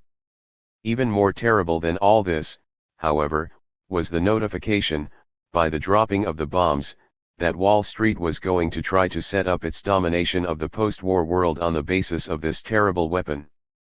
The bomb was aimed at the Soviet Union even more than at the Japanese. Of these casualties, the Russians had 6,115,000 battle deaths and 14,012,000 wounded, or about 9 times as many soldier deaths as Britain and the United States combined.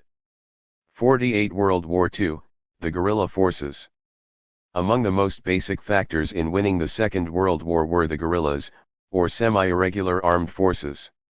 These were known variously in Europe and Asia as the resistance, as partisans, or simply as guerrillas. They did much to inspirit the peoples and to wear down the enemy's regular troops. They operated both in occupied and semi-occupied areas. In November 1870, Engels pointed out the significance and importance of this type of popular warfare, which was then being waged by the masses in defeated France against victorious Germany. He remarked that, from the American War of Independence to the American Civil War, in Europe as well as in America, the participation of the population in war has not been the exception but the rule. Engels described the savage reprisals made against guerrillas by the Prussians, but he also remarked that, nevertheless, the English in America, the French under Napoleon in Spain, the Austrians in 1848 in Italy and Hungary were very soon compelled to treat popular resistance as perfectly legitimate warfare won in World War II. However, the barbaric German, Italian, and Japanese fascist officers dealt with captured guerrillas almost always as outlaws and bandits. In no war have guerrillas operated upon such a wide, systematic, and successful basis as in World War II. Their activities extended from France in the west to China in the east. The guerrillas usually, but not always, worked in organized cooperation with regular troops. This extensive development of the resistance, guerrilla movement indicated the progressive and people's character of the war. Realizing from the outset the fundamental importance of armed action by the peoples themselves, Stalin, on July 3, 1941, only 11 days after the German invasion of the USSR began, issued a call for the organization of guerrilla forces everywhere. He said, in areas occupied by the enemy, guerrilla units, mounted and on foot, must be formed, diversionist groups must be organized to combat the enemy troops, to foment guerrilla warfare everywhere, to blow up bridges and roads, damage telephone and telegraph lines, set fire to forests, stores, transports. In the occupied regions conditions must be made unbearable for the enemy and all his accomplices.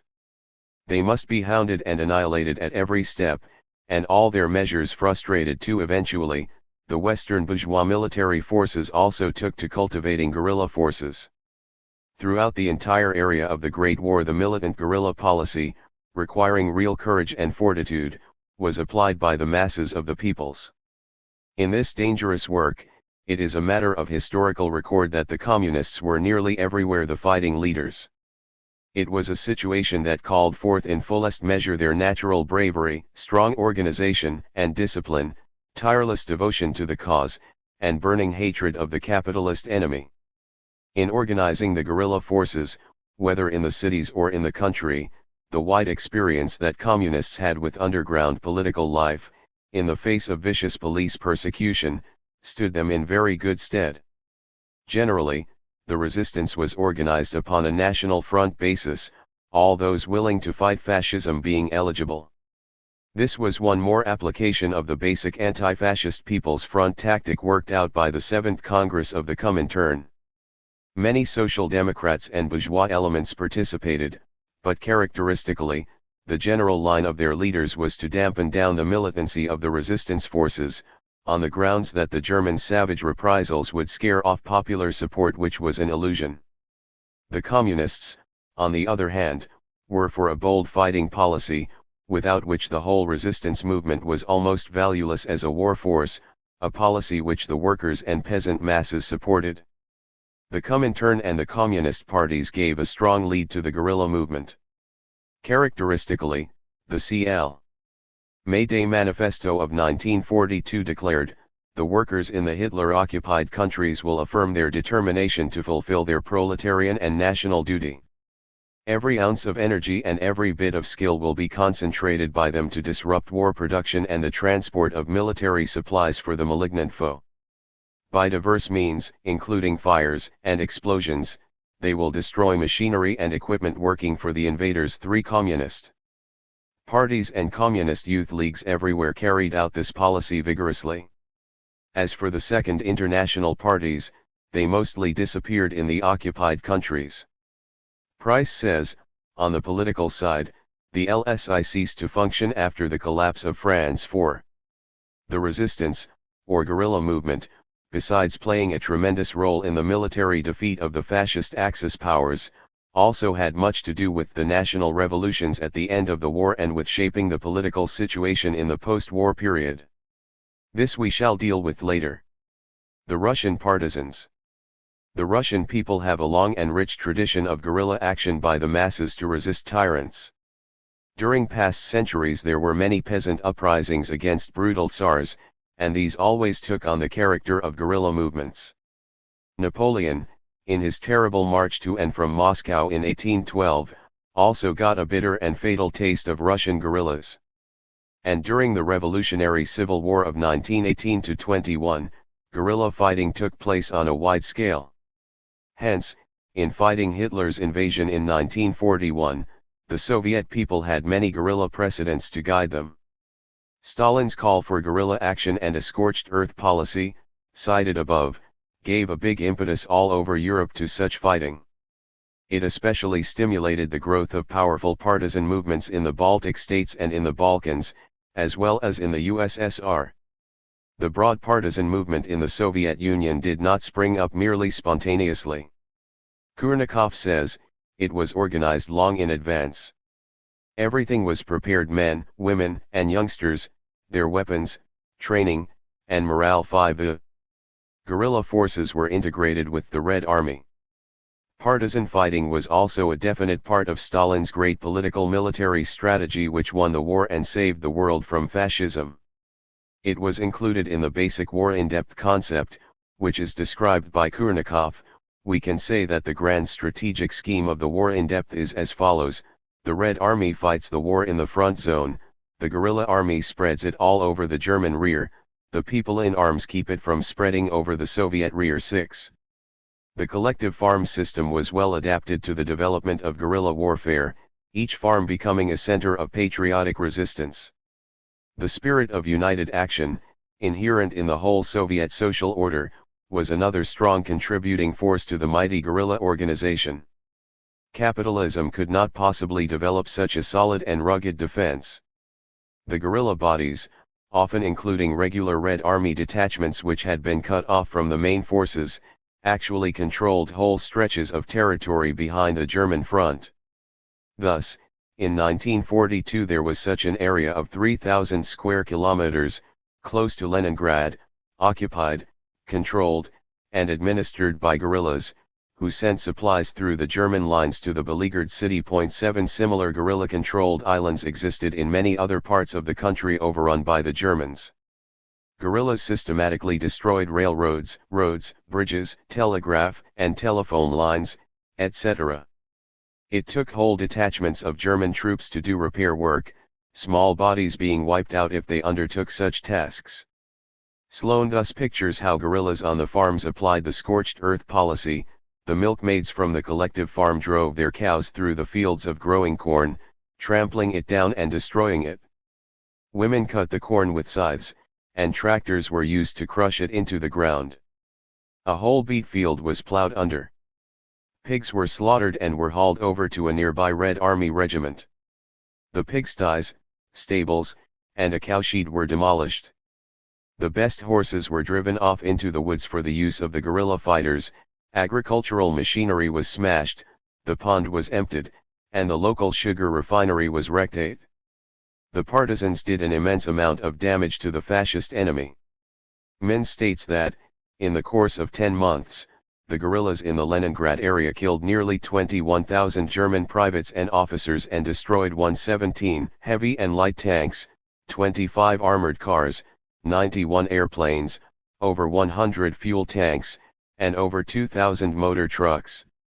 According to the reports of only 28 units in the Smolensk region, the guerrillas killed 15,800 German soldiers, officers, spies, and traitors, destroyed 27 airplanes, and 34 tanks, and captured a large quantity of war materiel. It was estimated, too, that in Belarusia alone, guerrillas killed some 150,000 Germans. 10 Multiply these figures on the many fronts and some idea may be had of the huge damage done by the guerrillas. The psychological damage caused by guerrilla fighters was hardly less important than their physical destruction. Zakharov says, partisans strike such terror into the Nazi hearts that the enemy is afraid to bivouac for the night within village limits, spends his nights outside the village, digs in and puts up elaborate sentry arrangements. 11a. Typical letter found on a captured German officer reads, "Curse them. I have never experienced anything like it in any way before. I cannot fight against phantoms in the forest. As I write this I glance at the setting sun with fear and trembling. It is better not to think. Night is setting in, and I feel that out of the darkness shadows are creeping up silently, and icy horror grips my heart." 12.1. Of the most famous of the partisan groups, led by an old man, was called Grandpa's Unit. The Germans, says Mins, resort to the most ferocious measures to suppress the guerrillas. If they capture a guerrilla fighter in any village, they usually burn the whole village. Often they take half the inhabitants of a village as hostages and shoot them in batches. The monstrous reign of terror that rages in the Soviet districts temporarily occupied by the fascists is unprecedented in history. 13. This terror, however, could not break the iron spirit of the Soviet people, as the wide extent of partisan action testified. Hitler grossly underestimated the strength of all phases of the Soviet People's War. In depth, the unprecedented striking power of the Red Army, the splendid back of the front organization and support of the war effort, and the magnificent fighting capacity of the guerrillas. Hitler broke his neck on the solid rock of a social system which, whether in the field of production, of human freedom, or of military action in the field, was incomparably superior to the rotting capitalist system, of which he was the supremely characteristic representative. The Chinese guerrillas. In no country were the guerrillas a more decisive war force than in People's China. It was a form of warfare highly adaptable to the conditions prevailing in that country. Mao Zedong says of it, "What is guerrilla warfare? It is, in a backward country, in a big semi-colonial country, and for a long period of time, the indispensable and therefore the best form of struggle for the people's armed forces to overcome the armed enemy and create their own strongholds." 14. The Chinese people made tremendous use of this natural weapon, to the dismay of their enemies. From the time of the treachery of Chiang Kai-shek in 1927, resulting in civil war, the Communist Party was able to keep strong guerrilla forces continuously in the field. In later years these forces took on immense size and they became a menace that the Japanese invaders and the Chiang reactionaries could not handle. In 1938 Chu Tai, chief military leader of the People's Forces, stated that, "There are millions of gallant and hardened Chinese fighters in the ranks of the guerrilla detachments 15 all." Through these decades of bitter warfare, the revolutionary Chinese people, led by the Communist Party, were able to control large territorial areas and to keep a regularly organized army in the field. These were the bases from which the giant guerrilla system fanned out. There were also smaller, but important, anti-Japanese guerrilla movements in the Philippines, Burma, Indochina, Indonesia, and other Far Eastern countries. The guerrillas were made up chiefly of peasants, and they were the direct armed expression of the agrarian revolution. There were also many workers and other elements in these units. Chu Ye says that, Chinese people, irrespective of their social standing, fight in the ranks of the guerrilla detachments. The youth were of most vital importance in all these heroic formations. In its guerrilla activities, as in so many other phases of the revolution, the Young Communist League covered itself with glory. Women and aged men also played very important parts. The Chinese guerrillas were a very important economic and political as well as a military force. Together with harassing the enemy, they also helped the local peasants, who were their brothers, friends, and neighbors, to cultivate and harvest the crops. They worked, too, as effective propagandists, and they took an active part in organizing the localities politically. They were generally a great school for the development of revolutionary leadership, especially among the peasantry. The guerrillas, above all else, were a people's army. Their whole effectiveness depended upon their expressing the will of the broad masses of the people, in China's case, especially of the peasantry. The guerrilla formations were part of the very structure of the people's life. Chen Lin says, before beleading their men in the homes of the local inhabitants, the commanders ask their consent. If any property is damaged, the owners are compensated in money. During engagements, the local population helped to transport the wounded and the trophies seized. 16 Such cooperation, of the greatest military value, was the very heart of the guerrilla system, and it could not possibly be achieved by foreign imperialist invaders or national reactionaries. Far from being scattering groups, the people's guerrillas in China were well disciplined and organized. Mao Zedong, for example, remarks that, the guerrilla units of the Red Army left behind along the lower Yangtze River were reorganized and named the new Fourth Army of the National Revolutionary Army. 17 Out of these guerrilla units were developed regular Red Army formations. Mao thus describes the process in the localities. He calls for expanding the people's armed forces by developing in due order, first the Shang Red Guards, then the District Red Guards, then the County Red Guards, then the local Red Army, and then a regular Red Army. 18 Peoples. China was a classical land of guerrilla action, with these formations growing systematically into a great, solidly organized revolutionary army. The regular armies of the Japanese and of Chiang Kai-shek, for all their far superior military equipment, were unable to cope with the revolutionary guerrillas, who were everywhere behind their lines. With their high mobility, these forces, arming themselves by seizing the weapons of the enemy, avoiding major clashes, and striking unexpectedly at night, did incalculable damage by destroying small military detachments, wiping out transportation lines, sabotaging industry, etc. Chu Te says, guerrilla war undermines the fighting spirit of the enemy soldiers, thereby assisting enormously our regular army. In a war of maneuver, the guerrilla detachments establish the most important conditions for the victory of the regular army. 19 This was amply demonstrated in China.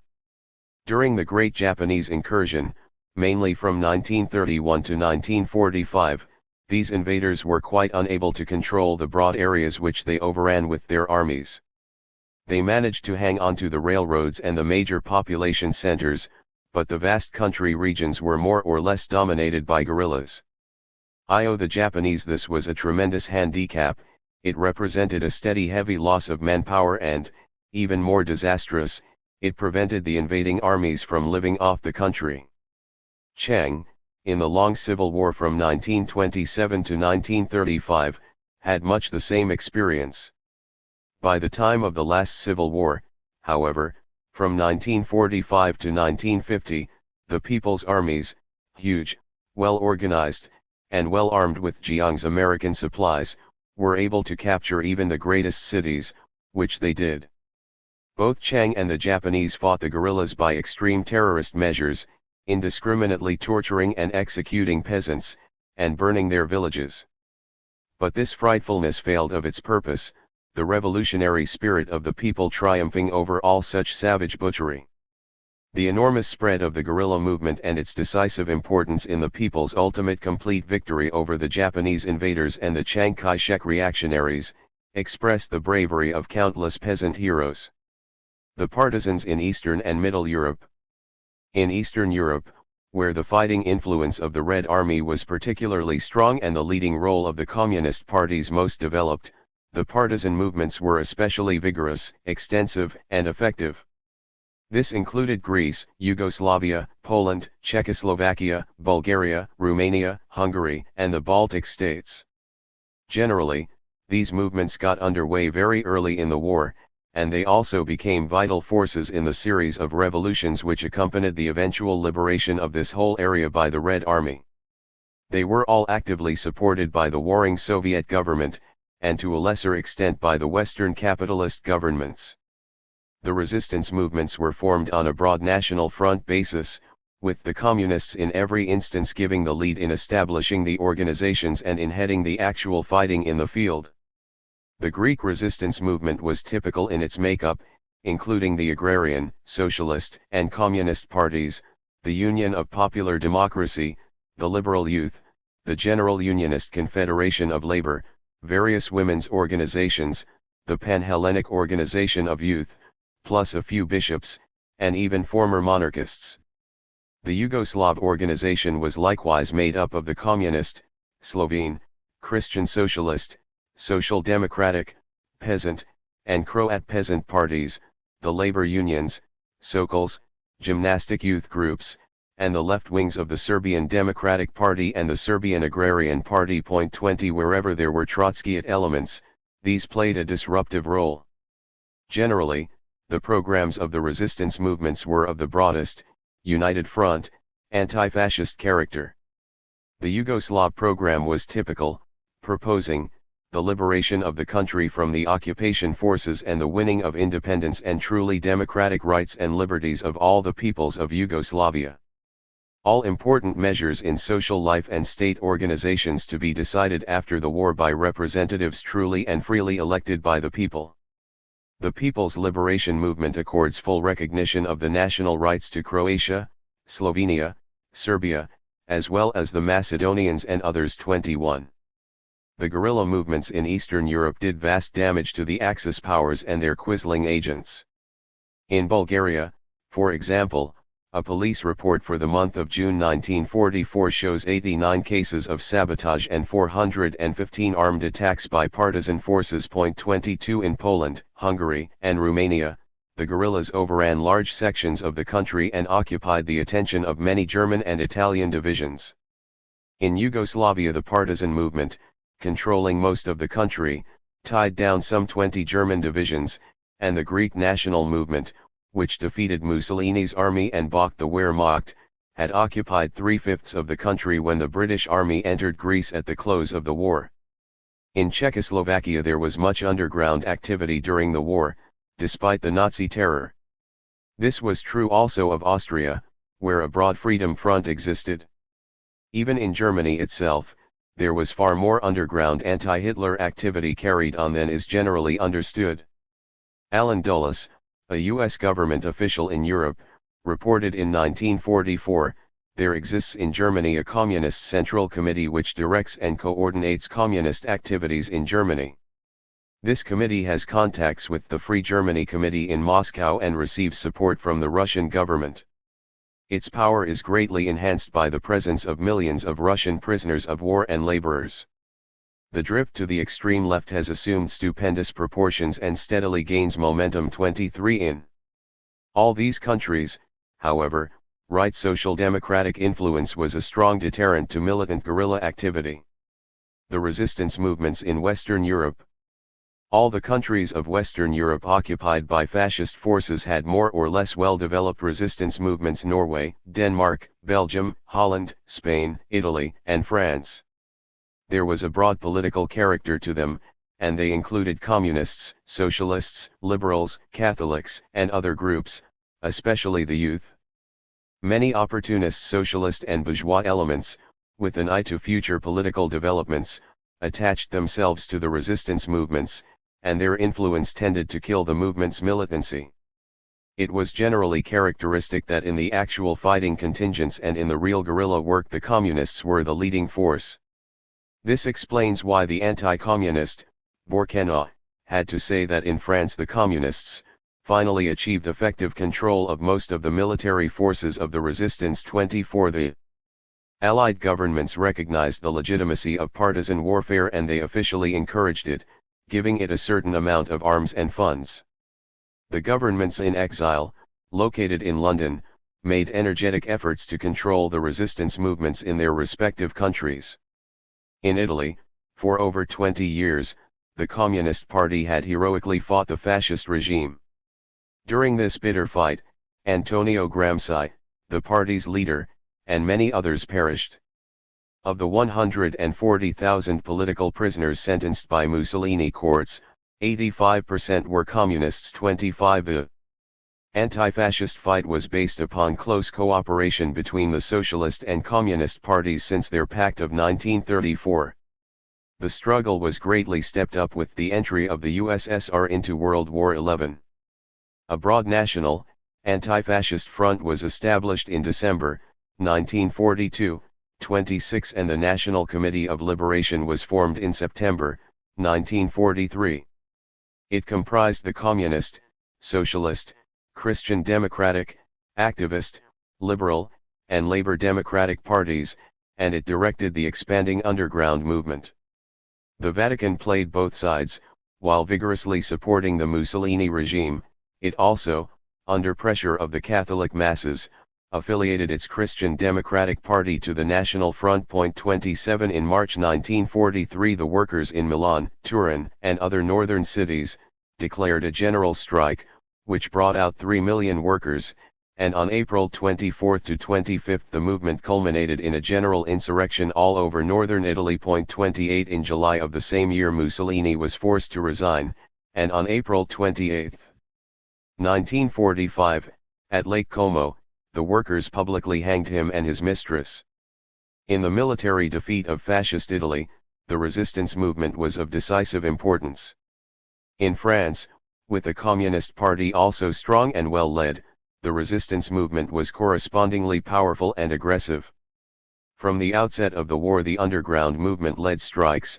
In May 1941, 120,000 miners in the Pas-de-Calais struck, and it was active in slowing up and sabotaging the production of munitions, and in disrupting all branches of Nazi transportation and communication. It also paid special attention to disposing of Vichyite traitors. All this activity greatly increased with the changed character of the war, due to the entry of the Soviet Union in June 1941. The Communists were the initiators of the French resistance movement. In the grave war crisis they stepped forth as the real leaders of the French nation. In May 1941 the Communist Party issued its first call for a national front to fight for national independence. In March 1943 13 underground groups, including Communists and De Gaullists, issued a similar call, and in March 1944 there was established the National Council of Resistance, CNR, which was made up of the Communist, Socialist, Radical Socialist, Democratic Alliance, and Republican Federation parties, the General Confederation of Labor, the Christian labor unions, various armed partisan groups, and, of course, the youth organizations. The general program of the CNR proposed to deliver our homeland, cooperating closely with the military operations which French and Allied armies will undertake. 29.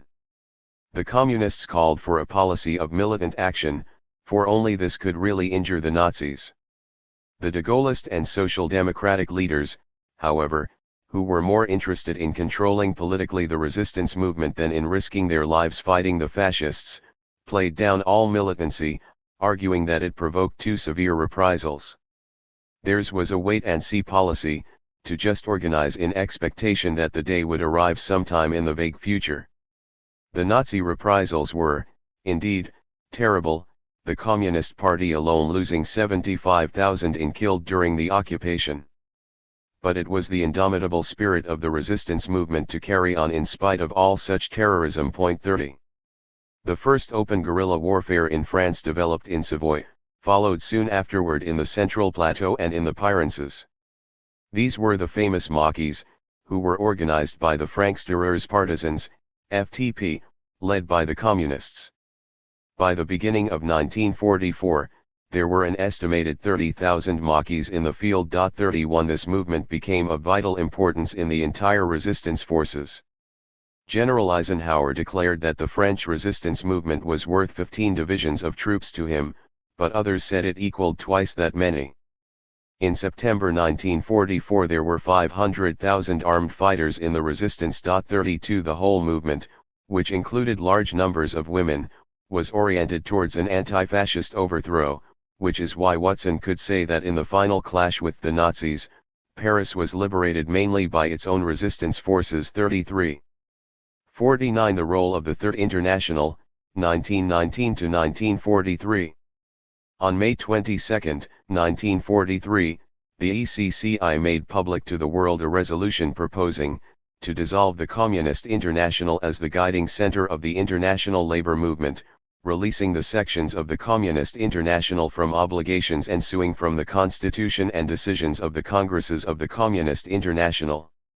The document stated that the Presidium of the Executive Committee of the Communist International, unable owing to the conditions of World War, to convene a Congress of the Communist International, permits itself to submit for approval by the sections of the Communist International the following proposal, for dissolution.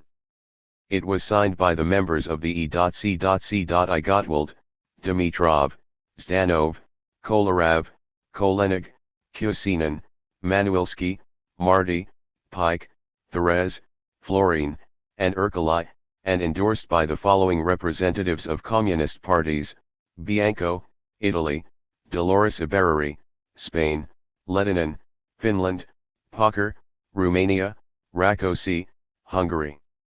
It was adopted in Moscow, May 15, 1943.1. On June 8, at its final meeting, the Presidium of the Executive Committee of the Communist International considered the resolutions received from its affiliated sections with regard to the decision of May 15, 1943, proposing the dissolution of the Communist International, and it established that the proposal to dissolve the Communist International has been approved by the Communist and Workers' Parties of Argentina, Australia, Austria, Belgium, Bulgaria, Canada, Catalonia, Chile, China, Colombia, Cuba, Czechoslovakia, Finland, France, Germany, Great Britain, Hungary, Ireland, Italy, Mexico, Poland, Romania, Soviet Union, Spain, Sweden, Switzerland, Syria, South Africa, Uruguay, Yugoslavia, and the Young Communist International, affiliated to the Communist International as one of its sections. That not one of the existing sections of the Communist International raised any objections to the proposal of the Presidium. In view of the above mentioned, the Presidium of the Executive Committee of the Communist International hereby declares that the proposal to dissolve the Communist International has been unanimously approved by all of its existing sections, including the most important ones, which were in a position to make their decision known.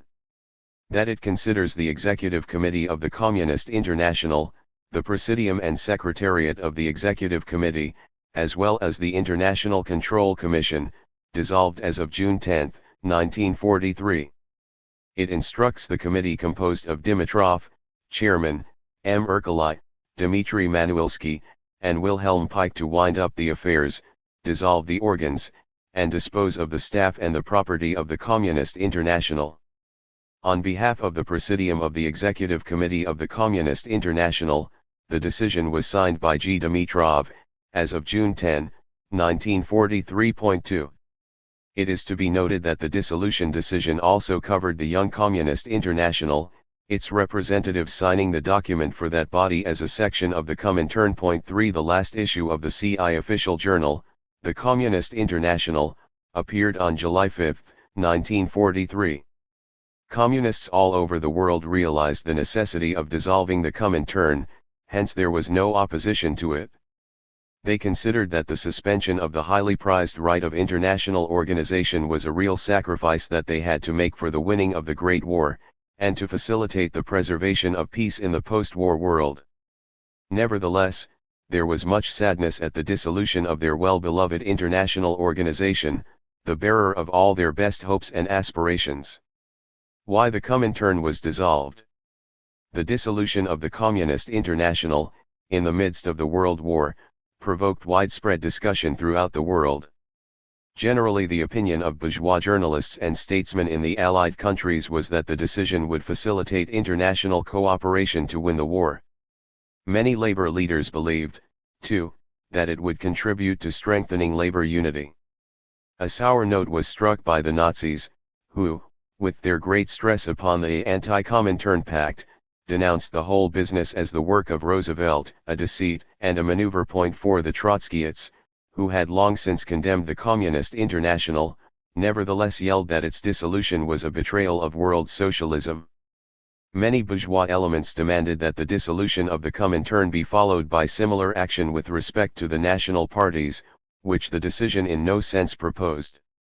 Indeed, within a very few months, in the Communist Party of the United States, the opportunist Browder sought to put this bourgeois demand into effect by attempting to dissolve that party. The specific reasons for the dissolution of the Comintern, as formulated in the original resolution, were that, long before the war it had already become increasingly clear that to the extent that the internal as well as the international situation of individual countries became more complicated, the solution of the problems of the labor movement of each country through the medium of some international center would meet with insuperable obstacles. In short, that the organizational form as chosen by the First Congress of the Communist International, had outlived itself, and that this form even became a hindrance to the further strengthening of the national workers' parties. In one of his characteristic replies to questions by newspapermen, Stalin thus summed up the question for Harold King, Reuters correspondent. The dissolution of the Communist International is proper because it exposes the lie of the Hitlerites to the effect that Moscow allegedly intends to intervene in the life of other nations and to Bolshevize them. An end is now being put to this lie. It exposes the calumny of the adversaries of communism within the labor movement to the effect that the communist parties in the various countries are allegedly acting not in the interest of their people but on orders from the outside. An end is now being put to this calumny, too. It facilitates the work of the patriots in the freedom-loving countries for uniting the progressive forces of their respective countries, regardless of party or religious faith, into a single camp of national liberation for unfolding the struggle against fascism. It facilitates the work of the patriots of all countries for uniting all the freedom-loving peoples into a single international camp for the fight against the menace of world domination by Hitlerism, thus clearing the way to the future organization of the companionship of nations based upon their equality. 5.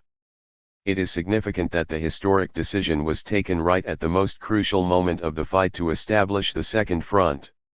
This front was very greatly needed for a quick and decisive victory, but the Western reactionaries, who also believed Goebbels' lies about the Comintern, were blocking it. Undoubtedly the favorable impression all over the bourgeois world made by the dissolution of the Comintern helped very decisively to break this deadly logjam. It was only a few months later, in November-December 1943, that there was held the famous Tehran Conference, at which the date for the Second Front was finally decided. The growing feeling in Comintern leading circles that the organization had to be dissolved explains why there was relatively so little activity by the Comintern during the early war years. The original proposal for dissolution states that, the Executive Committee of the Communist International was guided by these same considerations when it took note of and approved the decision of the Communist Party of the United States of America in November 1940, to leave the ranks of the Communist International. But the dissolution trend dates back even further than this. One of the most basic elements tending to render the Comintern obsolete in its existing form was the coming forth actively of the Soviet Union in the mid-30s as the world champion of the peoples. Prior to this time the USSR was largely on the defensive, and the Comintern led the world fight. But the burning menace of fascism and war, against which the Soviet Union stepped forward on the world arena as the basic opponent, gave that country a world political leadership of the anti-fascist forces. This was clearly expressed in Manuelski's report to the Seventh Congress, see Chapter 44, when he said that because of the victory of socialism in the USSR and because of its fight against fascism and war, it had become the center of attraction and the rallying point for all peoples, countries, and even governments which are interested in the preservation of international peace. Already therefore, on the eve of the Seventh Congress, at the supreme height of Comintern activity, discussions were had at which it was indicated that the new, active world role of the Soviet Union, as the great champion of peace and democracy, tended to render obsolete the world political leadership of the Communist International. The historical role of the Comintern. In estimating the role of the three internationals, Lenin says, the First International laid the foundation of the international struggle of the proletariat for socialism. The Second International was the epoch of preparing the ground for the widespread mass movements in many countries. The Third International has garnered the fruit of the labors of the Second International, casting off its opportunistic, social chauvinistic, bourgeois and petty bourgeois refuse, and has set out to achieve the dictatorship of the proletariat. 6. The First International, functioning in the revolutionary period of the capitalist system, laid the basis for the modern labor movement, both theoretically and organizationally. The Paris Commune was its great monument. The Second International was organized at the time of the rapid growth of world capitalism and imperialism, and it, for the first time, developed the trade unions, cooperatives, and workers' parties into mass organizations. It became overwhelmed, however, with opportunism and degenerated into an instrument of the employers against the working class, which it remains today. The Third, Communist, International was the revolutionary organization of the working class, the peasantry, and the oppressed peoples of the world, functioning in the period of imperialism, of the general crisis of the international capitalist system, and of the beginning of world socialism. It tended to cleanse the proletarian movement of the poison of class collaborationism and petty bourgeois reformism and to equip it with the program, leadership, and organization necessary for it to carry out its historical socialist mission. The Communist International, although it was formally organized in March 1919, had solid roots extending much further back into labor history. The whole life work of Lenin, 30 years of brilliant labor, belongs properly to the history of the Comintern.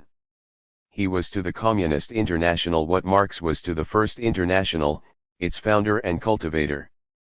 As remarked in Chapter 27, the real history of the Comintern therefore goes back at least to the Second Congress of the Social Democratic Labour Party of Russia, held in London in 1903, when the Bolshevik tendency was first solidly established, even as the history of the First International, which was formed in 1864, actually goes back to the Communist League of 1847.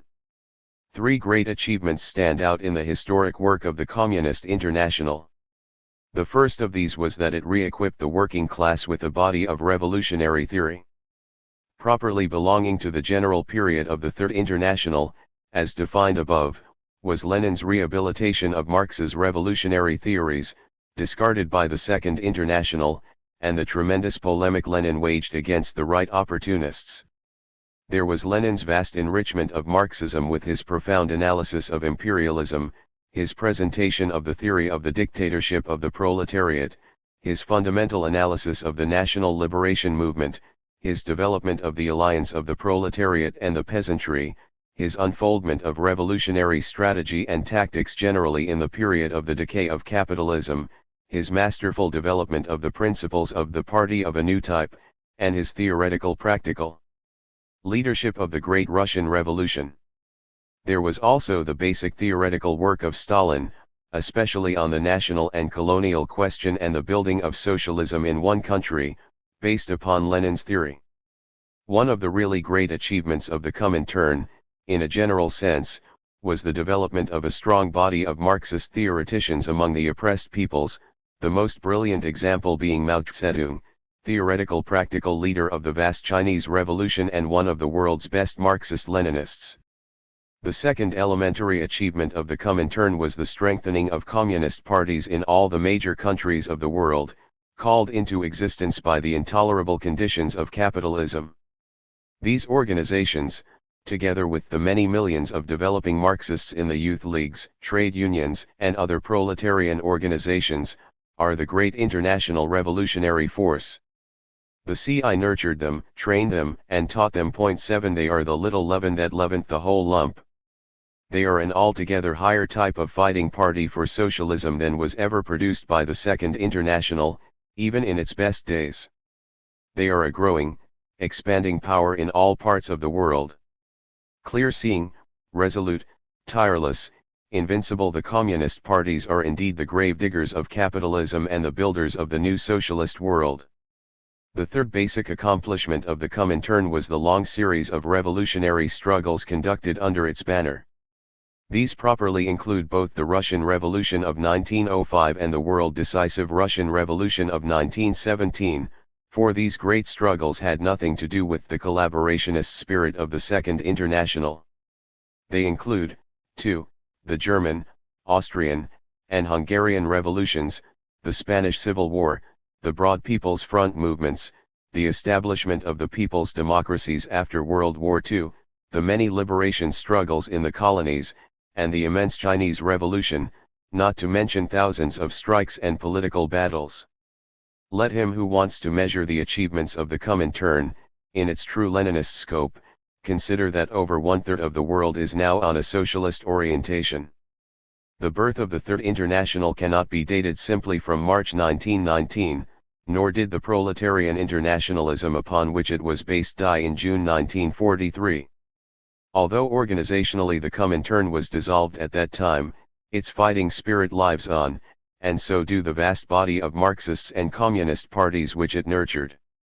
The Third International developed a great revolutionary force which will never lose its momentum until the capitalist system is abolished and the world is brought to socialism. The Third International will forever remain enshrined in the hearts and minds of the working class, peasants, and oppressed peoples of the world. When and under what conditions the Third International will be succeeded by another international, much broader in affiliation, and far more powerful politically than any of the three internationals which have preceded it, only the future can answer. This step was made necessary by the passage of the reactionary Voorhis Act, which virtually outlawed proletarian international political organization. See Proceedings of Emergency Convention, CP, USA, New York, November 16, 1940. Part 4, The Historic Advance of Socialism. 50. The Aftermath of World War II. World War II, which was an expression of the general crisis of the world capitalist system, also greatly deepened that crisis. It intensified all the major internal and external contradictions which are inexorably undermining the strength of capitalism in all countries. The war was another great milestone on the road of the capitalist system to its inevitable doom. Among the many post-war manifestations of the deepened character of the capitalist general crisis may be noted the following: a. The growing reliance of the capitalist countries, particularly the United States, upon munitions production, to keep their industries going in a capitalist world of increasing productive power and decreasing markets. b. The splitting of the world market into two segments, the socialist and the capitalist, a development which Stalin called the most important economic consequence of the war. c. The sharpening struggle of the capitalist countries for control of the shrinking capitalist world markets. d. The intensification of the unevenness in the development of the capitalist countries, the most spectacular aspect of which is the shaky hegemony of the United States over the capitalist world. e. The breakdown of the colonial system, marked by the outburst of revolutionary national liberation struggles in many parts of the colonial and semi-colonial world. f. The increased tendency of the capitalist system towards economic crisis, fascism, and war, because of its profoundly weakened condition, and most decisive, g.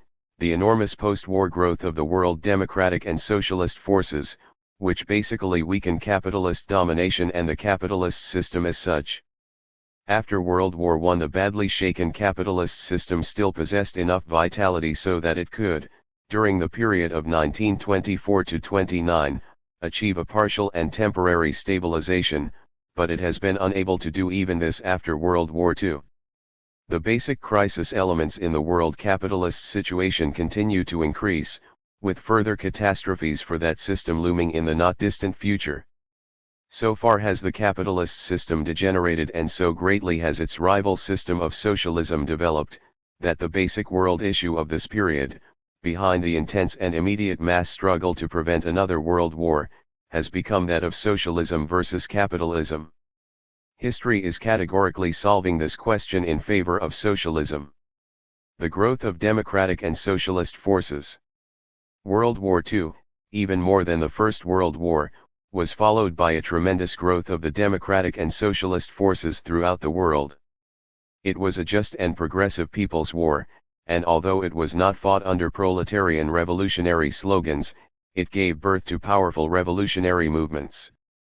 The toiling masses, in the colonial lands as well as in the industrial countries, sickened and enraged at the long string of abuses and exploitations of the capitalist system, all of which were greatly accentuated by the horrors, oppressions, and butcheries of the Great War, took drastic steps to eradicate them.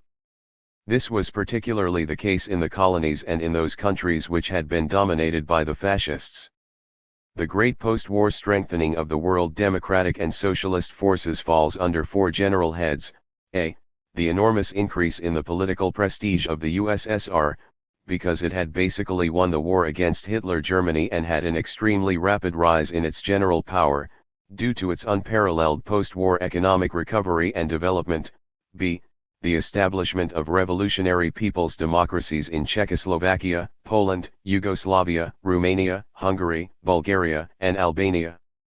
And the People's Democratic Republic of East Germany. c. The growth of powerful national liberation movements in China, India, Indochina, Burma, Korea, Indonesia, Malaya, the Philippines, and various areas in Africa. A vast elemental movement which reached its climax in the Great Chinese Revolution. d. An enormous growth of trade unionism all over the world, together with a huge expansion of the youth, women's, and other mass movements.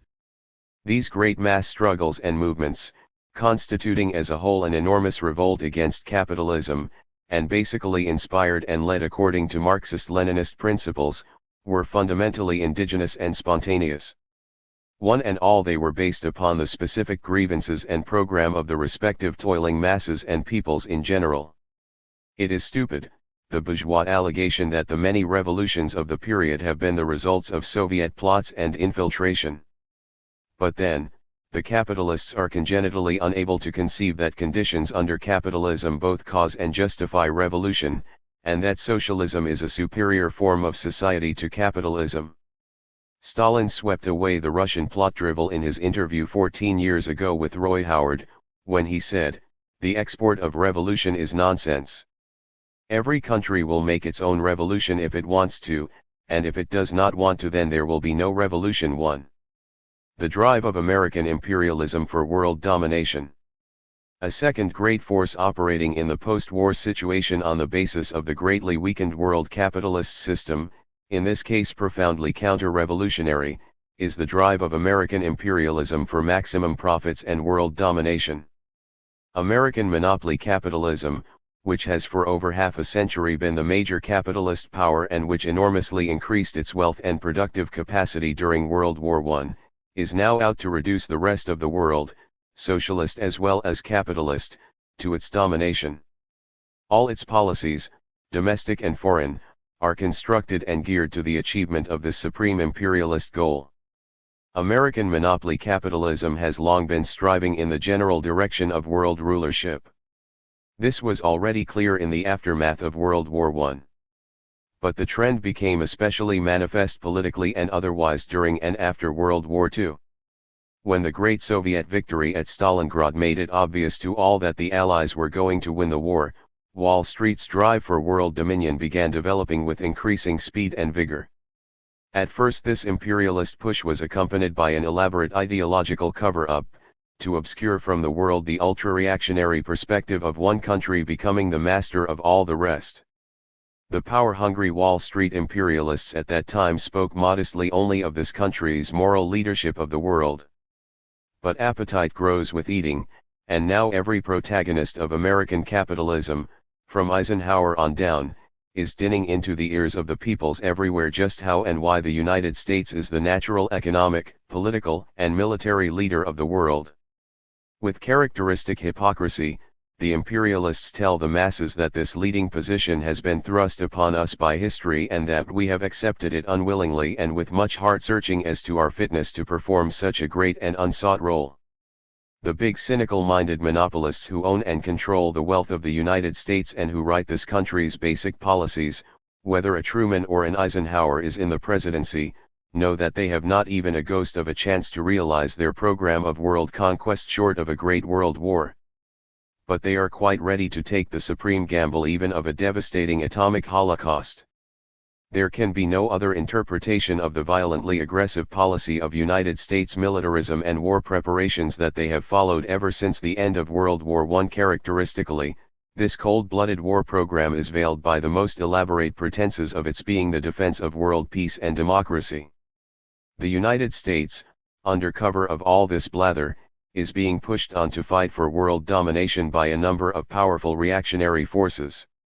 In a country such as the United States, controlled as it is by finance capital, these forces are decisive in determining its orientation.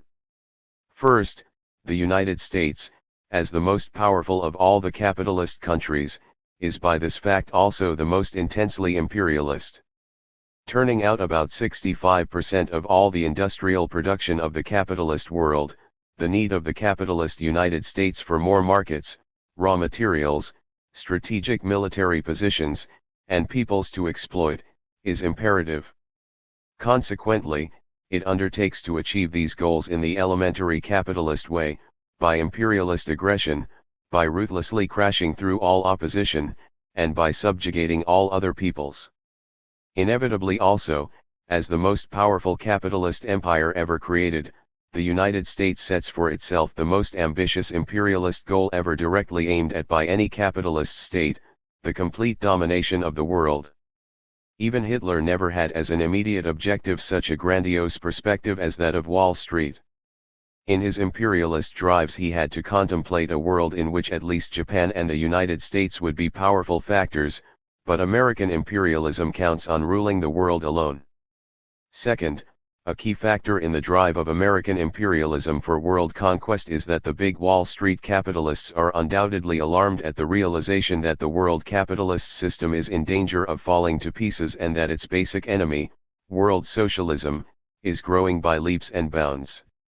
While they reject the validity of the Marxist-Leninist concept of the general crisis of capitalism, they at least are realistic enough to understand that their system is now showing startling symptoms of deep trouble. Their remedy for this situation is for them, with their vast wealth, industrial and military strength, and technical know-how, to smash the international socialist forces and to reorganize the bankrupt capitalist world, with the United States as the future dominating center and with all the other peoples paying tribute to it. Third, and very important in impelling American imperialism onto a path of aggressive war and conquest, is the growing conviction in big capitalist circles that, in the present sick condition of world capitalism, the only way they can keep their industries in operation and their own fabulous maximum profits rolling in, is by a vast production of war munitions and eventually by war itself. This is the reactionary end to which the Keynesian policy of pump priming has inevitably led. Immediately after the end of World War II, driven on by the above forces, the United States launched out upon its program of world domination. The first major result of this was, by economic pressure, financial grants and loans, and political intimidation, to set up a measure of shaky American control over the capitalist world during the early post-war years.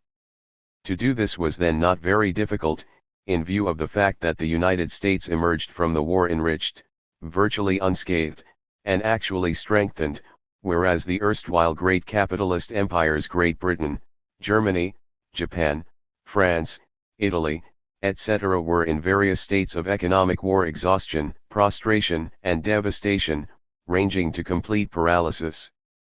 The American capitalist hegemony was something new in the world. In the past, one or another country, notably Great Britain in the mid-19th century, has occupied a key, or even decisive, position in the capitalist world economy, but this was the first time in history that any single country had achieved the role of becoming virtually the acknowledged boss of all the other capitalist powers.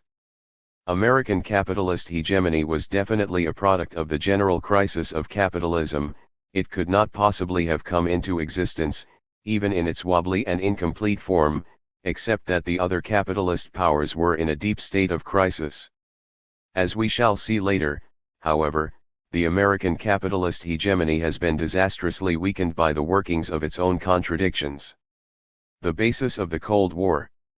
The Soviet Union entered the post-war period with a definite outlook of living in peace with the capitalist world, and this outlook continues, in line with the fundamental peace policy inherent in its socialist system. The coexistence perspective is in no sense contradictory to the Marxist-Leninist position that the present is a general period of revolution, with the obsolete capitalist system gradually being supplanted in the various countries by rising socialism. This conclusion is possible because, recognizing that socialism is primarily the affair of the peoples of the respective countries, who tend to choose their own system of society, the USSR leaders definitely accept the reality that world society, over a considerable period ahead, will consist of both capitalist and socialist elements. Marxist-Leninists are by no means committed to the theory that socialism can be realized only by a simultaneous worldwide revolution or as a result of a great war. The historical fact is that all the countries that have so far embarked upon the road to socialism have done so, one by one, of course, with the help, protection, and solidarity of the world's workers against international counter-revolution. That the USSR follows a policy for a post-war world of peaceful coexistence with the capitalist states is made clear from many facts. First, the dissolution of the Communist International was not only a measure to help win the war but also, as Stalin indicated at the time, for thus clearing the way to the future organization of the companionship of nations based upon their equality too.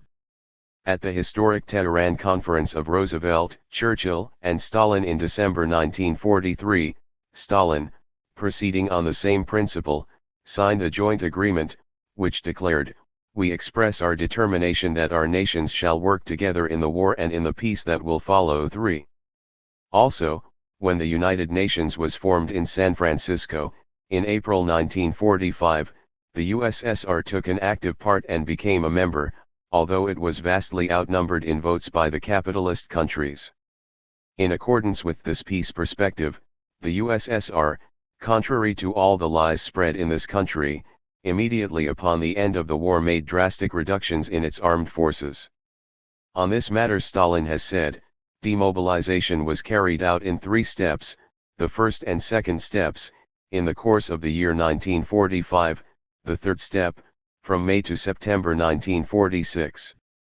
In addition, demobilization of the older age groups of the personnel of the Soviet Union was carried out in 1946 and 1947. And in the beginning of 1948 all the remaining old age groups were demobilized. 4. Meyer adds these details: the Soviet armed forces which crushed Hitler's Wehrmacht were close to 12 million strong. By October 1946, the Soviets had demobilized Go age groups, or about 83% of their wartime forces. In 1951, France, with less than 1/15 of the Soviet frontier, had 22 soldiers, the United States, flanked by 2 oceans, had 18 soldiers, and the USSR 12 soldiers per 1,000 inhabitants. 5. So generally were the Communists resolved upon cultivating a peaceful coexistence with the capitalist states in the post-war period that this perspective actually gave birth to serious opportunist illusions in many communist and workers' parties. The worst expression of this right deviation was expressed by Earl Browder in the United States.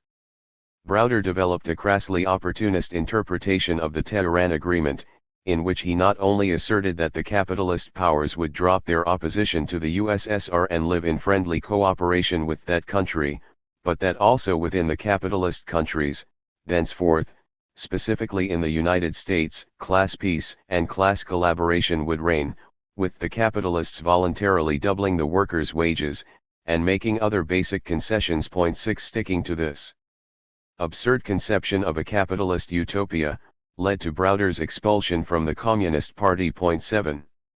American imperialism, however, with Great Britain as its junior partner, had no intention whatever of living in peaceful coexistence with the USSR.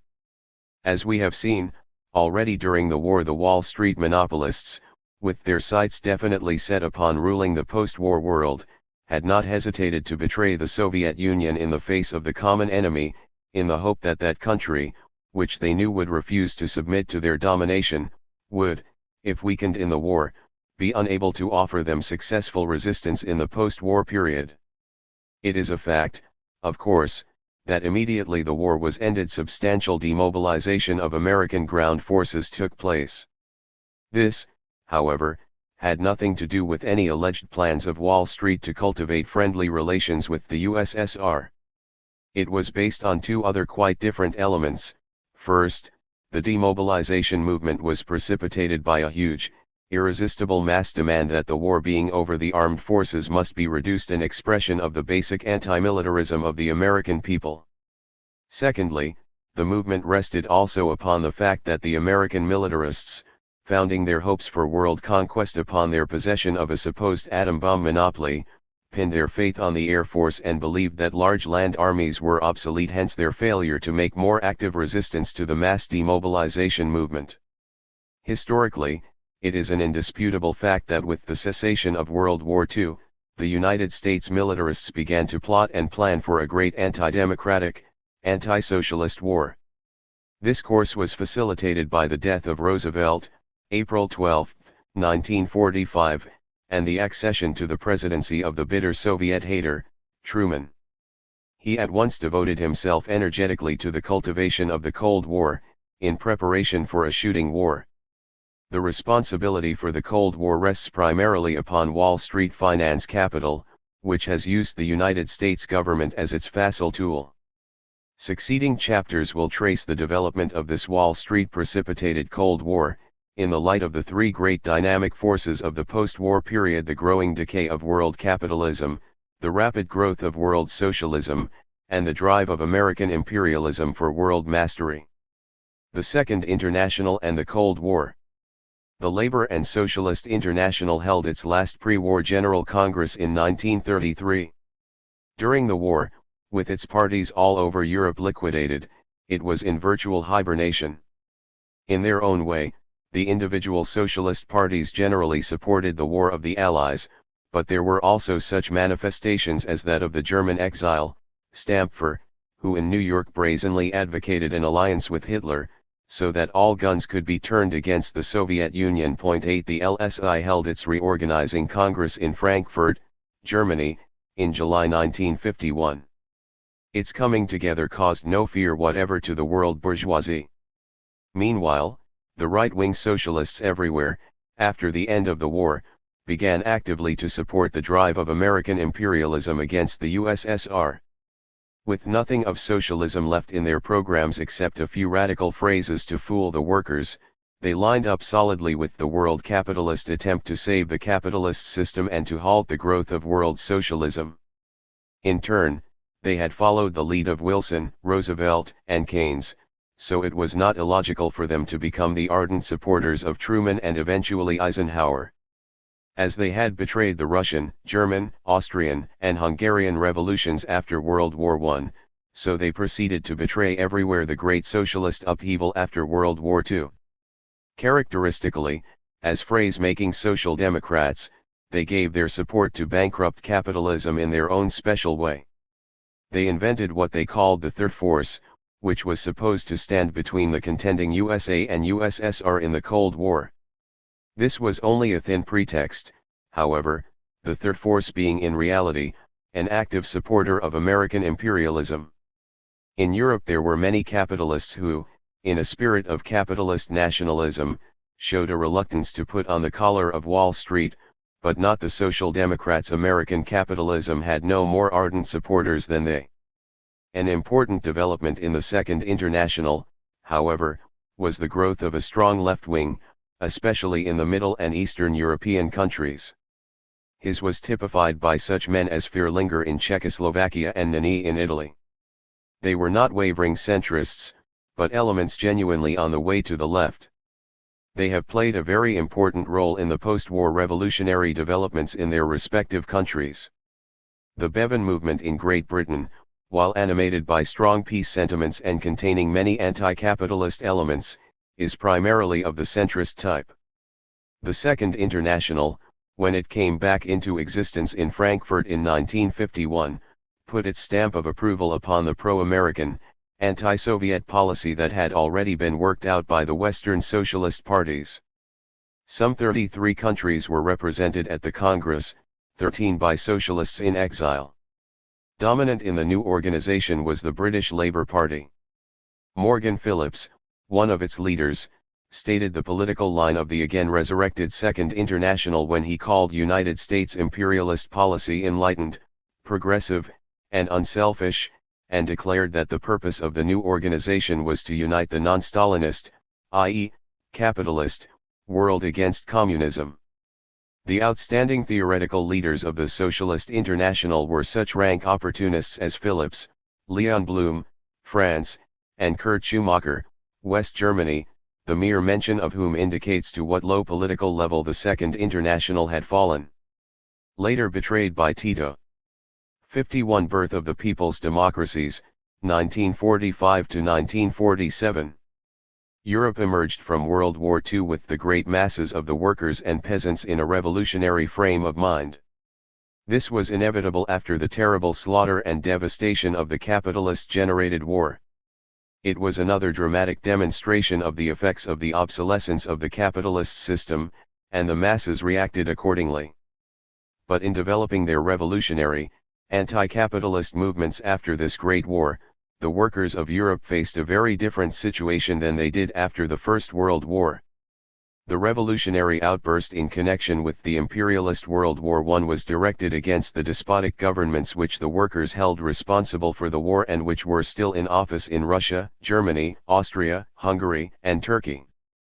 World War II, however, presented quite a different picture.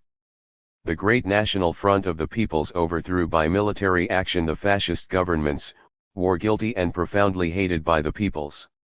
Most of the governments which succeeded them and which the workers later had to fight, had thus been members of the wartime National Front, but had adopted a reactionary course especially upon the conclusion of the war. These elementary facts generally determined the course of the workers' revolutionary strategy both during and after the war. The Anglo-American imperialists, even early in the war, especially after Stalingrad gave them a perspective of victory, were quite aware of the danger of revolution after the Hitler regime was defeated.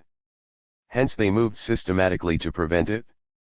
They associated this danger with the tremendous victories and advance of the Red Army. Fear of the Soviet forces occupying hitherto capitalist countries was, therefore, what motivated the Anglo-American invasion of Italy, a drive that was supposed, but failed, to reconquer the whole Balkan and South European areas which, the reactionaries feared, were especially liable to go revolutionary. This also was the motivating reason causing the United States and Great Britain, at long last, to launch the deliberately delayed Western Front. They were afraid that if they postponed it any further the Red Army might occupy most of Europe and bring with it general revolution. To halt the revolution, and thus to deny the peoples of Europe the right to set up such governments as they saw fit, was the first step in the world conquest program of Wall Street. In this work of counter-revolution the American and British monopolists had as their most ardent and effective allies, the Vatican and the Right Social Democrats. As a result of their combined efforts, backed by the military occupation forces, the Anglo-American imperialists managed to check the revolution in France, Italy, West Germany, Belgium, Holland, and Franco-Spain. Meanwhile, the Labour Party in Britain, which is social democratic, held everything solid for capitalism in that country, and in the Scandinavian countries also, the Social Democrats were the guardians of capitalism. In Greece, the British and Americans cynically shot down the revolution, and in Yugoslavia they bought up Tito. In Europe, therefore, the victorious revolution was finally restricted to Czechoslovakia, Poland, Hungary, Romania, Bulgaria, Albania, and East Germany, involving about 100 million people. With the Soviet Union nearby, these peoples could not be terrorized or deceived by the Western powers into maintaining the capitalist system. The rise of the people's democracies. The revolutionary countries of Middle and Eastern Europe, after being liberated by the Soviet Red Army, all set up what have become known as people's democracies. The evolving general pattern was similar in the several countries. The parties and other organizations that had been cooperating in the struggle against Hitlerism, especially those participating in the underground resistance movement, proceeded at the close of the war, and sometimes before, to set up national governments made up of all the anti-fascist elements. The resultant people's democracies were, in fact, a further application of the anti-fascist front policy outlined by the Seventh Congress of the Communist International in 1935. Earlier forms of this historic policy, as we have seen, were those outlined in the Fourth Congress of the Comintern, see Chapter 37, the pre-war People's Front movements, the Great All-Anti-Fascist People's Military Alliance during the war, and the broad multi-party wartime underground movements and guerrilla formations. The governments of the people's democracies all definitely took shape in 1944–45 with the overthrow of Hitler. They were the revolutionary continuation of the people's struggle during the war. The bred character of the people's democracies was illustrated by the Czechoslovakian government, which consisted of two communist parties, Czech and Slovak, Social Democratic Party, Czech National Party, Catholic People's Party, and the Slovak Democratic Party. In Poland the government bloc consisted of the communists, socialists, peasants, and Democrats. The Fatherland Front in Bulgaria had 5 parties, and Yugoslavia, Hungary, Romania, and Albania also had several parties each in the anti-fascist alliance comprising their governments. A basic factor in all these situations was that the socialist and communist parties amalgamated, sloughing off their right opportunists in the process. This was true also in the People's Democratic Republic of East Germany. Everywhere the communists, leaders of the underground, became the leading party in the new democratic governments. 1 There was also a new strong solidarity developed between the workers and the peasants. A striking feature too was the widespread revolt of the intellectuals against capitalist domination. And highly significant was the unexampled cooperation established between Catholic and non-Catholic workers in Poland, Go% Catholic, Czechoslovakia, Hungary, and other strongly Catholic countries, despite the militant opposition of the Catholic Church. The Anglo-American imperialists watched with great alarm the advent of the people's democracies. Among their measures to meet such a contingency, they had prepared an all-around set of hand-picked puppet governments in exile, located in London and ready to take over their respective countries at the war's end. But the various peoples had quite other ideas about all this, and they elected their own types of government. The imperialists, however, with active support from the Vatican and social democracy, have never ceased to this day carrying on intrigues and violent plots to balk and defeat the democratic will of these peoples. In Poland, Hungary, Bulgaria, and Romania, as the war came to an end, they organized civil wars in unsuccessful attempts to prevent the establishment of people's democracies. In 1944–1947, they crushed the Greek people's democracy, first with British and finally with American-equipped military forces, and they managed, with their money, eventually to subvert the willing Tito in Yugoslavia. And it was the American ambassador who, in a desperate effort to regain control of Czechoslovakia, caused 17 bourgeois ministers in February 1948 to resign from the national government, in the hope of creating a civil war, but the Czech workers, responding swiftly, defeated this putsch and came into decisive control of the Czech people's state. 2 The Eisenhower-Dulles policy of liberation is a continuation of this civil war program. The new type of proletarian dictatorship. The new people's democracies adopted many far-reaching economic measures, aimed immediately at the reparation of the huge war damages. These policies included the breakup of the big landed estates, including in some cases the church lands, and the distribution of the soil to the peasants, the confiscation of all the lands and industries owned by fascist reactionaries, the nationalization of the major industries and services, including banks, coal, steel, electric power, railroads, inland transport, seaborne shipping, telegraph, telephone, and radio, the systematic cultivation of consumers' cooperatives, drastic tax reforms, the establishment of state control over foreign trade, and the progressive development of planned production through 2-, 3-, and 5-year plans.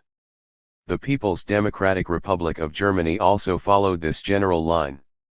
The people's democracies did not set for themselves the immediate goal of socialism, but the basis of their program nevertheless was socialist. It shifted the decisive economic ownership and controls out of the hands of big landowners and monopolists into those of the working class and other democratic forces. The result was not a democratic capitalism, as many believed at the time, but a transitional regime moving towards socialism. Point 3. This people's democratic state was a new form of the dictatorship of the proletariat. At the outset this fact was not generally recognized, even in communist circles, but it became clear with the growth and evolution of the new regimes. As they strengthened their programs, both in policy and enforcement, the bourgeois elements in the government tended to be eliminated and the leading role of the working class stood out constantly more clearly. The general political process was that of a steady orientation to the left towards a more definite form of the proletarian dictatorship and toward a more concretely socialist program. The people's democracies constituted, in various respects, a new road to socialism. 4. The rise of the people's democracies taught the communist movement many valuable lessons of revolutionary strategy and tactics, which, as we shall see, were to have important consequences on later communist policy. Among other things, the manner of their establishment re-emphasized what Marx had indicated long before, that in situations where bourgeois democratic processes were strongly present, it would be possible for the workers to establish socialism relatively peacefully. As mentioned in earlier chapters, Marx said, if, for example, the working class in England and the United States should win a majority in Parliament, in Congress, it could legally abolish the laws and institutions which obstruct its development. 5. Lenin demonstrated the same principle on the eve of the Russian Revolution of November 1917 when, in the existing democratic situation, he proposed a peaceful development of the revolution. 6. In drawing lessons from the relatively peaceful establishment of the people's democracies in Central and Eastern Europe through the development of parliamentary majorities, the elementary facts must not be overlooked, however, that during World War I, through military struggle, the Red Army and the people's insurrectionist movements, by defeating the Hitler forces, had already broken the backbone of the big capitalists and landowners, and that the post-war bourgeois governments in these countries were consequently weak and flabby. In Poland, Romania, and other of these countries, however, the reactionaries did manage to organize small-scale civil wars, despite the efforts of the workers to maintain a peaceful development. The coalition government in Italy. From the closing stages of the war, the Italian working class began rapidly to organize its forces. The Communist Party increased from 5,000 members during Mussolini's terror to 2,300,000 members in 1947 under Palmiro Togliatti's brilliant leadership, and it polled 20% of the national vote, 4,745,000. The Socialist Party, led by Pietro Nani, also made a strong growth. The two parties, in their majority, favored fusion and were working together in close cooperation. And the trade unions, uniting communist, socialist, and Catholic workers, grew swiftly into the gigantic General Confederation of Labor, with 6 million members, and with the able communist union leader Giuseppe Di Vittorio at its head. The Communist Party, which, in Italy, as everywhere else in Europe, had achieved great prestige in its heroic struggles during the war, won the hegemony over the Italian working class and also developed a strong influence among the peasantry and the Catholic toilers generally.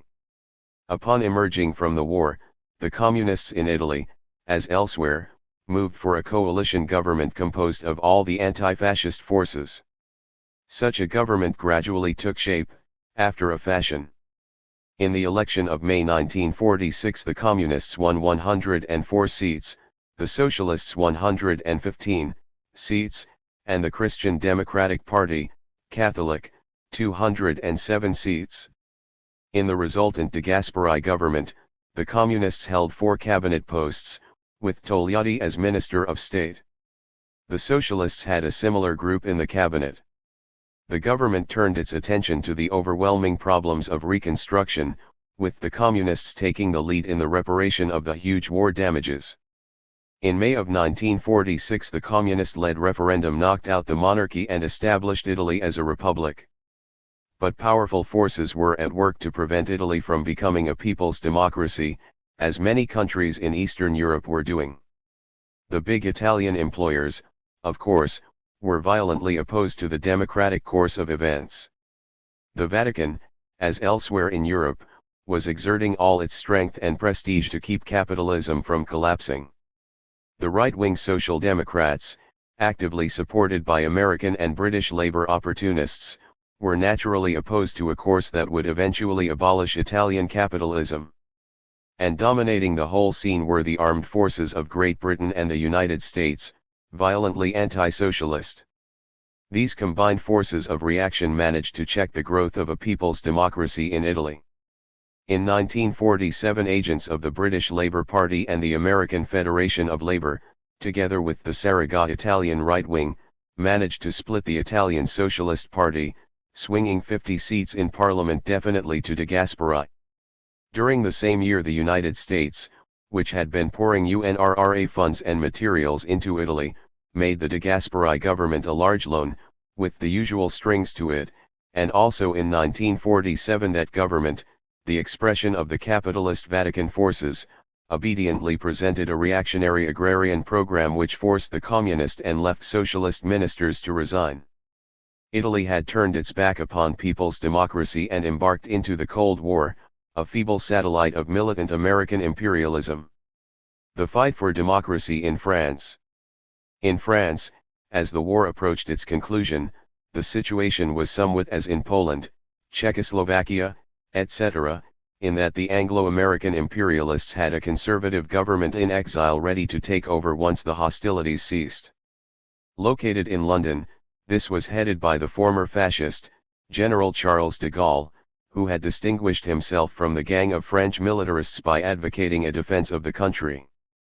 Despite his shady political record, de Gaulle was groomed to be the head of liberated France. The guerrilla fighters, however, had different ideas. As early as August 1943, the National Council of Resistance, CNR, issued a manifesto, which declared, via CNR claims upon the whole territory, the rights and responsibilities of trustees and provisional organs of national sovereignty. 7. When the Germans were driven out of Paris, de Gaulle and his provisional government were, however, promptly installed in power, with the backing of the powerful British and American armed forces. Paris was freed in August 1944, and in April 1945 the first general election was held, with 3 million French workers still prisoners in Germany. The results showed the Communist Party to be the strongest party in France. De Gaulle at once moved to disarm the resistance forces, which caused the two communists in his cabinet to resign. In the general elections of October 1945, the Communists polled 5,696,000 votes, against 4,760,000 for the Socialists, and 4,580,000 for the Catholic Party, the Popular Republican Movement, MRP, giving the CP 152 seats, the SP 142 seats, and the MRP 141 seats. There were also a few smaller parties. The two parties of the working class had an absolute majority in parliament. The Communist Party proposed a government based upon both parties, and their eventual fusion into one organization. As the leader of the largest party, General Secretary Thérèse of the CP was entitled to the premiership. The General Confederation of Labour, CGT, had grown swiftly to an organization of some 5 million members. Although it had two general secretaries, Jouherho and Fracon, the latter, a communist, represented by far the bulk of the membership. As Klugman remarks, the position was favorable to lead the French people forward, continuing the élan and enthusiasm of the resistance, towards a new popular democracy and the crippling of the power of the French trusts. 8. Leon Blum, however, opposed this whole perspective. As a social democratic defender of the capitalist system, he could not support any such revolutionary program. As head of the Socialist Party, he vetoed the question of the amalgamation of the two parties and insisted upon a tripartite government, including the MRP. Henceforth, his line was to maneuver with the de Gaullists against the communists. During his savage course Hitler had murdered 6 million Jews and many others, but he kept Blum a prisoner near Paris, comfortably lodged, with 2 servants, while he was destroying Simard, Perry, and countless other communist fighters. Hitler knew a tool of reaction when he saw 1.9.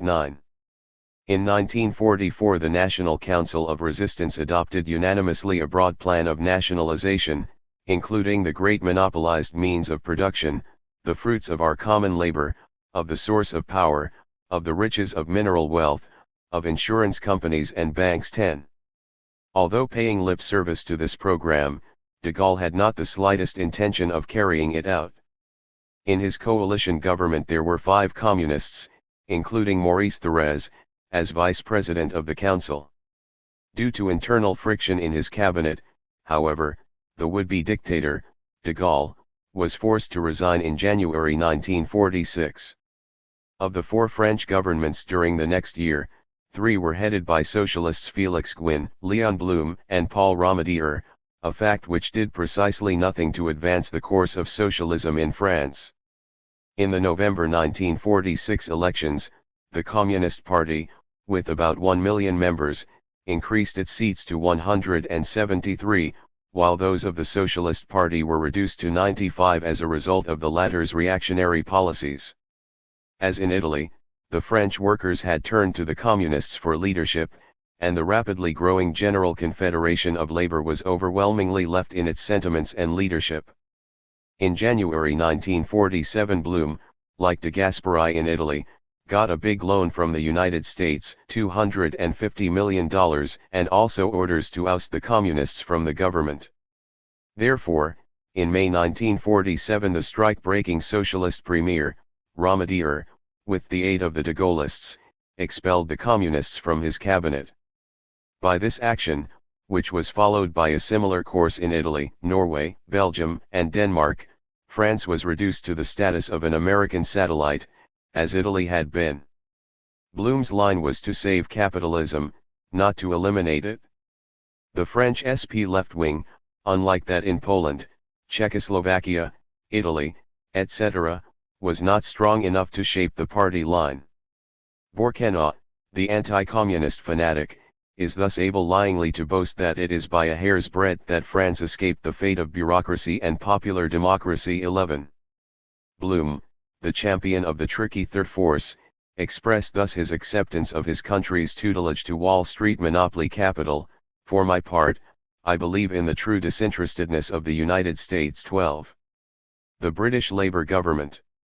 Great Britain did not escape the wave of revolutionary sentiment that swept Europe at the close of the World War. But the capitalists had a faithful force on guard to protect their interests. In the Protestant British Isles the Vatican was in no position to help the bourgeoisie, as it did in France, Italy, Belgium, and Spain, but that other defender of capitalism, the social democracy, in the shape of the Labour Party, was able to do the job.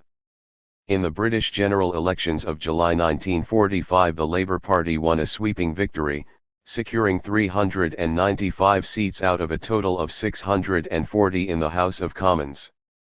During the war the Labour Party had been in a coalition government with the Churchill Tories, but now it was able to set up a one-party government, the chief figures in which were the extreme right-wingers, Clement Attlee, Ernest Bevin, and Herbert Morrison.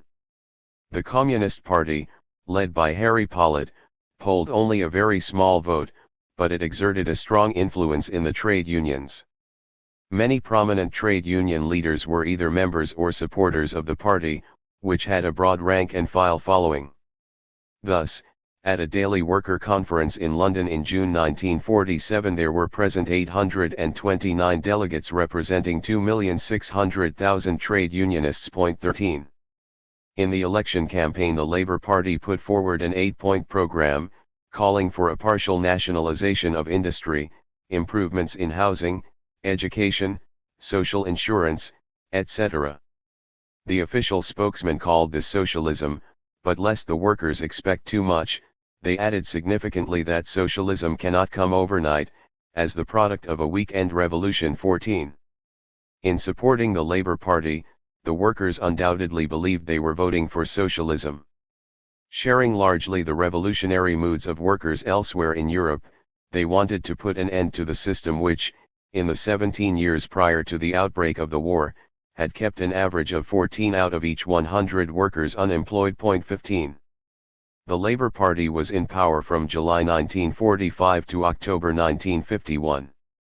During this period, it nationalised the Bank of England, transport, fuel and power, steel and civil aviation, 16 about 20%, all told, of industry. But these industries remained under management of the capitalists. Lord Cato continued as head of the Bank of England, Lord Hindley presided over the Coal Board, shareholders were compensated in full with government bonds, and their dividends were guaranteed by the state. 17. Much was made of all this by the right social democratic leaders, claims being put forth that full employment had been permanently established and that there had been a basic shift in the national income in favor of the workers. Crossman thus sums up the official Labour Party interpretation of what happened under its regime. By 1951 Britain had, in all the essentials, ceased to be a capitalist country. 18. Harry Pollitt, British communist leader, explodes this nonsense.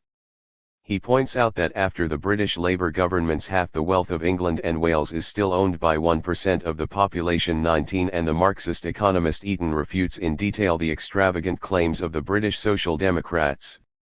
Actually, the nationalised industries remained under capitalist management and brought them in higher profits than ever. Meanwhile, working class real wages sank. Taking 1938 as 100, wages, by the end of 1951, went up to only 215, whereas profits climbed to 322. In 1951, the average wage a worker was taking home bought 7% less than in 1947-20. The much boasted steady employment was due to the post-war industrial and munitions boom, not to any basic changes made by the Labour Party in the capitalist system. The only real benefit the workers got out of the Labour Party regime, says Eaton, was an improved state health system. What the Labour Party had done in Great Britain was not to establish socialism, but to strengthen state monopoly capitalism. Actually, all through the Labour Party period, Great Britain remained in chronic capitalist crisis. The British Labour Party followed a policy in foreign affairs identical with that of Churchill. The leading party of the Second International, it militantly attacked the Soviet Union, was heavily responsible for the post-war defeat of the democratic forces in Greece, Italy, Belgium, and France, stood guard over the menaced colonial system, and followed the political leadership of the United States. It was a bit difficult for the untamed monopolists of the United States, to whom even the mildest socialist demagoguery is revolutionary, to realize that the Labour Party of Great Britain was not going to introduce socialism, but was in reality a rescue force for stricken capitalism in Europe. That they soon saw the point, however, was evidenced by the huge loan of almost $4 billion which they extended the Labour government in 1945. This loan was the American imperialists' first great step in subordinating England, as they had done to France and Italy. Meanwhile, they maneuvered eventually to bring Churchill back into power, which in 1951 they and the British monopolists were able to do. The Labour government had served its purpose of cushioning the great shock after the war, and this done, they cast it aside. Military repression in Germany and Japan. At the end of World War II, the capitalist powers, wishing to avoid the mistakes made after World War I, proceeded to occupy militarily the defeated countries, especially Germany and Japan. In these countries, as the sequel showed, their main purposes were to prevent, by military domination, the outbreak of revolution, to rescue and preserve the stricken capitalist system, and, eventually, to rearm these countries and to bring them into the general capitalist anti-Soviet coalition which was already contemplated during the closing phases of World War II. If left to itself at the end of the war, Germany undoubtedly would have established a people's democracy on the general pattern of the governments that were being set up in Poland, Czechoslovakia, Hungary, and other countries in Eastern Europe. Proof of this was to be seen in Eastern Germany, which was occupied by the Red Army and where the people had a free hand in their revolutionary aspirations. They promptly established there the German Democratic Republic, based upon an amalgamation of the Communist and Social Democratic parties, and with a program akin to the People's Democracies. In Western Germany, however, occupied as it was by the American, British, and French armies, the American-bossed forces of reaction managed to stave off the threatening revolution. While they tolerated the reorganization of the workers' parties and trade unions, they were keen to block every manifestation of working-class militancy. It was only in late 1954 that the workers in West Germany were having their first post-war major strikes. The line of the Social Democratic Party, led first by Schumacher and then by Ollenhauer, dovetailed with the policy of the capitalist military occupation.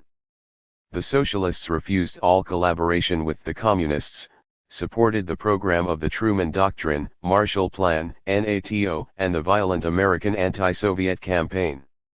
Only belatedly did they take a stand against the rearming of Germany.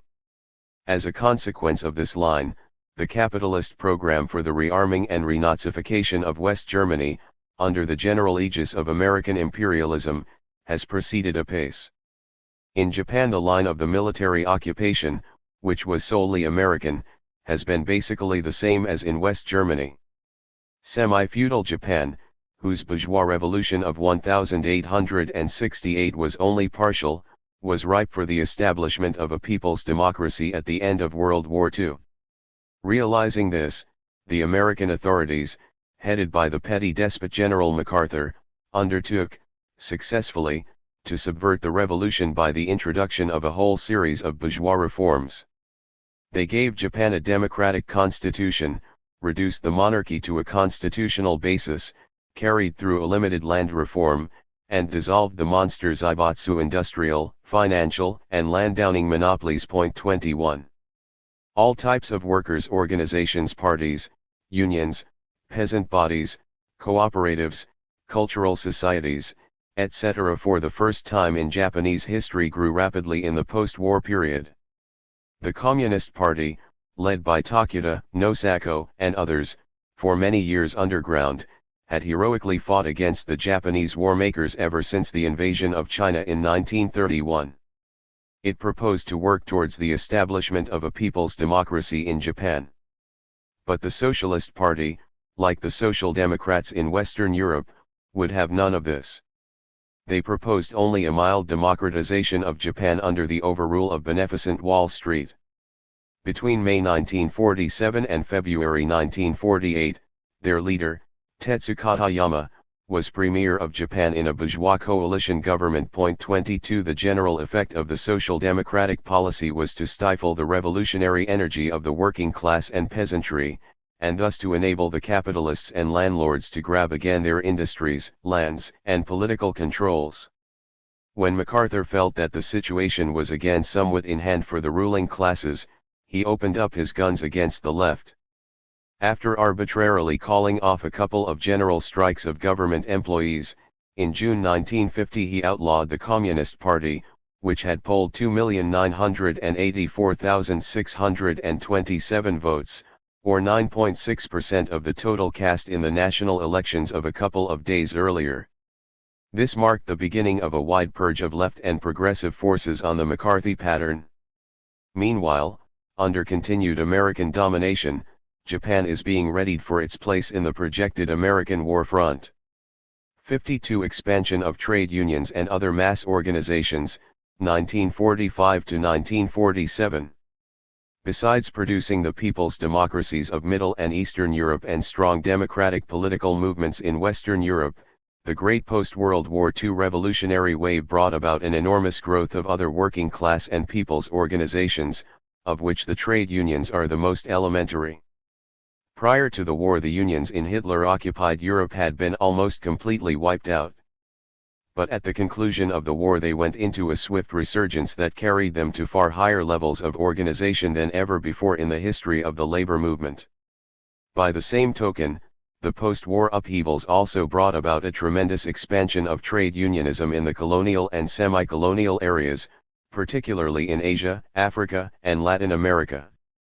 Among the new unions in these areas, the Third Congress of the World Federation of Trade Unions listed the following. All Korea Federation of Labor, 1945. All Indonesia Trade Union Center, 1946. Congress of Labor Organizations of the Philippines, 1941. Vietnam CGT. 1946, All Burma Trade Union Congress, 1945. Central Council of Unified Trade Unions of Iran, 1943. Egyptian Trade Union Congress, 1946. Trade Union of Workers of Iran. General Confederation of Unions of Morocco. Nigerian Trade Union Congress. South African Trades and Labor Council. Transvaal Council of Non-European Trade Unions 1. In Japan, the trade union movement leaped from practically nothing in 1945 to 6,533,954 in 1948.2. In this vast trade union movement, the workers tremendously increased their hold in industry by the establishment of their right to a decisive voice in the setting of their wages and working conditions. A major manifestation of this great sweep of unionization was its predominantly left and communist leadership. The new, essentially communist, type of post-war trade unionism, was characterized by a number of marked features, among them. A.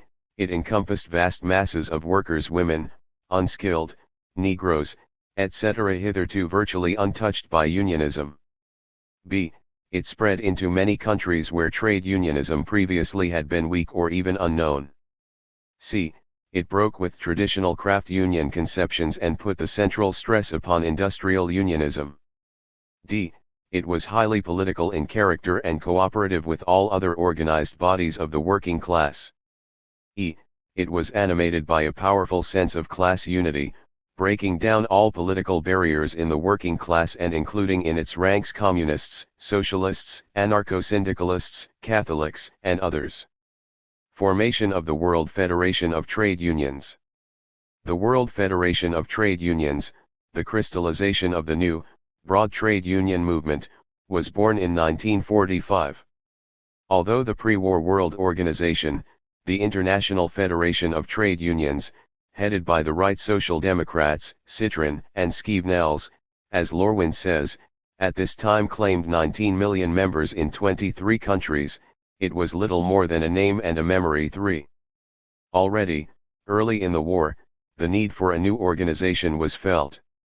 This resulted in the formation of the Anglo-Soviet Trade Union Committee in December 1941. The AFL, true to its inveterate red-baiting character, refused to join this, so in July 1942 the Anglo-American Trade Union Committee was established. This dualism was the germ of an eventual split in the ranks of world labor. Under the growing pressure for a new organization, the British Trades Union Congress, at the instance of the Anglo-Soviet Committee, called a General Labour Conference, which eventually took place in London, February 6, 1945.4. In attendance were 230 delegates of 63 organizations from all over the world, representing some 60 million workers. The CIO was present but the AFL stayed away. At this time the armies of the USA and the USSR were fighting jointly to smash Hitler, but the reactionaries at the head of the AFL would not let themselves be contaminated by contact with the Russian workers. On September 25, 1945, the World Labour Congress was held in Paris. This brought together 185 delegates, representing 66,700,000 workers in 65 national and 86 international organizations, and coming from 56 countries. 5 Again the AFL ostentatiously held aloof, the only important labor organization in the world to do so. The CLO, however, with Sidney Hillman, 1887 to 1946, heading the delegation, sent 20 representatives. The Congress definitely established the WFTU. It set up a General Council of 71 members. Louis Saillant of France was chosen General Secretary, and Sir Walter Citrin of Great Britain, Chairman. It also set up an Executive Committee, consisting of 9, including besides Saleland and Citron, Leon Jouerho, France, Sidney Tillman, USA, V. Kuznetsov, USSR, Lombardo Toledano, Mexico, H. F. Chu, China, Giuseppe Di Vittorio, Italy, and Evert Cupers, Netherlands. The preamble stated the purposes of the organization as follows: 6. A. To organize and unite the trade unions of the whole world, irrespective of race, nationality, religion, or political opinion. B. To assist the workers in less developed countries in setting up their trade unions. C. To carry on a struggle for the extermination of all fascist forms of government and every manifestation of fascism, under whatever form it operates or by whatever name it may be known. D. To combat war and the causes of war and to work for a stable peace. E. To represent the interests of world labor in all international organizations, resting upon agreements and conventions concluded between the United Nations. F. To organize the common struggle of trade unions in all countries for democratic liberties, full employment, improvement of wages, hours, and working conditions, for adequate social insurance, and for all other measures furthering the social and economic well-being of the workers, and G. To plan and organize the education of trade union members on the question of international labor unity. The WFTU represented a far greater international trade union organization numerically than the workers had ever before been able to create. It not only contained the labor movement of Europe, including such new contingents as Poland 2 million, Yugoslavia 800,000, Romania 1,500,000, Hungary 1 million, etc., but it also embraced many colonial and semi-colonial countries where previously the unions were very small, or even non-existent, including Latin America, Asia, and Africa. 7 This greater breadth numerically also expressed itself politically in the general type of the program, as in the preamble. This document, not raising the question of the ultimate goal of the working class, was purposely framed so as to make possible the affiliation of all political tendencies of workers, communists, socialists, anarcho-syndicalists, Catholics, etc. It was of the all-anti-fascist front character which had become the general pattern of progressive labor. The struggle for world labor unity. The organization of the WFTU was a magnificent achievement, a true reflection of the post-war fighting spirit of the workers. There were within it, however, many hostile European right-wing social democratic elements, inveterate enemies of labor unity, whether in the industrial or the political field. But so great was the workers' urge for unity at the close of the war that they did not dare openly to oppose it in the unions. The leaders even had to merge the decrepit International Federation of Trade Unions into the WFTU, a consolidation which took place in December 1945. The AFL, although a member of the IFTU, did not attend the dissolution meeting. However, the AFL reactionaries, blatant labor imperialists, dared to take a bolder stand against the WFTU than their social democratic brothers in Europe. Closely attuned to the policies of the U.S. State Department, they realized that hostility against, not cooperation with, the Russians was to be the monopolists' political line of the post-war period. Nor were the AFL rank-and-file members militant enough to force the leaders to abandon this disruptive position. With the young and progressive CIO, however, in which the communists and other left forces enjoyed a powerful influence, the situation was very different. The Mays, Carries, and other conservative elements had to go along. They even wrote a favorable report of the CIO labor delegation to the Soviet Union in October 1945.8. From the outset the AFL leaders brazenly sabotaged the work of the WFTU, and therewith the interests of the world proletariat.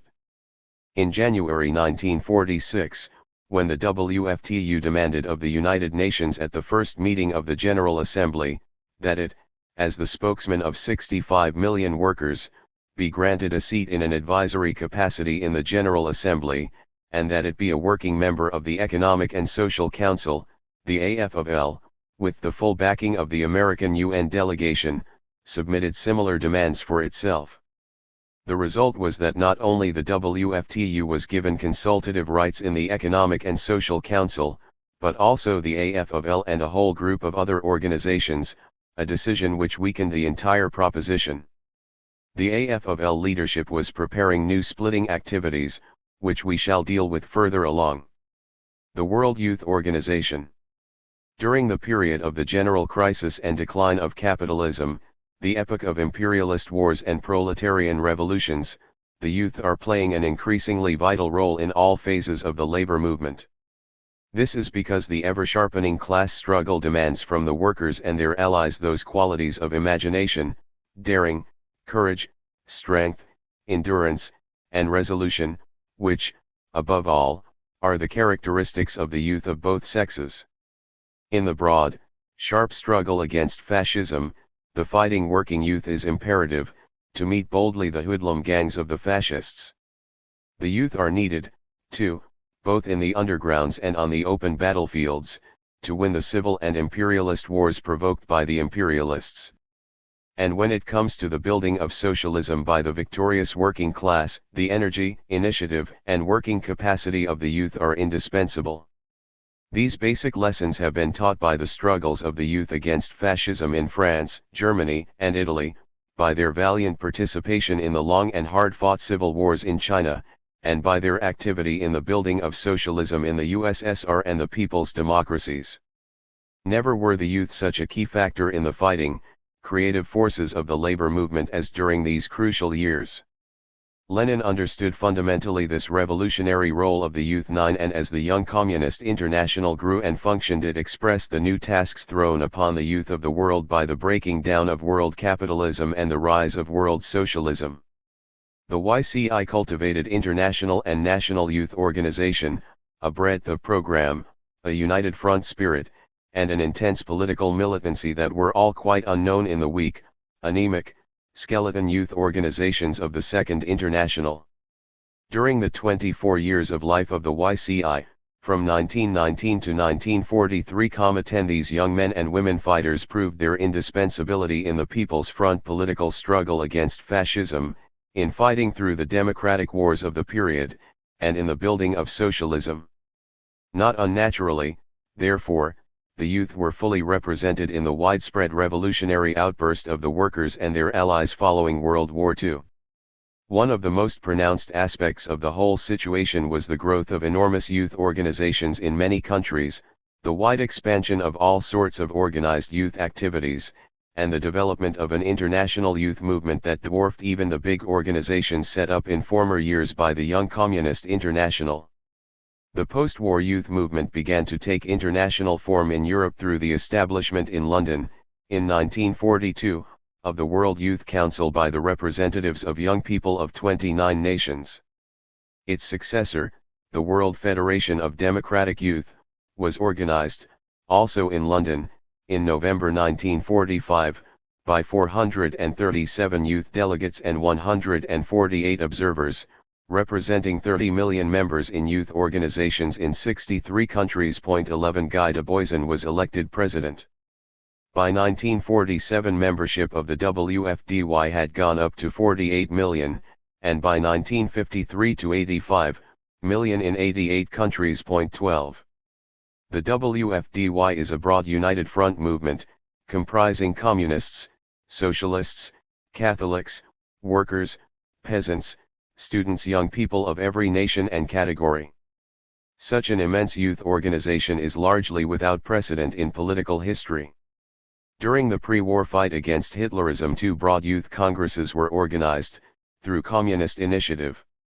The International Federation of League of Nations Societies, called the first, held in Geneva, Switzerland, in August 1936, representing 32 countries. The second met in Poughkeepsie, New York, in August 1938, representing 54 countries. But the post-war WFDY surpasses this by far in numerical strength, breadth of organization, and clarity of program. It also possesses great unity, successfully resisting the social democratic efforts to split it. The WFDY cultivates all the demands and interests of youth education, jobs, sports, political activities, etc. In 1946, under WFDY influence, the World Student Congress at Prague organized the International Union of Students, with some 3 million members. The WFDY carries on elaborate activities among children. Above all, the WFDY fights for peace and democracy. It holds great youth congresses and festivals every 3 years, with mass council meetings in between. These broad gatherings are upon a gigantic scale utterly unknown to the social democracy.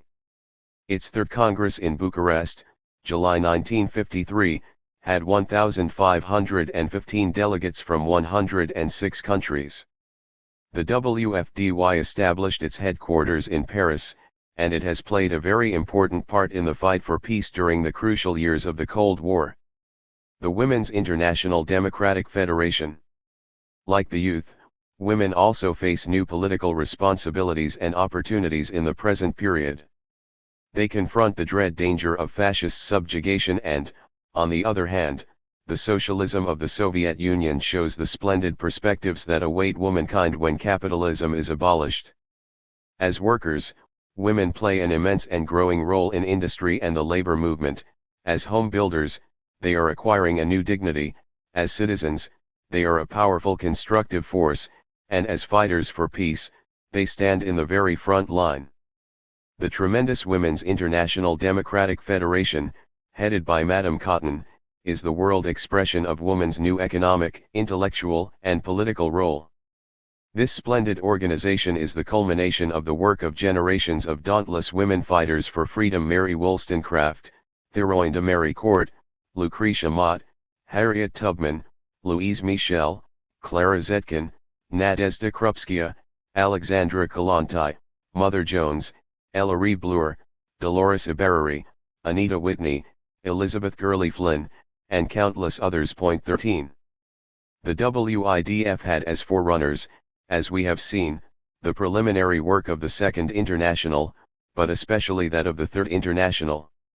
In the pre-war fight against fascism, a broad Women's World Committee against War and Fascism was also organized and carried on an active fight against advancing Hitlerism. The WIDF, a wide united front organization containing working women of every group and every category, was organized in Paris in November 1945, with CU delegates present from 42 countries. 14. By 1947 the organization reported a membership of 81 million in 44 countries, and at its 1953 Congress in Copenhagen it had affiliated organizations in 70 countries, representing hundreds of millions of women in all parts of the world. 15. The program of the WIDF covers all the general interests of the broad working masses, as well as the specific demands of women. It lays the greatest stress upon the central issue of preserving world peace, and it has been a strong force against the warmongers during the Cold War period. The great post-war women's movement, as with the youth and the trade unions, expresses under present-day conditions the modern progressive policy of the workers and their allies. This is the broad, all-out, united front against fascism and war, enunciated by the historic 7th Congress of the Communist International in 1935 and since then taken up by immense sections of humanity fighting for peace and freedom.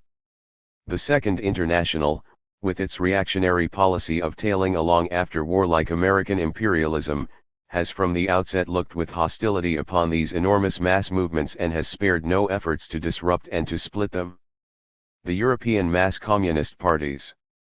Of vital importance in the early post-war growth of broad mass organizations, trade unions, youth, women, etc. was the expansion of the communist parties that took place at this time. Some of this growth we have already indicated in passing.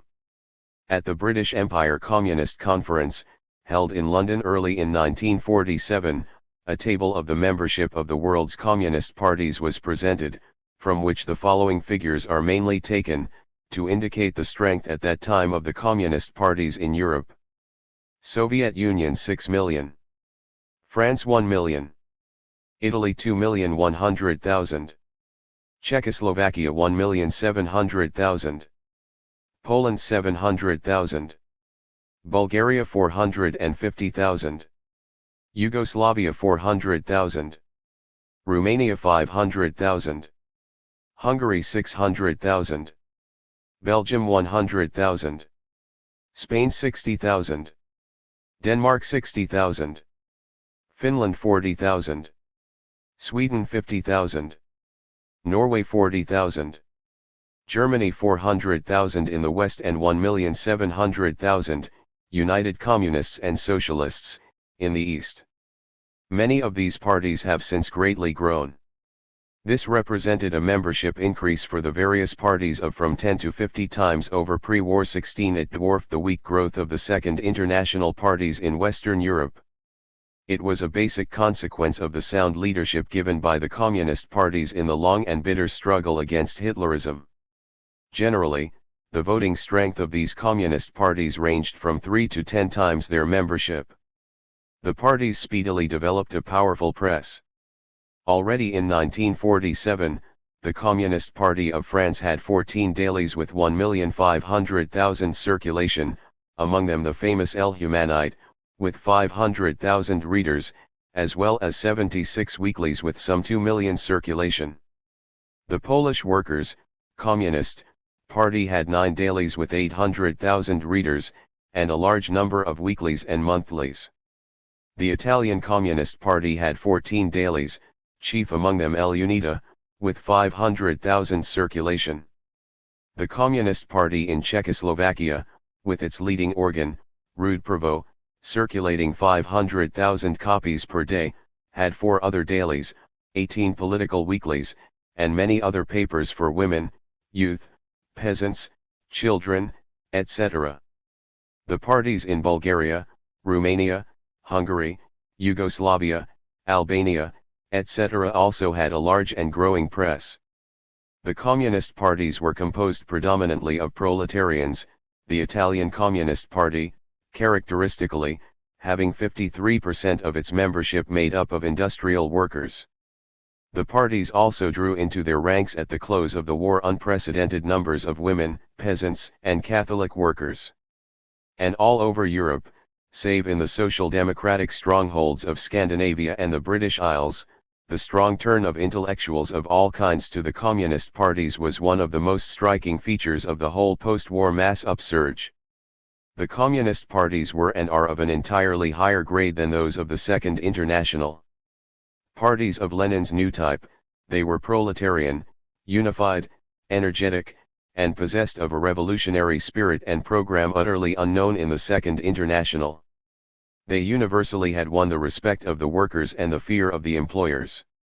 To sum up the early post-war situation in Europe, the European capitalists, aided by Anglo-American armed forces and financial help, and especially with the devoted service of the Vatican and the social democracy, had managed to retain control of Western Europe, with, however, only a very precarious hold upon France and Italy.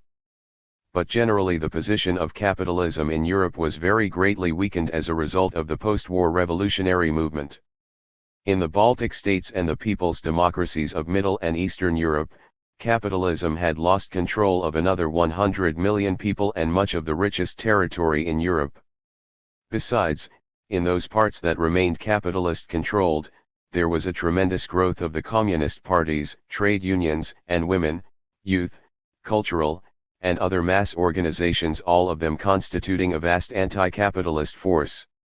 Another great blow like this and European capitalism would be only a memory.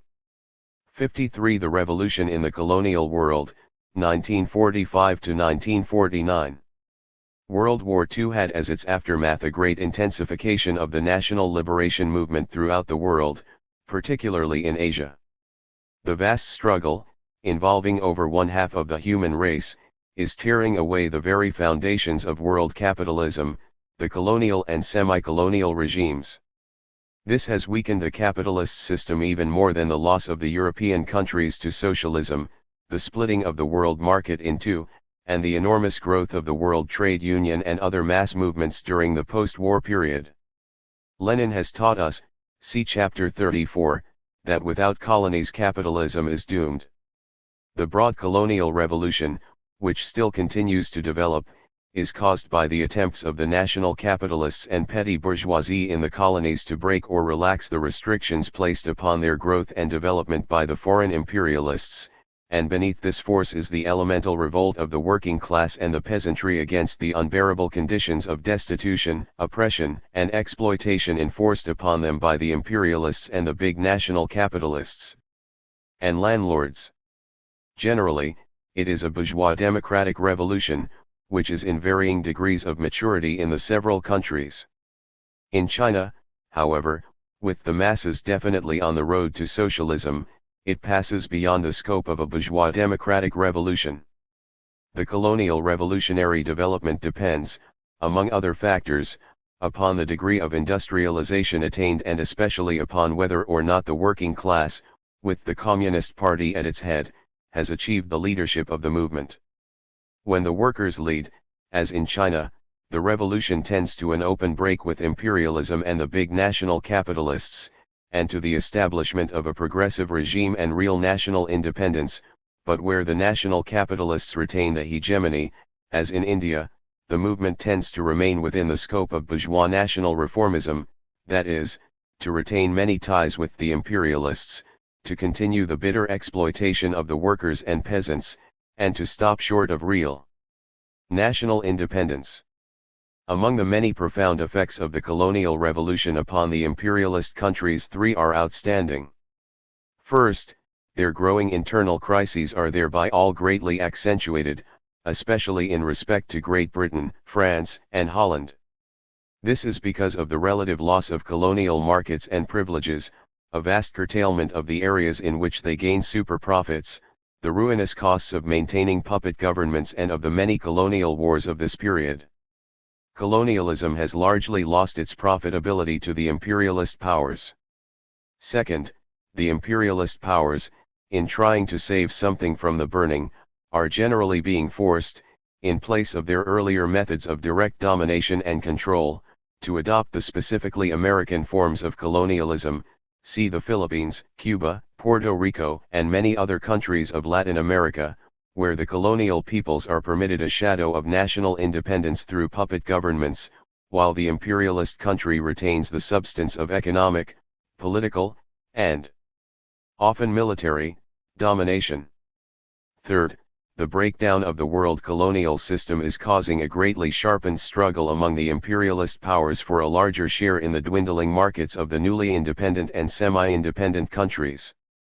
The villain in this piece is the United States. All the other imperialist powers are now engaged in desperate struggles to keep American imperialism from encroaching disastrously upon their erstwhile colonial preserves. The most inveterate and relentless enemy of the colonial revolution is the United States, dominated by Wall Street. Completely violating its own revolutionary traditions, this country is to be found everywhere lined up with Great Britain, France, Holland, Portugal, and other imperialist powers, trying to stamp out or to shoot down the revolutionary colonial movements and to grab for itself control over the rebellious peoples.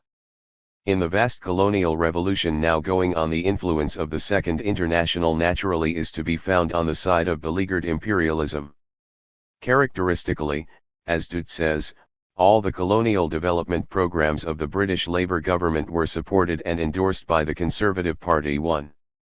Generally, as we have seen, the Social Democrats, in their narrow concentration upon the skilled labor aristocracy, tended over the decades to confine their organizations and activities mostly to the imperialist countries, and it is from this basis mainly that they cooperate with the imperialists. The relative weakness of the social democracy in the colonial world redounds to the great advantage of the struggling colonial peoples, and by the same token, it is a disaster for the imperialists struggling desperately to maintain their dying system of colonial exploitation. It was only in late 1952 that the socialist parties of Asia held their first conference, 9 of them, mostly small, in Rangoon, Burma. Although themselves tailing after the respective capitalist classes, these colonial parties at once fell foul of the European socialist parties because of the latter's rankly imperialist policies too. The Chinese and Indian revolutions. One of the most elementary aspects of the revolutionary situation in the colonial world is the difference in degree of revolutionary maturity achieved by the Chinese and Indian peoples respectively. In a later chapter the Chinese Revolution will be dealt with more fully. Here suffice it to indicate that that revolution, which has shaken the capitalist system of the world from end to end, has made a complete break with imperialism, has smashed the power of the big landowners and the national capitalist monopolists, has established genuine national independence, and has set for itself a goal of eventual socialism. India, on the other hand, although split in two when it achieved formal independence in 1947, retains many ties with the British Empire and specifically with British capitalist interests. It also still clings in practice to the reactionary and impossible perspective of building itself into a strong capitalist regime, despite Nehru's assertion that India's goal is socialism. 3 The Indian Communist Party thus characterizes the situation in India. The Nehru government keeps India as part of the British Commonwealth of Nations, under the British King, in many areas of which Indians are treated worse than pariahs. Our Navy and Air Force are under British command. Our Army is under the control of British advisors and experts. Our arms are designed and manufactured by the British. The British continue to own or to exercise control over our coal mines, our oil deposits and refineries, our jute factories, many of our engineering plants and concerns. They control our foreign trade, our banks, and our finances. With their capital investments, which amount to 6 billion rupees, and through their administration agencies, they reap millions of rupees in profit, hold our economy in their murderous vice. 4. Meanwhile, the peasants have not been given the land, the working masses live in a poverty without equal anywhere else in the world, and harsh repressive measures are used by the Nehru government against every militant movement of protest. In 1951 the CP reported that hundreds of party members were shot or tortured to death in prisons. The number imprisoned exceeded 25,005. The difference in tempo in the development of the Chinese and Indian revolutions is to be ascribed to a number of basic factors. As Dutt says, China was a semi-colony, India a full colony for 2 centuries. Imperialism never penetrated China, but was only established on the coasts with its tentacles extending through trade into the interior. In India imperialism established and consolidated a complete administrative structure, controlling every detail of the life of the country throughout its territory. Imperialism in relation to India was a single British imperialism. Imperialism in China was divided. Various imperialist powers sought to partition China between them but were hampered by their own differences. This gave greater opportunity for the early advance of the Chinese national struggle. Under the conditions of the long-continued imperialist rule in India, a considerable bourgeoisie and even big bourgeoisie developed with strong roots within the country and mass influence entirely different from the compradors in China. The contrast between the development of the Indian National Congress and the Kuomintang was an expression of the different relations of the character and basis of the bourgeoisie in the two countries. 6. Dutt also remarks that, it was not a question of the Chinese Communists opening a phase of armed struggle after a previous bourgeois-led passive struggle, but on the contrary, carrying forward the national armed struggle after it had been betrayed by the Kuomintang leadership. 7.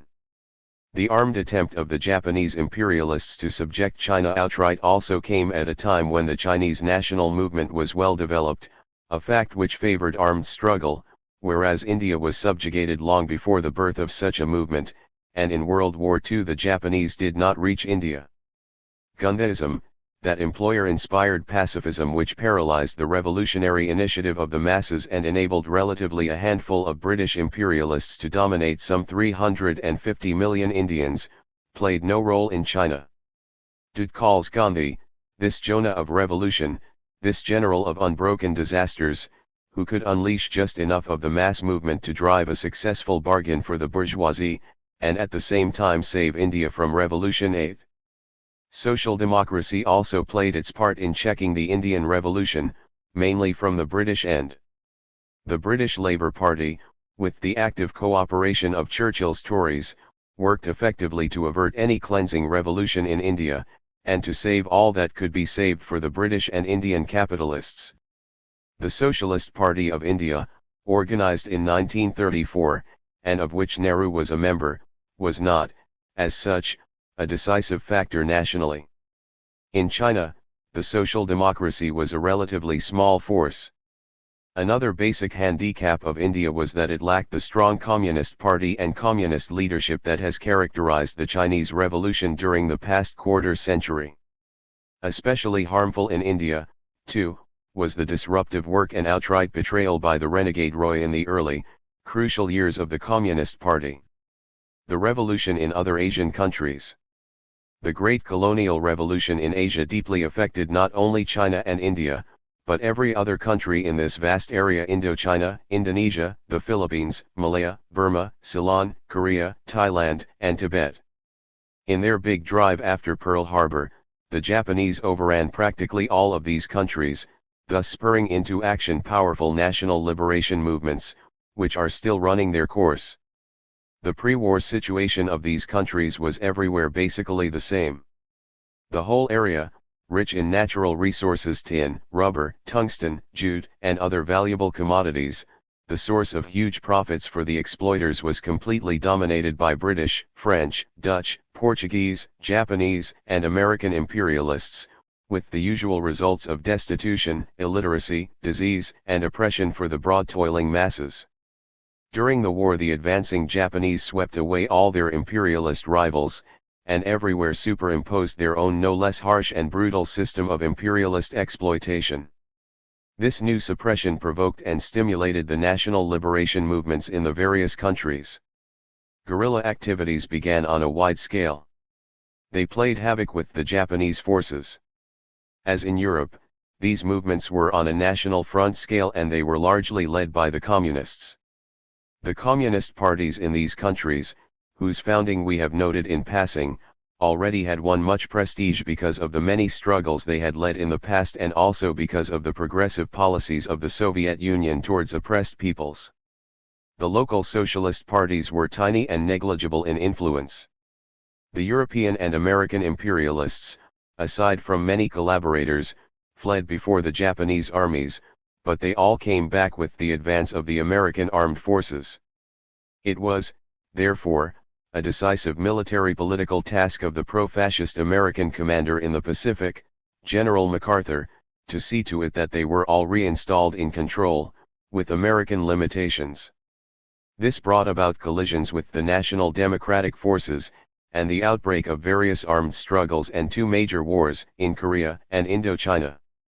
The Asian peoples took seriously the Atlantic Charter, which provides for national self-determination, but which, Churchill hastily added, did not apply to the Pacific peoples.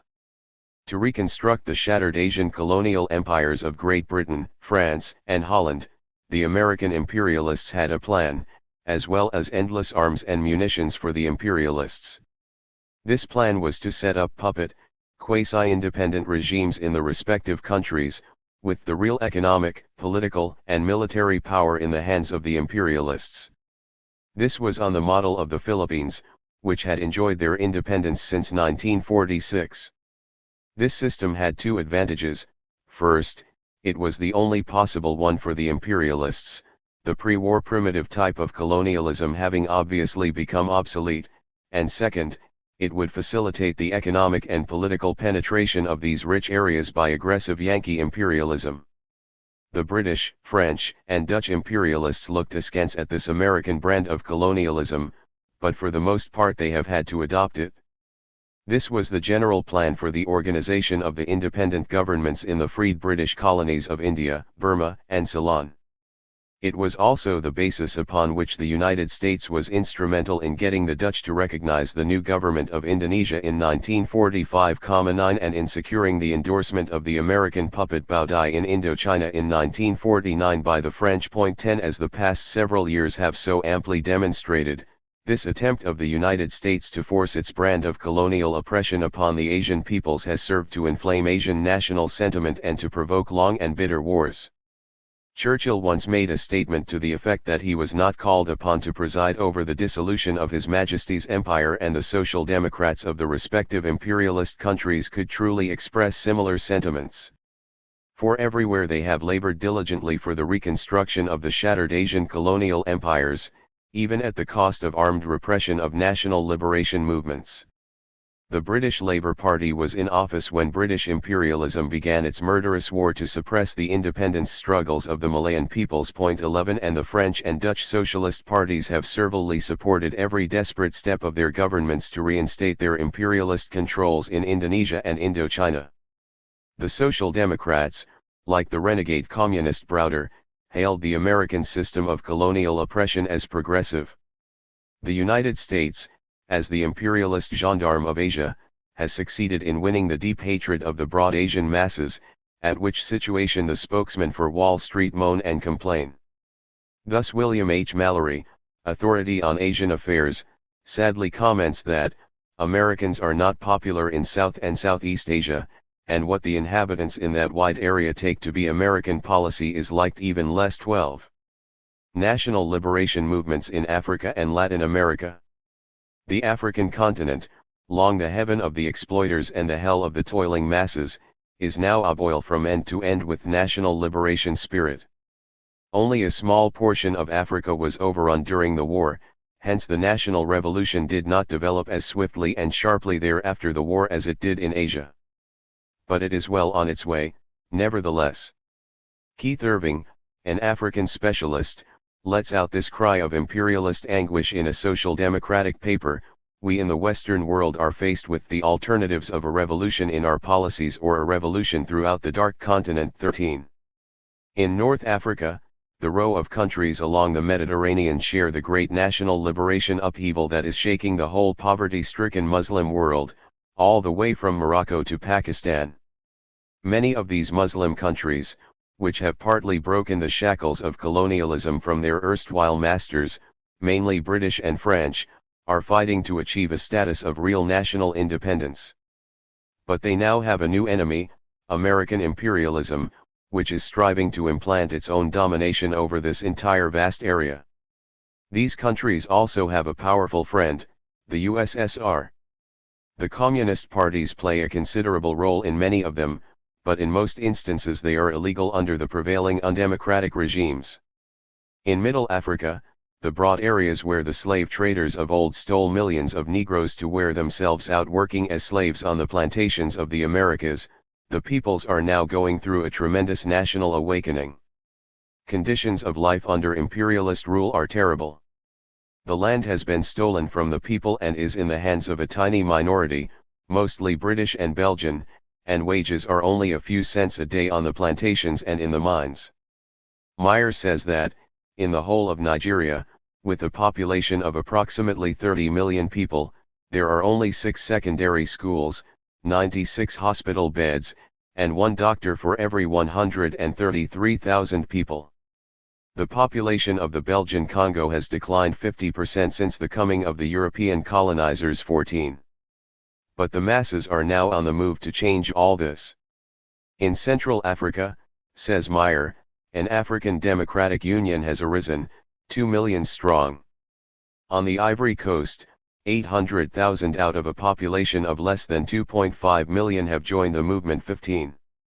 Strikes and political movements are taking place all through the region, of which the famous Mau Mau movement in Kenya is only one example. In South Africa the national ferment is no less intense than elsewhere on the continent. The near-fascist white government of the Union of South Africa is striving desperately to keep 8 million Negroes enslaved to a handful of British and Boer big landlords and industrialists. But this terrorism does not prevent a swift rise in the national movement, in which the workers are the leading element. These peoples are on the way to freedom, and nothing can halt them. The Communist Party is an important factor in this vital situation. Dutt thus summarizes the general situation in Africa, throughout Africa, from Morocco in the north to Cape Town in the south, and from French Equatorial Africa, Sierra Leone, the Gold Coast, and Nigeria on the west, to Kenya, Uganda, and Tanganyika on the east. This period has seen the upsurge of popular indignation against colonial subjection and the color bar, and against alien appropriation of the resources of their countries. 16. Latin America has also long been a happy hunting ground of American imperialism. Since the war, with its former powerful rivals in this field Britain, Germany, Japan in chronic crisis, the United States has been extending its imperialist domination. In 1952, direct American capital investments in Latin America reached $5.7 billion, or twice the figure of 1943.17. Nearly all of the 20 countries of Latin America have U.S. dominated puppets at their head. Here the specific American type of colonialism prevails, that is, the countries possess a semblance of independence, but actually they are dominated by the United States. This system is also being fully developed in the one old-style American colony, Puerto Rico, which has now been extended its independence. This oppressed country is a shocking example of American colonialism. In its efforts to strengthen its colonial hold on Latin America, the United States has the same two powerful aids that it has in Europe, the Vatican and social democracy. All the churches in the capitalist countries, Protestant and Jewish included, of course, actively support the regime, but none so powerfully as the Catholic Church, especially in Europe and Latin America. This church is particularly conscious of the dangerous position of world capitalism and is sparing no effort to save the system and to strengthen its own position in the process. That is why, tying its fortunes to American imperialism, the Vatican is particularly active in cultivating Wall Street's war drive and in furthering fascist development everywhere. Social democracy plays an important role in Latin America. While the socialist parties themselves generally are very weak, opportunism is strong in the trade unions. But United States imperialism gets most of its social democratic help for Latin America from its own home base, from the AFL-CIO top leadership.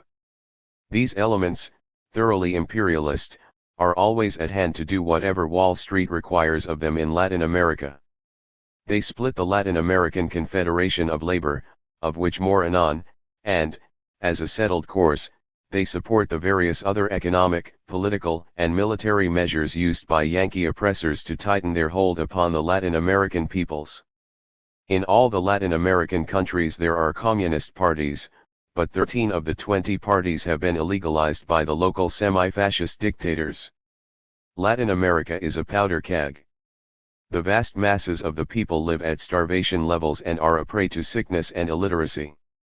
Their discontent, unlike that of Asia, did not burst into revolutionary flame at the end of World War II, because Latin America did not suffer the tragic war devastation and military occupation, and it lacked the strong national anti-fascist movement that most of the Asian countries had. Besides, the United States colonial system in Latin America, with its false slogans of democracy and national independence, is much more tricky than the primitive type practiced by British, French, and Dutch imperialists in Asia.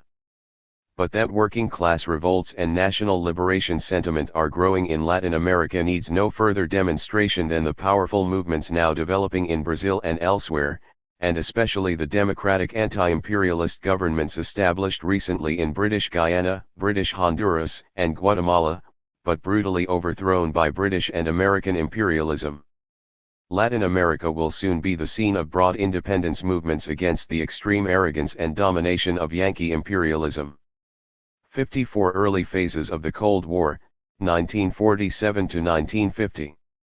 The Cold War, initiated by American imperialism in its drive for maximum profits and world conquest, began to take shape, as we have seen, during the latter years of World War II in the deliberate attempt of the United States and Britain to weaken the Soviet Union. Also, as soon as the Great War was over, President Truman began more intensive cultivation of imperialist anti-Soviet hostility. Within a week of Roosevelt's funeral, says Marzani, Truman had begun to reverse Roosevelt's foreign policy, one of peaceful coexistence with the USSR. Such action was to be expected from a man who during the war had said, "If we see that Germany is winning we ought to help Russia, and if we see that Russia is winning we ought to help Germany, too." But, of course, This was the policy of Wall Street and would have been such whether Roosevelt had lived or not. The complex of Cold War policies that Truman proceeded to develop in behalf of Wall Street, particularly after 1947, aimed a. at destroying the USSR, b. at establishing American hegemony over all capitalist countries, c. ultimately at Wall Street's establishing its mastery of the whole world. A third world war was taken for granted in the development of this grandiose imperialist perspective. Atomic diplomacy. The Washington warmongers at first believed that in the atom bomb they had an absolute weapon, one that would guarantee them world dominion. In this conception, conventional arms largely lost for them their earlier significance. This explains why the militarists made so little resistance to the early post-war demand of the American people that the boys must come home, with the consequent substantial slashing of infantry forces. It explains also the arrogance used towards the USSR, the get tough with Russia policy, which had already begun to show itself in 1945 at the founding of the United Nations in San Francisco. Brandishing the atomic bomb thenceforth became the main means of American diplomacy with the Russians. The question of the control of this fearsome weapon came to be an international issue immediately after its outrageous use upon helpless Hiroshima and Nagasaki in 1945. With the end in view of protecting its monopoly of the bomb, on June 13, 1946, the United States presented the Barrack Plan to the first meeting of the Atomic Energy Commission of the United Nations. This plan was carefully designed so that the Russians could not accept it. As the English expert Blackett says, it would have put the Soviet Union in a position where she would have been subservient, in her nuclear development, to a group of nations dominated by America. 3. The United States moved aggressively to grab uranium deposits all over the capitalist world. 4. The atomaniacs of Washington figured that they could intimidate the Soviet Union with the bomb threat, or if need be, a shower of A-bombs upon her cities would bring her to book. This was the preventive war theory, then brazenly advocated in the American press and elsewhere. The possibility of the USSR herself getting the bomb was dismissed as being negligible, a matter of 5, 10, or 20 years, if ever. This was a typical capitalist underestimation of the technical capacity of socialism. The Soviet people, however, refused to be browbeaten by the bomb brandishers. The Soviet government proposed a sane solution of the A-bomb problem by the stringent prohibition of its manufacture or use and the destruction of stockpiles then on hand, all of which was anathema to Washington, which was basing its world conquest plans upon the A-bomb monopoly. Meanwhile, the USSR in self-defense proceeded to break the monopoly by making atom bombs. By 1947, it had nuclear weapons 5, but this was not generally known until 1949, when President Truman made the announcement. 6. Although failing to establish Wall Street world dominion, the atom bomb nevertheless did perform important services for American imperialism. Brandishing the bomb helps to maintain world tension, which facilitates the present enormous American military build-up, and by preventing any international production control, the Barrack Plan opened the way to the development of the hydrogen bomb and the present alarmed state of humanity over this grave menace to civilization. Eisenhower's Atoms for Peace program is essentially part of the protective demagoguery built around the use of the atom bomb for aggressive war. Unlike the USSR, the United States is only secondarily interested in the use of atomic energy for peace purposes. Its whole program of world conquest is based upon the bomb for war aggression. The Truman Doctrine. On March 12, 1947, President Truman, appearing before a joint session of Congress, demanded and got a loan of $200 million for military assistance to the Greek and Turkish governments, both of which were fascist dictatorships. This meant especially the building of a strong army and bases in Turkey for action against the USSR and the taking over of the counter-revolutionary war against the people of Greece, which bankrupt Britain was no longer able to handle. It was the beginning of the notorious Truman Doctrine, which is the self-asserted right of the United States to interfere in the internal affairs of other countries to determine what kind of government they may or may not set up. At the same time, American militarists greatly intensified their aggressive and warlike policy of surrounding the USSR with air bases in many countries. The growing imperialist offensive against the socialist and democratic forces of the world had taken another momentous step forward. The New York Herald Tribune of February 15, 1955, says that the United States now has 1,370,000 troops overseas, stationed at 950 bases. The Truman Doctrine, says Perlow, not only marked the beginning of open American imperialist violence against a European country, but was the signal for a new stage of intensified political domination by Washington over Western Europe. 7. This step greatly increased American aggression in the Mediterranean area, at the expense of the local people and of Great Britain and France. It was the first phase in the building of an American puppet war alliance in Europe, which later was to become the North Atlantic Treaty Organization. And it stepped up American economic penetration of Western Europe. Bolsover points out that, as the price of this military aid to Greece, United States corporations took over control of that country's communications system, tobacco, airlines, water supply, hydroelectric power, and other industries. 8. The original gross aggression under the Truman Doctrine was followed by other arbitrary American interferences in the life of various European countries. It was only 2 months after this, as remarked earlier, that the communists of France, Italy, and Belgium were forced out of their respective governments upon American insistence. And in the Italian elections of April 1948, American interference was blatant and arrogant, Washington even going so far as to send warships to Italian waters and to threaten armed intervention if the Italian people should dare to elect a democratic government. The Truman Doctrine got a tremendous setback, however, in Czechoslovakia, when in February 1948 American agents brought about the resignation, see Chapter 53, of a big group of ministers from the People's Government, with the aim of setting up a government without the communists.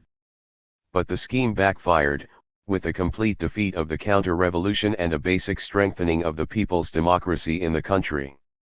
The United States was arrogantly asserting its developing hegemony over capitalist Europe.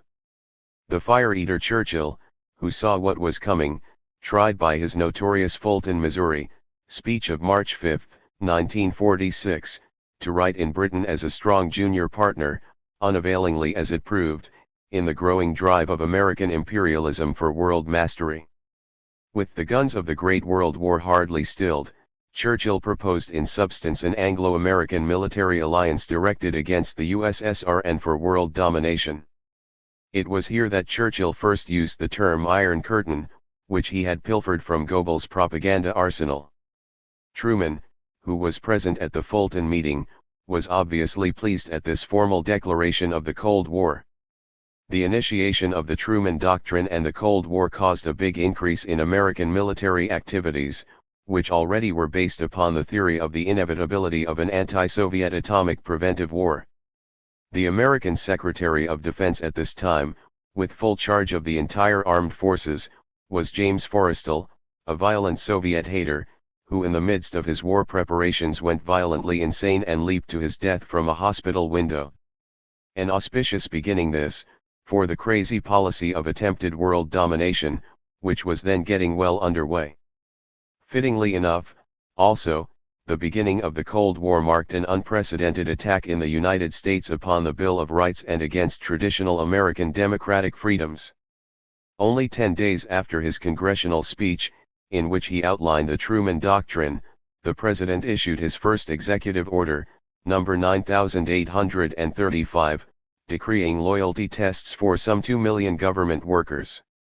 This was the beginning of the shameful and unprecedented campaign of political intimidation and fascist-like thought control and witch hunting, which in the shape of McCarthyism was soon to reach such dangerous heights. 9. The Marshall Plan. 2 months after the United States government announced the Truman Doctrine, it took the next major step in the development of a foreign policy of aggressive American imperialism. This was the so-called Marshall Plan, initiated by Secretary of State George C. Marshall on June 5, 1947, in a speech at Harvard University. In substance, Marshall stated that the United States would extend assistance to Europe, provided that a number, if not all European countries, would jointly prepare a program of recovery agreeable to the United States. President Truman later spoke of a figure of $17 billion in aid over a period of 4 years. 10.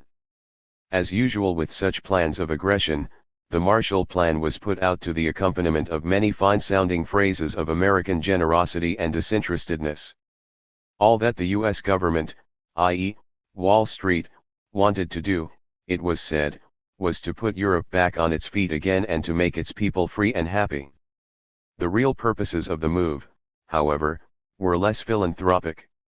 They proposed to rescue bankrupt Europe from developing socialism, to facilitate American economic penetration of the European capitalist powers and their colonies, to cultivate American hegemony over the capitalist world, and to arm and organize the capitalist countries for an eventual all-out military assault upon the Soviet Union and the new European people's democracies.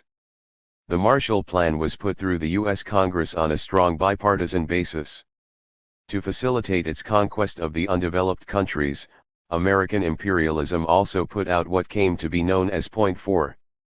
During his inaugural speech on January 20, 1949, Mr. Truman proposed to embark on a bold new program for making our scientific advance and industrial progress available for the improvement and growth of undeveloped areas.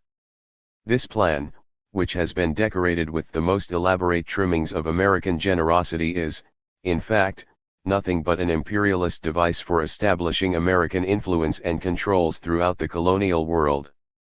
The capitalist rulers of Europe and their social democratic stooges snapped at the alluring American Marshall Plan bait.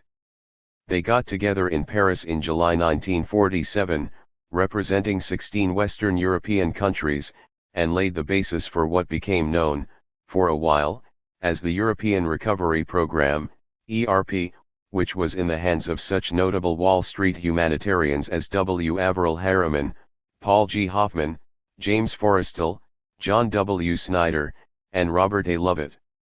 The substance of the final agreement, most of it made backstage, was that the countries benefiting from the American largesse would submit their currencies to American control, raise substantial recovery funds themselves, curtail trade with the socialist world, place the whole European recovery program virtually under American management, combat all steps towards the nationalization of industry in the several countries, and keep the communists out of the various national governments. Thus, American hegemony over the capitalist world took a long stride ahead. At this early date, Wall Street did not consider it wise to break outright with the USSR, in view of the latter's broad popularity because of its magnificent war record. Hence, ostensibly, that country too was made eligible for Marshall Plan funds. But when, at the initial meeting of the European powers to consider the whole project, Molotov, for the USSR, proposed an approach that would guard the national independence of the receiving countries against what he declared was an inadmissible infringement upon their sovereignty, this was cynically rejected by Britain and France, which had made their agreement beforehand with the United States. The result was that the Soviet Union and the people's democracies took no further part in the Marshall Plan business. The Americans had succeeded in driving a wedge between the European wartime allies and in virtually splitting the world into two camps. 11. Through the Economic Cooperation Administration, ECA, the Marshall Plan was in effect until December 31, 1951. During this time it squandered some $12 billions in American funds for European recovery. Whereas the European countries badly needed machinery and other basic commodities, all sorts of surplus odds and ends were dumped upon their markets. Since 1945, says Bolsover, Britain has received about £900 million from the Washington Loan and £800 million from the Marshall Plan, a total of £1,700 million. But under US pressure, Britain is now spending nearly that amount, £1,490 million in war preparations every year. And, under the Marshall Plan, 1948-51, France received 875 milliard francs. During the same period the French expenditure on arms was 1,950 milliards. 12. Italy and other countries similarly went into the hole. Not surprisingly, therefore, the rate of recovery of the West European capitalist countries fell far behind that of the Soviet Union and the people's democracies, which had received not a cent of American money. Living standards for the masses sank all over the capitalist West. The monster Marshall doles greatly facilitated the building of American domination over the European capitalist countries. All over the world the bourgeois politicians, in order to get their paws into the gigantic American slushpot, proceeded to peddle away the independence of their countries to Wall Street. This situation reflected itself in a disgraceful American domination over the United Nations. Business Week, a Wall Street mouthpiece, cried exultantly, "The US has commanded bigger and bigger majorities in the UN to justify its crusade against communism." Basically, UN is a US structure. The US gets what it pays for 13. To make assurance doubly sure, however, the United States bypassed the UN with its entire economic political military setup of the Truman Doctrine and the Marshall Plan. The North Atlantic Treaty Organization, NATO. NATO was organized in Washington in April 1949, made up of a dozen Western capitalist nations, to which Greece and Turkey were later added. Its avowed purpose was to safeguard the freedom, economic heritage, and civilization of their peoples, founded on the principles of democracy, individual liberty, and the Law 14. Its real objective, however, was the creation of a militant capitalist war alliance, directed against the Soviet Union and the people's democracies. The force behind the organization was aggressive American imperialism, with its program of world conquest. The foundation of NATO marked a new shift and development in United States foreign policy. This was caused primarily by the breaking of the American atom bomb monopoly by the Soviet Union. Previously, as we have seen, the Wall Street warmongers had depended almost completely on the A-bomb in their war plans, but now that Russia had the bomb, a new stress was laid again upon conventional arms. A feverish drive was launched to build and arm big land forces in Western Europe. Thenceforth, American economic aid was slashed and military aid was stepped up to about $5 billion per year. The excited armaments race was carried on to the tune of incessant warnings that Russia was momentarily about to overrun Europe, but why it did not do so while Europe was helpless nobody in the capitalist camp could explain. The fact that the Soviet Union was completely devoted to peace, was, of course, ignored or denied by the war makers. The heart of NATO was and is a remilitarized Germany, aimed against the USSR and working under American direction. There are three general phases to the scheme: economic, political, and military. The economic phase is the so-called Schuman Plan, based upon a consolidation of the coal and steel industries of Western Germany, France, Italy, Belgium, Netherlands, and Luxembourg. This has been formally ratified, after much jockeying about. Western Germany is the strongest European element in it, with Wall Street in the background as the overlord. The United States has previously seen to it that all plans to nationalize German industry were defeated, and that the Krupps, Thyssen, and other German monopolists were reinstated to full control of their industries. The political phase of NATO is the setting up of a United States of Europe, in which Germany will be the key power. This is tied in with N.A.T.O.'s military aspect, which, until it collapsed in 1954, was the main purpose of the whole organization. The general plan was to build a united European army of the six most important Western European powers. Of this, Germany, rearmed and with its old-time Nazi generals in charge, was to be the main force. All this constituted the so-called European Defense Community, EDC. General Eisenhower, in December 1951, was charged with being the general American superintendent of this whole economic political military project. Bolsover thus sums it all up: the kind of European Union now being mooted is certainly not an international federation of equal peoples, it is the creation of a collection of satellite states under the control of American capitalism with West German capitalism as the future general manager and chief executive. 15.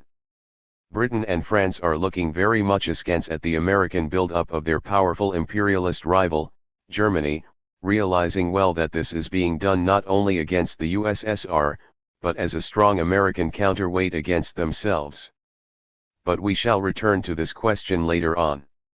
Social democracy and American imperialism. For American imperialism, in its program of economically, politically, and militarily recruiting the countries of Europe in its drive against the Soviet Union and for world mastery, it was imperative that it should have the support of the social democratic parties of Western Europe. The workers in Europe were in a revolutionary mood following the war, and the only possible way that their sure opposition against American war plans could be confused and broken up was with the assistance of those experienced misleaders of labor, the right Social Democrats. Therefore, American post-war foreign policy had as one of its main cornerstones a working arrangement with the Social Democrats. The first real step in this direction was the nearly $4 billion loan to the British Labour government as early as 1946, despite the fact that that government was then allegedly introducing a program of socialism in the British Isles. From then on, the British opportunist Laborites were the most ardent organizers for American imperialism in the socialist parties of Europe. Nor was their work difficult among the Blooms, Jouerho, Spocks, Schumachers, Allenhauers, Sarragats, and other hidebound social democratic opportunists. The latter were only too anxious to put on the collar of Wall Street. Decisive in determining their stand on the American program was that it was aimed to save world capitalism and to attack the Soviet Union. Along with these two ingredients, they were quite ready to swallow American domination. In the United States, Wall Street imperialism no less worked out a post-war collaboration with the Social Democrats, the main section of whom are the top leadership of the AFL-CIO and the conservative independent trade unions. The basis of this class collaboration is twofold. First, the big employers are continuing to deal freely with the unions, thus guaranteeing for the time being the sinecure posts of these reactionary leaders, although they dealt them, as a reminder, a resounding blow through the Taft-Hartley Act, which was adopted in 1947, the year also of the Truman Doctrine and Marshall Plan. Secondly, the trade union bureaucrats, going along with Wall Street, are getting some of the crumbs that fall from the imperialists' table. The American top union leaders themselves are mainly rabid imperialists, and they are hoping to share bounteously in the hope for American domination of the world. Indeed, they have already made themselves the dictators of the post-war conservative trade union forces in Europe and elsewhere in the capitalist countries. On this general basis, the American Social Democratic trade union leadership took up a position of servility to the Truman Wall Street government and later the Eisenhower government, and faithfully followed their every twist and development in foreign policy. The Social Democrats of Europe and America became the most ardent peddlers of Wall Street's imperialist slogans.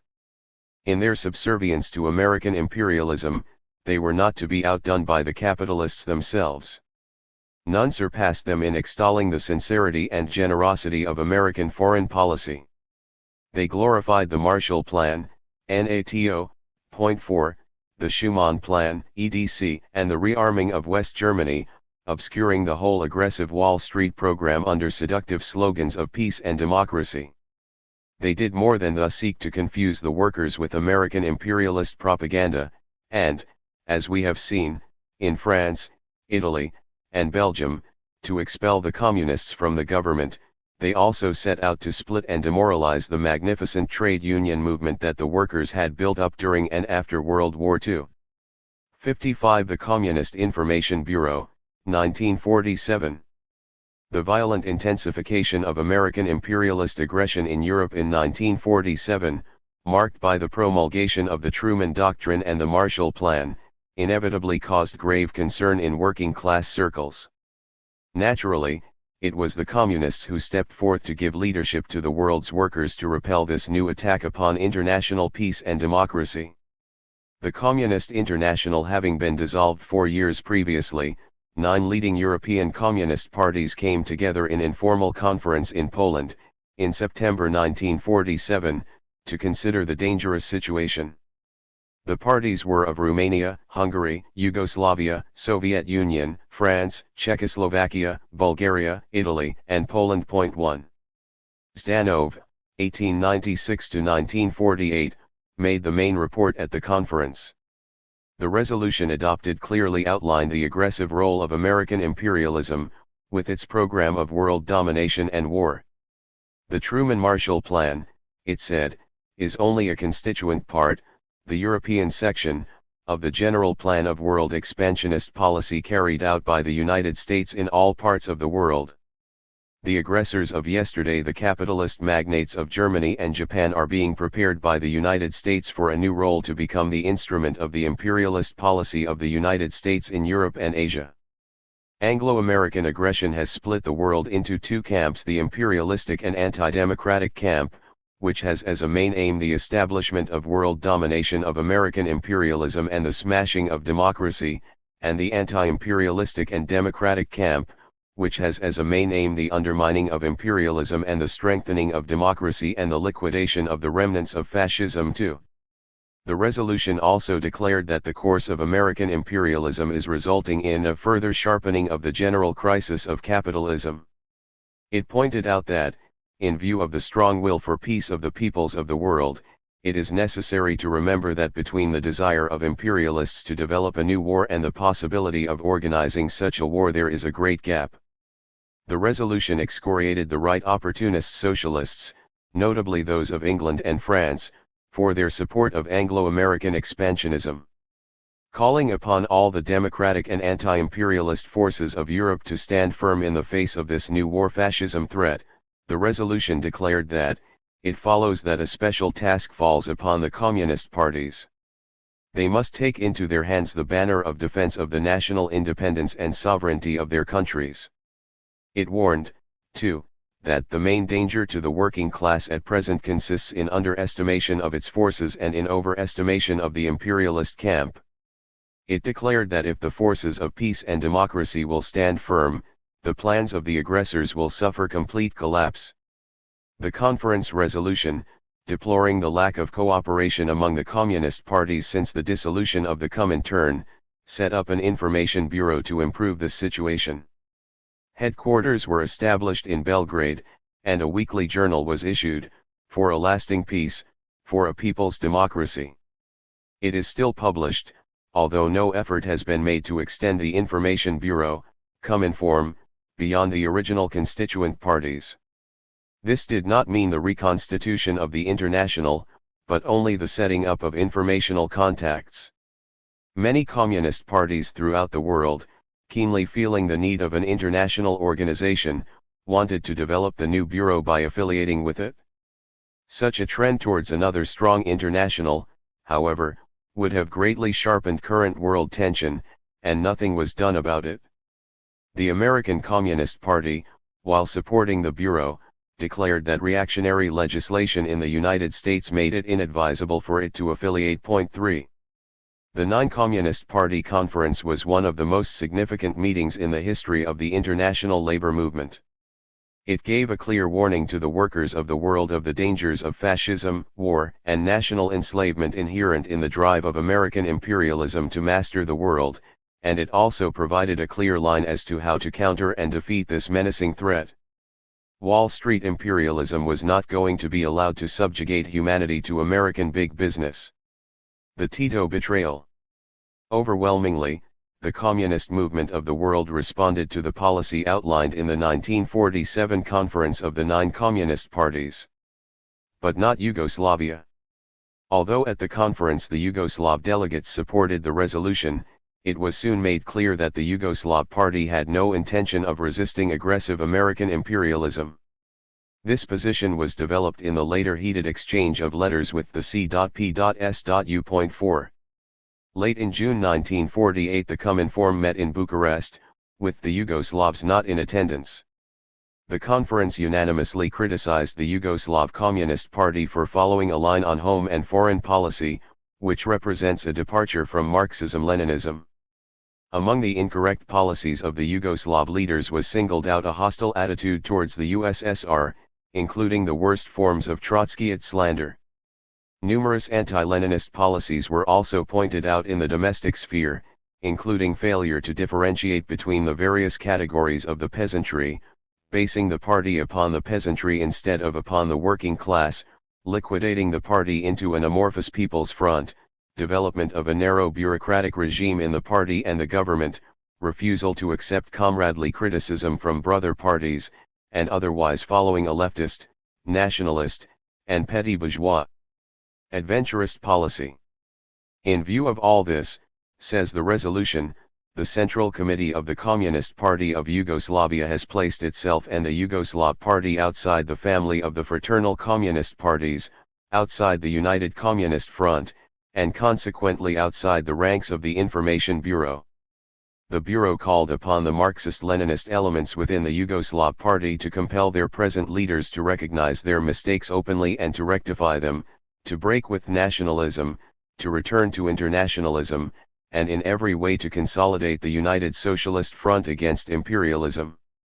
The Tito Rankovic group in Yugoslavia rejected the position of the Cominform and, with their firm control of the peasant army, were able to suppress the Marxist-Leninist opposition inside the party. They threw as many as 250,000 in jail. 5 Their action was greeted by the capitalist world, and they hastened to sew up an alliance with the Anglo-American imperialists. Consequently, in its meeting in Budapest, in November 1949, the Information Bureau, characterizing Tito's ideology as fascist, declared that the Yugoslav government is in a state of complete dependence on foreign imperialist circles and has become a tool of their aggressive policy, which has resulted in the liquidation of the sovereignty and independence of the Yugoslav Republic. The Central Committee of the Party and the government of Yugoslavia have completely joined forces with the imperialist circles against the entire camp of socialism and democracy, against the communist parties of the whole world, and against the people's democracies and the U.S.S.R6. Tito became a favorite of the capitalist world, and Titoism was hailed as a new and deadly weapon against international socialism. Tito's Yugoslavia was taken into the ranks of the Anglo-American War Alliance, and from 1950 to the present time it has received an estimated $700 million of American money. 7 In return, the Tito forces became violent anti-Soviet elements and also set about liquidating many steps taken earlier towards socialism in their country, by denationalizing industries, liquidating the collective farms, and the like. They cynically abandoned the Greek Revolution, which then went down to defeat. Tito's defection had far more dangerous implications than swinging Yugoslavia out of the peace camp. It was nothing short of an attempt to sever the relations between all the people's democracies and the USSR and to lead the former into the imperialist camp. This was brought out in the trials of Rajk, Kostov, and others in Budapest and Sofia in 1949. The Tito plot was nipped in the bud, however, by the prompt and decisive action of the Information Bureau. All that Tito could muster in the other people's democracies was a thin scattering of concealed bourgeois nationalists, who were readily defeated. 8 G. Dimitrov played a key role in this vital fight. Of recent months, Yugoslavia has shown some tendencies to soften its violent attacks upon the USSR, and to normalize its relations with that country. The right Social Democrats split the World Trade Union movement. The Anglo-American imperialists used the right Social Democrats, not only to peddle their imperialist slogans among the working class and to form part of French, Italian, and other governments that would do Wall Street's bidding, they also employed them in an effort to cripple the splendid trade unions that emerged immediately after World War II. These unions were powerful barriers in the way of American monopoly capital and had to be removed. This union smashing was one of the most disgraceful acts in the whole history of the Second International. In Europe, from 1948 on, the rights concentrated their attack upon the broad labor federations in Germany, France, and Italy, which were developing policies of democracy, peace, and the workers' general welfare. The chief American disruptors were such men as Irving Brown, A.F. of L., and James B. Carey, C.I.0, who lavishly spent millions of dollars directly under U.S. State Department supervision. As a result, with the support of the employers, the governments, the socialist parties, and the Catholic Church, they succeeded in developing minor breakaway movements in all three of these countries, shamelessly betraying several major strike movements in the process. Che German labor movement was badly split, but in Italy and France the two federations emerged solid from the struggle. Today the Italian left-led CGT contains about % of all the organized workers in Italy, and that of France some 80%. In the United States the Union wreckers, at the same time, paid special attention to crippling the then Progressive Congress of Industrial Organizations, CIO. In the building of this 6 million-strong federation, communist and other left and progressive forces had played a big part, and their voices remained powerful in the leadership. But Murray, Reuther, Carey, and other conservatives, aided by all the forces of reaction, succeeded in splitting the organization in 1949, when they arbitrarily expelled 11 progressive unions with some 900,000 members, because they refused to endorse the Marshall Plan and the rest of the war program of American imperialism. The forces of American capitalism enthusiastically hailed this treachery and called Murray and Company great patriots, but the CIO has never recovered from the blow. 9. Meanwhile, the Social Democratic Union splitters also turned their attention towards wrecking the Latin American Confederation of Labor, CTAL, the finest organization ever produced by the workers in this immense territory of semi-colonies. In this shameful work, the AFL and the CIO, erstwhile bitter enemies, worked hand in hand, again under direction of the U.S. State Department. Their aim was to force Wall Street's war line upon Latin America. In 1948, in Lima, Peru, they succeeded in tinkering together the Inter-American Confederation of Workers, CIT, mostly based on the AFL, CIO, and scattered groupings of Latin American strike breakers. This organization, quickly discredited, was reorganized in Mexico City in 1951, into the Inter-American Regional Workers Organization, OIRT.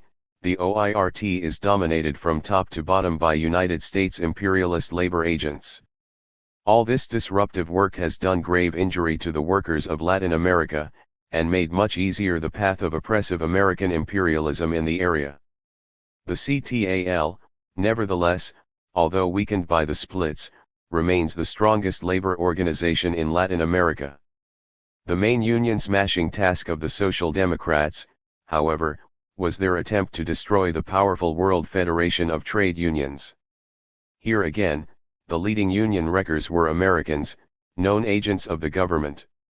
American imperialism, as a first condition for the subjugation of Europe to its war program, had to remove the militant and progressive WFTU from its path. The CIO undertook to do this major job of union smashing, with the AFL, which was not affiliated to the WFTU, helping from the outside. The chief union smashing agent of the CIO, AFL, and State Department, was James B. Carey, Secretary-Treasurer of the CIO. This is the man who, at a reactionary New York meeting, stated, "In the last war we joined with the communists to fight the fascists, in another war we will join with the fascists to defeat the communists." 10. As in the cases of the CIO, the CTAL, and the labor federations in Germany, France, and Italy, Carey raised the question of endorsement of the Marshall Plan as the splitting issue.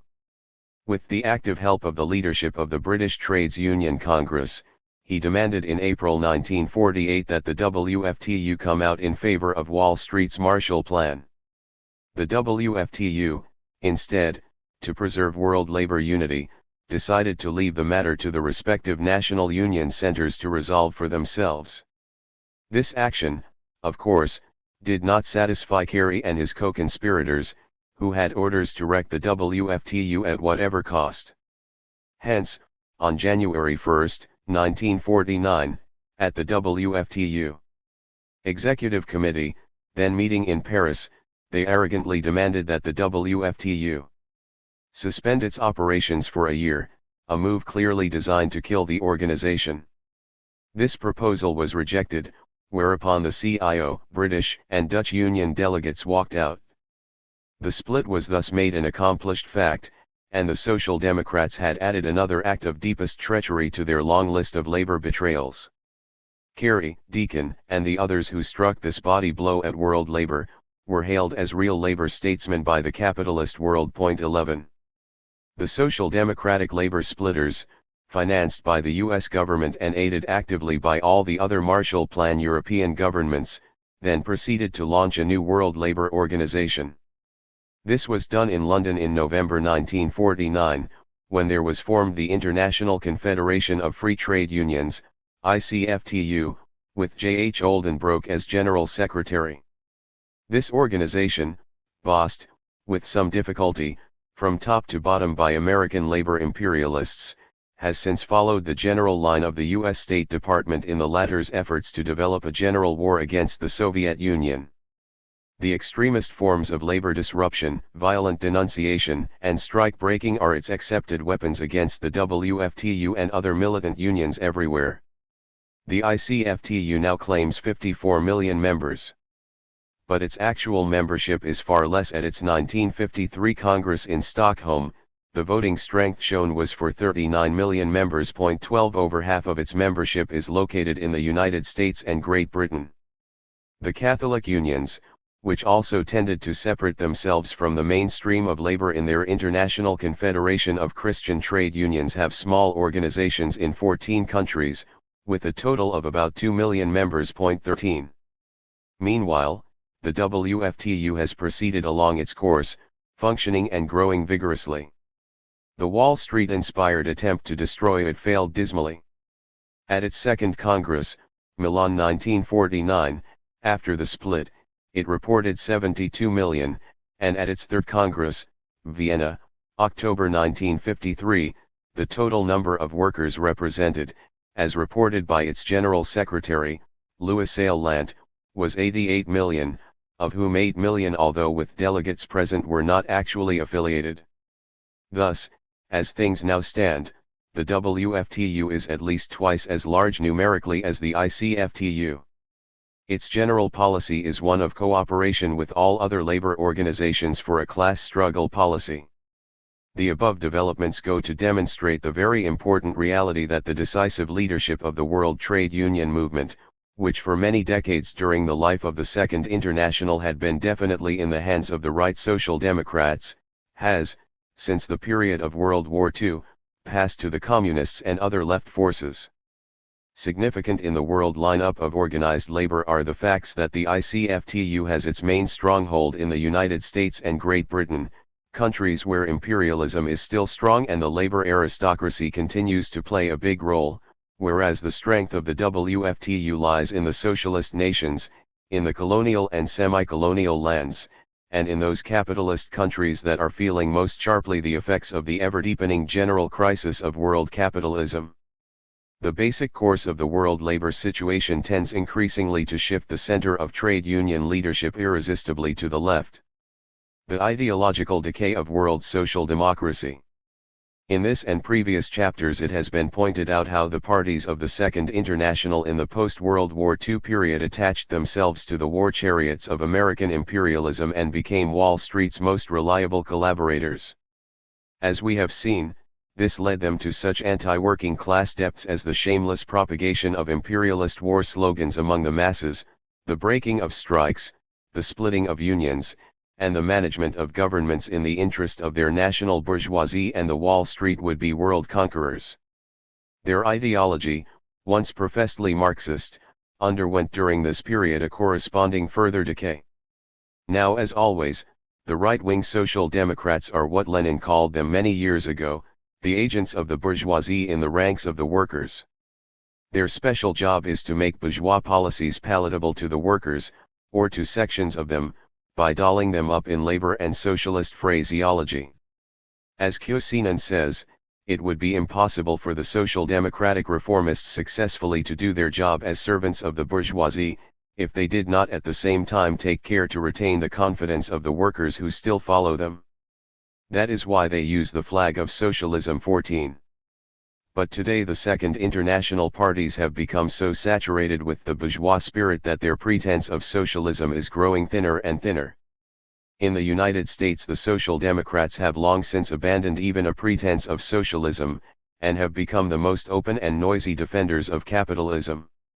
This bourgeois decay affects not only the socialist parties in the imperialist nations, but also in the colonial and semi-colonial world, where generally they play a lesser role.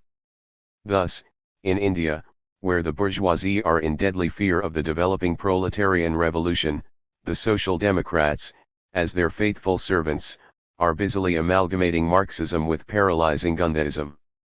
They are preaching a revolution of love, glorifying petty hand production, and opposing every form of militant struggle by the working class, all of which perfectly suits the big British and Indian capitalists. Point 15.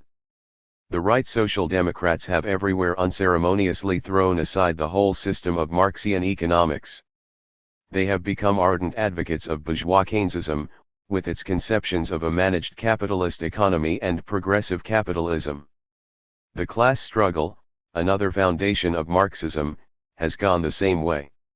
Today the right Social Democrats are not to be outdone by even the most blatant defenders of capitalism in their denial of class struggle and their advocacy of class collaboration. Dialectical materialism has also been rejected, piecemeal and in general. Nowadays, the Second International parties are the hospitable hosts to every form of bourgeois obscurantism. Their old-time professions of internationalism, too, have given place to the crassest nationalism and imperialism. Revolution is, of course, also a thing of the past, and the Labo right, Mr. Crossman, informs us that, capitalism is undergoing a metamorphosis into a quite different system. 16.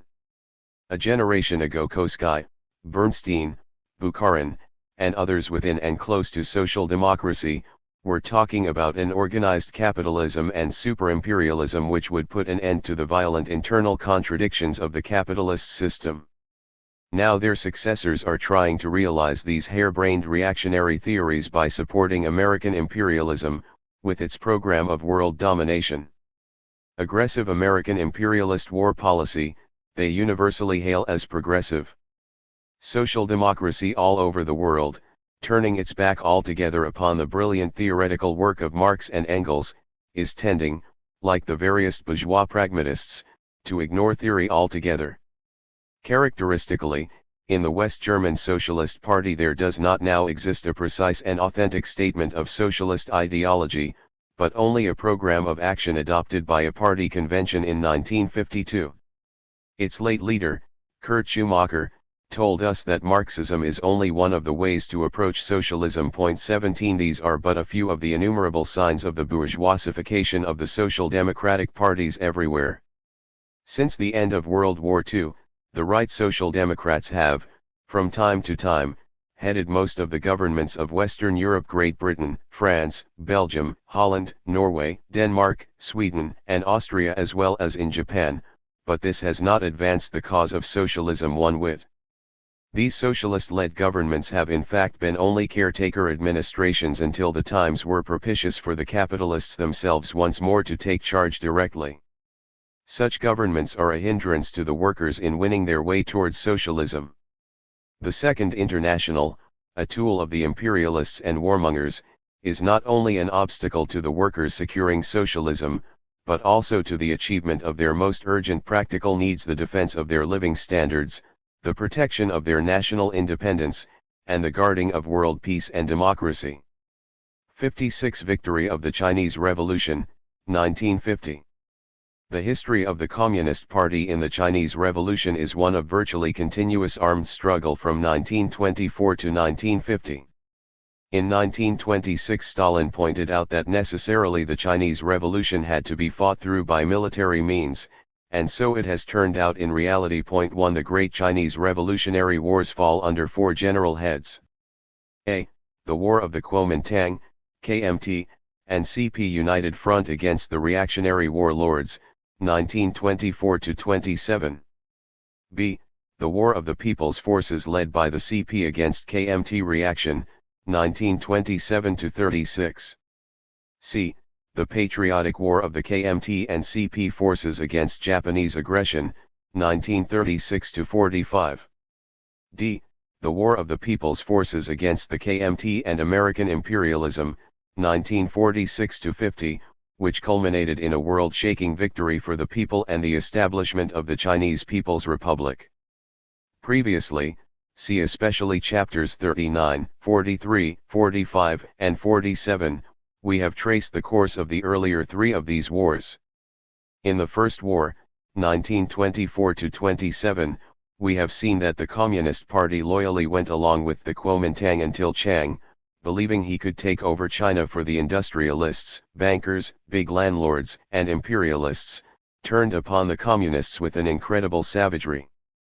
We have also seen the long, heroic struggle of the Chinese people during the War of 1927–36, against Chiang Kai-shek and the Japanese, most of it waged while the Japanese were invading the country and with Chiang constantly refusing to make a united front with the people's forces against the common enemy, until after the famous Xi'an kidnapping incident. Finally, we have reviewed the National Resistance War against the Japanese during 1936–45, with Chiang fighting against the people's forces more than he did against the Japanese.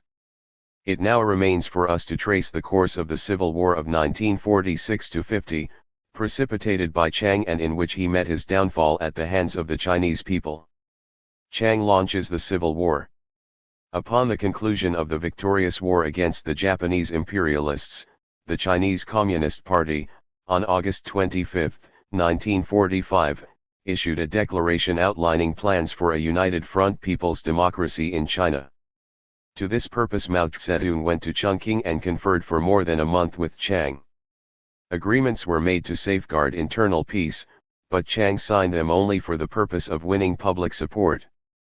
He had not the slightest intention of carrying them out too, and he proceeded at once to violate them by attacking the People's Liberation Army. Chiang had behind him American imperialism. The would-be world conquerors in Wall Street and Washington, already actively embarked upon their program of aggressive expansionism, were paying close attention to the great, hoped-for prize of China. Chiang was their willing puppet. With American support and in violation of the agreement he had just signed, Chiang began to seize those large parts of China previously held by the Japanese. In taking over various of the big cities of northern China he had the active help of U.S. warships, transports, and airplanes, which moved his soldiers and supplies. Meanwhile, he attacked the troops led by the Communists, with the result that many armed clashes developed. At this juncture the Communists took the initiative in calling for a truce, on January 10, 1946. A conference was assembled, with all groups represented. The United States sent as its representative, General George C. Marshall, to replace Patrick J. Hurley, in the role of mediator. In his instructions to Marshall, Secretary of State Burns said, "We believe as we have long believed and constantly demonstrated that the government of Generalissimo Chiang Kai-shek affords the most satisfactory base for a developing democracy. 3. The communist-led People's Liberation Army was much too powerful, however, to be summarily brushed aside, as President Truman would have liked, so maneuvers had to be made. Consequently, an agreement was worked out for the calling of a National Assembly under Jiang's control. Marshall used his influence to cut down communist representation in the assembly and to reduce the role of the People's Liberation Army in the proposed new national military setup. The communists refused to walk into this trap. Meanwhile Chiang proceeded at once to violate all their agreements by militarily seizing as much as he could of the formerly Japanese-occupied territory. Like the Korean Syngmanri of later years, he understood that his military aggression would have the support of American imperialism, whose aim, above all, was to prevent the formation of a genuine people's regime in China. During 1946, therefore, upon Jiang's initiative, the Civil War got underway. On January 7, 1947, Marshall left China, to return later for a short time in April, criticizing Chiang, for the record's sake, but falsely placing the main responsibility upon the Communists for the outbreak of the Civil War. The victory of the people. Superficially, Chiang seemed to have much the better of the situation and he glowed with optimism. For his army was fully equipped with the very best American armaments, including a big fleet of airplanes, of which the communists had almost none, and his army was 2.5 times as large as the People's Liberation Army. Chiang also occupied by far the largest part of China, including most of the main railroads and the big cities, and he had the backing of American imperialism. All told, up till then, the United States had given $6 billion to Chiang and zero to People's China. But Chiang lacked one vital element, the support of the Chinese people. They were thoroughly disillusioned by the rotten graft with which his government was saturated, and with the corrupt landlords, usurers, and monopolists who controlled it. They hated Chiang for his treasonous failure to fight the Japanese, and they rightly blamed him for starting this latest civil war. Hence, workers, peasants, students, middle class and many smaller capitalists increasingly swung their vast support to Mao Zedong and the People's Liberation cause. Full-scale fighting got underway in July 1946. Against Jiang's vastly heavier forces, the People's Liberation Army, following Mao's approved strategy and tactics, withdrew from many larger cities and concentrated, with success, upon inner lines. As Chu Tai says, by the time the war was 8 months old, over 700,000 of Chiang Kai-shek's bandit forces had been wiped out. During the first year, over 1 million Kuomintang troops were annihilated, whereas the People's Liberation Army grew in strength from 1,300,000 to 2,000,000,005. In July 1947 Mao's forces took the offensive, and during the next year they won many important victories. The morale of the Kuomintang troops sank and large bodies surrendered, with their brand new American equipment. During the period from September 1948 to January 1949 the People's Liberation Army delivered 3 powerful offensives against the Kuomintang's forces, putting 1,540,000 out of action. Great Chinese cities fell one after another before the People's Armed Forces. Tientsin, Peking, Nanking, Shanghai, and others. 6 With the fall of Nanking, Jiang's capital, the KMT regime was basically defeated. By June 1950 the rest of the country was mopped up, and Chiang and the remnants of his forces were driven to the island of Taiwan, Formosa, where they still remain, living upon American handouts. The Great Chinese Revolution, foreseen by Lenin and Stalin and supported by the Third International, had won. The 4-year Civil War, one of the greatest ever fought, resulted in a glorious victory for the people. The latter's armies roared across China, sweeping before them all the trash of feudalism and imperialism. During the fierce struggle the People's Liberation Army destroyed or captured 8,700,000 of Jiang's troops, won over some 1,700,000 more, and seized from Chiang 50,000 pieces of artillery, 300,000 machine guns, 1,000 tanks, 20,000 motor vehicles, and many other kinds of military equipment, nearly all American-made. 7. The 25 years of war in China were at an end. The forces of Chinese reaction and American imperialism were wrecked, as had been those of Japanese imperialism. The vast Chinese nation had broken the fetters that had so long enslaved it and was now embarked upon the road the goal of which is socialism. With the oldest contemporary civilization in the world, China is an immense country. It has 4,300,000 square miles of territory, or 1/6 more than the United States. Its population, rapidly growing, amounts to some 600 million, the largest in the world and about 1/4 of all humanity. It is a country rich in agricultural and industrial resources, having vast stretches of fertile land and large deposits of tungsten, copper, nickel, magnesium, aluminum, zinc, and other minerals. China has coal deposits of 400 billion tons. It is especially rich in iron ore, its oil deposits far exceed those of Iran, and in its water power facilities it is superior to the United States and second only to the U.S.S.R.8. China was a very great prize indeed for the imperialist looters and exploiters to fight for. The capitalist world, especially the big industrial barons in the United States, stood amazed and aghast at the epic people's victory developing in China. But, in view of the elemental trend of the people to the new People's Republic, they were utterly unable to change the course of events. All they could give Chiang was further weapons, and he already had more of these than he could use. What Chiang needed was not munitions, but the confidence of the Chinese people, which he had long since forfeited. But if the world's capitalists were shocked at what was taking place in China, the revolutionary and progressive workers of the world hailed it with rejoicing. The loss of China by revolution was a fundamental and irretrievable disaster to the world capitalist system. On October 1, 1949, the Central People's Government of China was proclaimed, with Mao Zedong as chairman and Zhou Enlai as premier. On this same day, the Soviet Union diplomatically recognized People's China and extended it a hearty welcome to the free peoples of the world. With a wary eye to Hong Kong and its other colonies in the Far East, Great Britain recognized the new regime on January 5, 1950. As for the United States, it was profoundly shocked by the whole turn of events and felt itself to be hardly less defeated than was the Kuomintang itself. Therefore, inasmuch as it had arrogated to itself the autocratic right to decide what kind of governments all other peoples may have, the United States refused recognition to People's China. It also opposed the admission of the new regime into the United Nations. No sooner was People's China established by the overwhelming will of the great Chinese people than the Wall Street monopoly capitalists, hoping frantically to turn back the wheels of history, began to unfold a policy of hatred towards it, and they are planning for an eventual war against that country to undo the Great Revolution. The Chinese People's Democracy. Mao thus characterizes the Great Chinese Revolution.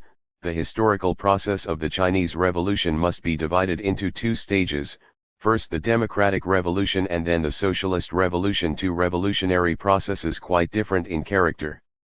Before the Russian Revolution of November 1917, the Chinese bourgeois democratic revolution belonged to the category of the old bourgeois democratic revolution of the world, and was a part of it. Since then, the Chinese bourgeois democratic revolution has changed its character and belongs to the category of the new bourgeois democratic revolution. As far as the Revolutionary Front is concerned, it is a part of the World Proletarian Socialist Revolution 9. The old type revolution was led by the bourgeoisie, the new type by the proletariat. Mao defines the new regime as a dictatorship of the people's democracy based on an alliance of the workers and peasants and led by the working class, through the Communist Party. 10. He also says, the working class must lead the dictatorship of the people's democracy, for only the working class is the most far-sighted, just, unselfish and consistently revolutionary class. 11. And Chen Po-ta adds, it was precisely the leadership of the proletariat and the alliance of the working class and the peasantry brought about by it which made possible the victory of the revolution against imperialism, feudalism, and bureaucratic capitalism. 12. Mao justifies the new regime thus: in a certain historical period, the Soviet-style republic cannot be fittingly practiced in colonial and semi-colonial countries, the national policy of which, therefore, must be of a third type, that of the new democracy. 13. The new people's democracy is genuinely democratic. Mao thus outlines it: the democratic system must be realized among the people, granting them freedom of speech, assembly, and organization. The right to vote is granted only to the people and not to the reactionaries. These two aspects, namely, democracy for the people and dictatorship over the reactionaries, represent the dictatorship of the people's democracy. And Mao adds, at the present stage in China the people are the working class, the class of the peasantry, the petty bourgeoisie, and national bourgeoisie. 14. There is obviously a close political kinship between the people's democracy in China and the people's democracies of Eastern Europe. The basic legislative body in China during the 5 years pending the holding of a broad national congress was the Chinese People's Political Consultative Conference. This was officially described as follows: the Chinese People's Political Consultative Conference, CPPCC, was an organization of the Democratic United Front of the entire Chinese people. It embraced the representatives of the working class, the peasantry, the revolutionary army, the intellectuals, the petty bourgeoisie, the national bourgeoisie, national minorities, the overseas Chinese, and other patriotic, democratic personages. 10 political groups went to make it up.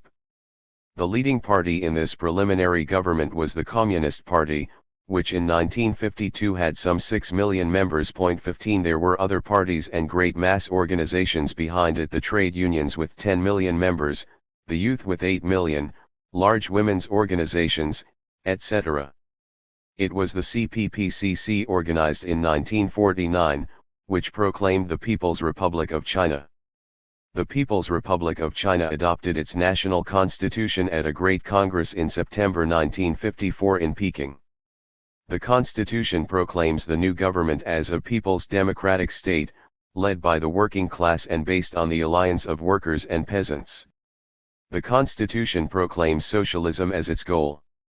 It states that, the period from the founding of the People's Republic to the attainment of a socialist society is one of transition. The central task of the state during this transition period is to bring about, step by step, the socialist industrialization of the country and to accomplish, gradually, the socialist transformation of agriculture, handicrafts, and capitalist industry and commerce. The economy now existing is of 4 types. State ownership, ownership by the whole people. The government guarantees full social rights and liberties to the people. Women are the equal of men in every sphere, economic, political ownership, that is, collective ownership by the working classes. Cooperative ownership by individual working people. Capitalist ownership. The whole national economy is based on planned production. The government guarantees full social rights and liberties to the people. Women are the equal of men in every sphere, economic, political, and social. The various nationalities making up the Chinese people are all upon an equal basis. The government, nationally, has but one chamber, which meets annually in the Congress. The interim leading bodies are the Standing Committee, Cabinet, and the State Council. The chairman of the Republic is Mao Zedong, the vice chairman is Chu Ye, and the premier is Zhou Enlai. 16. New China's objective, as Mao says, is to develop from an agrarian country into an industrial country and to pass from a new democracy to a socialist and communist society, in order to abolish classes and to bring about world communism. 17. This does not mean, however, that the land has been collectivized and all industry nationalized. This will take time. Land collectivization will depend upon a considerably higher degree of industrialization than yet exists. It is officially estimated that land collectivization will be basically achieved in 1958.18. While industrialization by the state is proceeding, certain forms of capitalism will be tolerated and encouraged, much as under the NEP in early Soviet Russia. The industries of the imperialists, the compradors, their agents, and bureaucratic capitalists, monopolists, have been nationalized. With the workers and their allies in firm control of all the key sectors of the national economy. 19. As well as of the state power, they can permit a certain growth of capitalism, as an addition to the decisive industrialization carried on by the government. As Mao says, our present policy is to restrict capitalism but not to destroy it. The new constitution specifies these restrictions and declares that, the state forbids capitalism to endanger the public interest, disturb the social economic order, or undermine the national economic plan by any kind of illegal activity. But this element of national capitalism is only temporary, as the country proceeds to industrialize itself. Mao points out that the petty bourgeoisie and the national capitalists, as proved by history, cannot possibly lead the revolution. As he also warns, the people have in their hands a strong state apparatus, and they do not fear a revolt on the part of the national bourgeoisie. 20. During the later years of the Great Chinese Revolution, the belief spread in American bourgeois circles that the Chinese communists were not really revolutionary, that they and the movement they were leading were only of an agrarian reform character. But this was nonsense, a form of bourgeois self-deception in the face of this elemental movement of the powerful Chinese people. From the outset, the Chinese communists, cleansing their party of all renegades and deviators, have drawn their inspiration and understanding from the works of Marx, Engels, Lenin, and Stalin, and they very plainly said this all along. They are especially lavish in their appreciation of Stalin, who for many years was a close advisor on the Chinese Revolution. And of Lenin, Zizek says, "It is with the warmest love and deepest admiration that the Chinese people honor this brilliant leader of all progressive mankind, their own best friend and teacher V.I. Lenin 21. And in presenting the Constitution to the Congress, Liu Shaoqi, General Secretary of the Communist Party, declared, "The road our country will take, as laid down in our draft constitution, is the road that the Soviet Union has traversed." The Chinese also have always worked in close cooperation with the other communist parties of the world, especially during the period of the Third International. In his great article, so often quoted here, Mao thus expresses the powerful spirit of internationalism of the Chinese Revolution in the policy of the new government, unity in the common struggle with the countries of the world which regard us as an equal nation, and with the peoples of all countries. This means alliance with the USSR and with the people's democracies in Europe, and alliance with the proletariat and the masses of the people of the other countries to form an international united front. 22. The laying of the economic basis for socialism is now proceeding very rapidly in People's China. This is because the Chinese are being greatly helped economically by the Russians. Thus, at the First National People's Congress in Peking, Mao declared, "We must strive to learn from Soviet Russia, in the constitution of our country, economically and culturally, to make China a superior state." 23. The Soviet Union militarily is also a great protector of People's China from the imperialists. The role of Mao Zedong. The great leader of the Chinese Revolution possesses many of the qualities of leadership that characterized Marx, Engels, Lenin, and Stalin. A man of resolution, initiative, and boundless energy, Mao is a brilliant theoretician, an exceptional organizer, and a very powerful leader of the masses in open struggle. These were the qualities that enabled this creative Marxist genius, in the face of prodigious difficulties, to lead the more than 500 million of the Chinese people to decisive victory. Mao's theoretical work ranges over a vast scope. It sums up to an adaptation of the basic principles of Marxism-Leninism to the specific conditions prevailing in China, a monumental task which he has done with profound skill and thoroughness.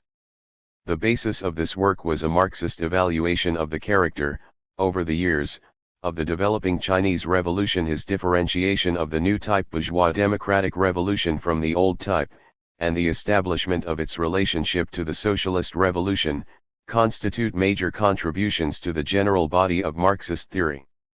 Mao also paid close attention to the Marxist analysis of class forces in China and the relation to each other of democratic forces in United Front movements, his work in this respect being one of the classics of communist political writing. 24 Classical, 2, are Mao's writings on military strategy and tactics, in the situation of a guerrilla army gradually growing into a mass military force and carrying on the struggle in the face of a vastly stronger enemy. 25 Splendid also is Mao's development, theoretically, of the leading role of the small Chinese proletariat, especially in the midst of the vast sea of peasants. Another of Mao's many theoretical achievements was his skilled utilization of the three principles of Sun Yat-sen, which are widely popular among the masses, as part of the minimum program of the Communist Party. 26 Thus taking over the democratic traditions of the famous Chinese bourgeois revolutionist. Brilliant also were his innumerable polemics with every sort of deviator and enemy. Mao's theoretical work extended not only into the fields of economics, politics, and military strategy, but also into literature and philosophy. His work on Contradiction 27 is a comprehensive, profound and popular exposition of the Marxist-Leninist theory of knowledge. Mao is also a splendid mass organizer and administrator. He is not one merely to throw out broad slogans, he also knows how to go to the masses and organize them to realize these slogans. His works are filled with consideration of the most detailed questions of organizational work, in the building of the Communist Party, the People's Army, the trade unions, and all other organizations of the people. And it is all written in the simplest of language. A classical example of this is his work on the rectification of incorrect ideas in the Party 28, dealing with such errors as the purely military viewpoint, extreme democratization, non-organizational viewpoint, absolute equalitarian, subjectivism, adventurism, etc.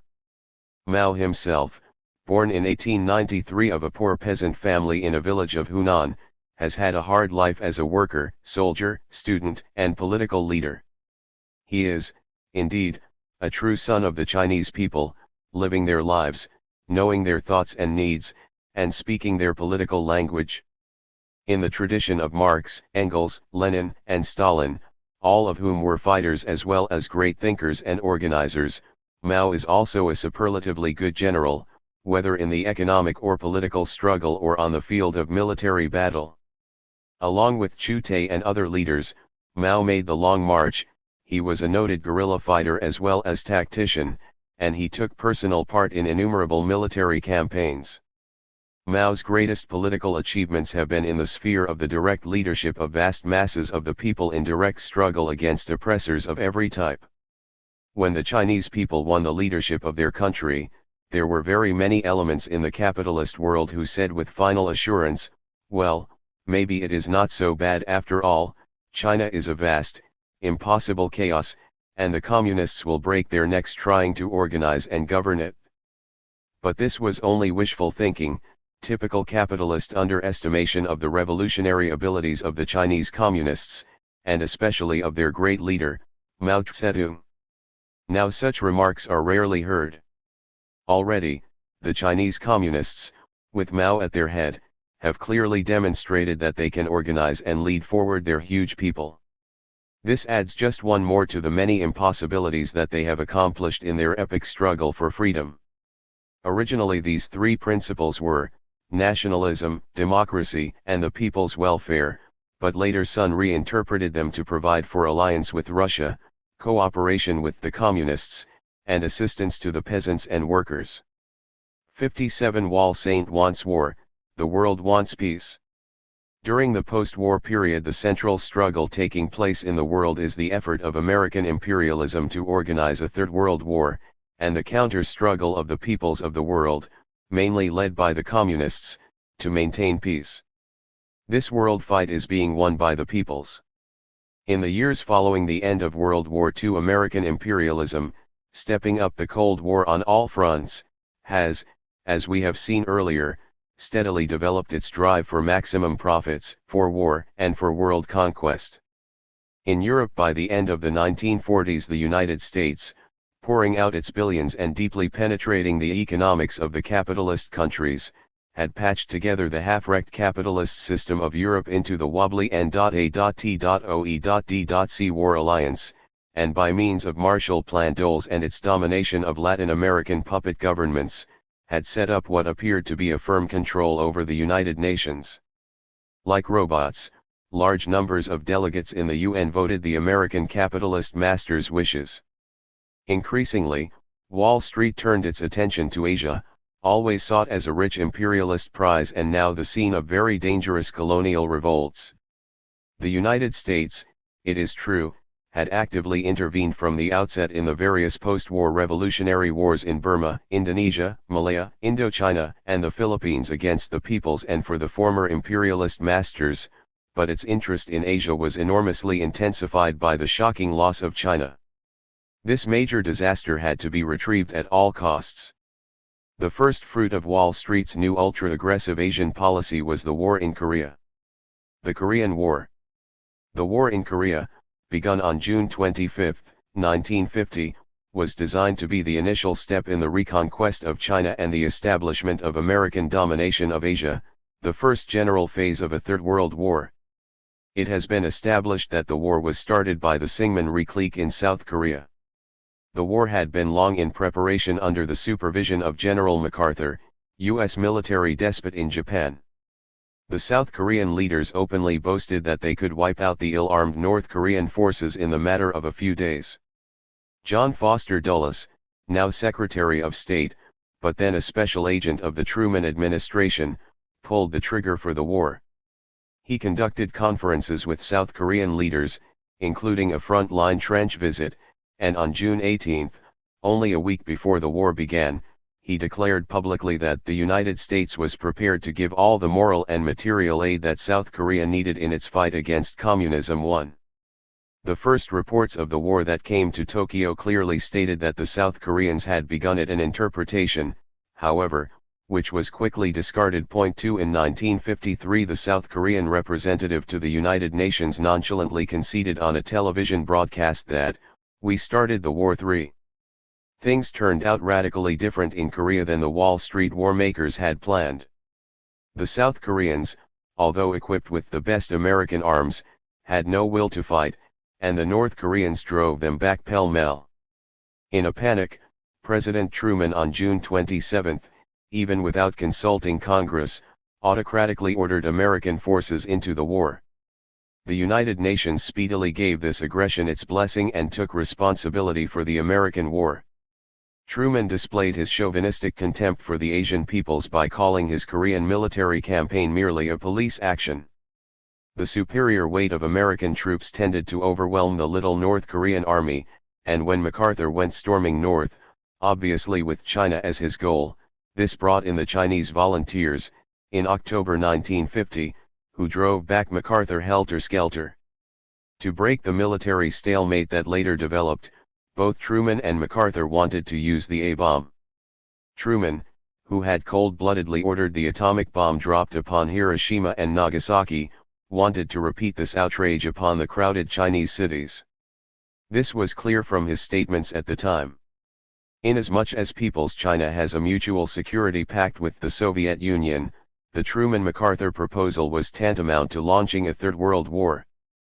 But the world outcry against the Truman-MacArthur proposal was so great that the president had to give it up, there being danger otherwise that NATO would fly to pieces.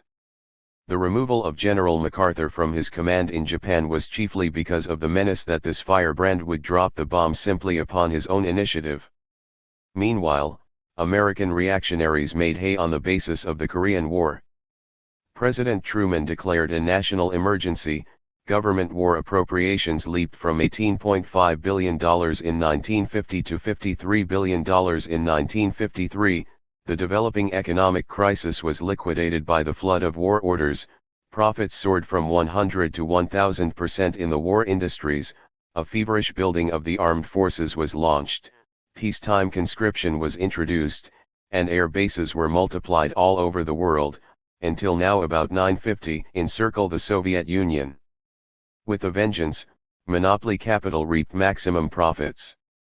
The wildest war hysteria was cultivated, witch hunts were organized on all fronts, the Communist Party and many trade unions and other progressive organizations were proscribed and large numbers of their leaders jailed, the people were intimidated by new and menacing forms of thought control, McCarthyism flourished like a bay tree, and the country moved rapidly and dangerously towards fascism. In November 1952, General Eisenhower was elected president on the basis of his peace demagoguery, for the American people, like all others, are opposed to war. But no sooner was he in office than he, like Truman, as a loyal servant of Wall Street, took up the latter's war program where it was left off. Except that Eisenhower attempted to apply it even more aggressively. He and his Secretary of State launched the so-called Liberation Policy, which is the Truman Doctrine under another name. It aims to launch civil and colonial wars in the countries opposing Wall Street. Eisenhower and Dulles promulgated, too, their theory of instant massive retaliation, which claimed for the president the right to launch a major war at will, without consulting Congress or the people. The Eisenhower administration also tried desperately to continue and expand the Korean War, threatening to A-bomb Chinese cities and to inject Chiang Kai-shek's Formosan army into the struggle. But the world demand for peace in Korea was so overwhelming that the Eisenhower government was not able to defy it, and it had to sign the armistice, on July 27, 1953, which it had so long sabotaged in the negotiations. This was a disastrous blow to the whole world imperialist program of Wall Street. Thus the horrible Korean War was halted. It had cost the United States 142,175 casualties for The real figure was vastly higher, not to mention the huge human losses of the Korean, Chinese, and other peoples. It utterly devastated the whole country. In no modern war was there more savage brutality shown. The USA forces using germ warfare, slaughtering unarmed prisoners, indiscriminately bombing unfortified cities, and constantly threatening to use the atomic bomb. The war in Indochina. Stopping the Korean War was a basic setback for the Wall Street war makers, and accordingly their stock market took a nosedive. It was not long, however, until Dulles and his war partners found another opening which they believed would give them a chance to develop their much-wanted Third World War, under conditions that would leave them at least some of their present allies to help make the fight. This was the war in Indochina, where ever since 1946 the French imperialists had been trying in vain to shoot down the liberation revolution of the people led by Ho Chi Minh and to win control again over this very rich country. The Communist Party of Indochina was formed in 1930 under the leadership of Ho Chi Minh. It led the guerrilla fight against the Japanese invaders in World War II. Ho Chi Minh became president of the Democratic Republic, formed at the end of the war. The war against France began when the French imperialists tried to take over again after the Japanese had been defeated. Up to 1954, the war cost the French an estimated 250,000 casualties, of which they admit some 40%. The United States, which considers itself to be the leader, i.e., ruler, of the world, moved sharply into the Indochina War, without even asking the consent of the United Nations, sending money, planes, tanks, and military advisors to aid French imperialism. By the beginning of 1954, the United States was paying 78% of the financial expense of this deadly war which, altogether, cost this country $3 billion. The Eisenhower-Dulles line was to intensify and to spread the war meanwhile superseding French influence in the whole area. The establishment of a ceasefire in Indochina, on July 20, 1954, in spite of the undisguised efforts of the United States to continue the war, was another crucial defeat for American foreign policy. The Eisenhower government was exposed to the peoples of the world as following an aggressive war line, and its imperialist leadership over the capitalist world was shaken to its foundations by its futile attempt to force Great Britain and France into a great Asian war for which they had no taste. Undeterred by their defeats in Korea and Indochina, however, the American imperialists are outdoing themselves in trying to provoke an Asian, and hopefully, a world, war over Formosa. In desperation at their growing loss of Asia, American imperialists have set up a Southeast Asian Alliance, SEATO, which is a sort of NATO war front in that continent. But so bankrupt has their international influence become and so determined is the growing revolt of the peoples that so far they have been able to recruit into SEATO only imperialist-dominated Asian countries. China, India, Indochina, Indonesia, Burma, Ceylon, etc., representing the overwhelming majority of these huge populations, remain hostile to the bare-faced imperialist plan. Their people's central slogan is Asia for the Asians, a conception which spells disaster to the Western imperialists. The hydrogen bomb. Meanwhile, a tremendous event had happened, the appearance of the hydrogen bomb in the hands of the reckless American militarists. This caused a wide shift in American strategy. The NATO had proven essentially a failure, with many of its component countries showing a marked reluctance to carry out Wall Street's plan for an all-out attack upon the socialist world, much along the line of the fascist anti-Comintern Pact of Hitler's time. With the new and dreadful bomb at their disposal, however, the reactionaries dominating the United States government believed that they had the means that would provide them with world domination. At once, the H-bomb became the center of Pentagon war preparations and also of State Department diplomacy, with Dulles sending repeated H-bomb threats to the Soviet Union and People's China. The aim became to build the Indochina War into an H-bomb war. The Wall Street imperialists had at last got hold of a weapon with which they could kill several million people simultaneously, could wipe out the world's greatest cities with one blast, and, as some fanatics declared, even destroy the human race or the planet itself.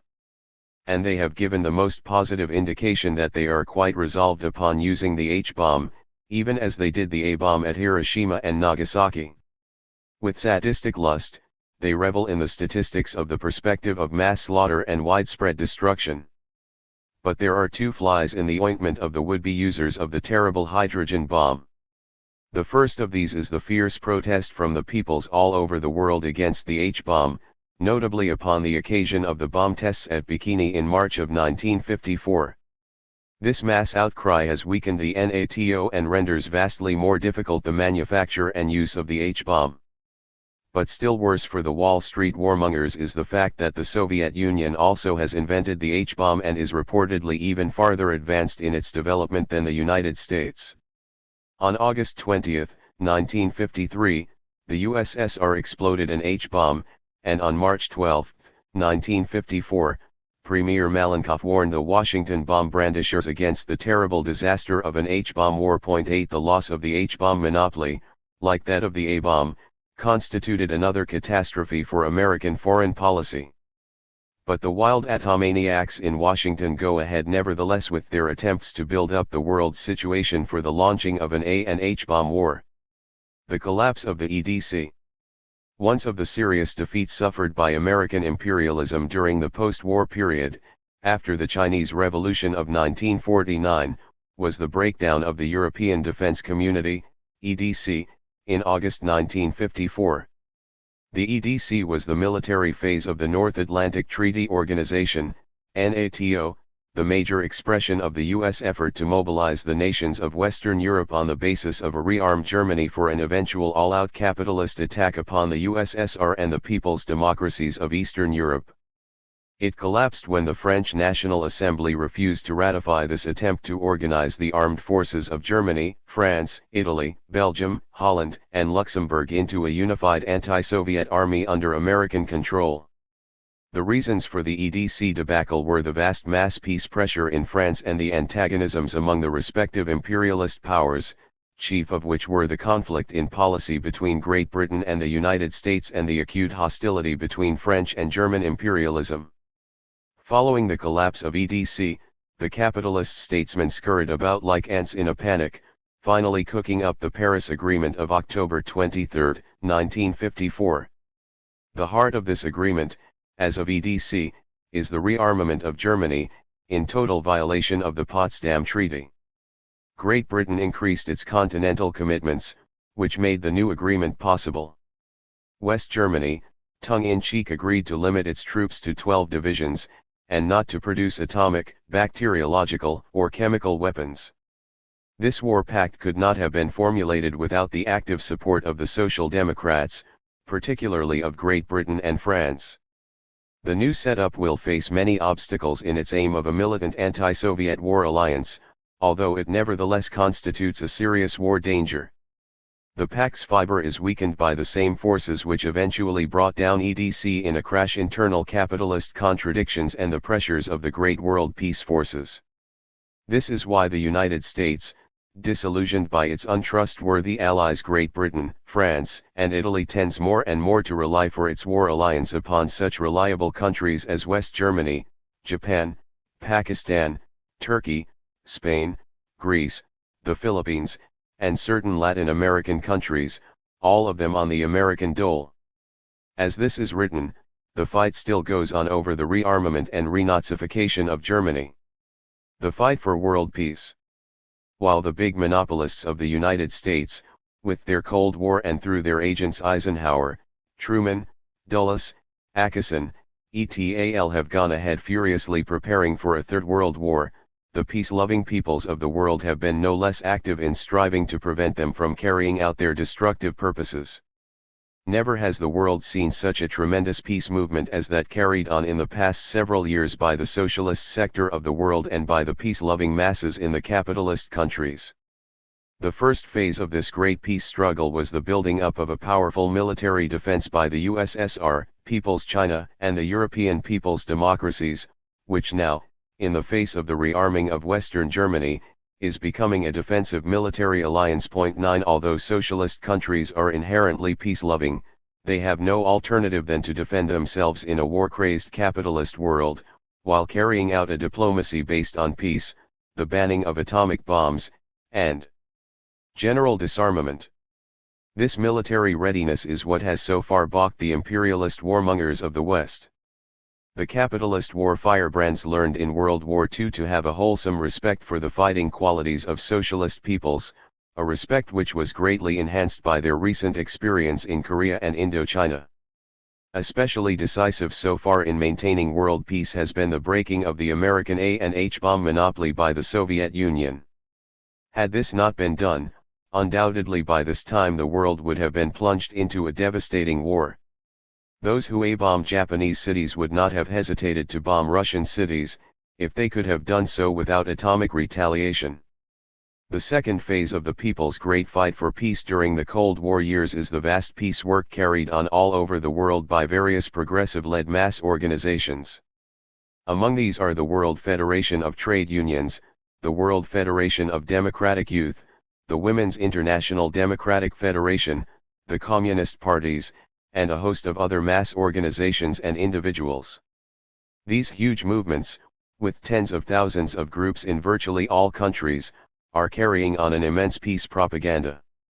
Finally, there is the powerful World Council of Peace, which unites all the peace forces of the entire world in periodic great congresses and in continuous struggle for peace. 10.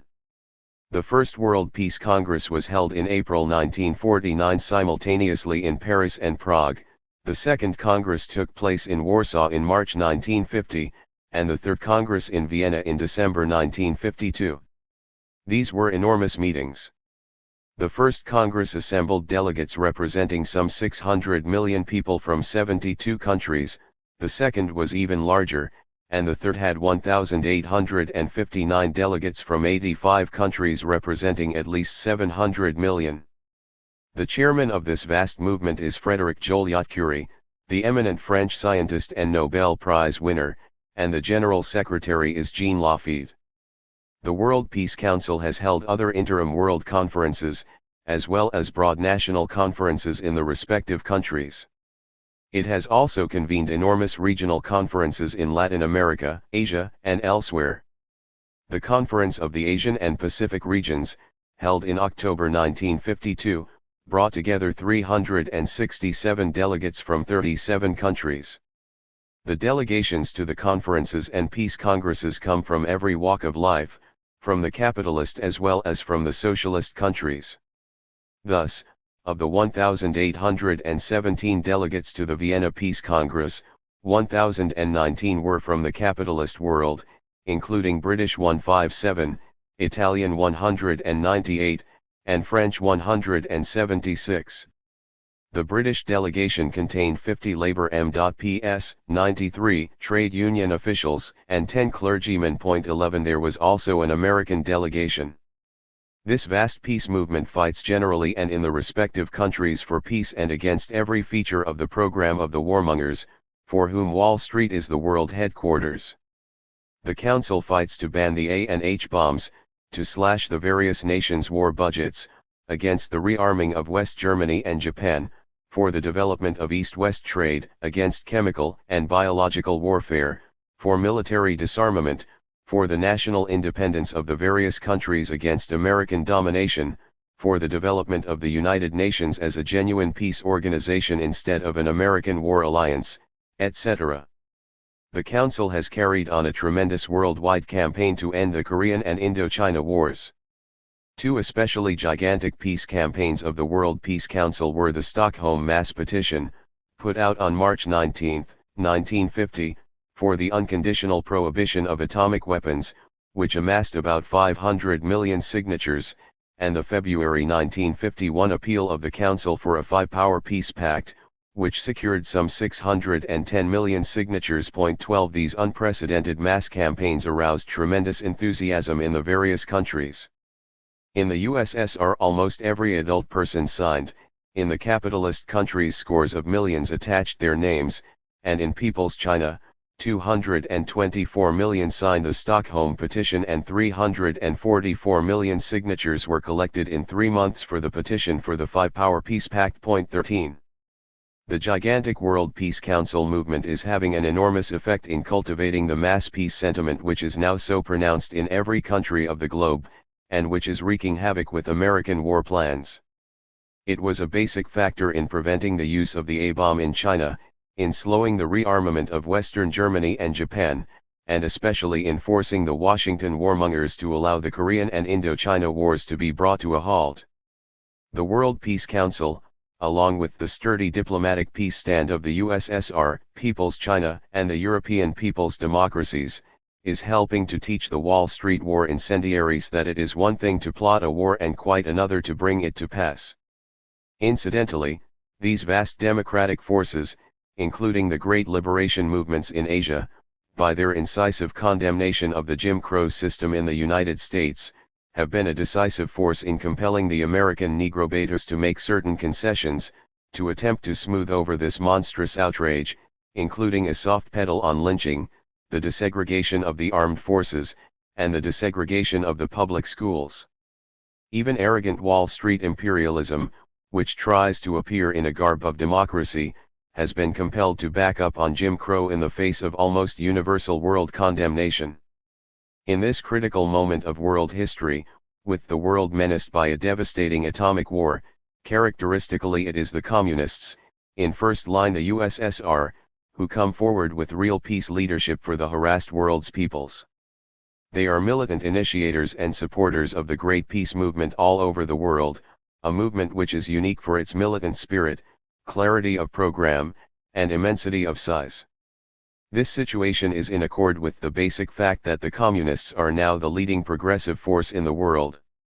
Just as characteristically, too, the bankrupt right social democracy is opposing the World Peace Council and is servilely supporting the war line of the Wall Street imperialists. Champions of capitalism, these lackeys unhesitatingly follow the leaders of world capitalism in their desperate efforts to save that obsolete and bankrupt system. This is why the American top trade union leaders so ardently supported the Korean and Indochina wars, why the French Socialist Party backed the French government's vain attempt to drown the Indochina Revolution in blood, and why the right-wing Laborites in England tail along after every crook and turn in the war policy of the Tory Churchill. The right Social Democrats, traitors to the working class and socialism, are the most blatant of warmongers. A third world war is not inevitable. Although world tension is very high, it can be diminished. Wall Street's insane policy is being defeated in many parts of the world. A third world war can be avoided, despite the American imperialists striving to the contrary. The world's peace-loving masses can prevent the Eisenhower-Dulles forces of American imperialism from launching an atomic world war if they will but exert their strength. They halted the Korean War. They blocked Wall Street's attempt to develop the Indochina War into a general atomic war on the eve of the Geneva Conference of May 1954-14, and the collapse of the European defense community at Brussels was primarily the result of their peace pressure. They can also halt Wall Street's projected Third World War. But only by great mass pressure can they prevent war, for Wall Street has firmly resolved upon organizing such a war if it can. The cumulative effects of all the defeats suffered by U.S. imperialist foreign policy during the past couple of years have badly shattered Wall Street's master strategy of achieving world domination through a great anti-Soviet war. Under the double pressure of rising mass peace sentiment all over the world and the sharpening up of antagonisms among the capitalist powers, the all-capitalist alliance with which Wall Street hoped to carry out its war plans, is groggy and tottering. Despite their growing defeats, however, the Wall Street imperialists have not abandoned their projected war program. In a tense world situation, where every war is a potential world war, American imperialism remains a serious menace to the peace of the world. It has long been clear to communists that war is inevitable so long as imperialism lasts. That is to say, imperialism is an inveterate breeder of wars. But this does not mean that every period of international tension must inevitably end in war, or that a great Third World War is now inescapable. On the contrary, the world's peoples, if they so decide, as Stalin has pointed out, can prevent any individual war, even the war that Wall Street is now trying so feverishly to organize. But Stalin also made it clear that, To eliminate the inevitability of war, it is necessary to abolish imperialism. 15. Communists maintain not only that a world war can be prevented, but also that socialist and capitalist countries can and must live peacefully in the world together. See Chapter 50. Lenin, Stalin, and Malenkov have all laid the greatest emphasis upon these conclusions, as the very basis of Soviet peace policy. This perspective is anathema, however, in American capitalist circles, where the decision has been made that war is unavoidable and that socialism and capitalism cannot live in one world. And anyone who dares to argue to the contrary is promptly labeled a subversive. In stressing the need and practicability of socialist-capitalist coexistence, the communists, true to their role as the progressive political force in the world of this period, are giving all humanity the guidance necessary to avoid a measureless disaster. The alternative to peaceful coexistence is wholesale mass slaughter on a scale never before approached even by blood-soaked capitalism, with its successive world butcheries for imperialist conquest. The death of Stalin. On March 5, 1953, in his 74th year, Joseph V. Stalin died as the result of a stroke suffered during his sleep a few days before. This ended over half a century of revolutionary struggle on the part of one of the greatest fighters ever produced by the world's working class. His death was a tremendous loss to the Soviet people and to the international movement toward peace and freedom. Stalin, as we have seen above, was a major theoretician. Perhaps his greatest theoretical work was on the national question, on which he was the world's leading expert. His epic ideological battle with the Trotsky Zinoviev Bukharin wreckers also constitutes a Marxist classic. And just on the eve of his death he gave a last example of his profound capacity as an economist by working out the basic economic laws of capitalism and socialism, in his last work, Economic Problems of Socialism in the USSR. Stalin was also a magnificent organizer. His building of the Communist Party, the Soviets, and other immense mass organizations of the Soviet people was a real masterwork. His leadership of the party in the mobilization of the people for the driving through of the successive 5-year plans, with their building of industry and collectivization of farming, was organizational work beyond compare. Stalin, too, was a militant fighting leader of the masses. His whole life was one long relentless battle against the enemies of socialism, both within and outside the party. He was a tower of strength as a military commander in the Civil War of 1918-20, and in leading the Soviet people to victory over the Hitler barbarians in 1941-45 he displayed a peerless fighting spirit and outstanding military genius. During the Cold War, the arrogant capitalist imperialists also came to dread the indomitable spirit and brilliant diplomacy of Stalin. He was indeed a man of steel, as his name signified.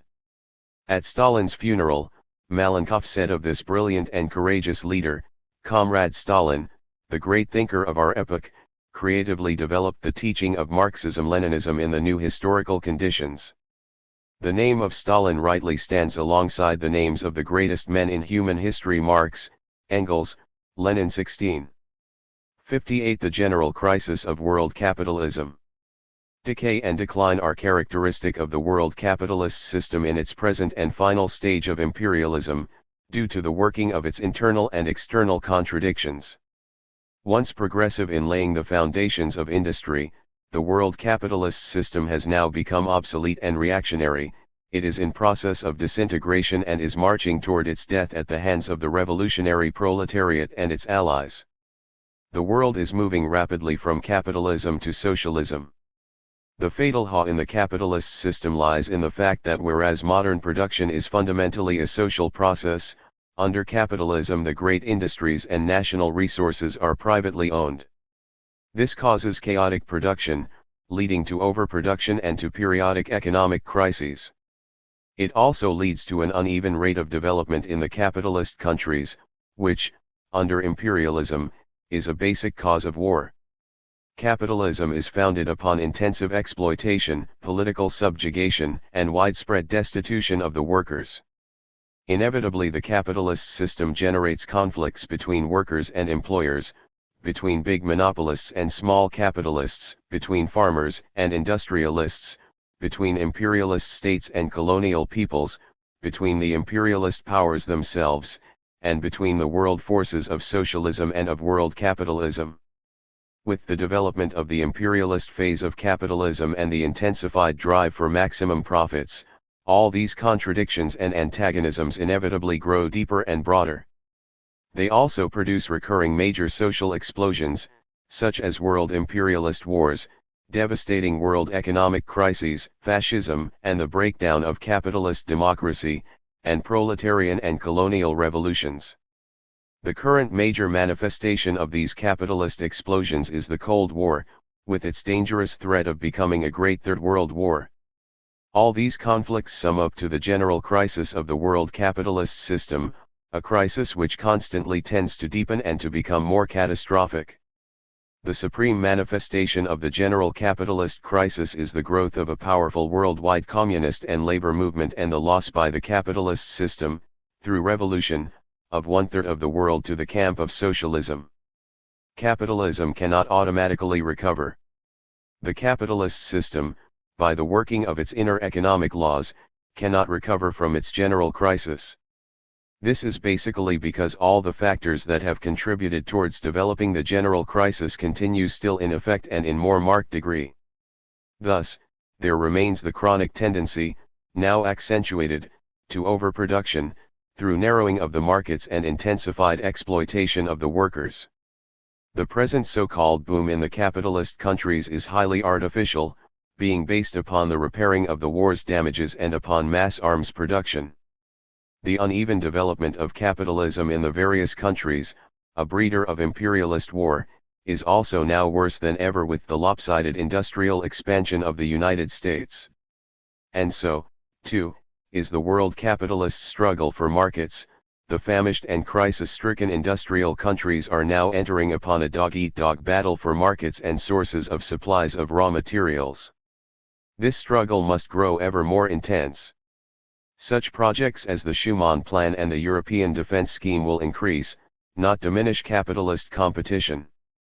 The loss of a big section of the world by capitalism through socialist revolution is a fatal weakness of world capitalism for a generation past.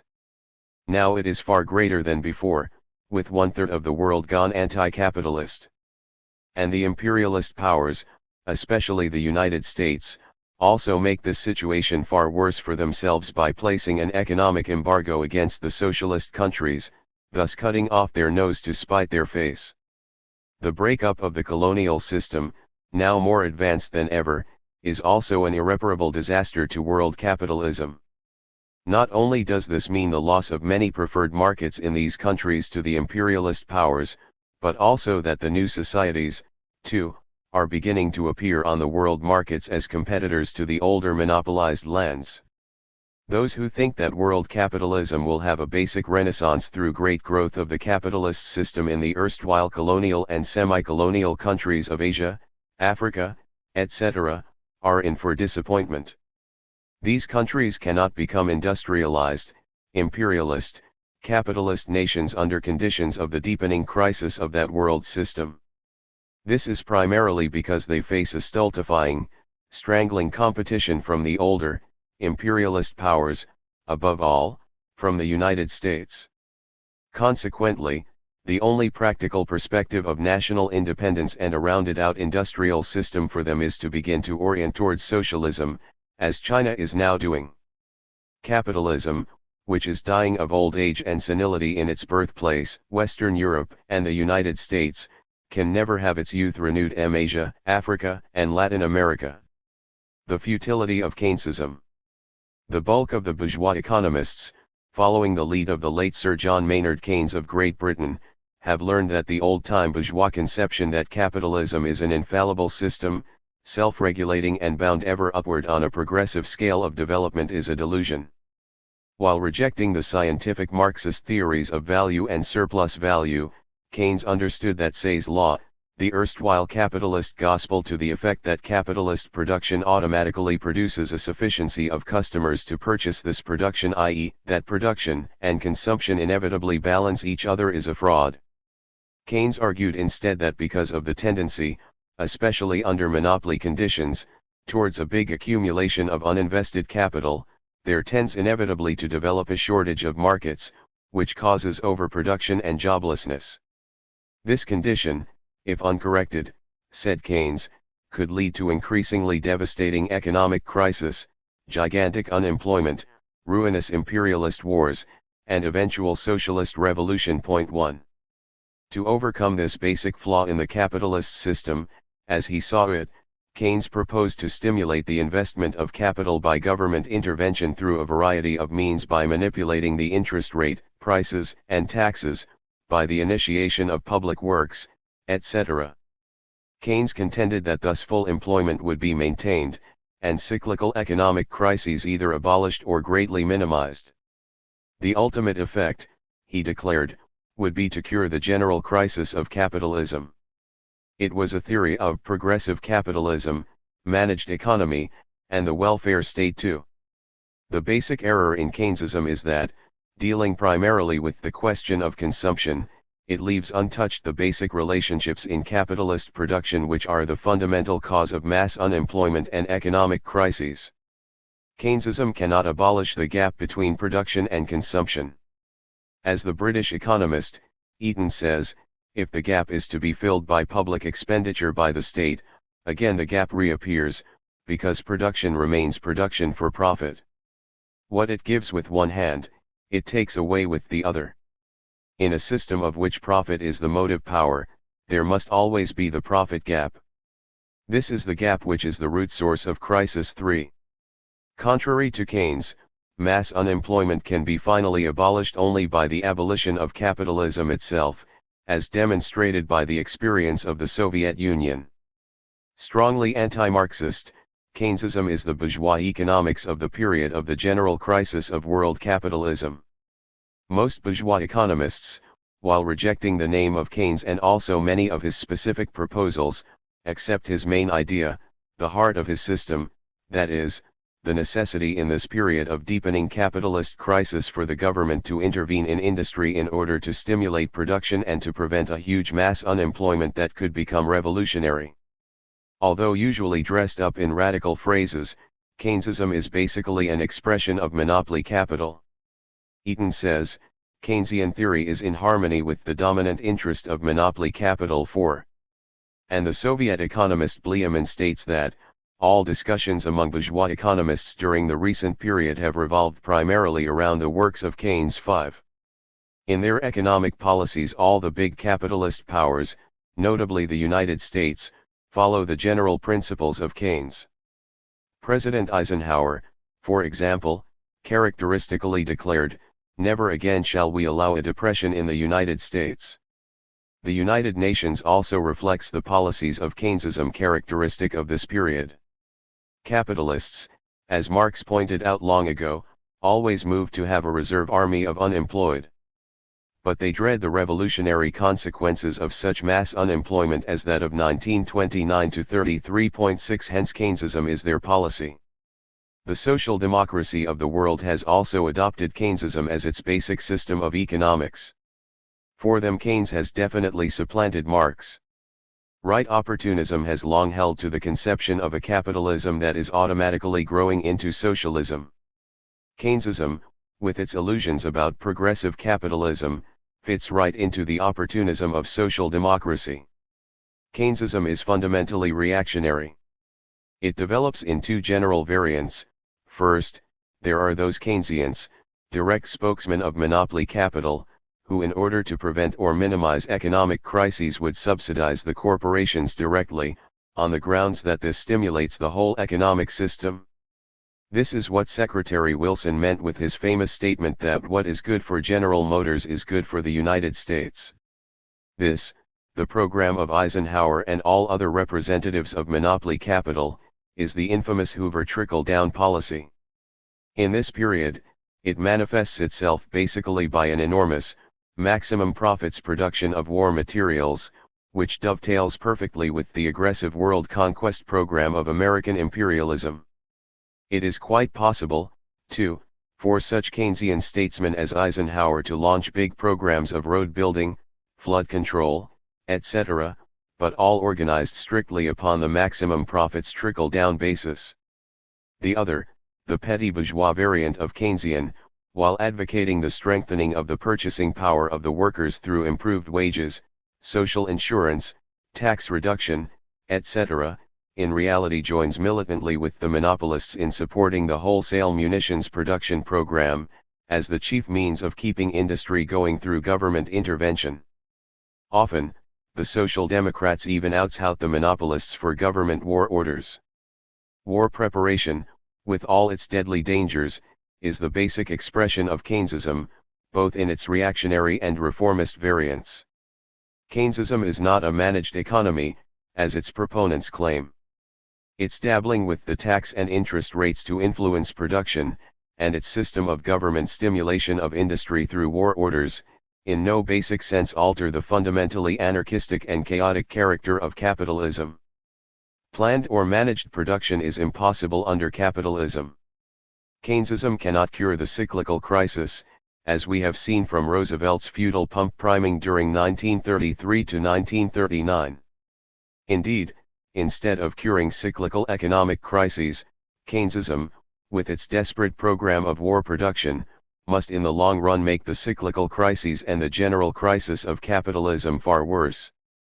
That capitalism has not been made crisis-proof by Keynesian measures, which only give industry a temporary shot in the arm, is amply demonstrated by the increasing signs now of economic crisis throughout the capitalist world, including the United States. Munitions making, especially on its present gigantic scale, is fundamentally wasteful and tends ultimately to undermine and weaken the whole capitalist economy. Keynesism also is not the welfare state, as asserted. The basic objective of the present capitalist government policy, as Stalin points out, is not to advance the welfare of the people, but to wring the maximum profits from the producers for the monopolists. He says, monopoly capitalism demands not any sort of profit, but precisely the maximum profit. That will be the basic economic law of modern capitalism.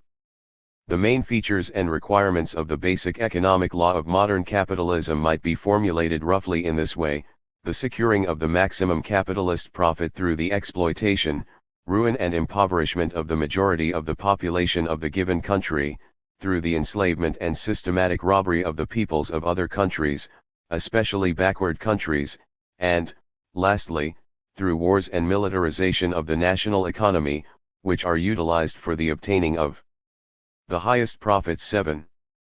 Keynesism does not and cannot repeal this basic law of monopoly capitalism. By the same token, Keynesism does not represent the introduction of a progressive capitalism. It is a reactionary expression of the capitalist system in decay. Keynesism, a product of the general crisis of the world capitalist system, cannot cure that crisis, but must still further deepen it. American hegemony no solution. In Chapter 50 we have outlined the drive of American imperialism for world domination and also the inner compulsions behind this drive. We indicated, too, that the United States, in this imperialist push, established a certain shaky hegemony over the capitalist world and that its central aims were to solidify this hegemony and to extend it over the entire world, socialist as well as capitalist. Behind this determination to establish American domination, among its basic motivations, was a deadly fear of the monopolists for the safety of the world capitalist system and a conviction that only the United States, with its great wealth and industrial efficiency, can save it by taking it all over. As remarked earlier, the American capitalist hegemony, to the extent that it now exists, is economic, political, and military. The United States, with its tremendous production apparatus, now far outweighs economically any other capitalist government, and it is able in considerable measure to enforce its economic policies upon them. American arrogance economically is fully matched in its political dealings with the capitalist countries, not only in the scandalous way the United States has dominated the proceedings of the United Nations, but also in the arbitrary manner by which it dictates the policy of individual nations, even of big imperialist powers. Pollitt says of his country, Britain's naval, air, and land forces continue to be controlled by American generals and admirals. American politicians insult Britain every day and lay down the law as to what Britain's policy shall be at home and abroad. 8. American economic and political domination has made the fight for national independence a living issue in every capitalist country in the world, not excepting Great Britain, West Germany, Japan, France, and Italy. The immense worldwide military machine of the United States is not only directed against the socialist lands, but it also serves to intimidate the capitalist world. Between June 1941 and June 1953, the United States has provided gross foreign aid, without repayment provisions, of $94,558 millions. 9. Yet today it is the most hated country in the world. What the great monopolists of Wall Street are driving at is the creation of an American-dominated world, in which the bulk of decisive basic industry would be situated in the United States, where Washington would be the capital of the world, and where the overwhelming military power of this country would reduce all other countries to the position of mere satellites. It would be an American fascist world. Hitler's ideologists expressed brazenly such reactionary dreams. The Wall Street pro-fascists, more cunning, say little about them openly, but they have made further progress in this general direction than Hitler ever did. The sun never sets on the US flag, cries Wall Street. Today troops fly it in 49 nations abroad. 10. There are three basic reasons why this fantastic dream of the American century is unrealizable. First, the United States itself is a capitalist country, hence despite its present seeming great strength, it is subject to the laws of capitalism and of the world decline of that system. In view of its increasing internal and external contradictions, the United States will not be able to preserve its own capitalist system, much less save that of the world. The current theories of American exceptionalism, to the effect that capitalism in this country is inherently different and fundamentally stronger than that of other countries, are nonsense. Capitalism in the United States is basically the same as in all other countries. Historical conditions have, however, for the time being, favored it more, but the general crisis of capitalism is wiping out this long-continued advantage. Second, the other capitalist nations cannot and will not indefinitely submit to American domination. As Stalin pointed out shortly before his death, referring particularly to West Germany and Japan, these countries are now languishing in misery under the jackboot of American imperialism. Their industry and agriculture, their trade, their foreign and home policies, and their whole life are fettered by the American occupation regime. Yet only yesterday these countries were great imperialist powers and were shaking the foundations of the domination of Britain, the USA, and France in Europe and Asia. To think that these countries will not try to get on their feet again, will not try to smash US domination and force their way to independent development, is to believe in miracles. 11. Stalin emphasizes the danger of wars among these powers. At this writing, as we shall see further along, signs are multiplying, bearing out Stalin's analysis of growing capitalist resistance to American domination over the capitalist world. American capitalist hegemony, what there is of it, is itself a product of the general capitalist crisis, and it can only operate further to sharpen and deepen that crisis. Third, American imperialist world domination is impossible because of the opposition of the socialist countries and the revolutionary working class of the world. The USSR, People's China, and the European people's democracies are immune to the American economic penetration that has wrought such havoc in the capitalist world. They are also not to be dominated by the political pressures that have enslaved so many capitalist countries, and they cannot be intimidated by H-bomb diplomacy. By the same token, the workers' anti-capitalist movement is constantly growing throughout the capitalist world. The international socialist movement, led by the communist parties, is an irresistible barrier to American imperialist domination of the world. The insanity of imperialist war. For dozens of centuries the ruling classes, to further their own greedy ends, have not hesitated to butcher the common people by the millions in their endless wars. Since capitalism has come upon the world scene, this organized slaughter of the people for the benefit of the exploiters has become more widespread and more awful than ever before. The great holocausts of World War I and World War II, products of the capitalist system, are utterly without parallel for bloodshed in the whole course of human history.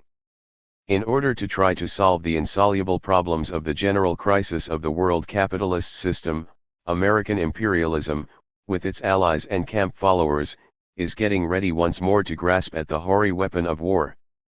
There can be no other rational interpretation of the complex of aggressive policies now being applied by the arrogant monopoly capitalists who control the United States and shape its program. These antisocial elements parasites are planning to send the millions of youth to die in masses, so that their own blood profits of capitalist exploitation may be increased and their rights to rob and repress the people secured and expanded. But these warmongers will not find war to be the convenient instrument for their class purposes that it once was. The world's working class and its allies will no longer tolerate this savagery. After World War I they made capitalism pay for that monstrous crime by smashing it throughout 1/6 of the earth, Russia. After World War II, they wiped out capitalism from another 1/6 of the earth, and no doubt, after a Third World War, if monopoly capital succeeds in forcing a war, they would finish off the system altogether.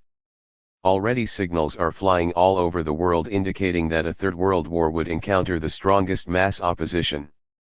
Thérèse and Togliatti have declared that their peoples would not fight against the socialist world. France and Italy would be of no help to the United States in case of a war.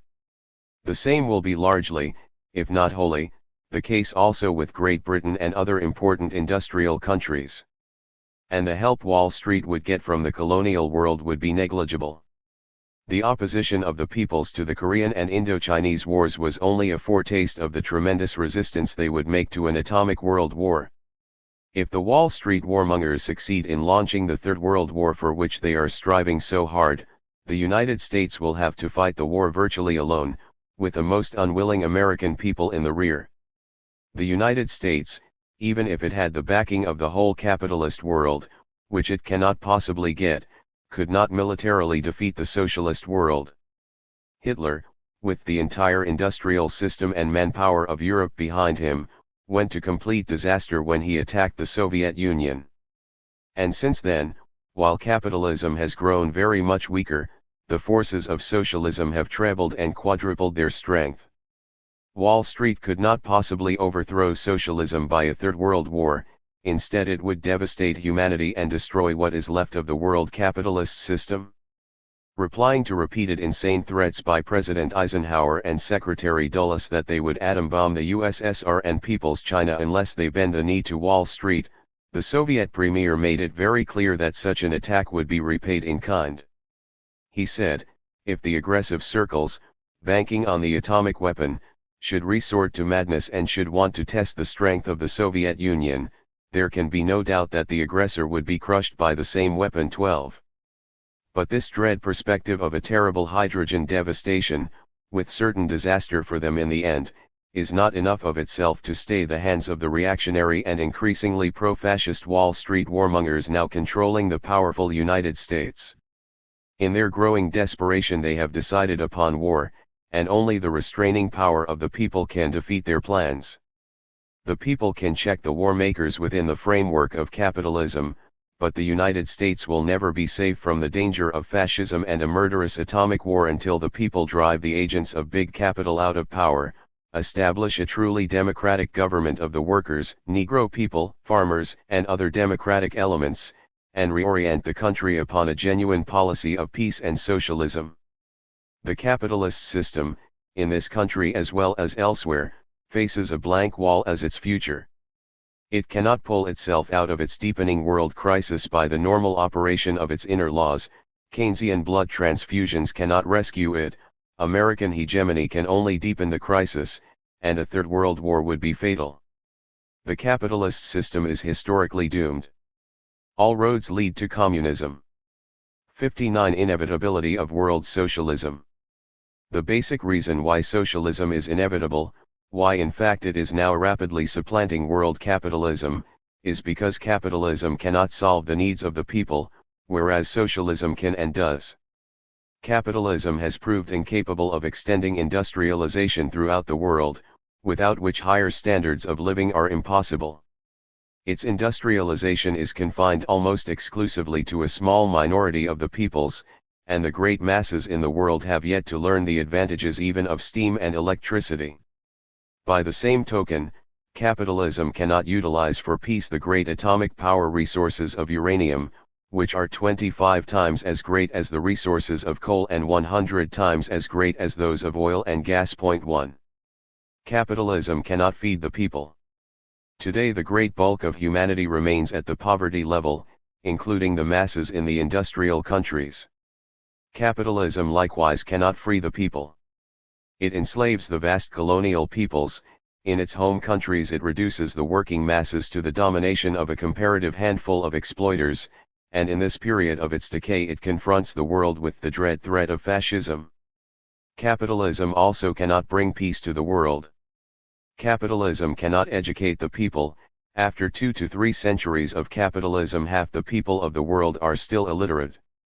Its whole existence has been marked by a series of the most terrible wars in human history, and now, in its war madness, it is actually dreaming of wiping out civilization and the human race. Socialism will end all these and the other evils that capitalism inflicts upon mankind. It will industrialize not a few favored countries, but every country. It will, by abolishing capitalist exploitation, eliminate mass starvation and bring well-being to all. It will forever do away with tyranny and establish genuine freedom and democracy, and it will finally put an end to war and establish a reign of peace worthy of civilized beings. Socialism has a scientific economic system. In fundamental contrast to the crisis-stricken countries of the capitalist world, the nations of the socialist world, with sound economies, are marching ahead at an unprecedented pace, industrializing themselves and improving the living standards of their peoples. This is because with political power in the hands of the workers and their allies, with the industries and natural resources owned and controlled by the nation, with human exploitation abolished, with production planned and carried on for the benefit of the people and not merely for a comparative handful of exploiters, they have eliminated all the inner contradictions such as cyclical crises, mass unemployment, and struggles over markets, that are wrecking the world capitalist system. Socialism has been compelled to demonstrate its economic superiority over capitalism under peculiarly severe conditions. This is because, on account of specific conditions, the socialist and people's democratic regimes of the world have been established in countries that were relatively undeveloped industrially. Capitalism was both unable and unwilling to industrialize these countries, but socialism is accomplishing this brilliantly. This is an historical achievement of the greatest magnitude. The fact that it has had to build its industrial bases from the ground up and at a great speed has been a serious handicap to socialism in raising the living standards of its peoples, all the more so because of the warlike attitude of capitalism towards the new regimes. This has resulted in the socialist areas being ravaged by war, and it has forced the socialist governments to maintain huge and wasteful military establishments. These are a burden to the people and are fundamentally alien to socialism, which is a regime of peace. Costly military forces have also required the maintenance of strong, disciplined governments, which have hindered the process of the withering away of the state, which is inherent in socialism. Despite these burdens imposed by reactionary and dying capitalism, the new socialist regimes have made swift economic headway. The socialist lands have utterly shattered all the bourgeois arguments that have been made to show the impossibility of socialism, contentions that the working class could not lead the nation, that under socialism there would be no incentive for production, that the workers could not build or operate modern industry, that the peasants would never accept socialism, that the people would not defend the U.S.S.R. against armed attack, etc. They have shown that in all these respects, as well as in many others, socialist states are far more effective and viable than capitalist regimes. A record of unprecedented economic progress. The history of the socialist industrialization of the Soviet Union is one of the greatest epochs in the life of mankind. The young Soviet Republic took over an industrial and agricultural system that was weak, primitive, and wrecked by years of imperialist and civil war. It had to be rebuilt completely on pioneer socialist lines, creating a whole new army of technicians as it went along. And all this was done in the face of a violently hostile world capitalism. This enmity came to deadly expression in World War II, when half the industries of the USSR were wiped out in that capitalist-generated war. Nevertheless, triumphing over all these monstrous difficulties, the Soviet people have already made their country into a great industrial nation, which before long will be industrially the first in the world. This growth has, of course, enormously increased the military strength of the country in the face of aggressive war-minded American imperialism. The Soviet Union is now producing 21 times more steel, 19 times more coal, and 45 times more power than was produced in 1924 to 25.2. So swift is the tempo of Russian industrial development that not only has all the terrible property damage done by the war been repaired, but in 1953, the third year of the fifth five-year plan, the USSR was producing 70% more oil than in 1940, 100% more coal, 100% more steel, 280% more electric power, and 380% more machinery. 3. The 1954 national budget is more than 3 times larger than the budget revenue of the pre-war year 1940.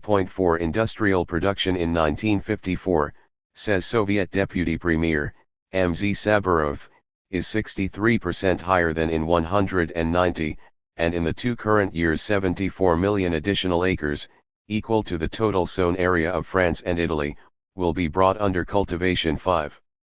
A bourgeois commentator makes this characteristic remark of Soviet industrialization: Stalin set Russia's goal as only 60 million tons of oil by 1960, the sights have now been lifted to 70 million by 1955.6. Soviet industrialization has produced various projects larger than anything ever done by capitalism. Among them are great power developments on the Volga, Amu Darya, Dnieper, and Don rivers. The scale of the new power and irrigation developments has no parallel in history. 7.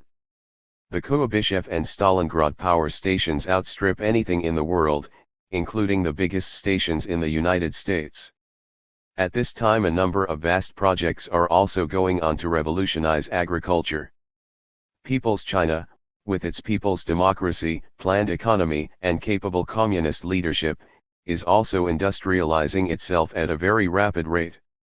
Wu Tengxi says, the tempo of industrialization of China in her first five-year plan will know no parallel.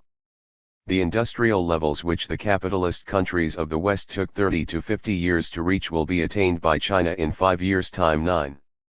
The whole country is pushing ahead with the building of basic industries, 9 new railroads are in construction, vast irrigation projects are underway, and China's great rivers are gradually being brought under flood control. State-owned industry, says Wang Hua, is expanding by leaps and bounds. The total value of its output in 1950 was 52% or above the 1949 figure. In 1951, it grew by 59% over 1950, and in 1952, it was 45% more than in 1951. 10. A basic advantage which the Chinese have over the Russians in their early stages of industrialization is that they now have the benefit of the latter's long experience and their close technical cooperation. Chen Wenqing reports that, the Soviet government has agreed to assist China in the construction of 141 big projects, including iron and steel plants, non-ferrous metallurgical enterprises, coal mines, oil refineries, machine building plants, automobile and tractor plants, and power stations. With the completion of these enterprises, China will have her own heavy industry, and a firm foundation for her industrialization. 11.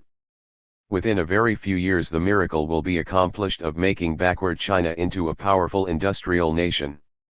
In the European people's democracies a characteristic rapid rate of industrialization also obtains. In Poland, hitherto largely undeveloped industrially, great advances have been made. Since the end of the war, from a backward agrarian country in the past, an agricultural raw materials appendage to the imperialist states, Poland has been transformed into an industrial socialist state with a big and ever-growing economic potential. Industrial output in 1953 was 3.6 times the 1938 level. Calculating per capita of the population, it was 4.8 times greater. 12. Germany has never known such a tempo of industrialization, 13 as is now going on in the German People's Republic.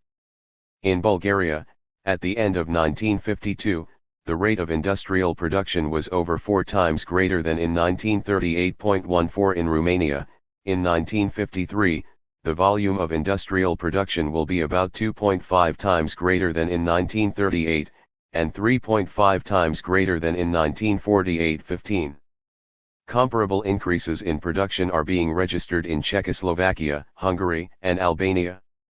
In 1951 in the People's Democracies industrial output increased over 1950 as follows: Poland 24%, Czechoslovakia 14.9%, Hungary 30%, Romania 28.7%, Bulgaria 19%, and Albania 47.1%. All these countries are in close economic cooperation with each other, and they have many advantageous mutual trade agreements. Socialism solves the people's problems. As stated by Stalin, the essential features and requirements of the basic law of socialism might be formulated roughly in this way: the securing of the maximum satisfaction of the constantly rising material and cultural requirements of the whole of society through the continuous expansion and perfection of socialist production on the basis of higher techniques. 16. The whole history of the Soviet Union, as well as that of the new people's democracies of Europe and China, completely confirms the verity of this law, which is in flat contradiction to the basic law of modern monopoly capital, as also stated by Stalin, to squeeze maximum profits from the exploited. Under socialism and people's democracy, the toilers have achieved vast advances in their living standards, despite the gigantic efforts that have been required to build their basic industries and to construct powerful armed forces to ward off the attacks of militant monopolist imperialism. Unemployment has been completely abolished among them. At this time, with the capitalist world in war fever and with real wages being slashed and the social services drastically curtailed in the Soviet Union, wage rates advance, one price reduction follows another, and health, education, and social insurance appropriations are climbing. 17. The introduction of socialism in the United States, Great Britain, Germany, France, Japan, and other industrialized countries would bring about a steep rise in the living standards of the workers. This is because it would end the intense exploitation of the toilers now prevailing in these countries. About one half of the product of the American workers, now at least $180 billion a year, finds its way into the hands of the parasitic classes through the devious capitalist channels of interest, rent, and profit. In the United States, for example, in 1953, the DuPont Company made a profit of $6,315 upon each of its 91,260 workers. 18 Other corporations made similar fabulous profits. In the capitalist world, particularly in the United States, democracy is also being rapidly undermined and the fascist danger is now real and menacing, but in the socialist regimes democracy is constantly strengthened and is altogether on a higher plane. Besides the rights of free speech, free assembly, and the like, the masses there have the guaranteed rights to work, to leisure, to education, to social insurance. Women and youth have rights and opportunities to a degree unheard of in the capitalist countries. Equality prevails among the various peoples making up the nation, anti-Semitism is a crime, McCarthyism is unthinkable, and such a disgrace as the American Jim Crow system is utterly impossible. In the field of culture there is likewise a general retrogression throughout the capitalist world, above all in the United States, with its cultural mess of pragmatism, psychoanalysis, neo-Malthusianism, and other systems of superstition and obscurantism, with its swamp of comic books, oceans of sex, crime, and horror stories, printed and on the radio and television. 19 Expressive of this cultural decadence are the enormous increases of juvenile delinquency, crime, gambling, and insanity, all indications of the thoroughly sick capitalist system. For example, 1 of every 10 New Yorkers can expect to spend some part of his life in a state mental institute. 20. In the socialist lands, however, there is nothing of all this mental, physical, and cultural rot. The several countries with a socialist program are making tremendous strides in wiping out illiteracy, in the development of culture, and in the elimination of crime and insanity. Their whole life is being developed upon a progressive, scientific, and humane basis. Higher education, for example, is proceeding at a swift rate in the countries of socialism. The USSR in 1953 turned out 50,000 engineers as against 20,000 in the USA. There are twice as many students of scientific courses in Soviet universities as there are in similar schools in this country. The USSR also has 3,700 secondary technical schools, with 1,600,000 students, in contrast to 1,000 of such schools, with 50,000 students, in the United States. China, with 250,000 students of higher learning, 150,000 in engineering courses, is also making tremendous strides. And the people's democracies of Eastern Europe, with 266 institutions of higher learning and 401,000 students, are way ahead of the capitalist nations of Western Europe. 21. Socialism wipes out the robbery of the workers and the peasants by the abolition of capitalists and landlords. By the very nature of its system, socialism also destroys imperialism, the basis of colonialism. The USSR, People's China, and the European people's democracies are, along with the colonial peoples themselves, the great organized force in the world making for the elimination of every form of colonialism and semi-colonialism and for the establishment of self-determination of all peoples. By the same token, the nations now living under socialist regimes or approaching that status are also the inveterate enemies of war. The central political struggle now going on in the world is the resolute fight of the socialist peoples and their working class and other allies in the colonies and the capitalist countries to do away with war, in the face of an insane American imperialism which sees in war its great hope for survival and world mastery. In its period of general crisis and decay, capitalism is undermining the very fiber of the human race. The system is sick and is breeding neurotic and psychotic people. Socialism, on the other hand, is advancing the people to new and higher levels of mental, moral, and physical well-being. The 7th Congress of the Communist International thus described the new socialist citizen, on the basis of the new attitude toward work and society that is gaining firm hold, a new mode of life is being created, the consciousness and psychology of people are being remolded, new generations, healthy, able-bodied and of universal development, are coming into being. From the very midst of the people, organizers, leaders, inventors, bold explorers of the uncharted elements of the Arctic, heroic conquerors of the stratosphere, the air and the depths of the sea, of the summits of the mountains and the bowels of the earth, are coming forth in vast numbers. Millions of working people are storming and mastering the once inaccessible citadels of technique, science, and art. The USSR is becoming a country of new people, full of purpose, buoyancy, and the joy of living, surmounting all difficulties, performing great feats. 22.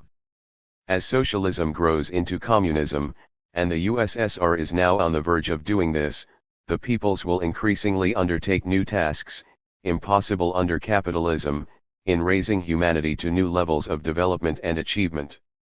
This trend is already to be seen in socialism's abolition of human exploitation, in its fight against intellectual superstition and obscurantism of every sort, in its current tremendous struggle to abolish war, and in many of its gigantic projects revolutionizing the production of food and industrial goods.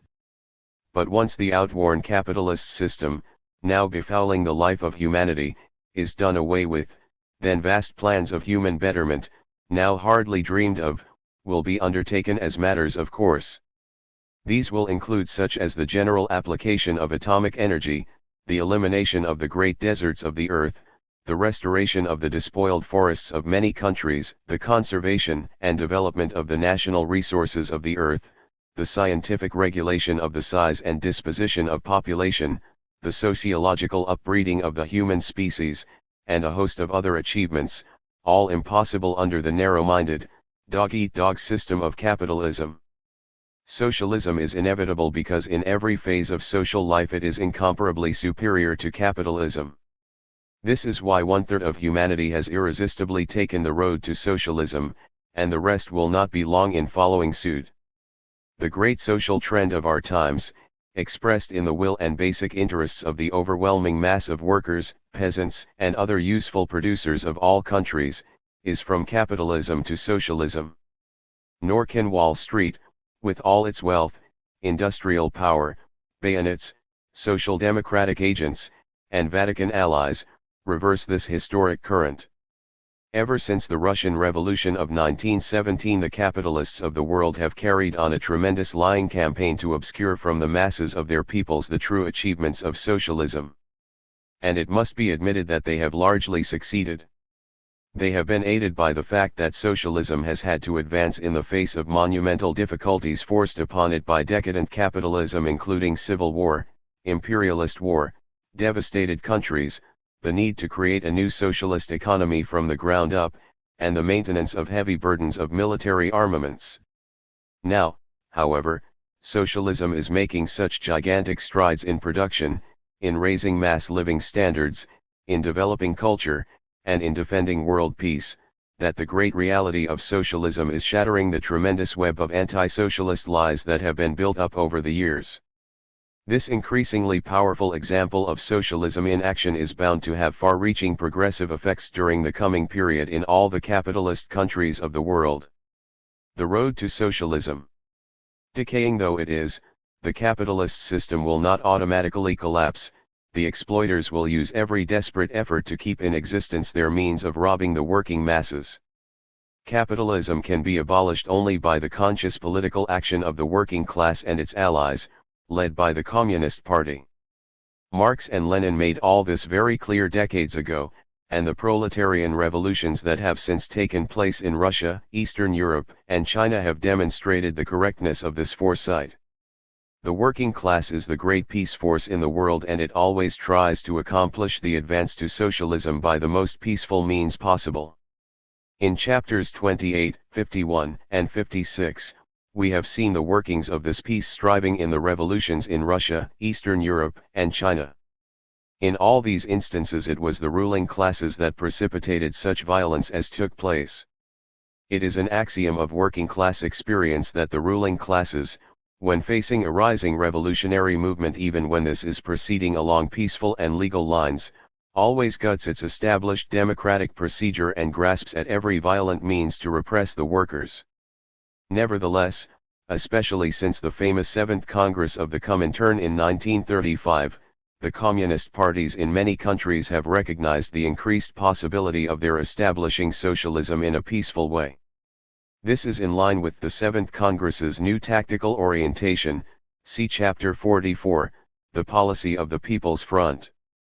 By the development of a broad united front of workers, farmers, national minorities, professionals, small business elements, etc., making up a vast majority of the population, it becomes possible in certain cases, to hold in check the inevitable capitalist domestic violence, and, in spite of it, to elect a progressive people's government. Such a government, to put its program into effect in conditions of the deepening general capitalist crisis, would find it necessary to orient either by the regrouping of its forces or by new elections, in the general direction of a people's democracy and socialism. Point 23. The government would have to be prepared to restrain and defeat capitalist violence as it proceeded to demobilize capitalism in its economic and political strongholds.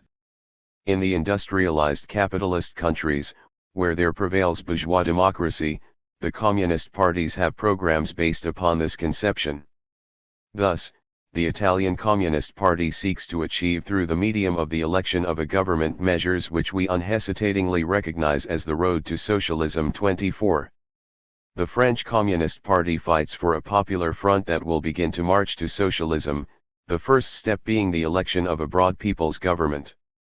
The British Communist Party declares that the people of Britain can transform capitalist democracy into a real people's democracy, transforming Parliament, the product of Britain's historic struggle for democracy, into the democratic instrument of the will of the vast majority of her people. 25. The Canadian Labour Progressive Party has a similar program 26 and likewise the party in Australia. It is the general communist political line in the major capitalist countries. The Communist Party of the United States also advocates a peaceful path to socialism in the U.S. It declares that socialism will come into existence in the United States only when the majority of the American people decide to establish it. 27. The wholesale prosecution of communists in the United States upon the allegation that the Communist Party advocates the forceful overthrow of the U.S. government, is a lie and a frame-up, no matter how often it is reiterated by crooked prosecutors, intimidated juries, and reactionary courts. Actually, the American Communist Party, as the communists in many other countries, strives for the legal election of a democratic, eventually a People's Front government, as above indicated. This, however, has not prevented the party from being outlawed. In August 1954, the People's Front policy becomes feasible in the various countries upon the basis of three general considerations. A. The great weakening of the capitalist system, nationally and internationally, through the workings of the general crisis of capitalism. B. The enormous increase in strength of the democratic forces in the respective countries and on a world scale. C.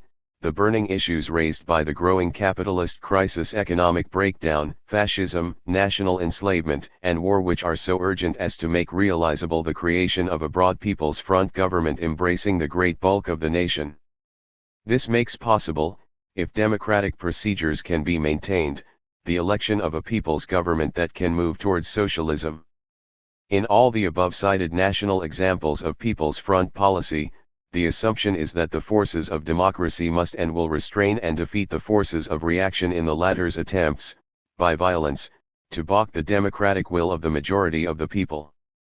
That the capitalists, when they feel their rule threatened, will have recourse to violence to save themselves at the expense of the people's freedom and well-being is characteristically illustrated by the situation in Italy. Their capitalism is reeking with rottenness, and the forces of democracy, led by the powerful Communist Party, are rapidly coming to the fore. But the capitalists, who control the government, army, and police, are resolved not to surrender up these controls even in the face of a democratic mandate of the people to do so. In 1948, when it looked as though the forces of democracy might carry the Italian elections, the ruling class, fully backed by the United States, was all ready to launch a fascist-like counter-revolution.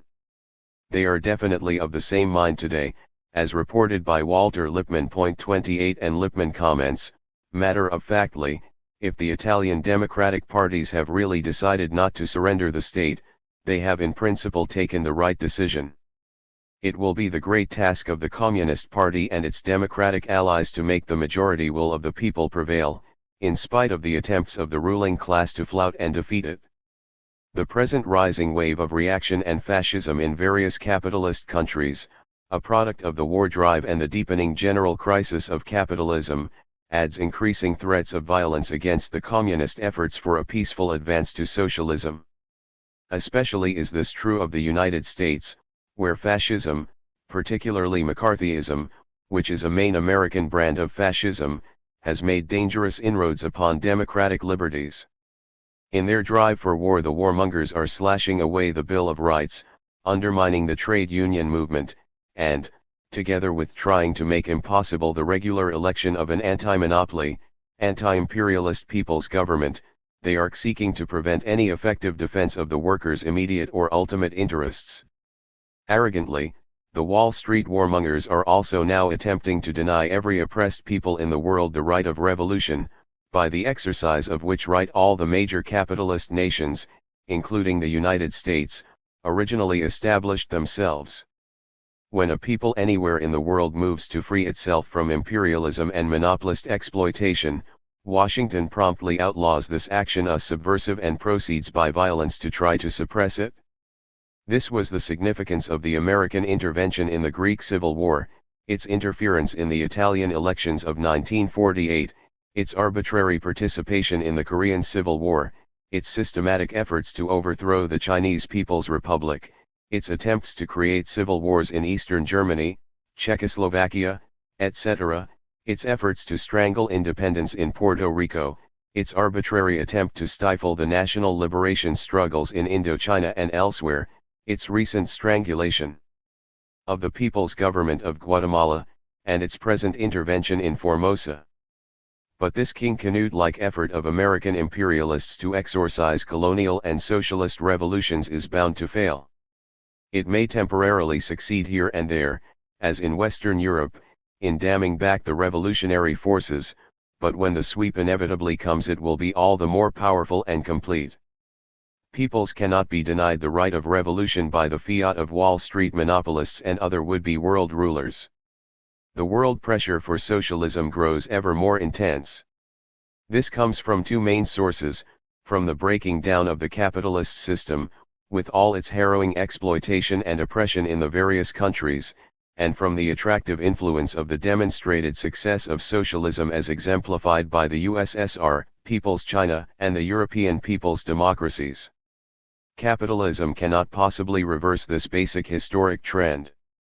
Its attempt by violence to prevent countries from advancing to people's democracy and socialism, merely adds an additional task for the great world socialist movement led by the communist parties. The mass movement, as it fights for the preservation of world peace, will also have to guarantee to all peoples the right to establish such progressive forms of government as they see fit, regardless of the reactionary will of Wall Street. 60. The historical advance of socialism, 1848 to 1954. Let us now take a juke back over the ground we have traversed in the preceding chapters and consider the historical process as a whole. During the 1 century that we have been dealing with, the social development has been swift and revolutionary. From the vast human panorama, two decisive central facts stand forth. First, the spread, maturing, and decay of the capitalist system, and second, the tremendous advance of the world's working class towards socialism. The rise and decline of capitalism.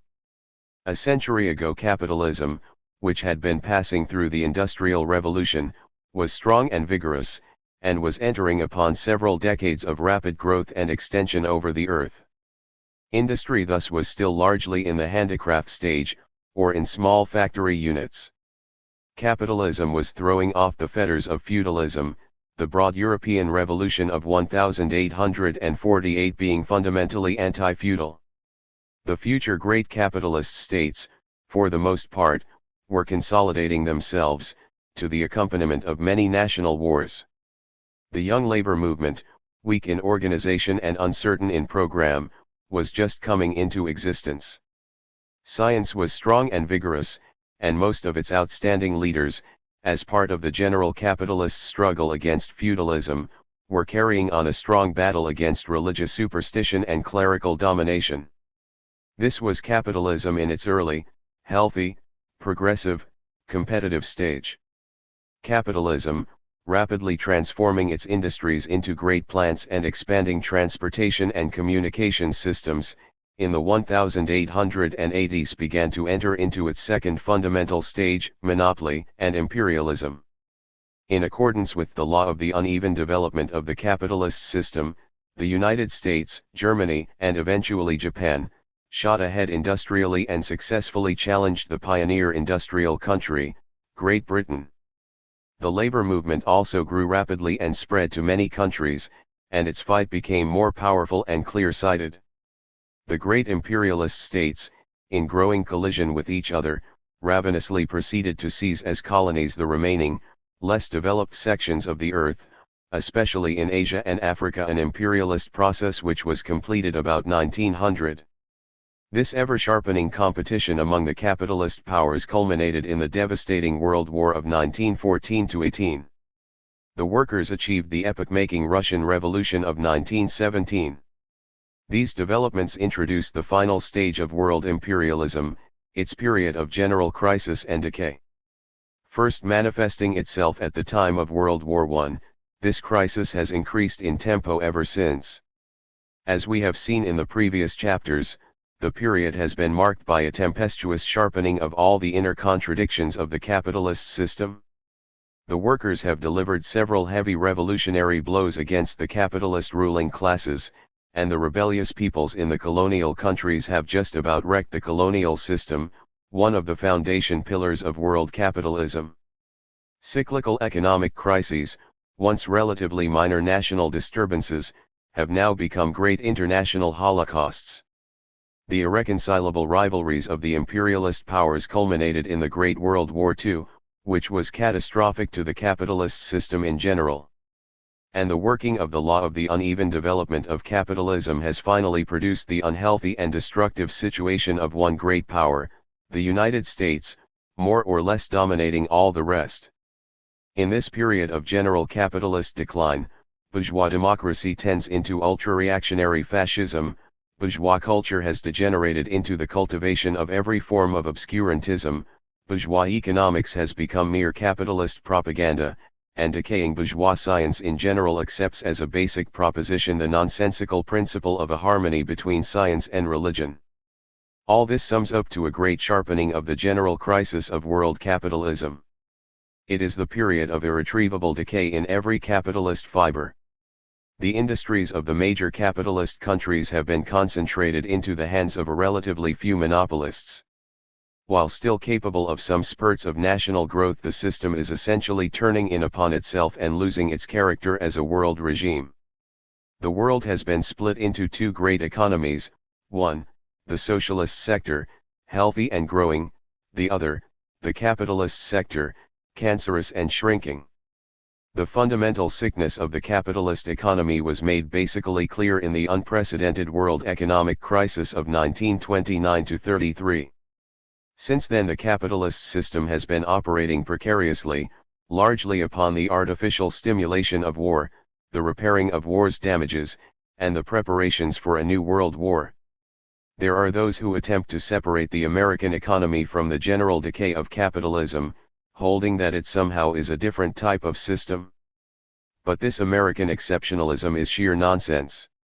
The economy of the United States is capitalist, basically the same as that in Great Britain, West Germany, Japan, and other declining capitalist countries. Its industries are capitalist-owned, its workers are exploited and robbed, and it has all the other elementary features of capitalism. The main reason the United States has so far escaped the marked economic and political decline characteristic of the capitalist system as a whole is the temporary advantage of its geographic position, which enabled it to avoid the devastation of the two world wars. Cannibal-like, it has been able to profit from the disasters of the rest of the capitalist system. But American capitalism nevertheless is no less subject to the laws of the growth and decline of capitalism, and it is also involved in the general crisis of the capitalist system. Indeed, one of the most decisive expressions of this general crisis is precisely the insane resolve of American monopoly capital to try to solve its own increasing problems and those of the capitalist system as a whole by a third world war. The advance of the working class. Whereas the course of the capitalist system as a whole during the period of 1848 to 1954, has been in a sort of arc that is, a time of rise, growth, and decline. For the working class the graph is of a rising inclined plane, a time of growth and ever-increasing strength. The historical meaning of this sharp contrast is clear. The rule of the capitalists is passing and declining, while that of the working class is in the ascendancy and is moving towards becoming universal. This worker advance, however, is not uniform, but goes into occasional revolutionary leaps. At the time our study begins, a little over a century ago, the modern working class was just being born, and also the labor movement, with its trade unions, cooperatives, and political parties. The handicraftsmen were being transformed into real wage workers as the factory system grew and expanded. The workers were making their first sustained efforts in Western Europe and the United States at establishing a working class philosophy, together with the organization and tactics necessary to carry it out. The period of the First International, 1864 to 1876, was one of tremendous importance in the life and growth of the world labor movement. It was then that the workers, under the leadership of the great Marx and Engels, laid the basis of the world revolutionary program.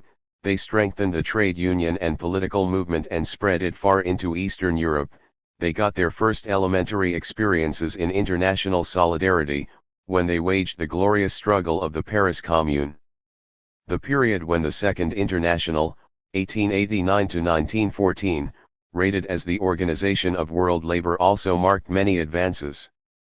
It was an epoch of expanding mass working class organization in all spheres: trade union, cooperative, political. The movement also began to spread into many new areas of Eastern Europe, Asia, Australia, and Latin America. This was also the time of the development of world imperialism, when the corruption of the skilled aristocracy and the right social democracy undermined the program and crippled the militancy of the working class. This degenerative trend culminated in the tragic failure of the International to fight against the First World War of 1914-18. The period of the Third International, 1919 to 1943, was that of the developing general crisis of world capitalism. 1T was also a time of growing proletarian and colonial revolutions. Under the leadership first of Lenin and then of Stalin, the labor movement developed its program and expanded to practically every country on the globe. The Great Russian Revolutions of 1905 and 1917 expressed the revolutionary tone of the entire period. After World War I there immediately followed the German and Hungarian revolutions and the whole series of colonial revolutions in China, Turkey, Persia, and various other countries. There were the great struggle against fascism, the tremendous building of socialism in the USSR, the heroic waging of World War II to smashing victory over fascism, and the decisive role of the communists in all these struggles. The post-war years, from 1945 on, after the dissolution of the Comintern, are years in which the world's workers have carried on in the tradition and with the leaders, programs, and parties created by the Third International. The labor movement has made spectacular progress. The workers' basic organizations have experienced a tremendous growth.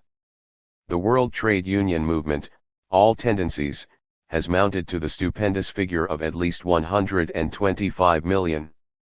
The cooperative movement in 1946, before the Chinese Revolution, and the European people's democracies, which greatly spread that movement, had at least 143 million members. 2 And as we have seen, the workers' political parties, and youth, women, and peace movements have reached figures that were hardly dreamed of during the days of the First, Second, and even the Third International.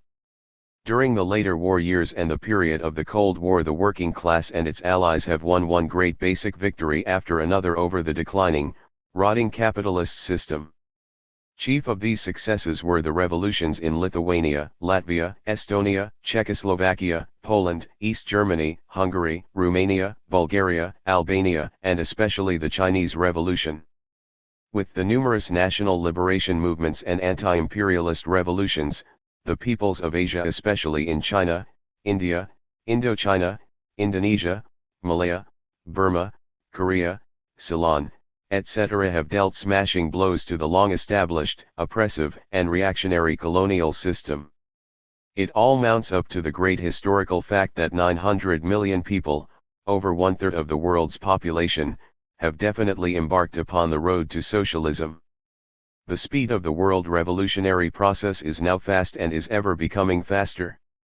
50 years ago the trade union movement of the world was still relatively weak and scattered, but now it is an immense organization covering all parts of the globe. At the turn of the century the national liberation movement in the colonies also was young and feeble, and the imperialists shot down native revolts at will, but now the colonial revolution, grown mighty, is shaking the whole capitalist system. At that time, too, the socialist movement, save in a few European countries, was small and weak, and predominantly in the hands of opportunist careerists, but now it has grown powerful, it is led by resolute fighters, and it is able to measure its strength successfully with that of capitalism as a whole. 50 years ago world capitalism was still strong, but now, it is senile and obviously on the way to oblivion. 3. It has indeed been a century of tremendous progress for the working class, the peasantry, and the oppressed peoples of the earth. The capitalist system, during this period, has lived through its great period of growth and expansion and is rapidly on the decline. The splendid new sun of socialism is now well up over the world political horizon. The new order is swiftly replacing the old, and the tempo of this process can only increase. The tens of thousands of heroic strikes and political struggles waged by the workers during the past 100 years have not only served to protect them partially from the barbarous exploitation of capitalism, but they have also served basically to weaken the underpinning of that system. Above all, they have created the working class consciousness and organization that is putting an end to capitalism. The great progress of the toilers of the earth since the foundation period of the First International will undoubtedly be far eclipsed by the advance during the next decades. The historical justification of Marxism. During the past century of the advancing, revolutionary working class, its decisive leadership, in the fields both of theory and of actual struggle, has come from the Marxists, and specifically during the past half-century from the Marxist-Leninists. These fighters have not only foreseen the general course of economic and political evolution, but have led the workers successfully through the complex events of all these years. The soundness of Marxism has been brilliantly demonstrated by the century of stormy history. Marxism has a tremendous and constantly growing body of theory, but the student who wants to know what has happened economically and politically during the past century of struggle and the proletariat's role in it, can find it forecast in outline in two small books, Marx's and Engels' The Communist Manifesto of 1848, and Lenin's State and Revolution of 1917. In their famous work, Marx and Engels laid the foundations of scientific socialism and outlined the future of society, which they greatly elaborated upon in the next decades, and Lenin in his book, along with his many other writings, applied the principles of Marxism to the period of imperialism and proletarian revolution. Ever since the appearance of the Communist Manifesto, the principles of Marxism have been under incessant attack from the open bourgeois enemies and from opportunists within labor's ranks. Marxism has also had to stand the severe test of life itself in the tremendously complex developments of society during this long period. But Marxism has emerged victoriously from all these attacks and tests. As the core of its all-embracing revolutionary philosophy, it explains to the workers just what is taking place in the world, gives them practical leadership in the current defense of their class interests, points the way to the socialist goal to which they must strive, and carries on the actual building of the socialist world. Anti-Marxist elements have left no important element of Marxism unassailed. They have attempted, in vain, to refute scientific philosophical materialism and Marxist dialectics. They have stormed against the materialist conception of history, but far from overthrowing Marxism, their own history writing has become marked by an abandonment of the concept of causation, of progress. In fact, it is an attempted liquidation of history. 4 They have broken their lances in futile battle against the Marxist doctrine of the class struggle, while myriads of strikes and other manifestations of the class struggle raged beneath their noses, and they have especially attacked the Marxist conception of the state as the executive committee of the bourgeoisie under capitalism and as the dictatorship of the proletariat under socialism, two propositions that have been completely borne out, both under capitalism and in the new socialist regimes which are now so rapidly growing in the world. But the heaviest enemy theoretical attacks have been directed against Marx's economics, above all, against his revolutionary conception of surplus value, and particularly its implications of the relative and absolute impoverishment of the working class, and of the polarization of wealth in the hands of the capitalist class. This is the basic Marxist conclusion, that the operation of capitalism inevitably tends to create a small minority of increasingly wealthy capitalists at one end of the social scale and a vast mass of increasingly impoverished workers at the other end. Every bourgeois economist and every social democratic opportunist, from Bernstein on down, has warred against this fundamental and revolutionary conception. The burden of the enemy counter-argument is the nonsense that capitalism produces a steady improvement in the lot of the masses and that, therefore, socialism is both unnecessary and impossible. The complete answer to the bourgeois lie that capitalism improves the lot of the toiling masses is to be found in the terrible conditions of hunger, poverty, and disease now to be found in the colonial and semi-colonial areas of the world, the worst victims of capitalism, of imperialist super-exploitation.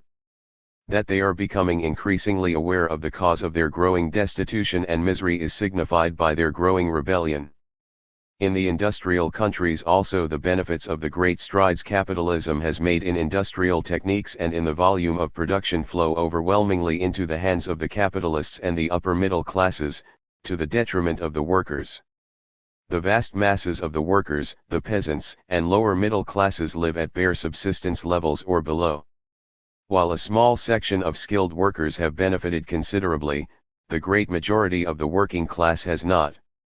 Kosinski says of the British worker, who has the highest living standards in Europe, the British worker today, although enjoying a higher cultural standard, and occupying a more comfortable, although not necessarily healthier, home, actually lives on a lower nutritional standard than did his forefathers of 200 years ago. 5. In France, low living standards of the workers have long prevailed, and similar conditions exist all over capitalist Europe.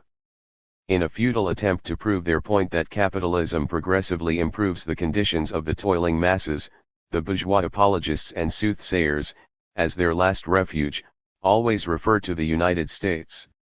This country, of course, having so far been able, cannibal-like, to exploit the growing crisis of capitalism, does not yet exhibit the vast sea of poverty characteristic of the other capitalist countries, but the trend towards such a situation is definite. The United States is the classical land of great monopolies, which dominate the whole economic and political system. About 3% owns a majority of it. In 1950 the total United States national income was $239 billion, of which the top one-fifth of the population received $111 billion, 46%, whereas the bottom one-fifth received only $10 billion, 4%. The Heller budget, for a family of 4, calls for an expenditure of $5,405 in most cities, but this is beyond the reach of more than two-thirds of all the families. 6 Negro families receive per family only about one-half as much as whites do. What is happening to the working class in the United States has been graphically illustrated by the Labor Research Association.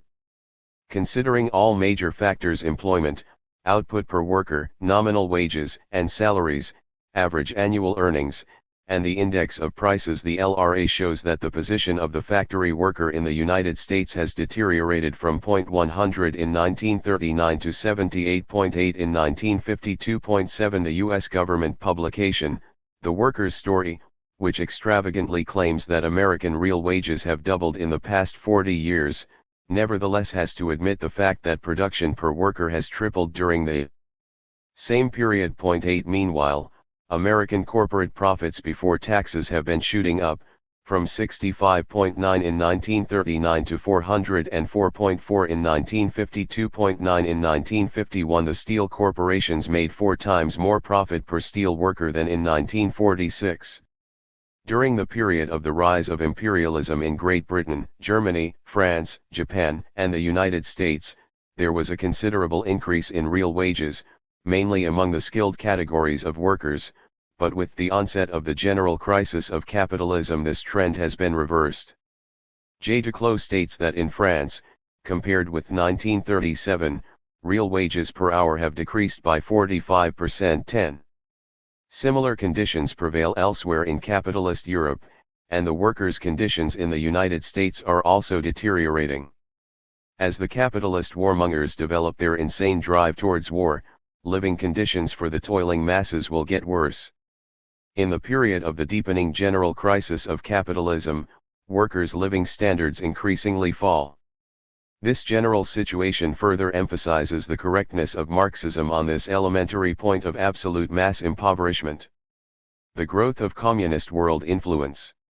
One of the basic developments of this general period, especially during the past 40 years, has been the rise of the communists to the leading position in the world's labor movement. Since the days of the Communist League in 1848, the Marxists have waged an endless war against the various sects and deviators that have developed during the life of the labor movement, including utopian socialists, Proudhonists, Blanquists, Lassalleans, Bakuninists, anarcho-syndicalists, Bernstein revisionists, opportunist trade unionists and cooperators, Guild Socialists, Trotskyites, Bukharinites, Titoites, etc. Marxism has won out over all these alien trends. Its final, strongest, and most stubborn foe is right social democracy. But the Marxists, now Marxist-Leninists, have also basically defeated this group, whose record is a miserable story of betrayal of the working class. This left victory is evident from a comparison of the strength of communism and right social democracy on a world scale.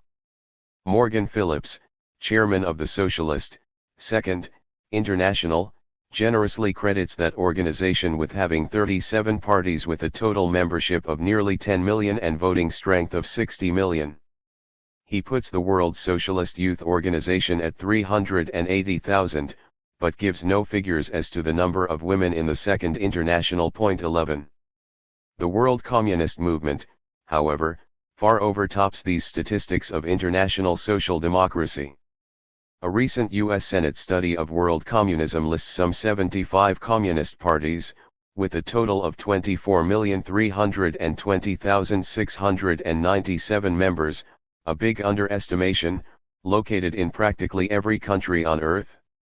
The voting strength of the communist movement in general also is at least 4 or 5 times that of the right Social Democrats. The left-led trade unions of the world, too, outnumber the right-led unions by at least 2 to 1. And the left-led United Front youth and women movements, running into scores of millions, utterly dwarf the social democratic organizations in these fields. And social democracy has no movement at all to compare with the immense left-led world peace movement. Of course, the communists, in the scope of their decisive political victories, far surpass the right social democracy a dozen countries, comprising 1/3 of the people and territory of the world, now having communist leadership, while the right social democracy at this time leads no important nation. The whole trend of world developments goes to increase the disparity between the two movements. As the movement for socialism grows, communist influence also expands. As capitalism dies, its faithful servant, right social democracy, expires with it.